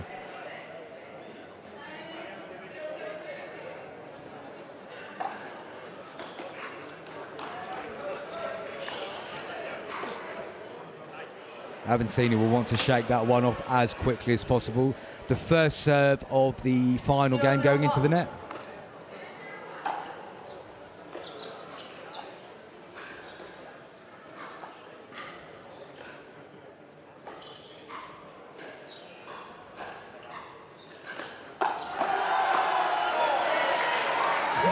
Decent exchange. Strange choice there from Youngs. We just talked about in the break the need to keep the angles away from the middle, and then we've gone for a speed up through the middle there, and the results clear to see. And then there's the angle. Lovely touch from Richard Love. One of those ones that you know and you hope what you're going to do, but then to actually see it come off is a fantastic feeling. I say that, of course, as if I've done that kind of shot in a European Championship final. Of course I haven't. But what a wonderful touch it was from Love. And that was a formidable backhand from Avancini. Just so casual. Just a little flick of the wrist generating all the power and direction that shot needed.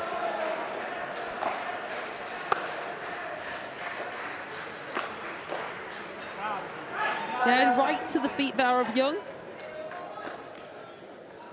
Yeah, Dave Young's there unable to get his paddle low enough to redirect the ball back up over the net.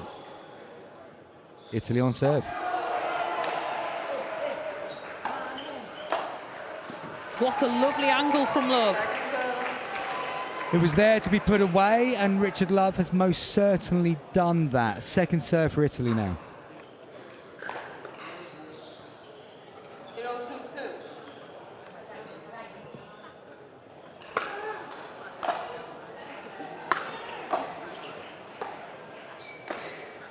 There we go, down the line, on the backhand side.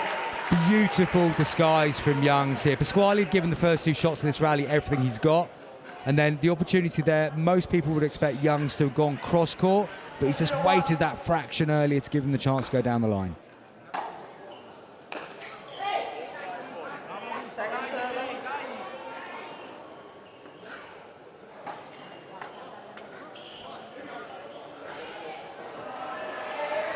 Let's see if England can extend this lead. Only a very small lead of 2. That was definitely a curse of the commentator. Richard Love just checking with the referee. And in fairness, I think that is the correct call. But just from up here in the gantry, that serve did look like it had gone fractionally wide. 0-2-1.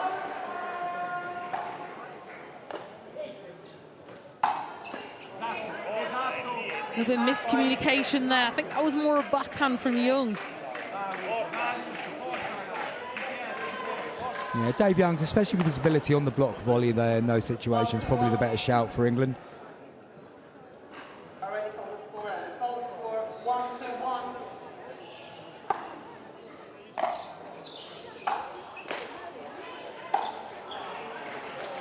Yeah, a little bit, going for a little bit too much. Needed a little bit more patience from Avancini. Yeah, a little bit carried away in that one. Looking to play a drive to put Youngs under pressure, but just clipping the top section of the net.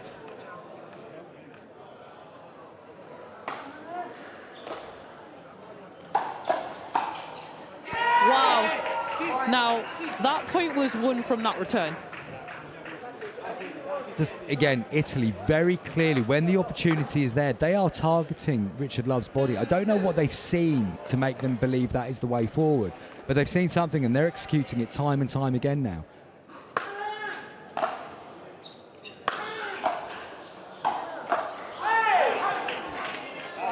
Yeah, we just need a little bit more control from Love at the moment. Well, we did see an element of this in yesterday's mixed final with Richard Love, but one thing he's more than capable of doing is resetting in his mind quickly, putting the last couple of things behind him and moving forwards. 3-2-2.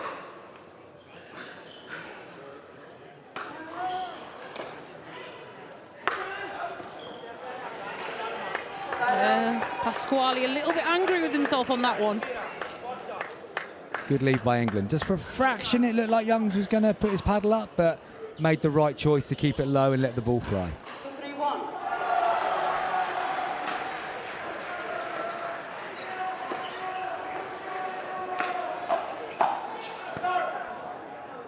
Good work by Richard Love there. Just bought himself a ticket to stay in that rally. And then the Italian just going long with his volley, just getting a bit carried away, having seen the opportunity to kill the point, but it's side out.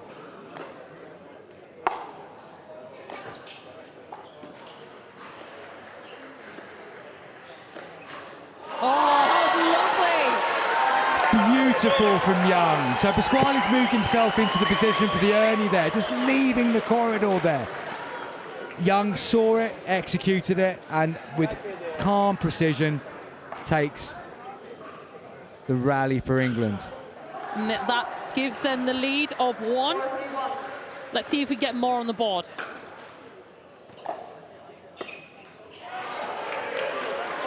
Yeah, Richard Love potentially getting away with that one. Took it very, very late, but forced the error from the Italians.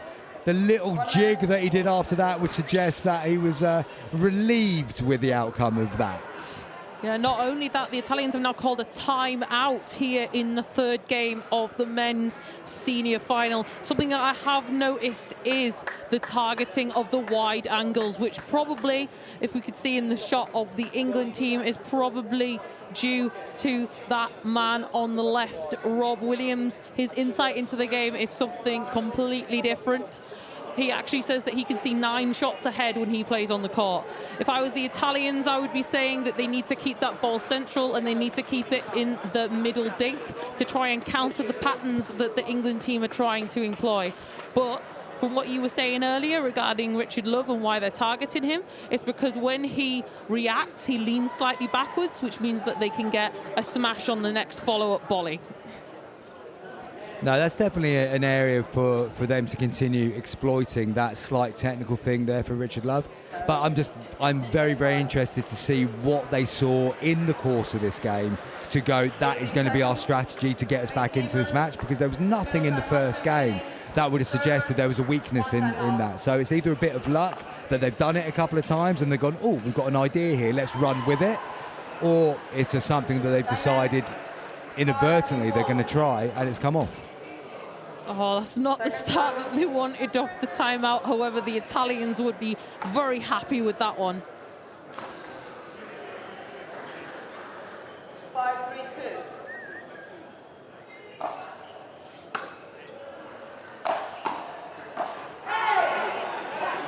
Not the time to drive that ball. Now, Richard Love slightly on the move there when he played that volley, and therefore losing an element of control.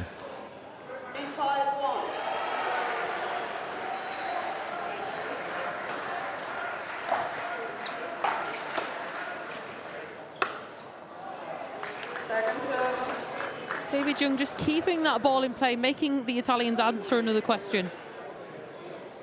Yeah, it's a good volley from Youngs. It dangled the carrot there.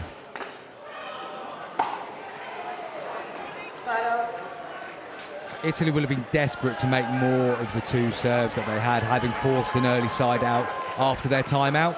The ball's now back in the hands of Richard Love. First serve for England at 5-3.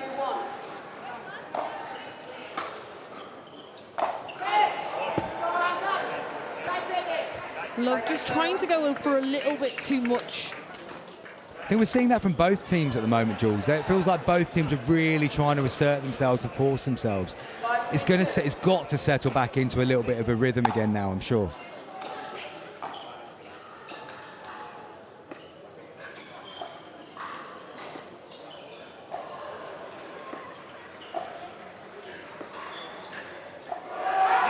Just like that, we have a rhythm. Exactly, and that's the benefit of the Italians showing a little bit of patience there. They stayed in it, just simple dinking, and then they've just forced an error there from Richard Love. Yeah, if I was on the Italians coaching bench, I would be saying to them, use that dinking game. Richard Love is definitely somebody who uses a lot of power and likes the ball out of the air because of his tennis background. Have 3 points. Team has 5 points. Server number 1. 3-5-1.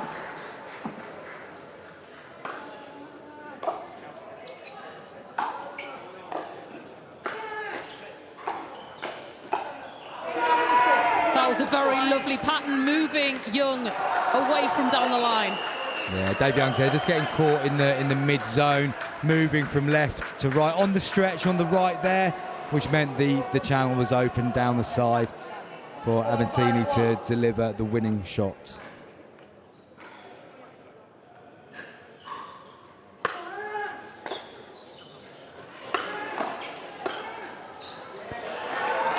Pasquale going for too much on that ball.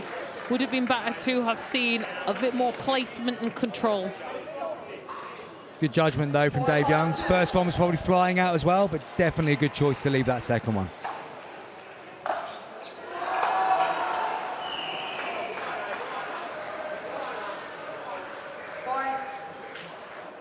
That ball called in, probably correctly. Not sure if Youngs can see it completely, but or he might have even clipped his T-shirt on the way through, he's suggesting. No, it was just long, I would have said, but call stands.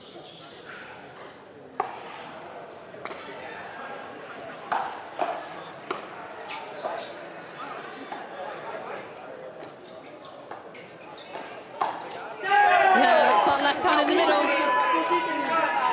Again, Youngs popping the ball up into that central zone, allowing Avancini to take full advantage.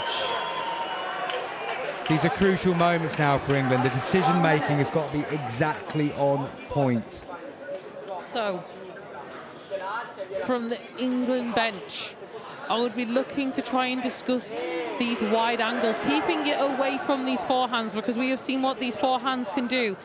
I saw what these forehands could do in the final of the bronze final yesterday with Pasquale. It is a dangerous thing and not to be messed with. So what we want to see is, are they going to employ the strategy of going a bit wider, or will they try something a little bit different here in game 3? Very much up for grabs on any side.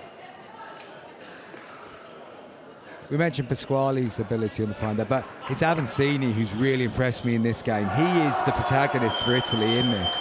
He's the one that's being able to get himself into the kill zone more and more times than his partner. It's good engineering of the points where he can then, because of the change of angle of being left-handed, he's able to construct something which is giving them a definite advantage over England at the moment. However, this is a very tight game. We are talking 6-5 to Italy at the moment. Anything to play for. We're going to have an absolute classic finish to this men's senior final. Time in. 6-5-2.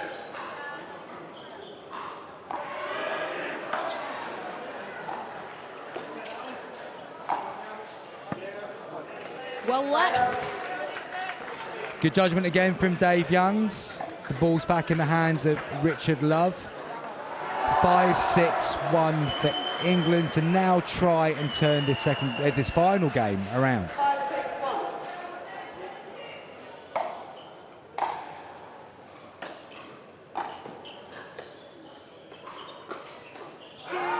A little unlucky off the net caught there. I really think Young would have reacted to that. 5-6-2.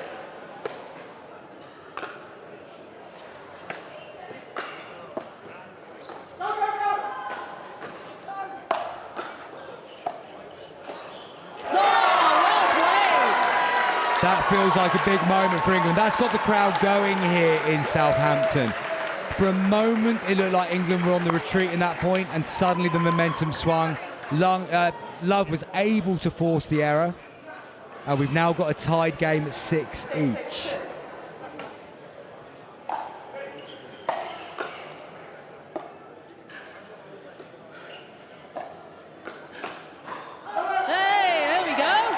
Good work again from Youngs and Love.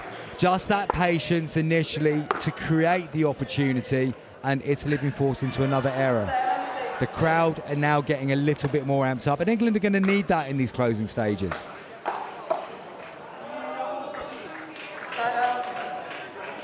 Yeah, I think I'm getting a little bit more amped. I can feel the atmosphere in the room. It's definitely getting very hyped up. And with still 2 finals to go, I think it's going to get even more exciting. 6-7-1.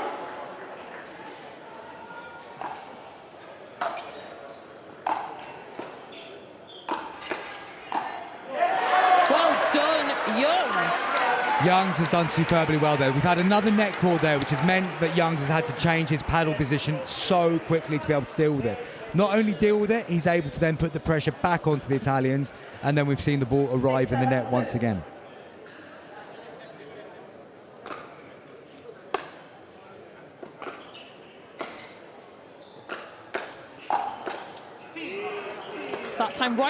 body of young from Avancini. Same tactic as they've employed to Richard Love over the course of the last 2 games. Targeting Youngs in the body there, unable to deal with it. And now we have 7-7-2. a tied game once again on the second serve of Italy.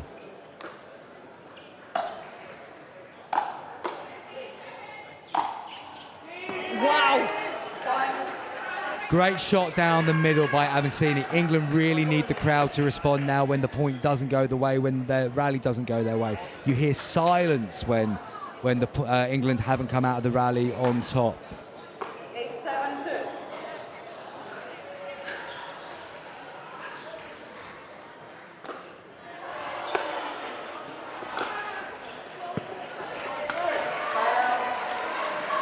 Good judgment from Dave Youngs. The ball is back in England's hand. Richard Love serving. 7-8 down. Important moments. So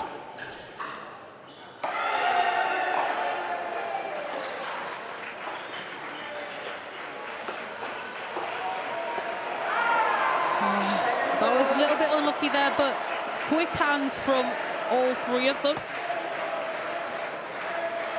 7-8-2.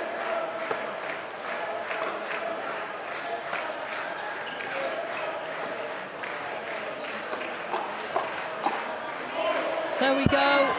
Avancini again down the line with that left hand. The advantage back with Italy now. They've got the serve. They're 3 points away from lifting this title. But it feels like a 3 points that could take some time to deliver. This is a very, very cagey final game in this final. It would be impossible to call at this stage, so I doubt Jules or I are even going to try.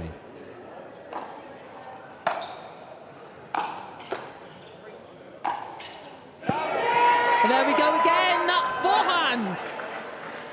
Youngs' judgment has been exemplary in this game. Unfortunately, that is the first time he has misjudged, and the ball's not just clipped the line, but probably come a couple of centimetres in. Very much advantage Italy now.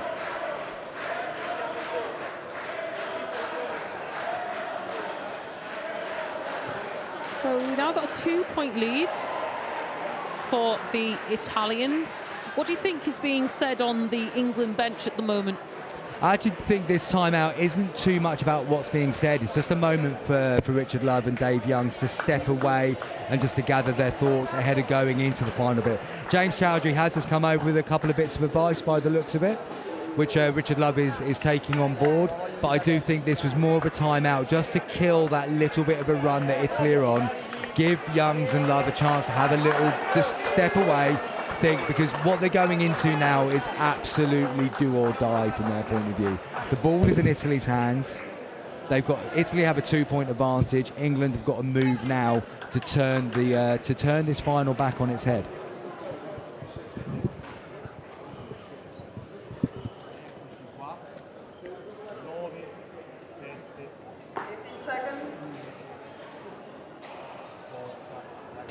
So Avancini to serve. 9-7 to Italy. Time in. 9-7-1.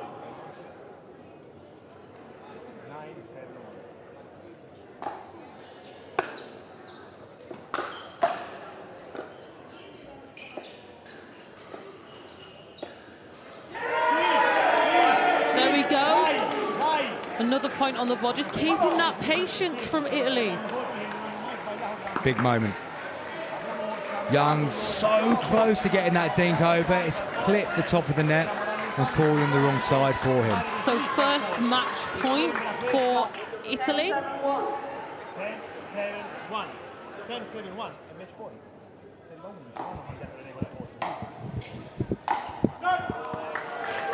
First one gone, next one coming up. England still in the fight.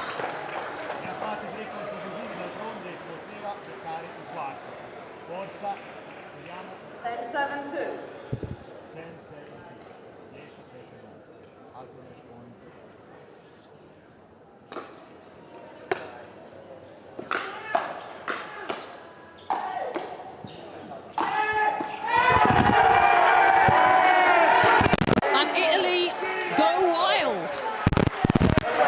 unfortunate way for a final to end, a net cord, which Youngs was unable to deal with. But look at the scenes from the Italians. They are obviously delighted. They've caused a bit of an upset in this final, it is fair to say, and they are utterly jubilant. We've witnessed a very, very good game there. It swung one way from the other, and Richard Love and Dave Youngs can be very proud of what they've achieved today.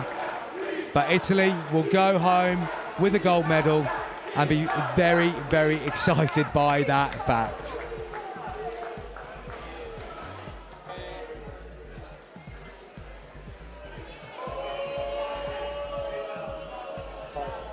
And here we can see the winning point.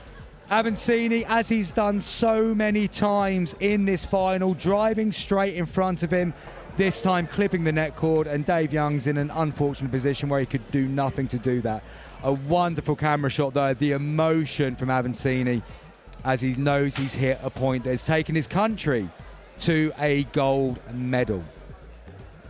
Now Jules has disappeared from my side up here in the commentary booth, so I presume she's heading down to court, where I expect she's going to be getting some post-match reaction from the players involved. We'll keep our eyes on that. Show court is very busy at this moment in time.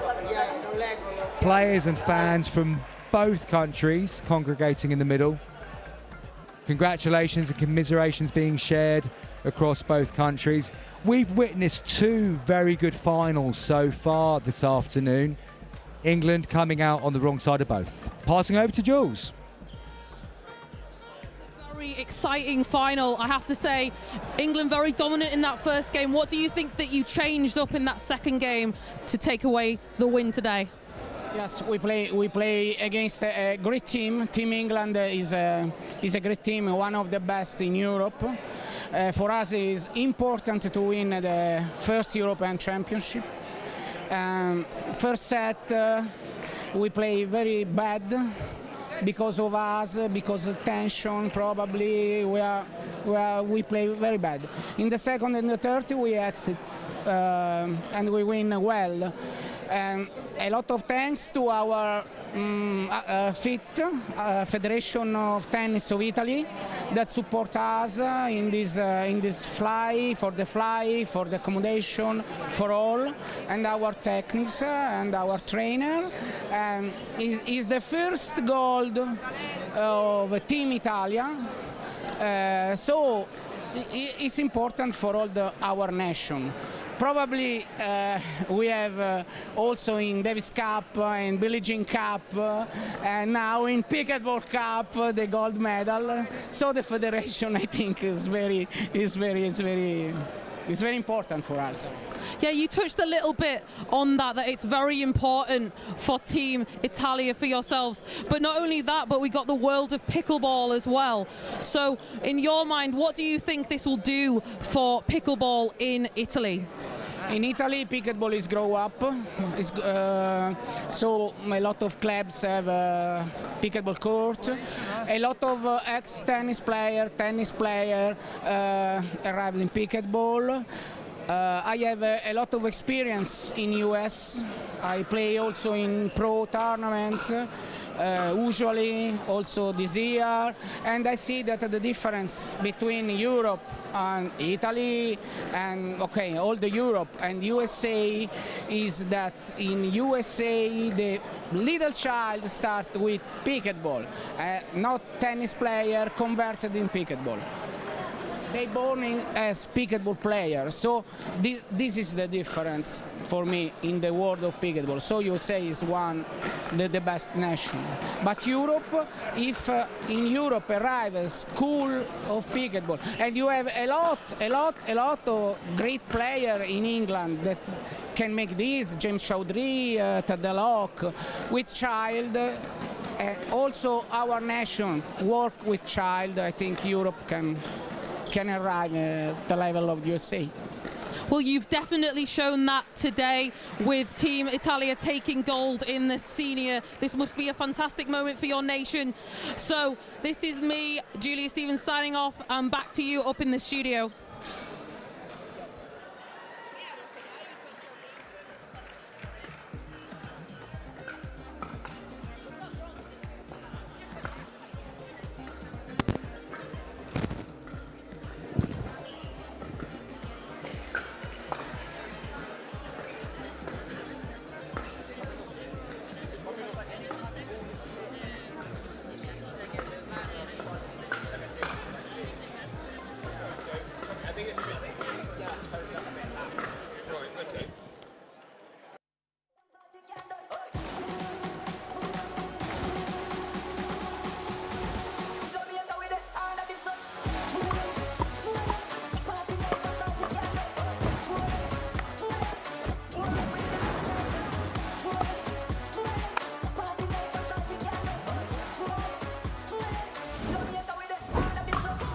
What's your Dupr?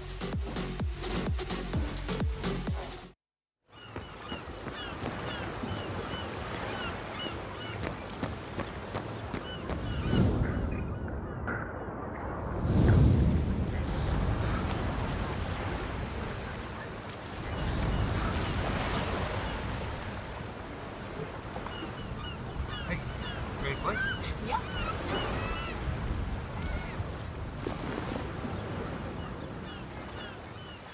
Diadem began with a goal to develop a better tennis string, then a better racket, then a better ball. But it's transformed into a story beyond our wildest dreams. Out of our passion for racket sports grew a desire to innovate and redefine the game. Then came pickleball, a phenomenon that ignited our purpose. Shaping the industry became our mission, but it led to so much more. Diadem isn't just about redefining sports equipment, it's about empowering you, our players, to lead healthier lives, form friendships that transcend borders and backgrounds, and to get out and play. Pickleball enables us to do what we do best, innovate. But Diadem inspires much more because it's not about the brand, it's about the individuals who bring it to life. Our success isn't tallied in paddles and rackets sold, but in smiles brought to players' faces and the relentless pursuit of improvement. At Diadem, our purpose is simple. We live to unlock experiences. We live to compete not just against opponents, but against friends, families, rivals, and heroes alike. At Diadem, we live for one more game, one more shot, one more moment in this story we are writing together. Welcome to Diadem, where we live to play.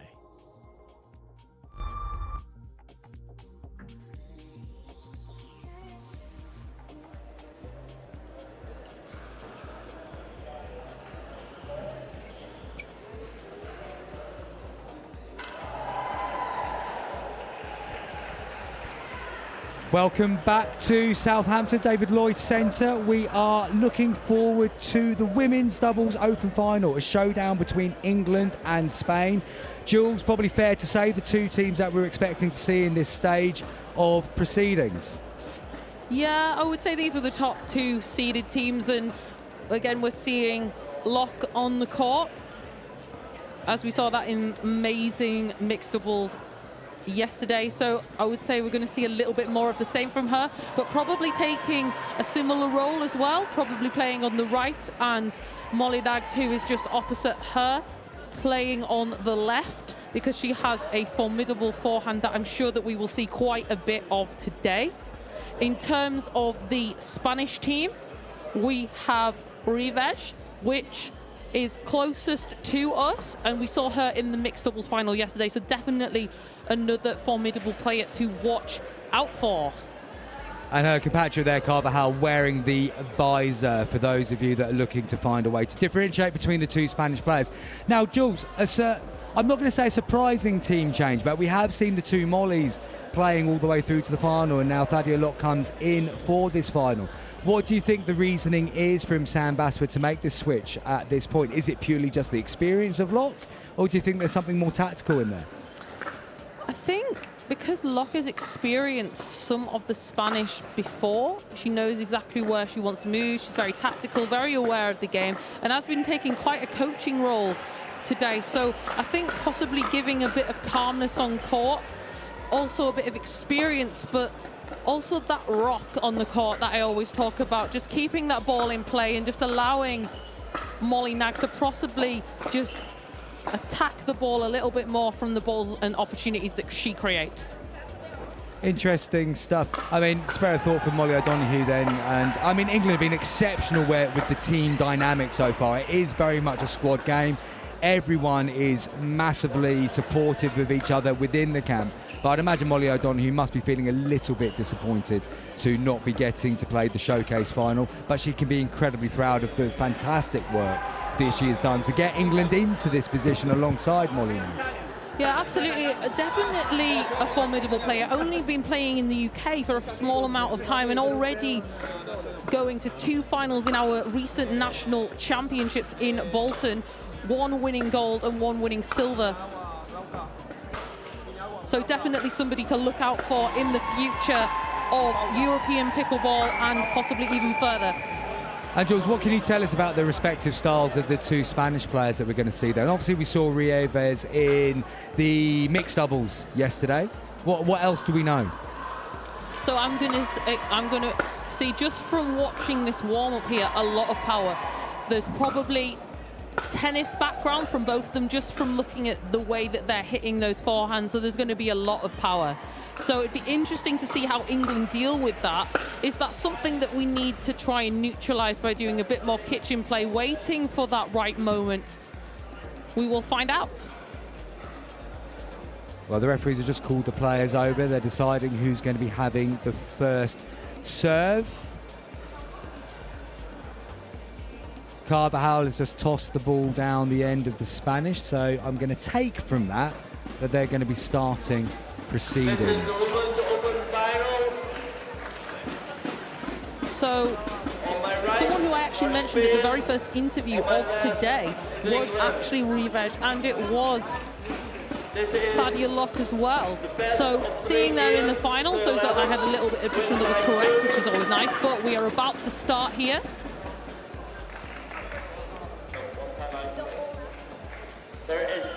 Glauca Carvajal just checking with the referee the format. So we've got a best of 3 game situation. Game 1, time in, 0-0-2.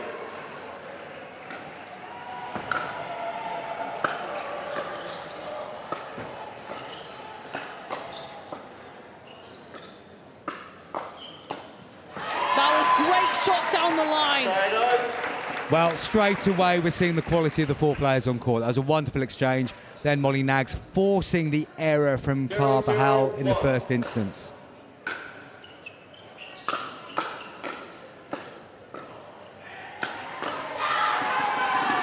Again, more power on the court.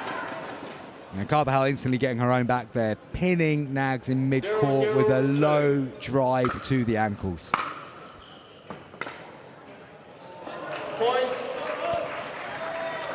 Molly Nags getting a little bit fortunate there with the net cord, but in these early proceedings, I won't do too much damage to the Spanish, but England will be delighted to get that point. 1-0-2.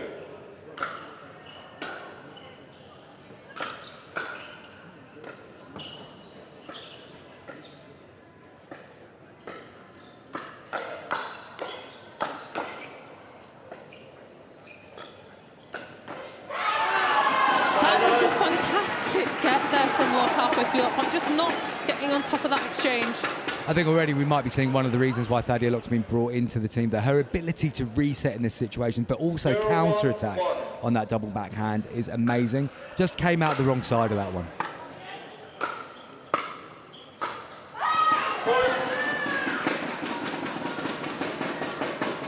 Just a little bit of nerves, I think, on the side of Team England. Just need to shake those off. It's only very early in this game.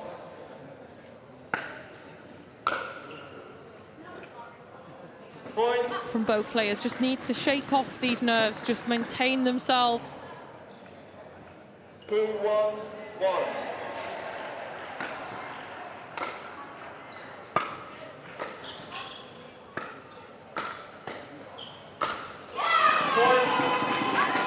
Nags definitely just needing just to take a breath now, just to settle down. There's been three rallies in a row here, which have just gone the wrong way for England. Couple of overextensions, probably trying to do a little bit too much.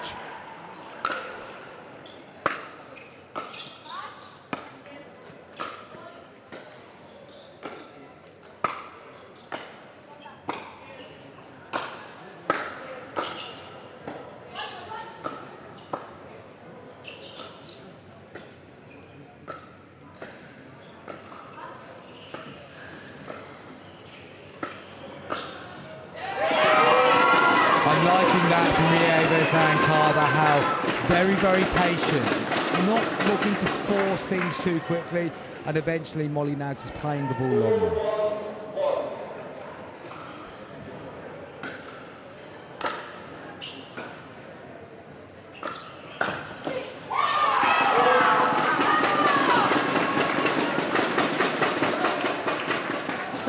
I'm thinking here is we need to see a little bit more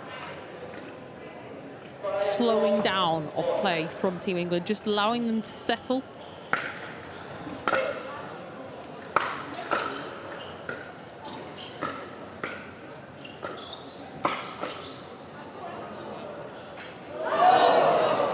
Nags incredibly unfortunate there. The ball hitting the centre pole of the net and landing on the wrong side of the court from the English point of view. Already I have to say that the atmosphere is very, very strong, but I would go as far as saying it feels like Spain are the home team at the moment. The English fans are going to have to go a long way to match the noise that their European rivals are making.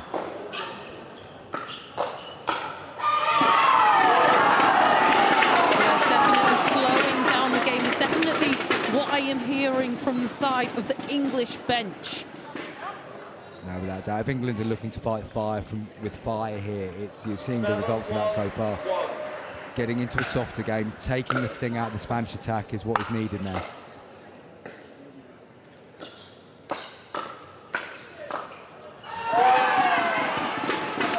They're just getting a little bit too on top of the rally here from Spain.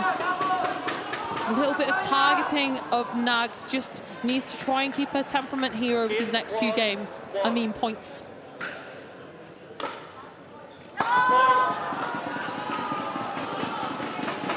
Momentum very much for Spain in this opening game. Still on the first serve, 9-1 up, ball in Carvajal's hands.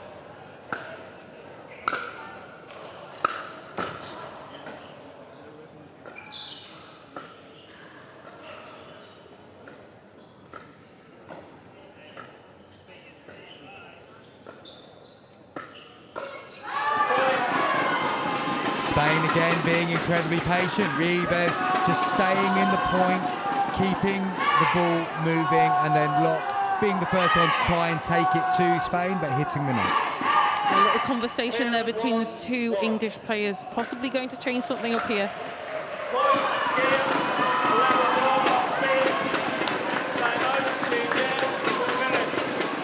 Right, this is definitely something. That was a very quick game, and I think the England team definitely need to change things up here. What would you think that they need to be doing here, Chris? I think, as you said, as that game was unfolding, the Spanish power and attack is very much there. England are going to struggle if they look to continue to fight fire with fire, so they need to find a way to take the sting out of the game. It's very easy to say it from up here, but can they find a way to stop Spain being able to swing through the ball as comfortably as they're doing? Can they change the angles? Can they get them on the stretch a little bit more, get them having to move their feet more and moving wider? But it's very, very easy to say that from up here. In the heat of the battle, it's possibly even a good thing for England that game has been and gone so quickly, because now they can write it off completely, start again, almost treat this final as if it's 0-0 and go again, because that was so quick. One of the quickest games we've had here on Show Court, that it can almost be in their mind that doesn't even really exist. They've got to go again now. All they know they've got to do is win the next two games to achieve what they want to achieve, which is the gold medal. But Spain, how much confidence are they going to be feeling in this moment of time? They'll be feeling pretty much invincible. Yeah, we're going to have to see some drastic changes here from England. Only getting 1 point in that first game. Not able to deal with the level of the fire coming from the Spanish.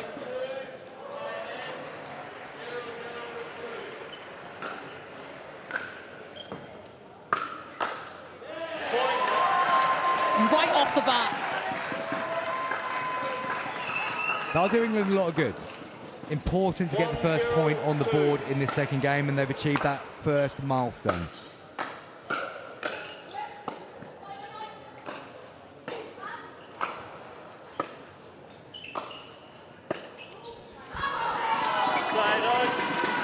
Spain having a good job at pinning England back.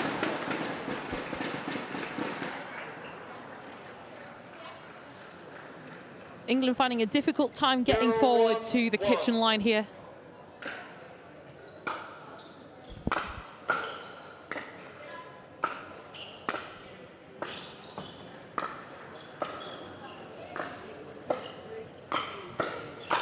A little net call, not going in England's favour.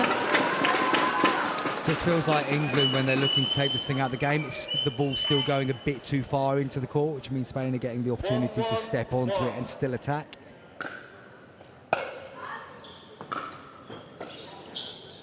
Prime example there.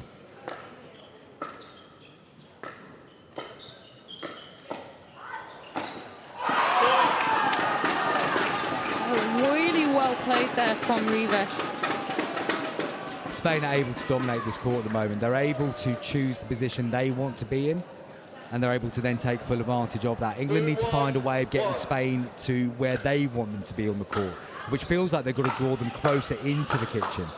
Because at the moment, all Spain are able to do is attack from about 3 or 4 paces back, which means they can step into their shots, which is giving them even more power and direction.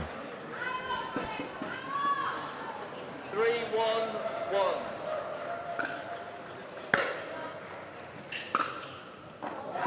A little bit of miscommunication there from Team England.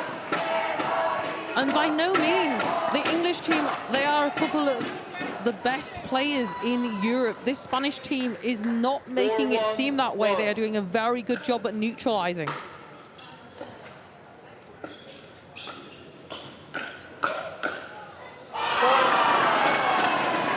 Amazing hand speed there from Carvajal.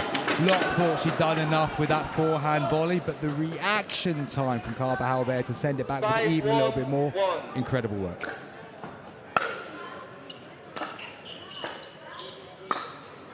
Come on, Team England. Are we able to see a change of momentum? 5-1-2.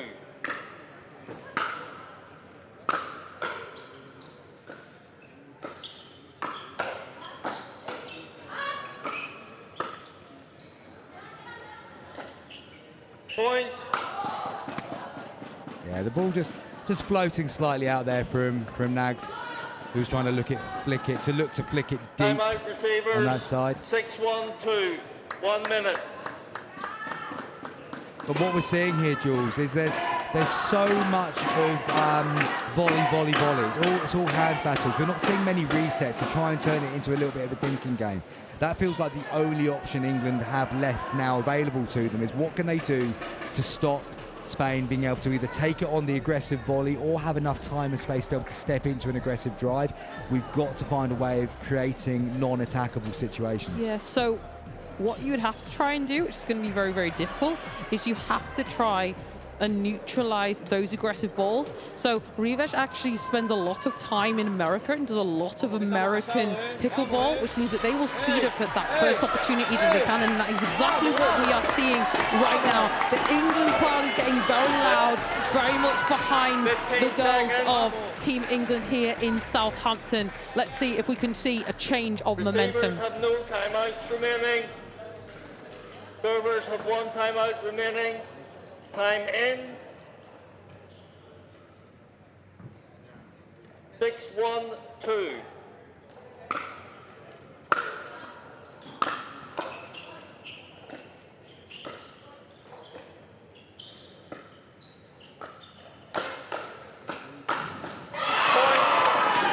Every time England look like they're about to take the upper hand in a hands battle, Spain just counter with more. I mean, I would actually go to say don't even start a hands battle unless it's an absolutely emphatic finish that's going to happen.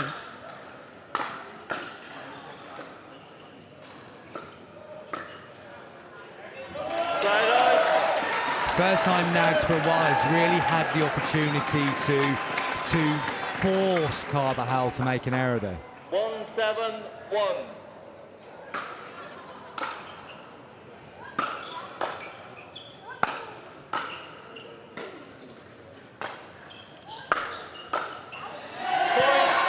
Aggressive drive there from Nags, forcing Spain to hit the ball long. This is the first time in this game where England feel like they've just got a toehold in what they're looking to achieve.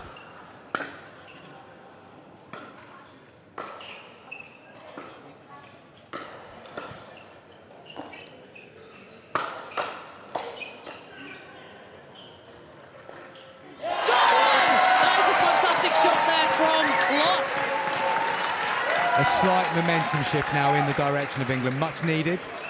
3 points on the board now. Spain have 7. 3-7-1.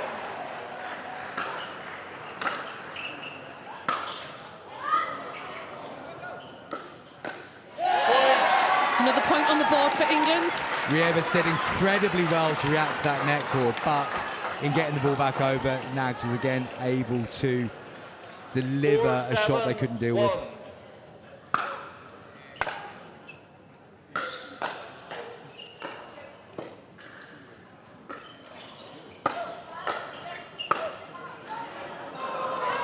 Second serve.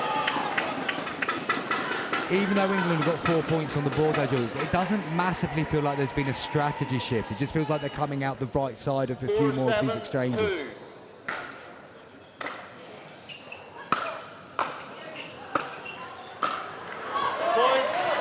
Another point for England. The momentum is slightly changing, but I think it's a little bit of luck.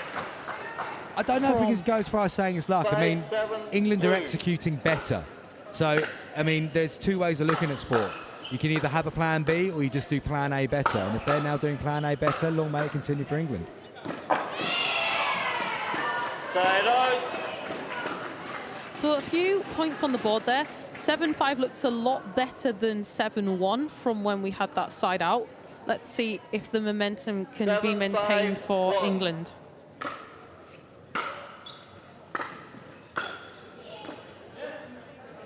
That's nice from Locke. Great depth on that volley. Nice and calm, nice and patient. It's really important that England get back on serve as quickly as possible here without too much damage being done. That's a great start for them. 7-5-2.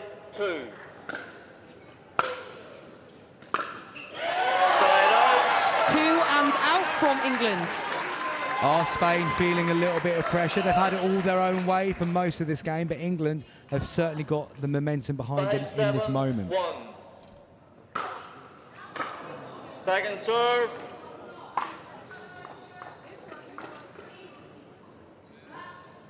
Five, 7, 2.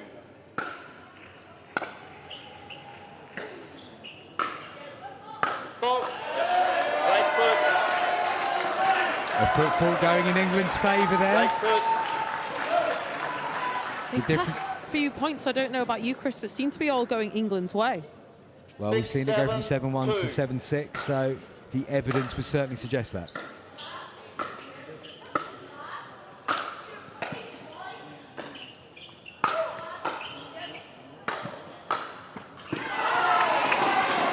That's the best moment from Spain for a little while now. Good work by Ribes, keeping Locke and Nags at the back of the court, opening up the space to then play the double-handed cross-court volley. 7-6-1.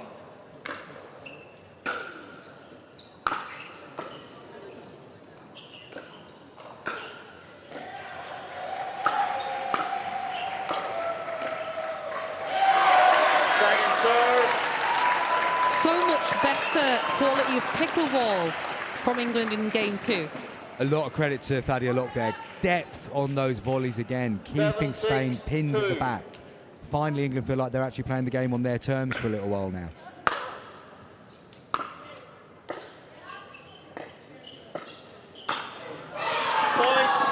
Unfortunately for Nags there, just a little bit too high on that backhand, allowing Ribes then to drive the ball through Thadia Locke.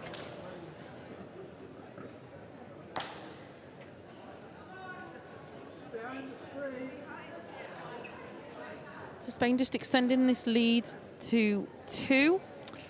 But on the second server, England will be looking to get the serve right back at the end of this point. We're just trying to retrieve the ball here. So in our shot there, we have Carvial. So she spends a lot of her time on the APP tour and the PPA tour, traveling in a van with her dad.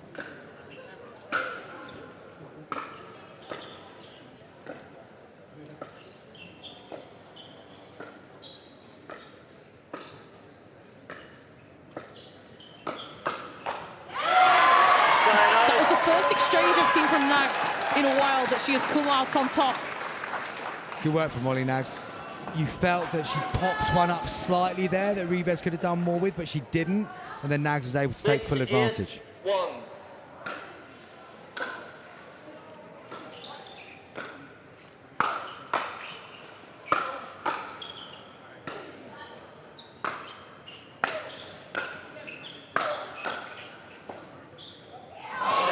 Second serve. So close for Thadia Locke there, just clipping the top of the net. England move on to their second serve at 6-8 behind. 6-8-2. Side out. Lucky not to get any points there on that side out. Let's see if they can try and get the ball back on their court. 1.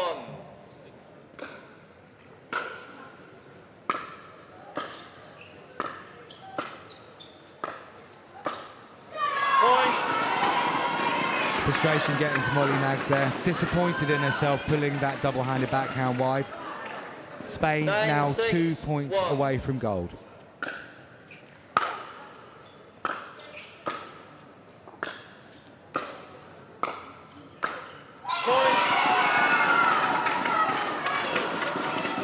And we have a match point situation now for Spain. They've got 2 bites of the cherry. They're on their first serve. They lead 10-6. 10-6-1. Second serve. So this is match point, or should I say championship point number 2. 10-6-2.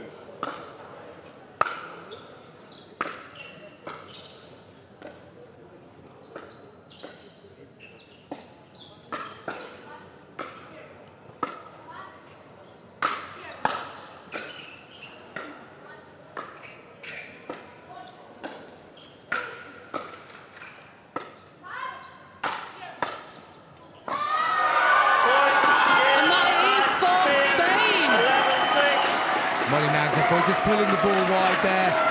Jubilation for the Spanish. They played incredibly well in that final. Fully deserved the gold medal that they're going to be receiving. But also credit to Thadia Locke and Molly Nags for finding something in that second game that gave the English a little bit of hope that they might be able to turn that game around. But in the end, I think we'd all agree the fair result. The Spanish fans, who have, in fairness, been absolutely excellent all day, making the noise now. I'm not sure exactly what they're holding in their hands, but they look inflatable, they look Spanish, and they're making a lot of noise when they're being banged together. But good scenes for the Spanish fans. They'll be going home with a gold medal. England coming up with their 3rd silver so far today. Now, Jules is just departing the commentary booth once more, showing some fantastic agility to be able to get down to show court quickly, to be able to perform some interviews with the players we've just been watching in action.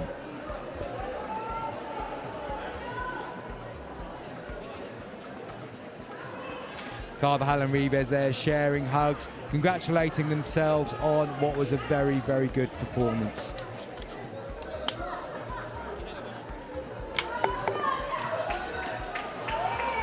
A great moment for Spain. One of the stronger pickleball nations, as we knew coming into these championships. But with the way England have played throughout the tournament, it was a fantastic result for them to really take their game to England and a top result.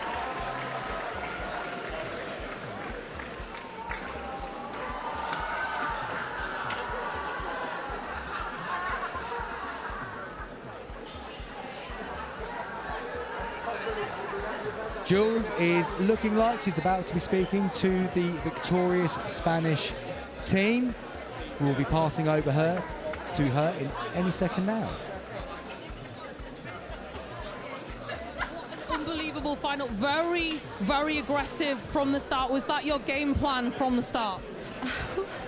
Yeah, I think so. That's just how she plays. That's her in her natural habitat. Yeah, that's very good to hear. So, from what I could see on court, you had a lot of experience in dealing with a lot of power coming from the side of Nags. So what did you think coming into this game that you would have to do to combat that? Well, just staying calm. You know, I have a partner that trusts in me a lot, so I was just, sometimes I try to rush it, so she was just like, stay calm, you know, handle it, and she will make the mistake. So it was just like really focused. We really wanted it, so just like stayed calm. So, representing your country in the European Championships, taking away gold in the first ever European Championships, what does that mean to you? It's an amazing opportunity. I mean, we both live in the United States, and when I got the call from the captain of the federation and the selection, I was just so excited. You know, Glauca helped me get into this team, and she's an amazing partner. So I'm just like super excited to represent Spain. This is like my biggest accomplishment in pickleball. I never thought I would be able to represent pro for my home. So what do you see for the future of pickleball in Spain? I think this is definitely a statement, especially for the women's side in sport. What do you see taking back home? I think a lot of growth, hopefully a lot of bigger opportunities. I know a lot of people at home are watching, so hopefully they start, you know, considering this a sport that can grow. And hopefully a lot of growth, and we will do everything that's possible also to help grow the sport for our team and for us. So an absolutely amazing achievement for these two young ladies representing Spain for the very first time in the European Pickleball Championships. I think we just want to hear a little bit from the Spanish crowd.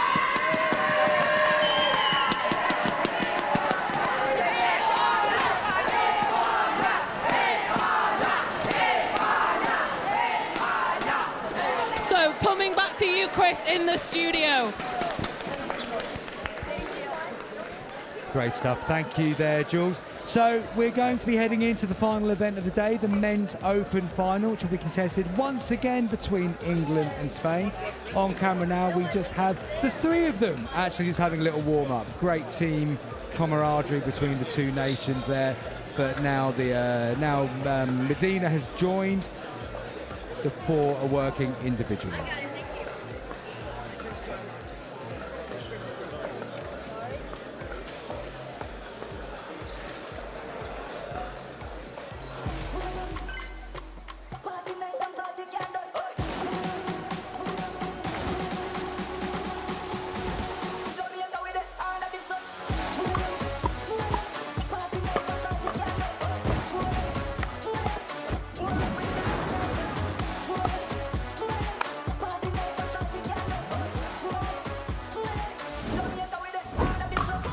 What's your Dupr?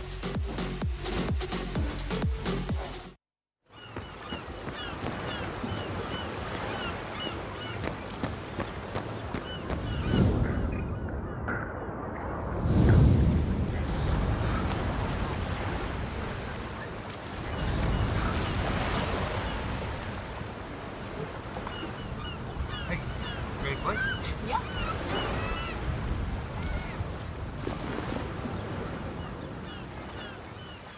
Item.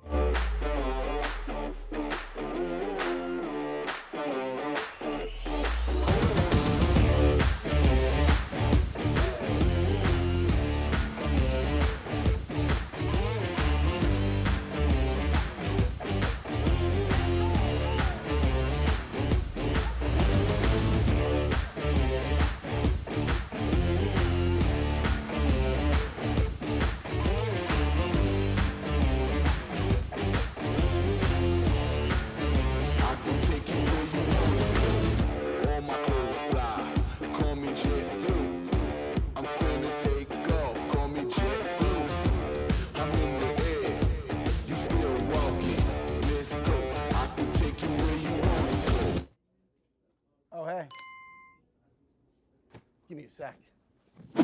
So, I hear Diadem's got a new paddle coming out, huh? That was fast. Real fast. What's so special about this one? Well, let's find out. First, I asked for a paddle that had pop in it. Something fast. How fast, you might ask? Real fast. So they gave me prototypes, but they weren't fast enough. I needed something that was faster. Something that was quicker. Something that had more power, more speed. So our team kept working until they found just the right mix. That was fast. So what now?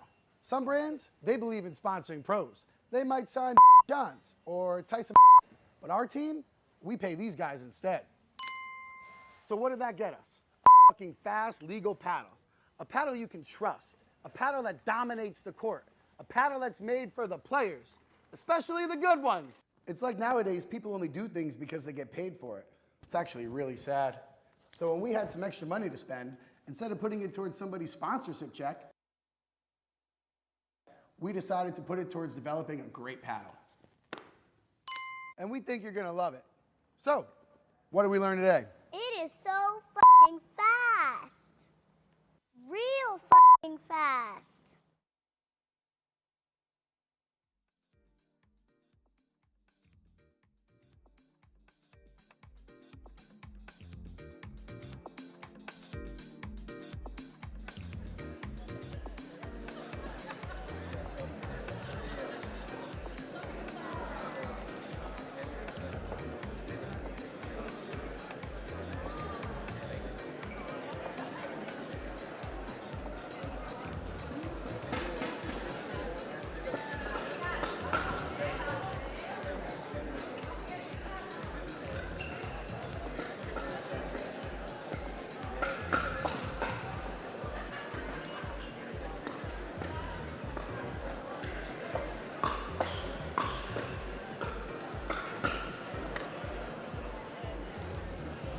And welcome back to Show Court here in Southampton for the final of these inaugural European Championships sponsored by Dupr. We've got England versus Spain once again, and representing England in this final would be Louis Leville and James Chowdhury, as expected. And on the Spanish side of things, we have Jonathan Medina Alvarez, partnered by Marcelo Jardine. Jules, what a final to go home on today. It's been an amazing weekend of pickleball for sure, but this was the final I think everyone was expecting to end proceedings with, and I'm sure we're going to be in for a treat. I think we're going to see a very high level of skill on this court. The Spanish team, the level of skill, so Jardim is actually the brother of Simone Jardim in the States. So for those who don't know a lot about pickleball, Simone Jardim was literally being one of the veterans of the sport, been around for a very long time. And because Jardim lives in the Spanish land, he is allowed to represent Spain. And then we have Alvarez on that other side, which we did see showcased a little bit in that mixed final, but taken a little bit out from the strategy of the English pair yesterday. But I think he will try to insert himself on this game, make his power known, but let's see how England are able to deal with that power. England, of course, this afternoon have come up with 3 silver medals, and it'll be an amazing achievement for Leville and Chowdhury to go home with the final gold of this championships. England in a very good position, of course, for the overall winners. But just looking at a few of the hijinks that are going on court before this game, the players all seem to know each other rather well. There's a good atmosphere, but I'm sure that is going to change in an appropriate way as soon as we get underway in this final. Now, Jules, do you think we're likely to see a similar line of approach from the Spanish pair from what we've just seen in the women's doubles final? Yeah, so I think we'll probably see something similar. However, if it doesn't work, I think they have the ability to completely change it up. Okay, and obviously Louis Leville, Europe's #1 doubles player, a very experienced pair alongside James Chowdhury here. They will be feeling confident going into this, but this is a difficult one to call. It really could go either way, and I don't think we're going to see either team completely run away with it. The men's doubles open final. Best 2 of 3, games to 11. Time in, 0-0-2.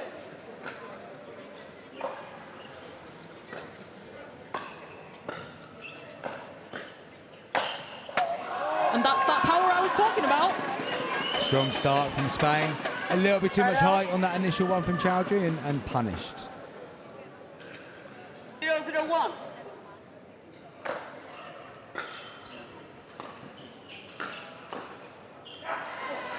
Second server. 0-0-2.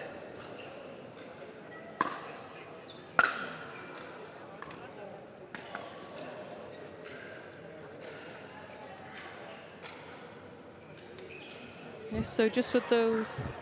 A little bit of confusion on the start here. I think Spain have called that one out, but England pretty sure that it was in.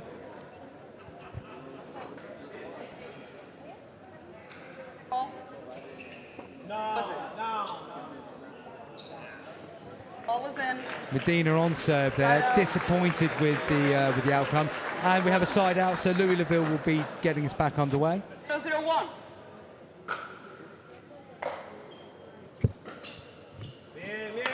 Second serve.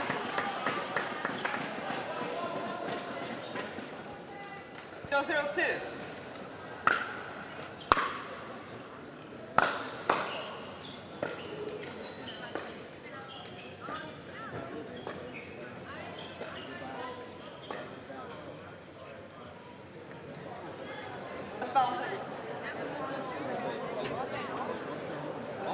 It was a bounce. We recall the score. Referee on the sideline getting involved here. Not entirely sure why, Jules. Are you able to shed any light on that? I'm not entirely sure. I think there was a bad bounce, and they're just what the Spanish team are allowing them to do is just retake that point. A lot of sportsmanship shown on the court.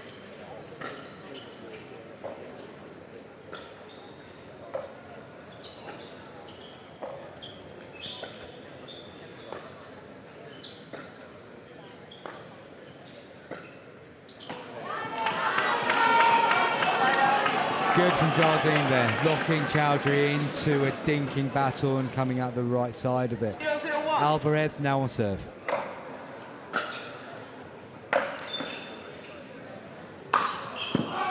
That was emphatic down the middle. Yeah, Spain getting the benefit of a net cord there. Chowdhury unable to react quickly enough, and who could in that scenario?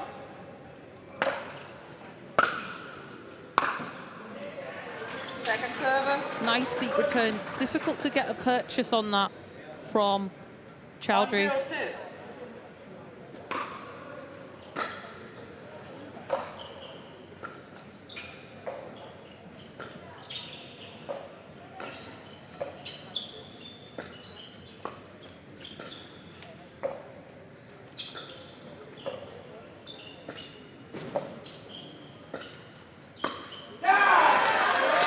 Good patience from Team England there.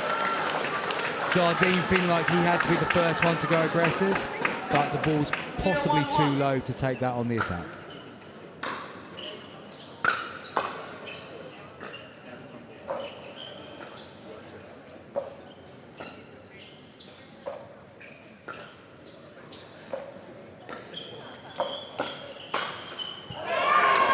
That was a very nice pattern there from Spain. Yeah, good work by the Spanish. Settling into this game quite nicely now, waiting for the right opportunity to attack, and the ball just flicking off the edge of Laville's paddle into the crowd.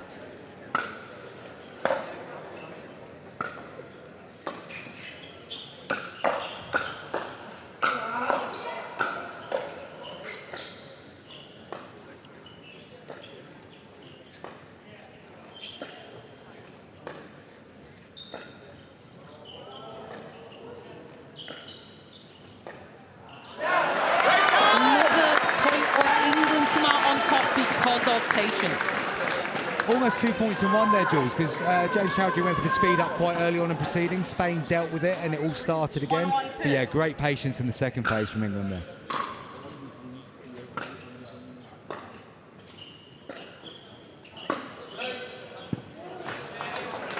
That was nicely left from Chowdhury. 1-2.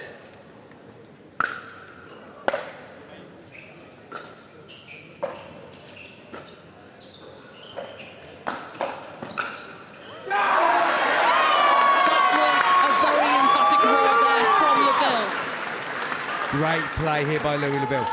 Look at how he then gets the space created on Alvarez, and then the put away was superb. Just long there from James Chowdhury on that one. Serve passes back to Spain, but a good start from England. They'll be happy with the way things look at this moment.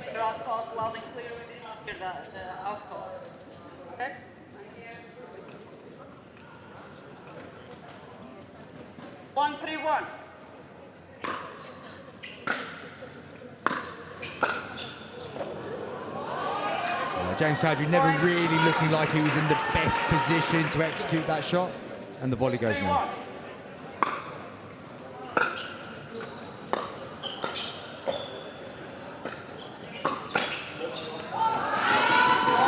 speed up from Chowdhury.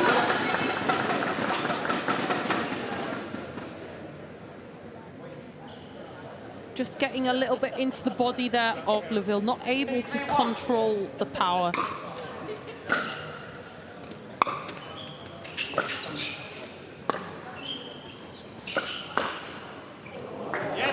Liking that initial return from James Chowdhury there. The depth of that return allowed them to get control of the point straight away, and it always felt that Spain were on the back foot from that moment. Ball ending up hitting the tape, and Jardim just going to make sure that the net's back exactly how it should be before his partner serves again.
Beautiful work there by James Chowdhury. He was locked in a 1v1 battle there, but so patient, waiting for the moment he could get on the attack, and a good body shot to get himself out of that exchange.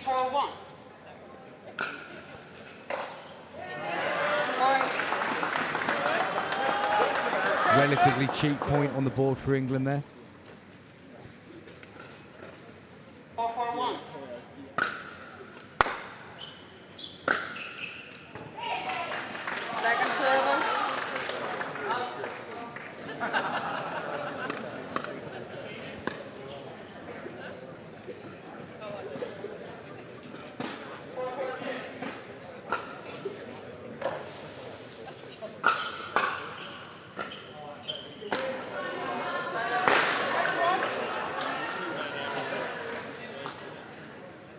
Leville a little bit frustrated there with the third shot, which ended up in the net.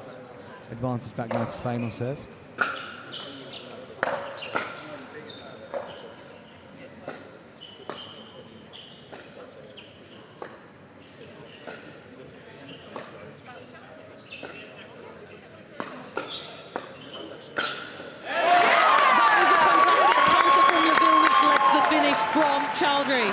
A lovely example of a good 1-2 there. Leville setting it up and then Chowdhury able to put the chance away.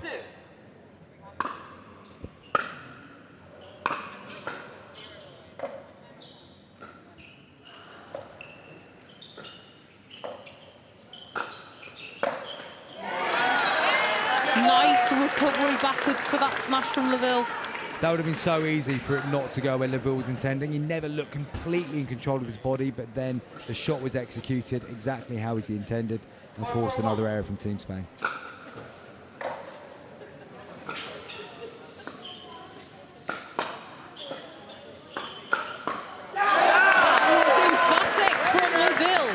Great hands from Louis Leville.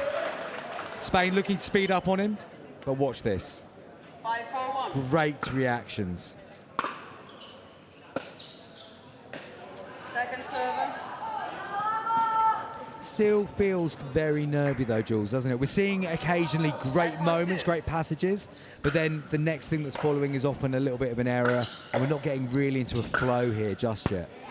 A little bit forehands going long from Chowdhury early in this game one. I think a little bit of nerves on the side of Team England in this last final of the day.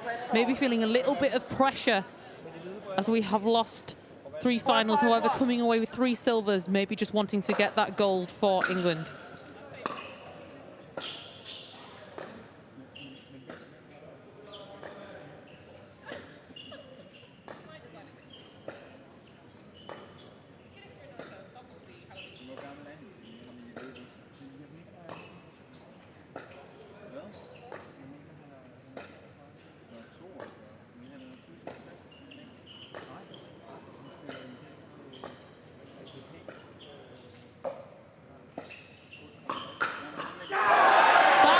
Absolutely ridiculous. Lightning quick from Laville. You couldn't really see what was going to happen there. And Spain thought they'd done the right thing by going on the attack first, but Laville's reactions here are insane. He even caught Sharjeel losing his glasses in reaction to the pace coming off that backhand.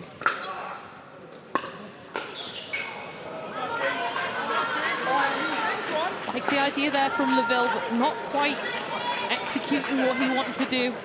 5-5-2.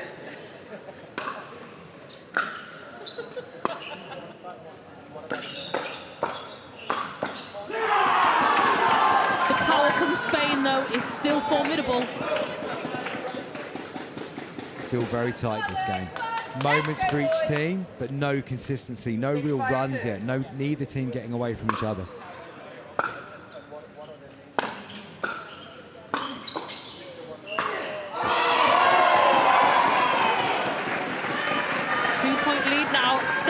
For Spain.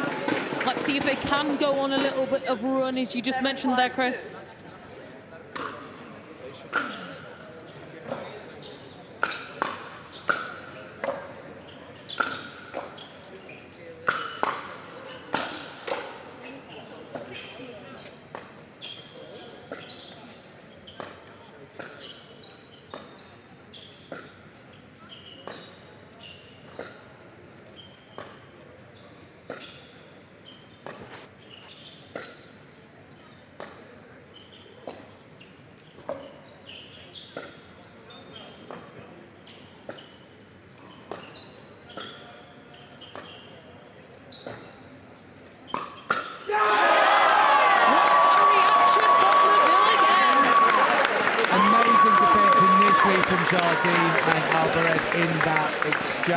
To turn it into a neutral dinking battle, but again they try to attack Laville and he's more than equal to it. 5-7-1.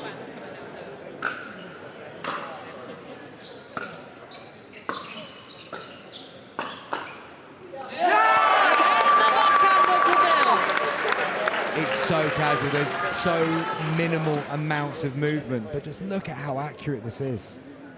You can now see a discussion between the Spanish players possibly trying to change where they are targeting on the England team.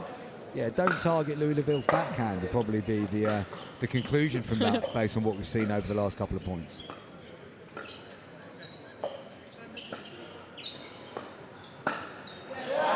Laville body tag off the backhand of Laville, causing a little bit of a highlight reel in the past few points. Yeah, if that was the discussion, they clearly forgot.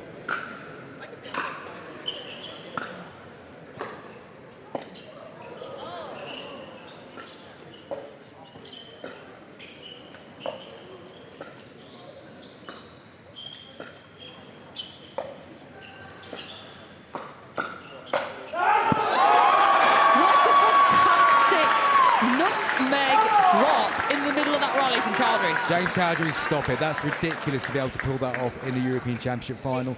Not only keeping the point going, but then forcing the eventual error from the Spanish team.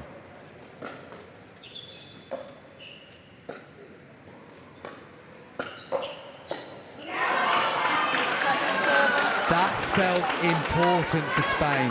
England have ended up the right side of those last few exchanges. But now, 8-7-2. we move on to the second serve for England.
good exchange.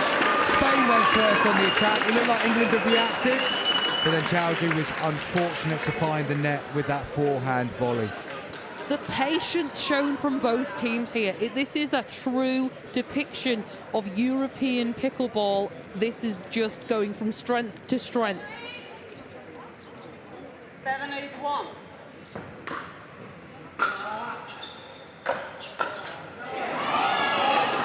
They're just missing with the backhand that time. Yeah, first mistake by Louis Leville on the backhand there. Get Spain level though. 8-8-1. Call the score. 8-8-1.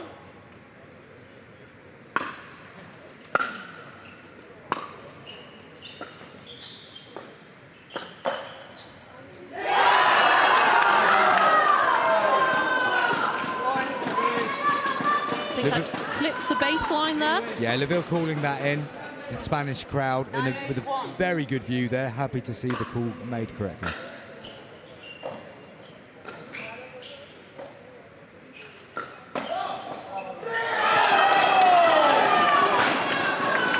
Lacked a little bit of patience there from Leville.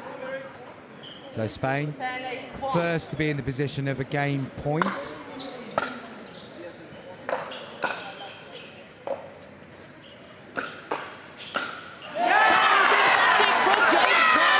Chowdhury looking to take matters into his own hands there. Speed up, ball pops up into his perfect arc, and he's able to whip it to the side and to put Spain onto second serve. Still game point, however.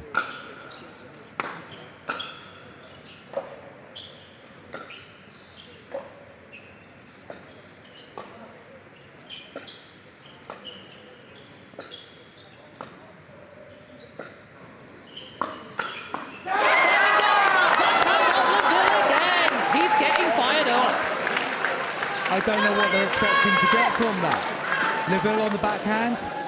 It's almost guaranteed that England are going to win that exchange.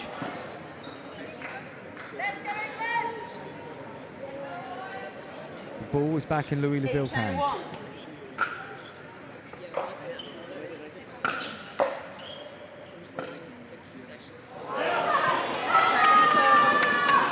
Chowdhury just finding the net there.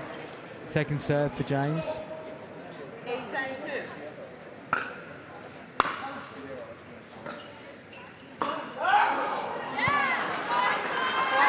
Unlikely error there off the paddle of Jajin.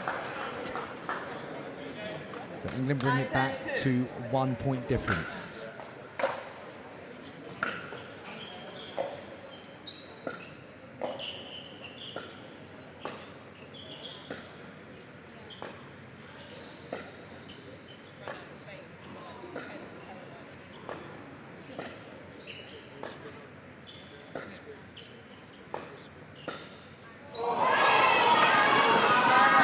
Not coming on top there with the patience. Yeah, James Chowdhury looking to take time away from Spain there by reaching in and taking the ball on the volley, but just clipping the top of the net. So Spain are now back with a game point, the ball in hand.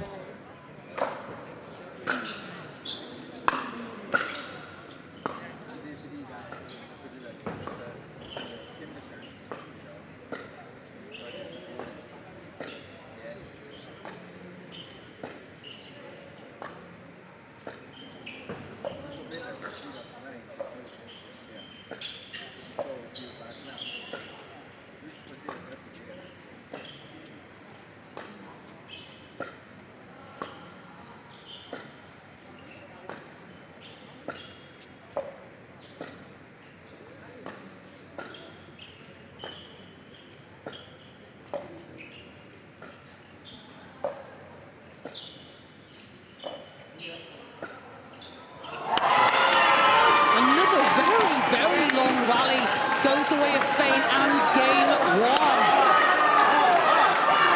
Spain learning from their ways in those last two exchanges. Rather than eventually looking to be the ones who speed up, they just stayed patient, kept repeating, kept resetting, and forcing the final mistake there from England. But Jules, what an exceptional quality of game we've witnessed so far in this final of the day. Yeah, this is the kind of exchange that you would expect to see on an American tour, for example, with the Johns brothers and Johnson and Frazier, for example. Very long dinking rallies, waiting for that moment to change. What I would like to see a little bit more from England, instead of keep going to the backhand of Jardim, he can clearly do that for a very long time, mainly throw in a little bit of changes of directions. Probably not too much, but just the odd one or some deceptive speed-ups just to put them a little bit off balance. But with those two aggressive forehands in the middle, that will be very difficult to do. In fairness to England there, I think they did change it a couple of times, but then the dinking rally went back into the same pattern. And there didn't seem to be much there that you would believe would have been a sensible time to speed up. And also, I think England may well have learned from Spain there that when Spain did speed up in previous exchanges, Louis Laville was then able to counter very, very effectively and take it themselves. So it's a difficult one to call that. I think both teams have probably done the right thing in those exchanges. It just so happened that it's fallen in favour of the Spanish on two occasions in the crucial moments right at the end of that game. But by no means are England out of this in any way, shape or form, and by no means are Spain clear favourites now to go on and win this, even if they do have a one-game advantage. No, absolutely not. I think this match could be quite epic if it goes to a third game. Most of the room backing England here in Southampton on the south coast of England at this DUPR 2024 first European Pickleball Championships. Let's see the last match of the tournament, how England can respond in this high pressure situation.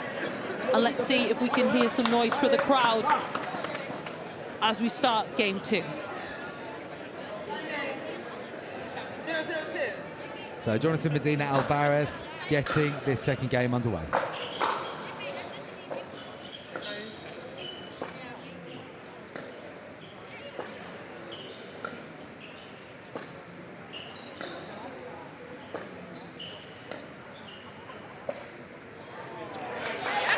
That little change-up like I was talking about. Yeah, definitely a good change of direction there from James Chowdhury, just forcing the mistake from Alvarez.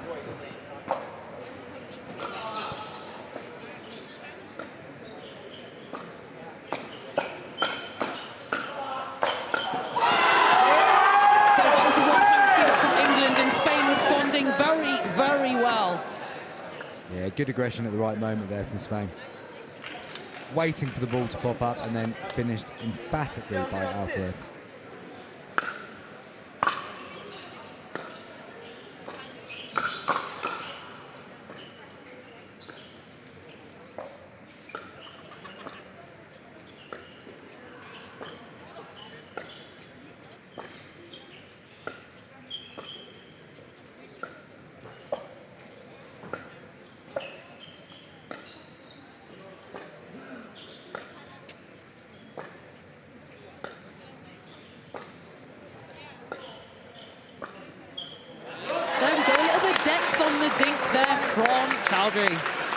Yeah, we're very much seeing this adopt the same pattern as we saw in the first game, but this time when there has been that slight change of direction, Spain have made a bit of an unforced error.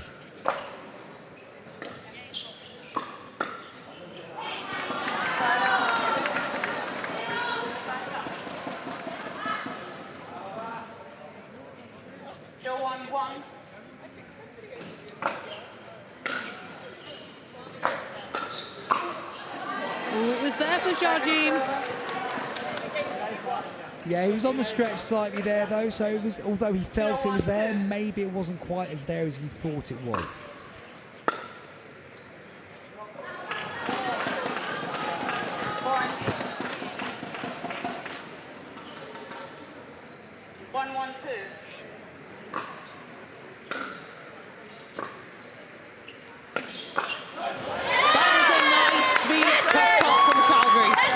Definitely the element of surprise in that. We've not seen that so early in exchange at all, and it took the Spanish side completely by surprise.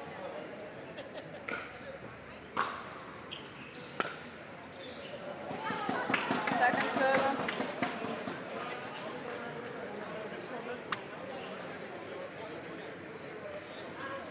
1-1-2.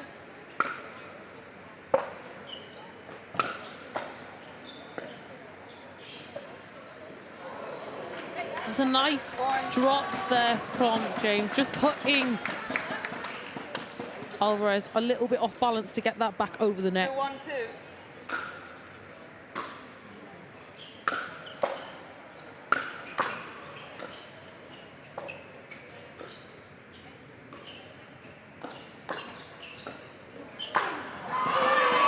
And that was an emphatic finish down the middle. Yeah, Louis Leville unfortunately popping the ball up there. And Jardine comfortably putting the ball, almost bouncing up to us here in the commentary gantry.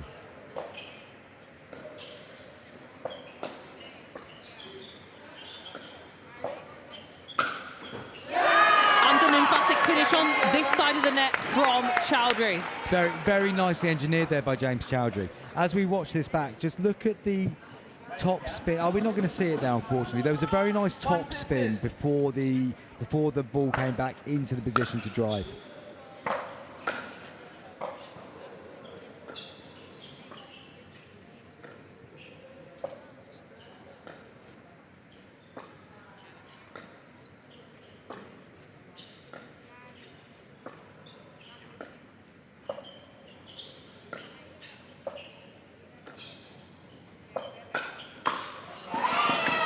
That was a nice speed up down the middle. Yeah, it felt like England went first in that exchange, though. Spain dealt with it and then quickly got the advantage, which they were then able to punish.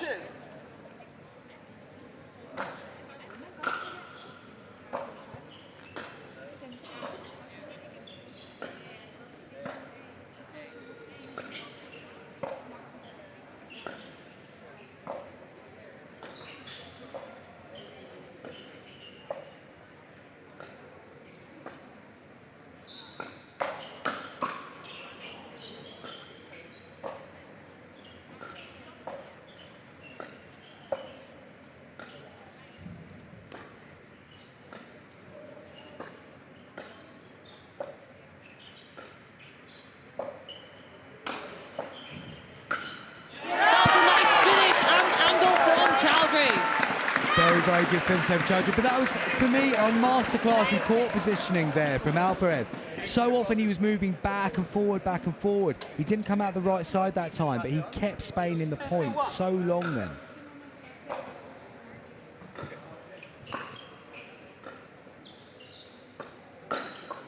A little bit of miscommunication there in the middle, but it worked. Yeah, I think they both saw the opportunity there to get the kill in. Didn't matter which one executed it. It was almost a shared effort. 3-2-1.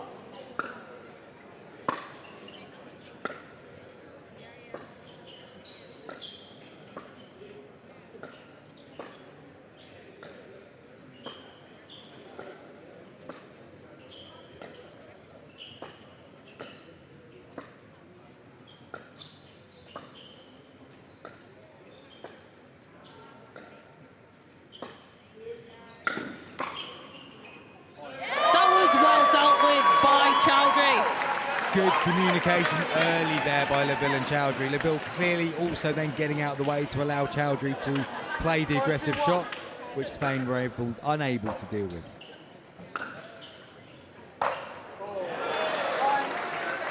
I think Alvarez would want that one back. First time in a while that it feels like England have got that actual momentum going their way. There's a 3-point gap now, which still isn't much, but in the context of this match in particular, it does feel like quite a big momentum shift.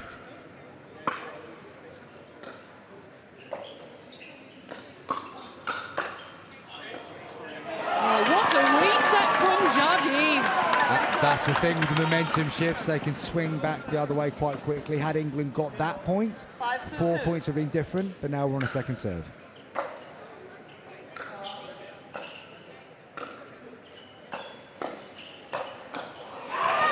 That started from an impressive shot down the middle. Yeah, good work again there by Alvarez. He was in control of that point all the way through.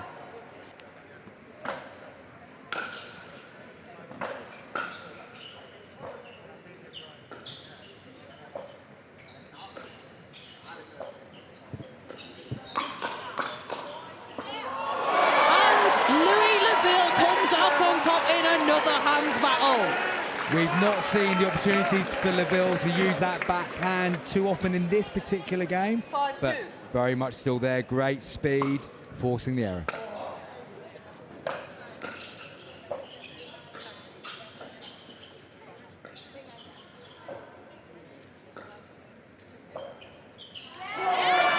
Consistency and patience. Yeah, the dinking exchanges seem like they're taking a different dynamic at the moment. Leville's involved in them a lot more, and the pressure is being put back on Spain. They didn't get anything out of that serving exchange that they had there.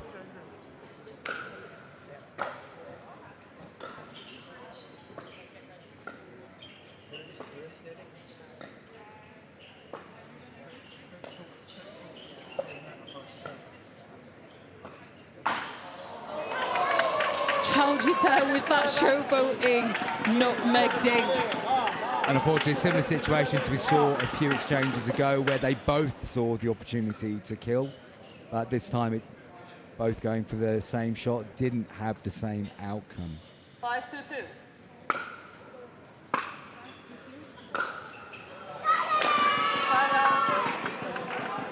England will be disappointed there. They worked so hard to get the serve back quickly, but now they've handed it back to Spain equally quickly. 5-1.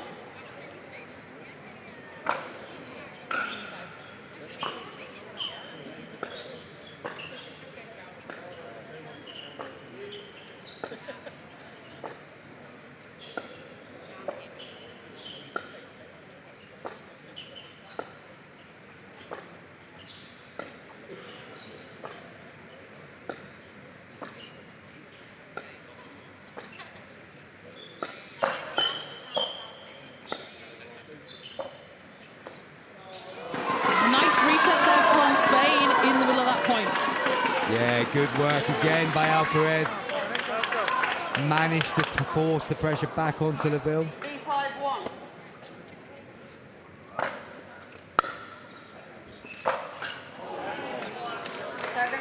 Good return there from Louis Leville. Forced it deep onto Alvarez's backhand and then forcing the drive into the net. 3-5-2.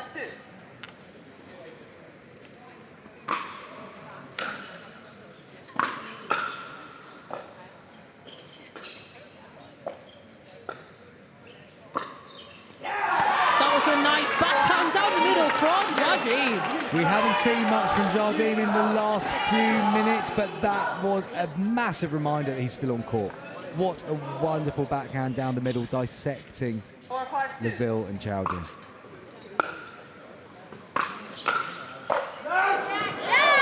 That was a very well unwinded start there from Leville. He had to really get across the court there.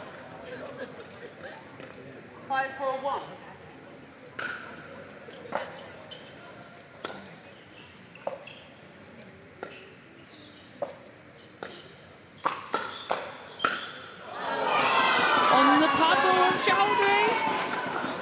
It was there, very much it was there.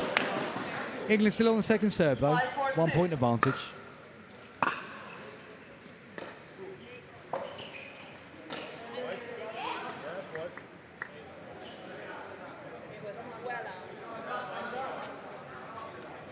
Leville's called that out. I think the general consensus is that it was, but Spain aren't as convinced. Referee also in complete agreement with the original call, and that's all we need at this point.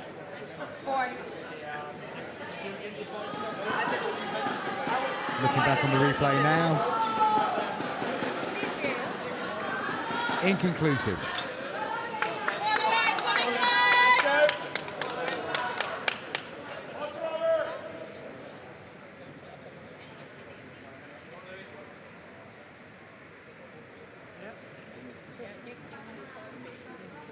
We'll just pause and take a quick sip of a drink.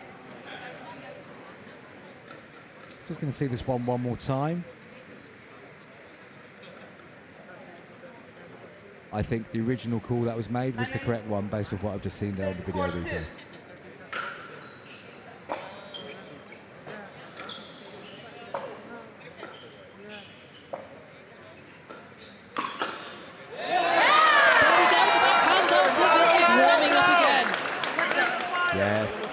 quick reactions, just tagging Jardine. Such quick reflexes from Louisville in those situations, time and time again.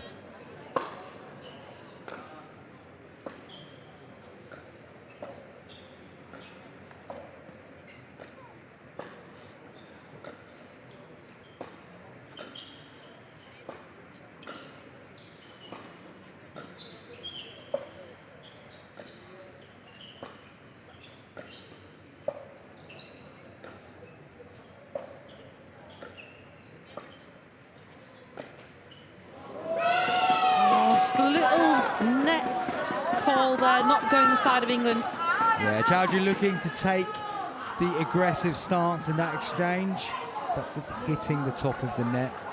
4-7-1. And the ball's back in Spain's hands. That was a great speed up from Jardim cross court. Yeah, good point management there from Jardine. Narrows the gap now back down to 2 points. That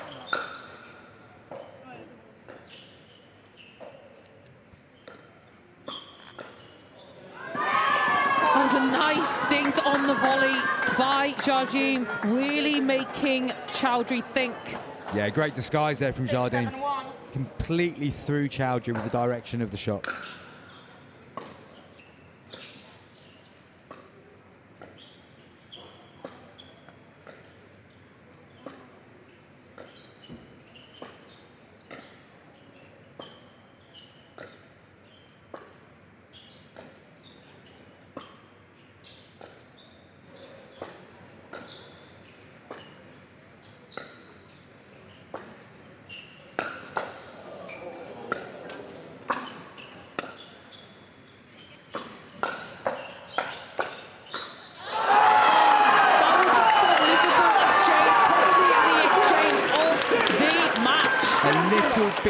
Everything in there. We had the initial ATP attempt by James Chowdhury, a fantastic bit of defensive work by Alvarez, and eventually we saw Chowdhury looking to kill the point, just not getting the contact that he wanted, hitting the top of the paddle, and the ball flies out. I really did think that Chowdhury would have come out on top of that exchange with him having to hit down on the ball, but the hands of the Spanish team are really being very impressive in the past few points. Can we see England make a turnaround in this high-pressure situation?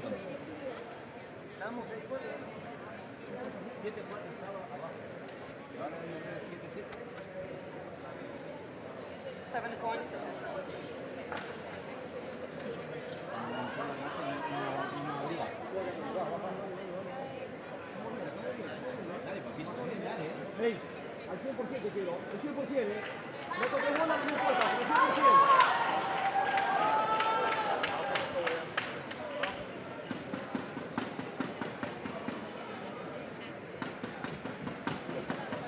15 seconds.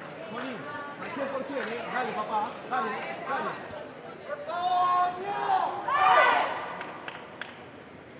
Receivers, no, 0 timeouts left. Servers, 1 timeout remaining. Time in, 7-7-1.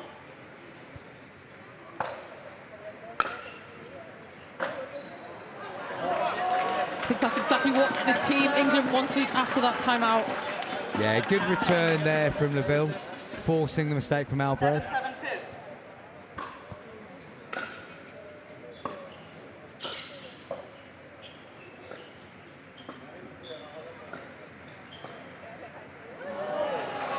Patience going the side of Team England this time. Yeah, ball back in hand now for them. 7-7, it's their serve. I just feel like this next spell is going to be very, very important for England.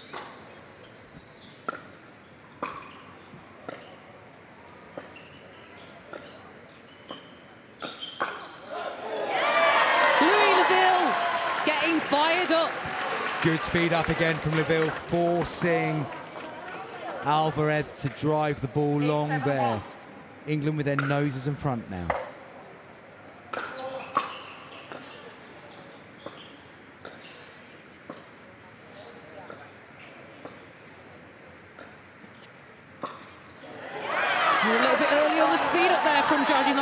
time we've seen that today.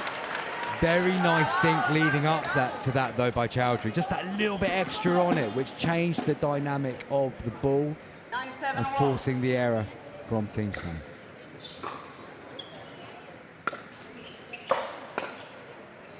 That was emphatic from Alvarez. Second server. Yeah, very aggressive. Good depth on it as well though, as we'll see here.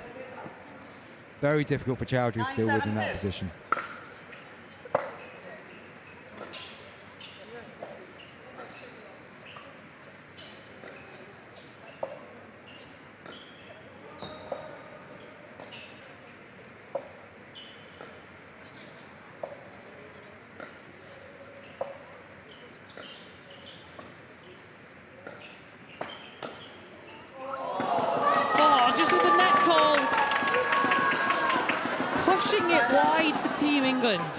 Fine margins there. Laville and Chowdhury smiling it off, but that one's going to hurt.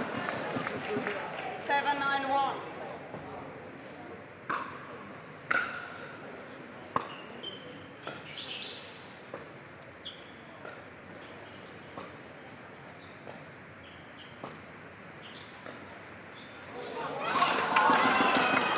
Spain bring it back to within one. From the England point of view, hope that net ball doesn't come back to haunt them. That would have put them 10-7 ahead, but now we are at 8-9. But a surprising error there from Jardim, driving his serve into the net, and we're on to the second serve. 8-9-2.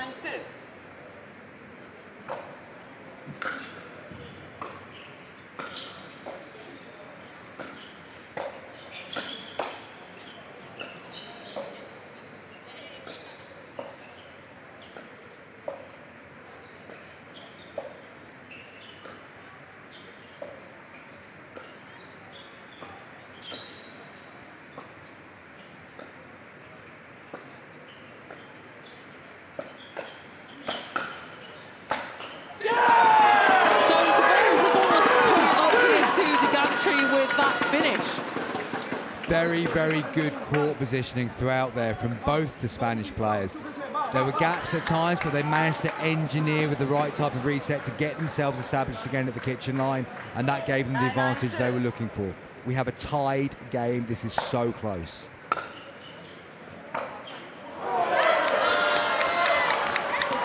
Now we're back on the side of Team England here at 9-9 in game 2. Very critical time it feels for Team England. 1 point at a time, England. 1 point at a time. 9-9-1.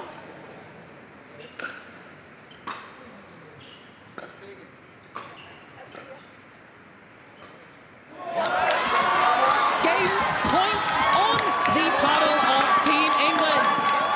So England have 2 bites of the cherry here to get this second game over the line and take us to a deciding game.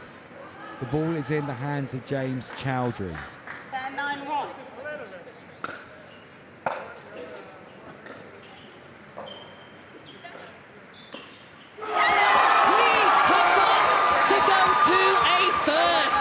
I hope you weren't planning on going anywhere, folks. This game is going to a third and final game and giving these European Championships exactly the finish it deserves. That is the loudest I've heard the English crowd so far today, and they know the effort that Laville and Chowdhury have put into that to take us to this deciding outcome. So there is literally no other matches happening at the moment. All of the crowd have their eyes on this match here in Southampton. The atmosphere is electric and the play is definitely matching it as well. So what are we going to look for, Chris, in this final game? It's mentality now for me. Which team has got the mental fortitude to get this over the line? They're both playing incredibly well. We're seeing very set established patterns, and England are coming out on top sometimes, Spain are coming out on top other times. But I think this is really going to come down to which team is mentally stronger and can finish this game off. There is a lot of respect being shown between the two teams, but what a finale we've been given here in Southampton. Exceptional. Yeah, I'm really looking forward to this final third game. at the 2024 First European Pickleball Championships. DUPR's main sponsors, along with ProXR Pickleball, Franklin Pickleball, the Pickleball Store and Diadem Pickleball. We are ready to start here in Game 3. The ball on the side of Louis Leville for Team England. Game 3, change ends at 6. Time in 0:02.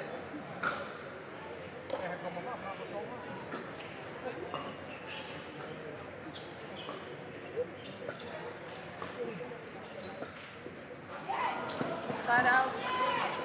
So just a little bit of a nervy start there from England.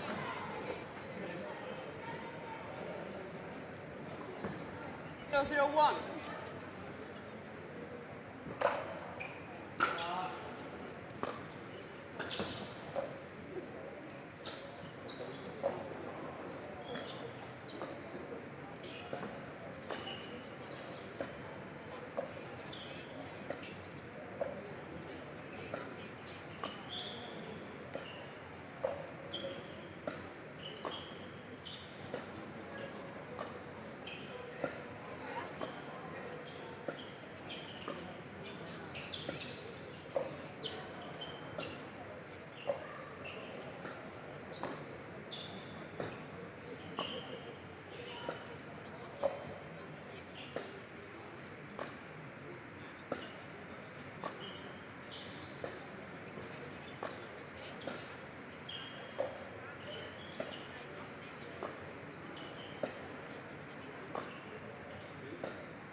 Work there by Louis Leville. Throughout that rally, you just started to think, who's going to go first? Who's going to be the first one to bite? Spain went for it, but once again, Leville is more than equal.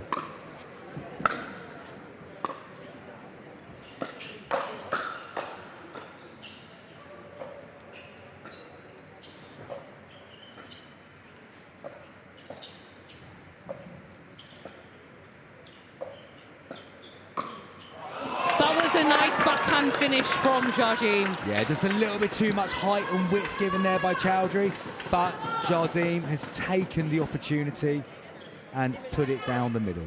1:02.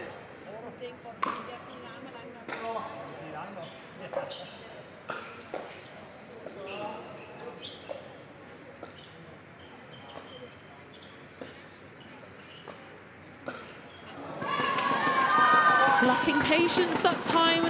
Not something that we have seen a lot here from Chowdhury. So Spain have a 2-0 lead very early in this final game, but we've not seen much distance between either team at any point. So how crucial could this prove to be already? The backhand of Leville is definitely a high right reel at the moment. Yeah, great work again by Louis Leville. We've seen this so often in this game. Spain persistent attacking in there, and Leville is certainly up in terms of the win ratio.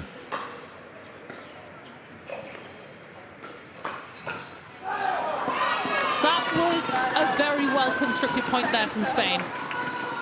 Yeah, they've moved England around very well there. Leville on the stretch that time, not able to control the backhand in the way he would have liked, and it flies long.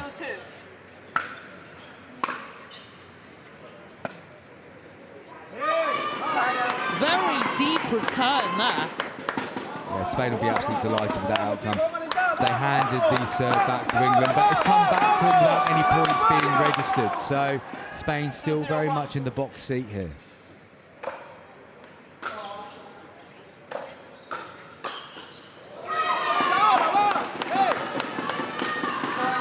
Just a little bit of sportsmanship there, just because the ball, ricocheted off the paddle into Chowdhury's face. But that was an emphatic finish down the middle from Jardim.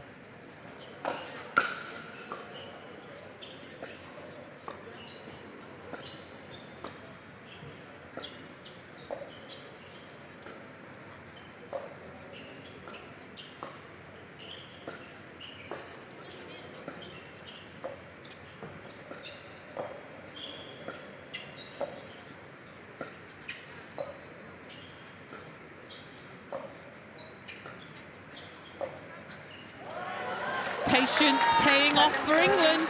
Yeah, England didn't have to do anything extra there. They just kept the ball going, kept dinking, changing the direction slightly from time to time, and it was Spain who made the first error.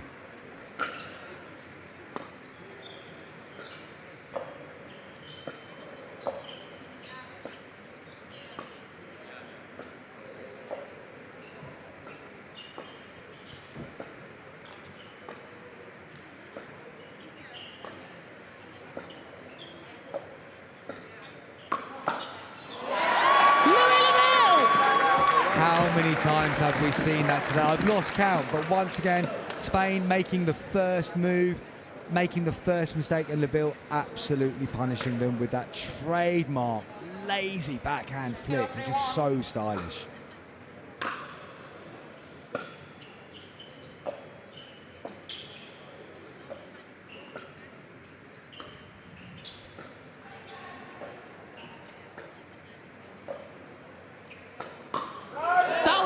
Good speed up again from Leville.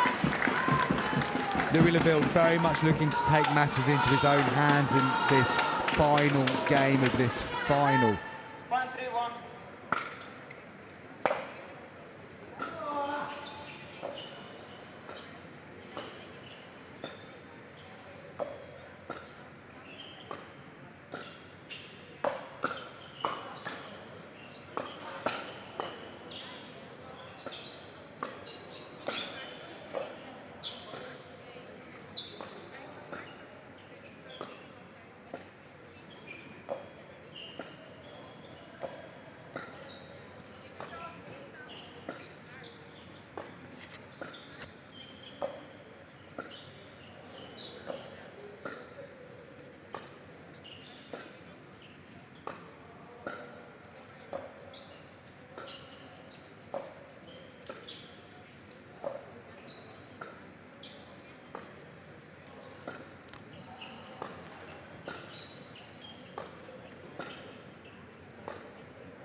Don't forget to breathe, folks.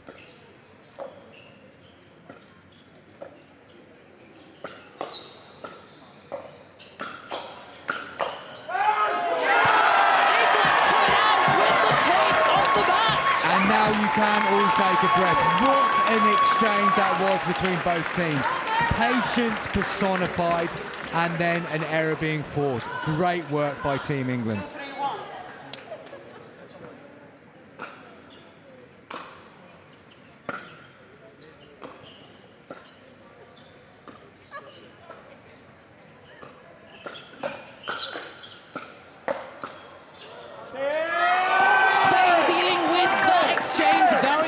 Amazing work by both Jardim and Alvarez then.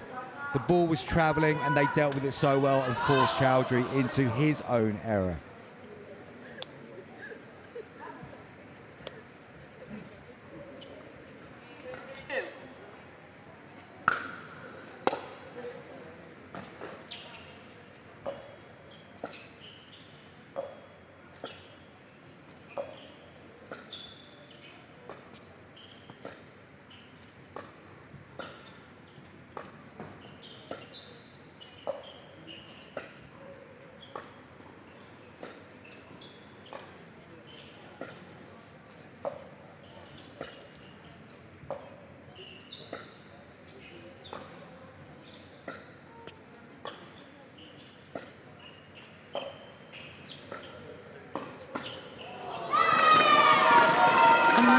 Very long rally going the way of Spain. Do we sense a little bit of a change of momentum? I don't think so at this stage. Leville just slightly on the stretch there, unable to deal with what came his way. But no, it's still too early in this final game to talk about changes of momentum, I think. It's still so finely poised, impossible to call at this point.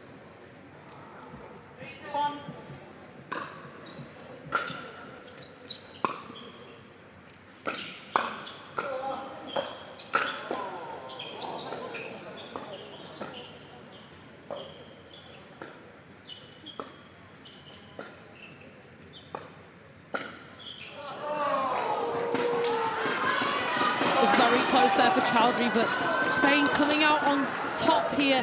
getting another point on the board, which doesn't seem like it's happened for quite a long time. Yeah, the closest of calls there, but a 2-point advantage now to Spain.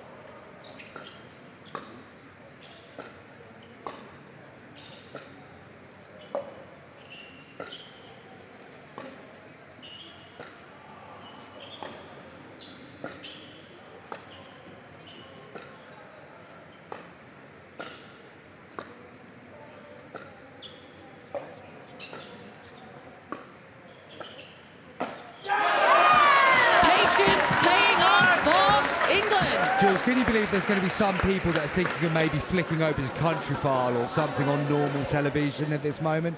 You'd be crazy to leave this game. This is so finely poised.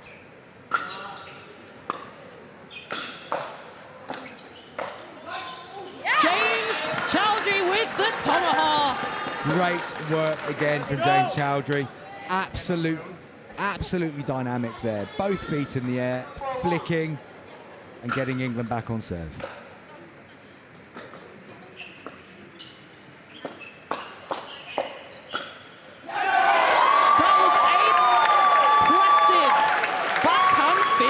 We've talked a lot about Louisville's backhand finishes in this game so far, but that was exceptional from Chowdhury. Finest of margins on the line again, but falling with a point for England.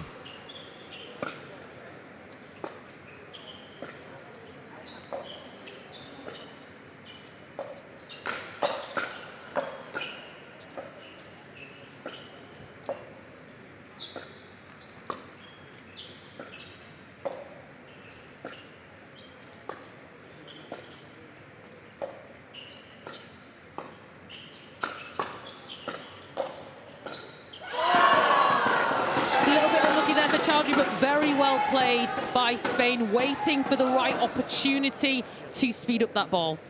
Yeah, they just managed to manufacture James getting slightly off balance there, taking the ball in midair, unable to control the outcome.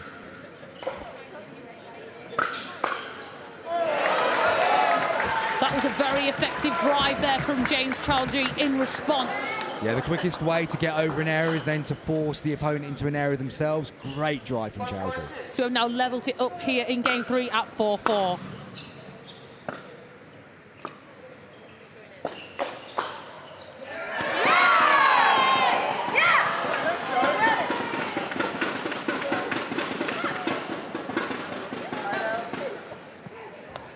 So that is back on the side of Spain.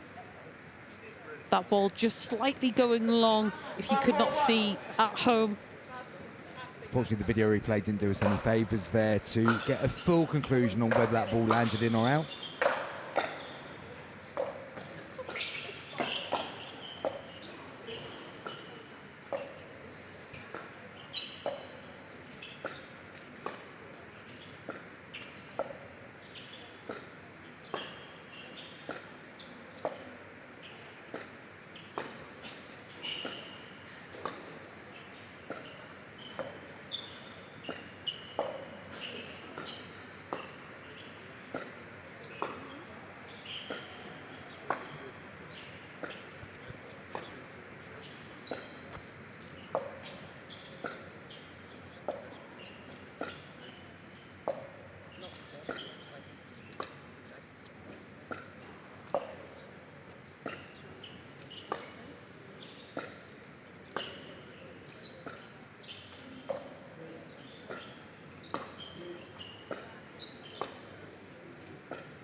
players there. I was absolutely mesmerised by the footwork of all 4 players throughout that exchange. We're often looking at what they're doing with their paddle, but if you watch the feet, the balance that these guys have when they're moving around is impressive.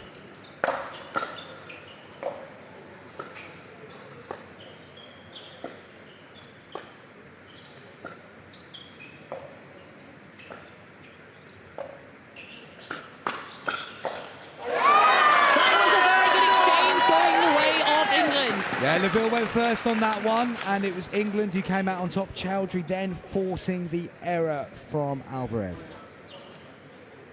5-4-2.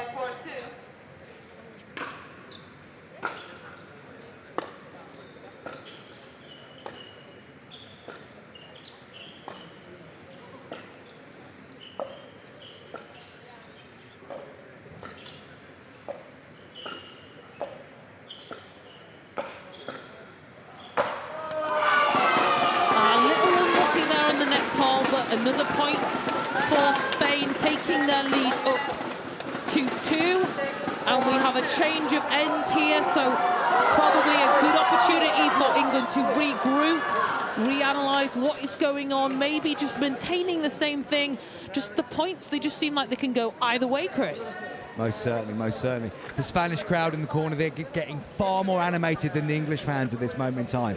Guys, England needs you in this moment. Let's hear some noise. Let's really drive James and Louis home in this game. I know we're supposed to not be biased up here in the booth in any way, shape or form, but it would be fantastic to see England push on from this position. And I fully know that I'm losing the few remaining Spanish friends that I have by stating that, but come on, England.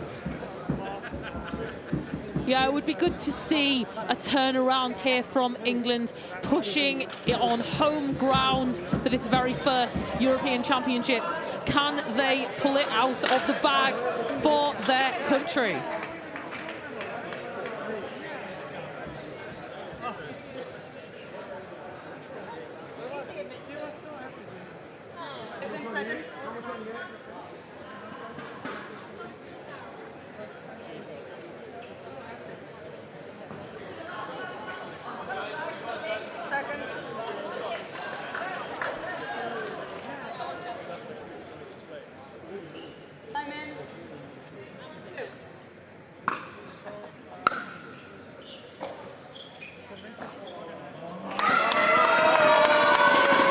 That just felt like an unfortunate bounce in the kitchen there for Louis Laville.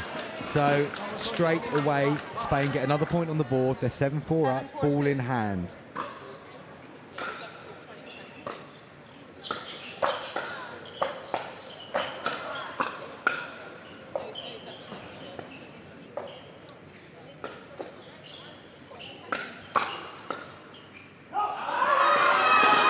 Insane levels of defence from England initially, but Spain just kept driving forward and then forced the error from James Chowdhury just going wide. We have 8-4. Remember, it is first to 11 in this final game of the European Championships. Spain in the box seat now.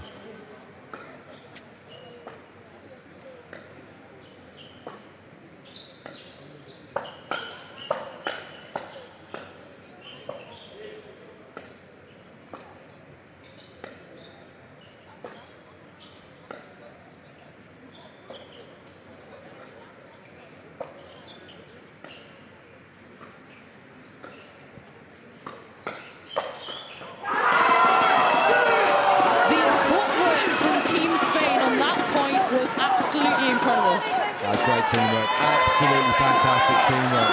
That point had a little bit of everything, and it really does feel like Spain are on the verge of a gold medal here. England need to pull something out of the bag, and they need to do it quickly.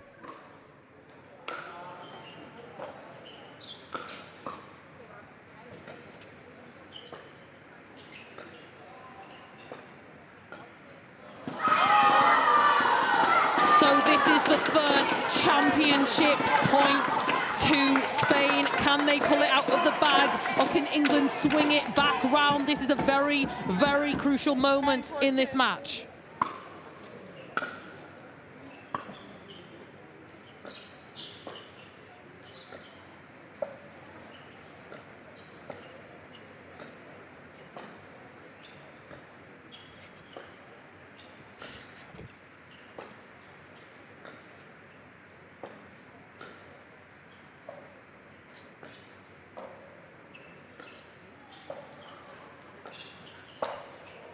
And there we have it. Spain are the European champions. Alves drives the ball at Chowdhury. Chowdhury unable to respond. And an absolutely epic men's open final reaches its final conclusion. Scenes of absolute joy in the corner from Spain. Absolutely gutted for Team England, who have been superb throughout this championships. But wow, look at the celebrations of Team Spain. So that is an absolutely massive congratulations to Team Spain. Alvarez and Jardim really showing what Spain are made of. 2 back-to-back wins for them here in the European Championships. Phenomenal work there at the end. Again, just an exceptional level of pickleball we've just witnessed there. The patience, the discipline from both teams in many, many of those points.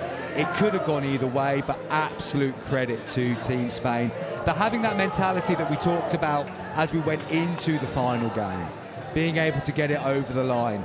England, absolutely no disgrace. Again, they were more than equal for so long in that, but right at the end, the momentum shifted to the Spanish side, and they will be, as you can see, emotional and over the moon. 2 goals for Spain this afternoon here in Southampton.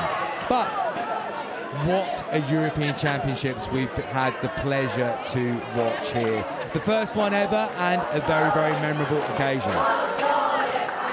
I think we all need to take a little bit of a breath after witnessing that. Jules is heading down to court side, and no doubt we'll get some interviews with some of the players once they finish their celebrations, and I would imagine we'd love to hear from some of our sponsors.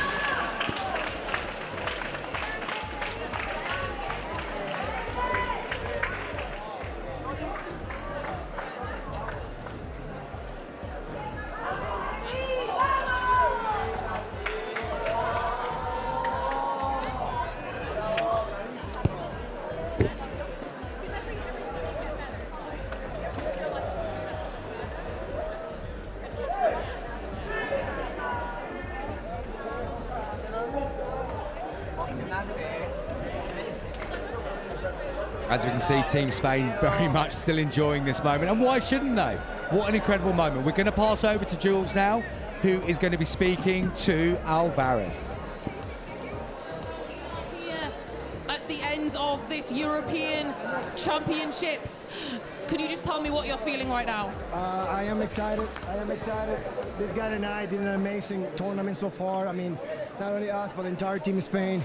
I'm just so grateful to be here and be able to have these moments on behalf of the country, and this is for them, so I'm pretty glad to be here. Yeah, back-to-back wins there for Spain. Something that I thought was absolutely incredible was how long those rallies were lasting, but also the power that you could suddenly just change to.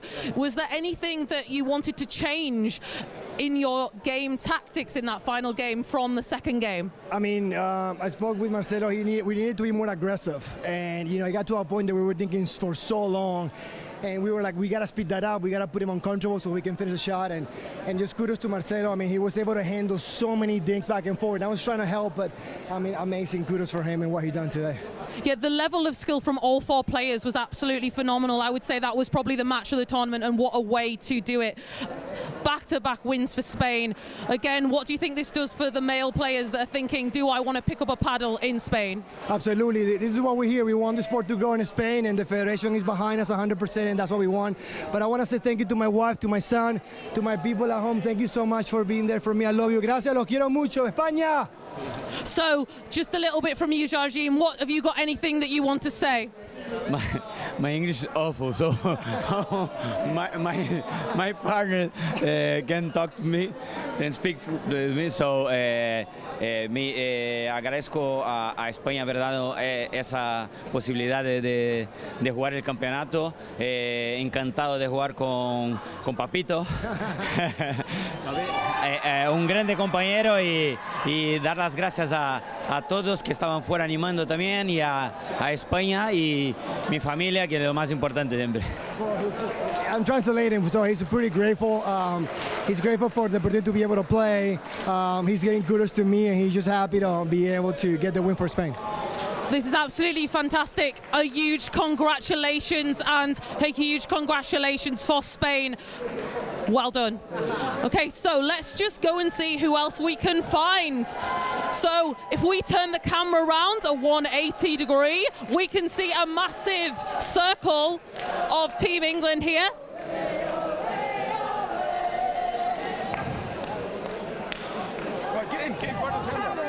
So we have Team England here live on YouTube. So I'm just going to grab one of the team coaches here. We have Rob Williams. So have you got anything that you want to say? It's been an amazing weekend. It's such a pleasure to coach this amazing group of people here. We've just had a huddle together. Molly was talking about how much of a family we've become over this weekend, and we are the first people to represent England in pickleball at European Championships, and we are the first people to be the champions of Europe, we believe, from the results we've done across the whole of the weekend. So this is a team effort. Everybody that played today and across the weekend is responsible for this. Thank you very much, and I'm sure your contributions from all your amazing intel has really contributed to the win for England in Europe today. So we have the finalists, which really showed their level of pickleball in Europe. They were playing absolutely phenomenal pickleball. Most of those rallies could have gone either way. Have you got anything that you want to say? I'm tired. Really, really fun match. Unfortunately, we came out on the wrong end, but incredible to play against these guys that are playing full time. I think we put forward a really, really good show. It was tight. They pipped us at the end, but we're ready to go again next time. And it's an honour to represent England and be out there and fighting for a gold medal. Unfortunately, we just fell short. Yeah, but every single game was close. It could have gone either way. Something that was very much a highlight for me was the amount of counter flicks that you had, Louis. And how do you train normally to improve that reaction time? I just sit against a squash court, but I mean, the credit there is all to James. Like, I get the glory of just putting the one shot away. He does the 22 other dinks in the rally and grinds. Like, you know, we had a strategy and it almost came off. You can hear my voice is absolutely going. We've been going nuts all weekend. It's been the most fun, and like, I absolutely love playing with James next to me. It's so much fun. Honestly, a huge congratulations, and I believe that we are actually champions of Europe from the amount of work that you have actually done. The first European champions of Europe. This is absolutely fantastic. So let's see who else we can find. Have a lovely evening and rest. Okay. So Karen Mitchell, the chair of England, Pickleball England, can I have a little bit of words from you? What are you feeling right now? I am feeling elation for our team, because we might not have won today's finals, but we got to every single final, which meant that we've won the cup. So I am elated. They couldn't have done any better for us. They really couldn't. Fantastic, all of them. So something that I really want to highlight, Karen is definitely somebody that you don't see what the amount of work that she puts into Pickleball England from a day to day. We see the players there on the camera, but Karen has definitely been a driving force for the growth of pickleball in England, and I would just like to say a massive thank you to her, and also all of the volunteers that have been here today. Incredible. The referees, every single person that has been part of this team. We are very much a family here in pickleball, and anybody that wants to pick up a paddle, I beg you to do so. So we are going to just go back to Chris now and go up to the gantry there. Thank you, Jules. And I'm just going to pass over to Frank Arico straight away, because I believe the presentation is about to get underway. Can we please gather around?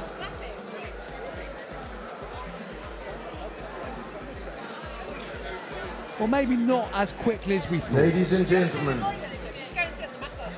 we're going to ask Karen Mitchell, Chair of Pickleball England, to do us the honour of handing out the medals this evening. And we're going to start with the women's doubles seniors. The bronze goes to Denmark. So Team Denmark will be coming to receive their bronze medals from the Women's Senior Open. A fantastic effort from them today. And a proud moment for them, I'm sure. Receiving their medals now from the Chair of England Pickleball, Karen Mitchell. Well done. And the silver goes to England.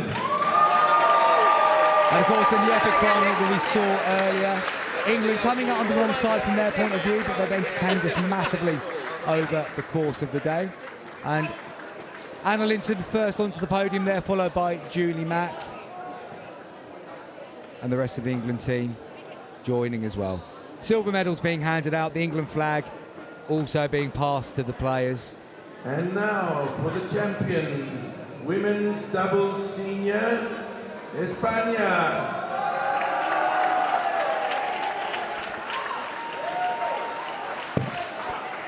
And up come Team Serbia to collect their gold medals. It was a fantastic effort from Team Serbia. Nobody will have expected them to have picked up gold today, given the strength of the competition around them. An impressive performance. They started the day beating England in the round robin, and they ended their day beating England in the final. Let's pause for the national anthem.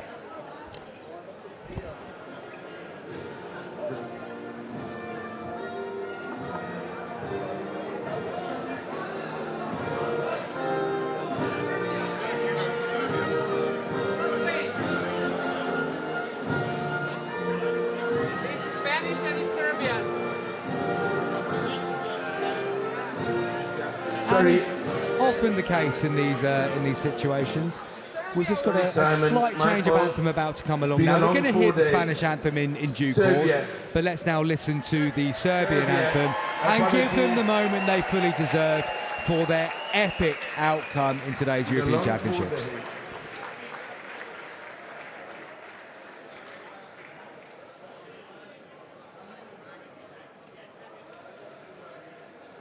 I promise you it's going to be worth the wait. I think Serbia will be in a driving force throughout the whole day.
Giving Team Serbia a well-deserved round of applause. A proud moment for them. Gold medal in the Women's Senior Open.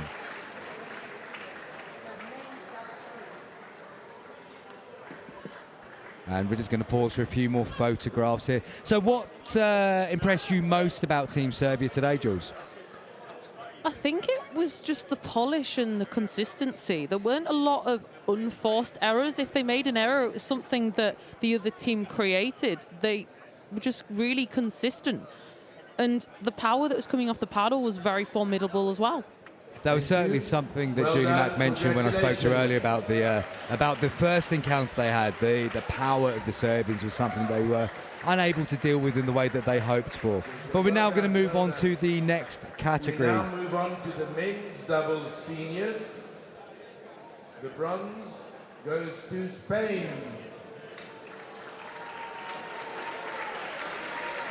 So Team Spain not the first time we're going to see that, well, not the last time, sorry, we're going to see them over the next few minutes. Bronze medal in the men's senior open.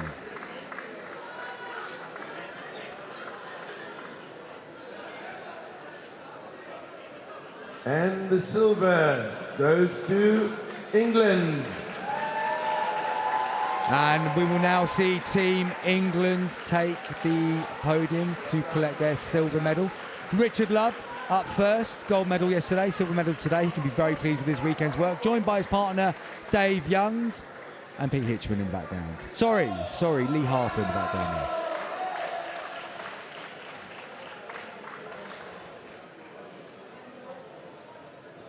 Yeah, a very good performance from Richard Love this weekend, but also just the whole England team as a whole. And then we have the winning team coming to the podium. Team Italia, very pleased with their day's work, I'm sure. It was an exceptionally close final. And we can now sit back and enjoy the wonderful national anthem of Italy.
There we go, folks. Every single bar and moment of the Italian national anthem for you there. One of the more memorable ones of the European nations, for sure. Bravi ragazzi. And we'll just pause for a couple of photographs before moving on to the next round of presentations here in Southampton, reaching the end of the European Pickleball Championships. And what a fantastic weekend we've all witnessed.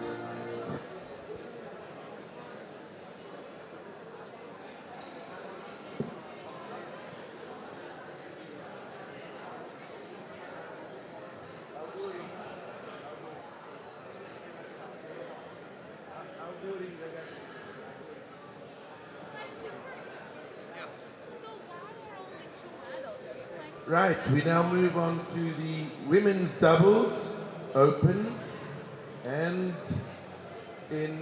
for the bronze we have Italy. So Team Italy taking bronze medal in the women's open category, just taking their place on the podium now and receiving their medals.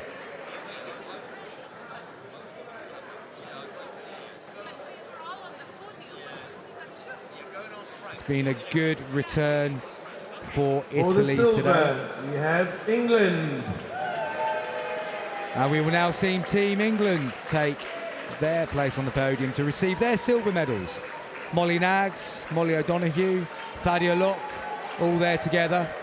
England flag, and Karen Mitchell now just presenting them with their well-earned silvers.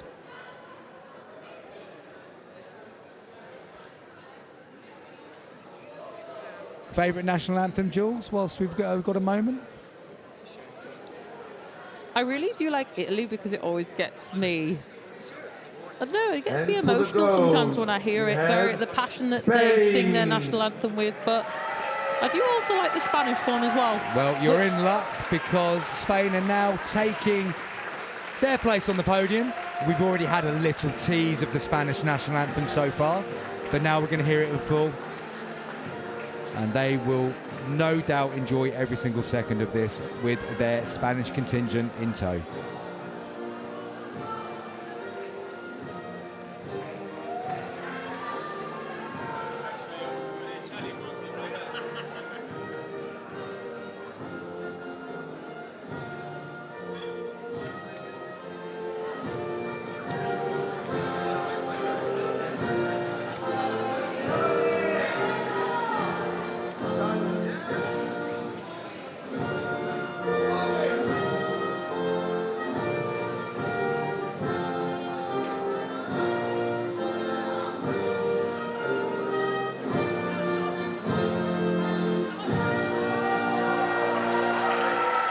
Team Spain there, jumping around on the podium, delighted with their gold medal, as they well should be. The first of a double return of gold for the Spanish today. They're now just leaving the podium, and we will be moving on to the men's open presentation.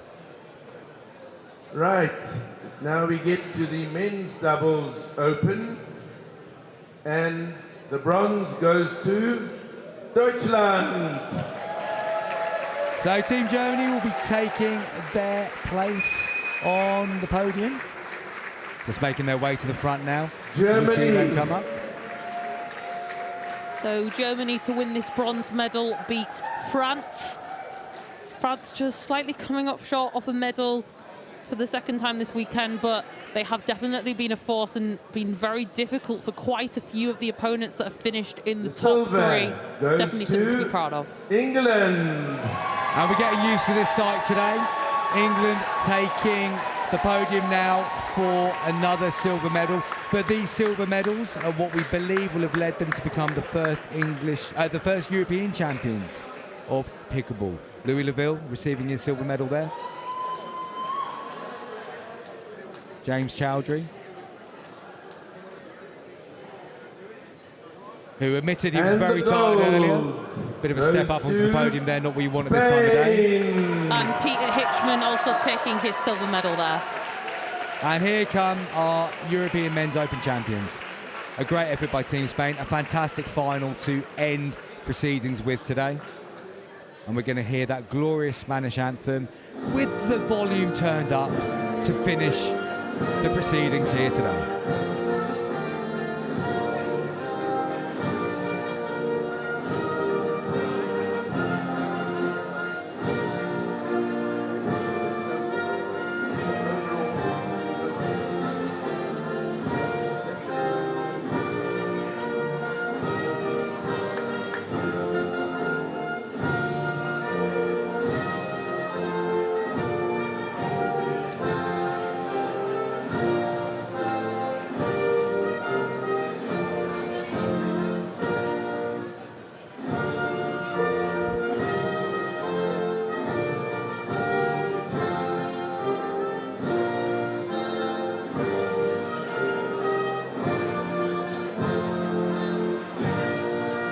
There you go, folks.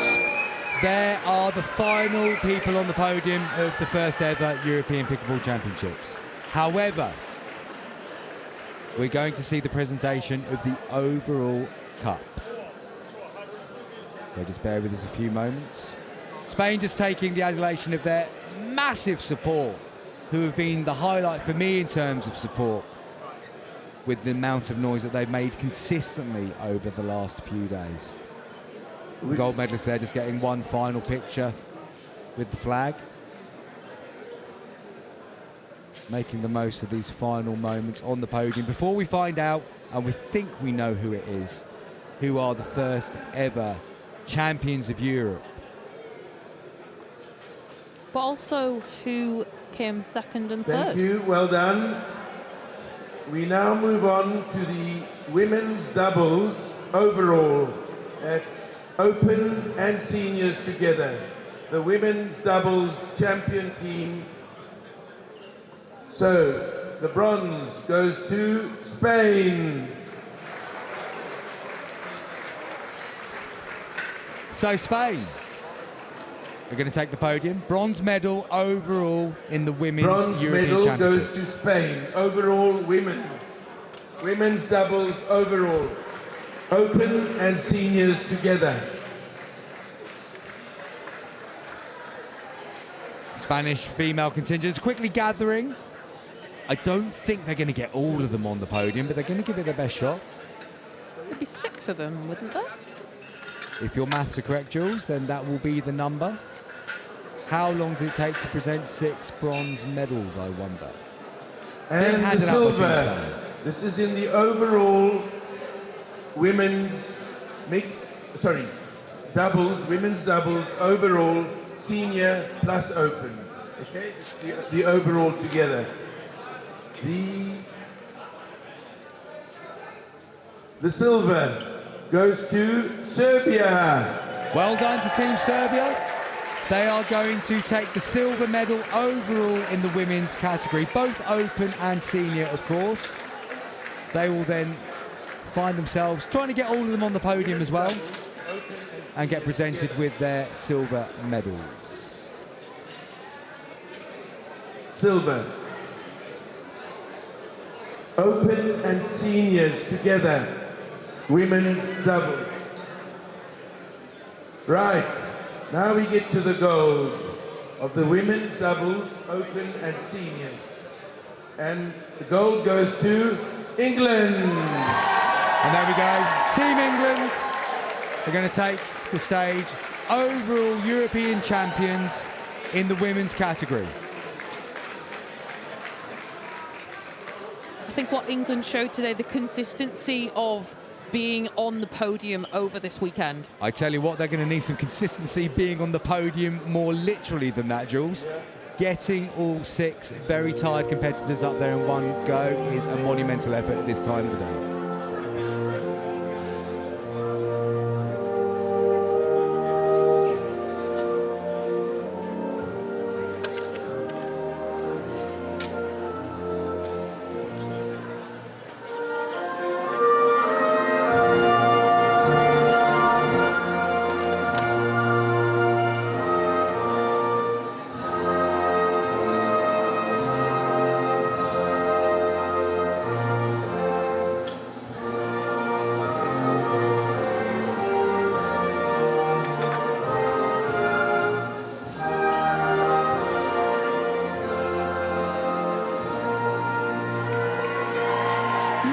Congratulations to Team England for taking away gold in the overall women's open and senior combined.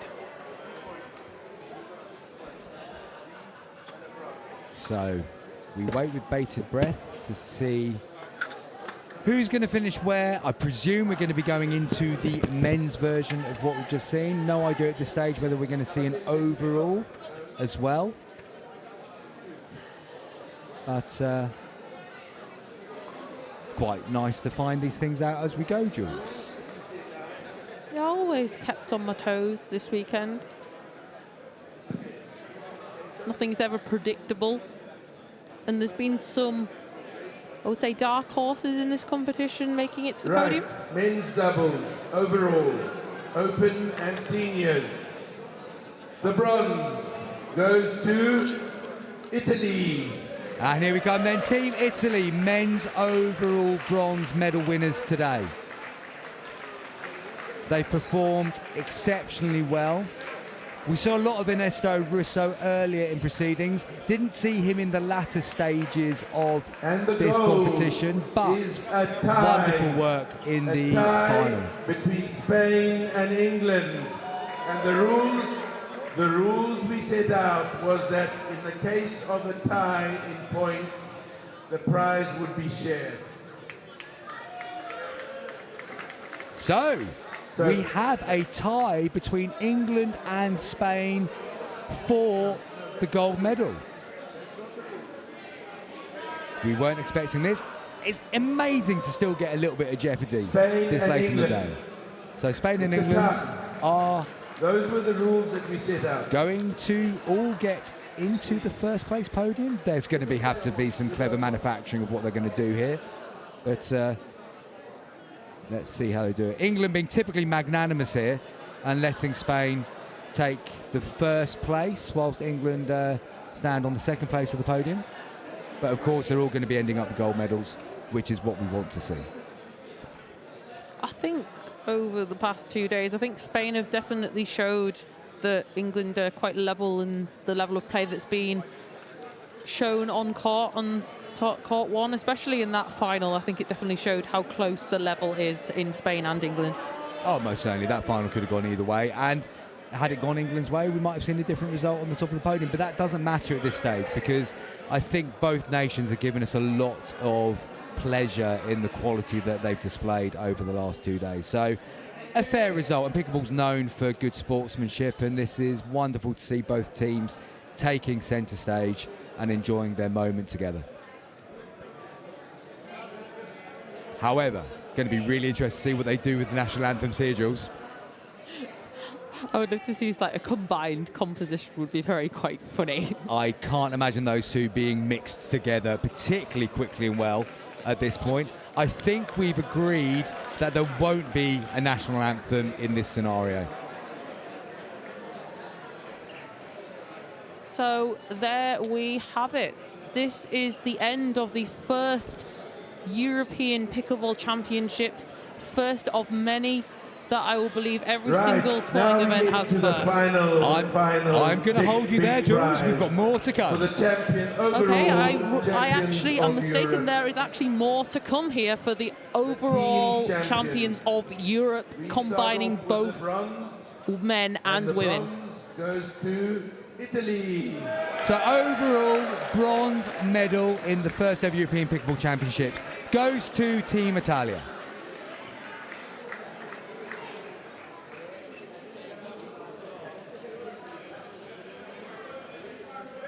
In second place, we have Spain. We do have a clear second place this time round. Team Spain will be making their way up to the podium for yet another time to pick up the silver medal. Remember, this is the overall silver medal in the European Pickleball Championships. And ladies and gentlemen, the team champions of Europe, England. Massive congratulations to England winning the first European Pickleball Championships, showing their dominance in Europe, getting on the podium every single time and every single category. Top work by Team England. They can be very, very proud of their weekend's work. Shout out to coaches Rob Williams and Sam Basford for guiding this team through all the round robins and all the knockout stages. Amazing work. Great to see.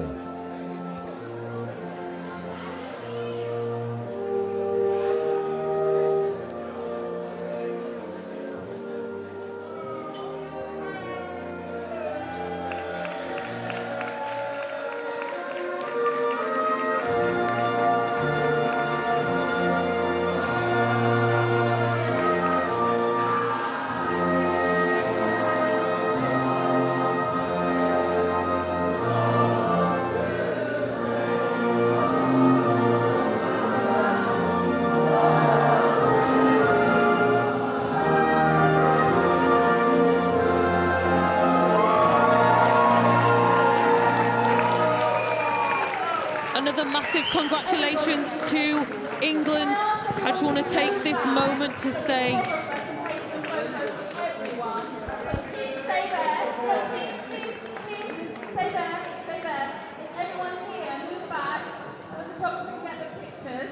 and whilst we're doing that, I want to say an amazing well done to Frank, Steve, Simon, Jackie, Claudia, and all the amazing helpers that put on this weekend. Karen Mitchell there, thanking everyone who's made this event such an exceptionally memorable occasion. Yeah, I just want to echo more thanks. Thank you to Dupr. Big hand of applause for Steve and Simon of Pickleball. Tournament director Steve Bill there getting much deserved acclaim.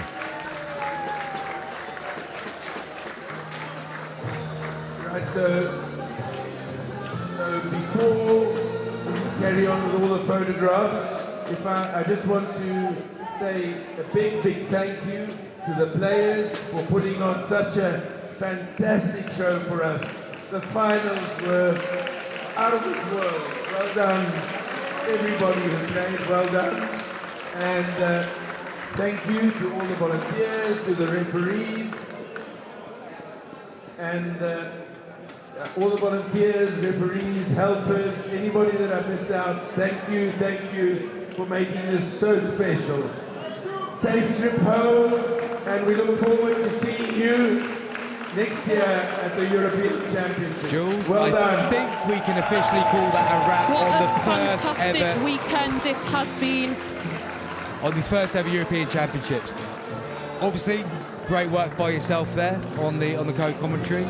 We should also shout out our mentor for the weekend, Jack Zorab, flown in especially for this amazing event and navigated his way through the intricacies of this wonderful game that we're growing to love. But Jules, over to you for the final closing statements of this, and then we can go home. So just want to say a massive thank you to our main sponsor, Dupr Dynamic Universal Pickleball Rating. Also a massive thank you to Pro XR Pickleball, Franklin Pickleball, the Pickleball Store and Diadem Pickleball. If you want to watch more of Pickleball, there is more online and on YouTube. And if you want to try the game, it is on Pickleball England. This is a massive thank you to all the volunteers, all the organisations and everything that they have put in to make this possible. We will see you all next year for the next European Pickleball Championships.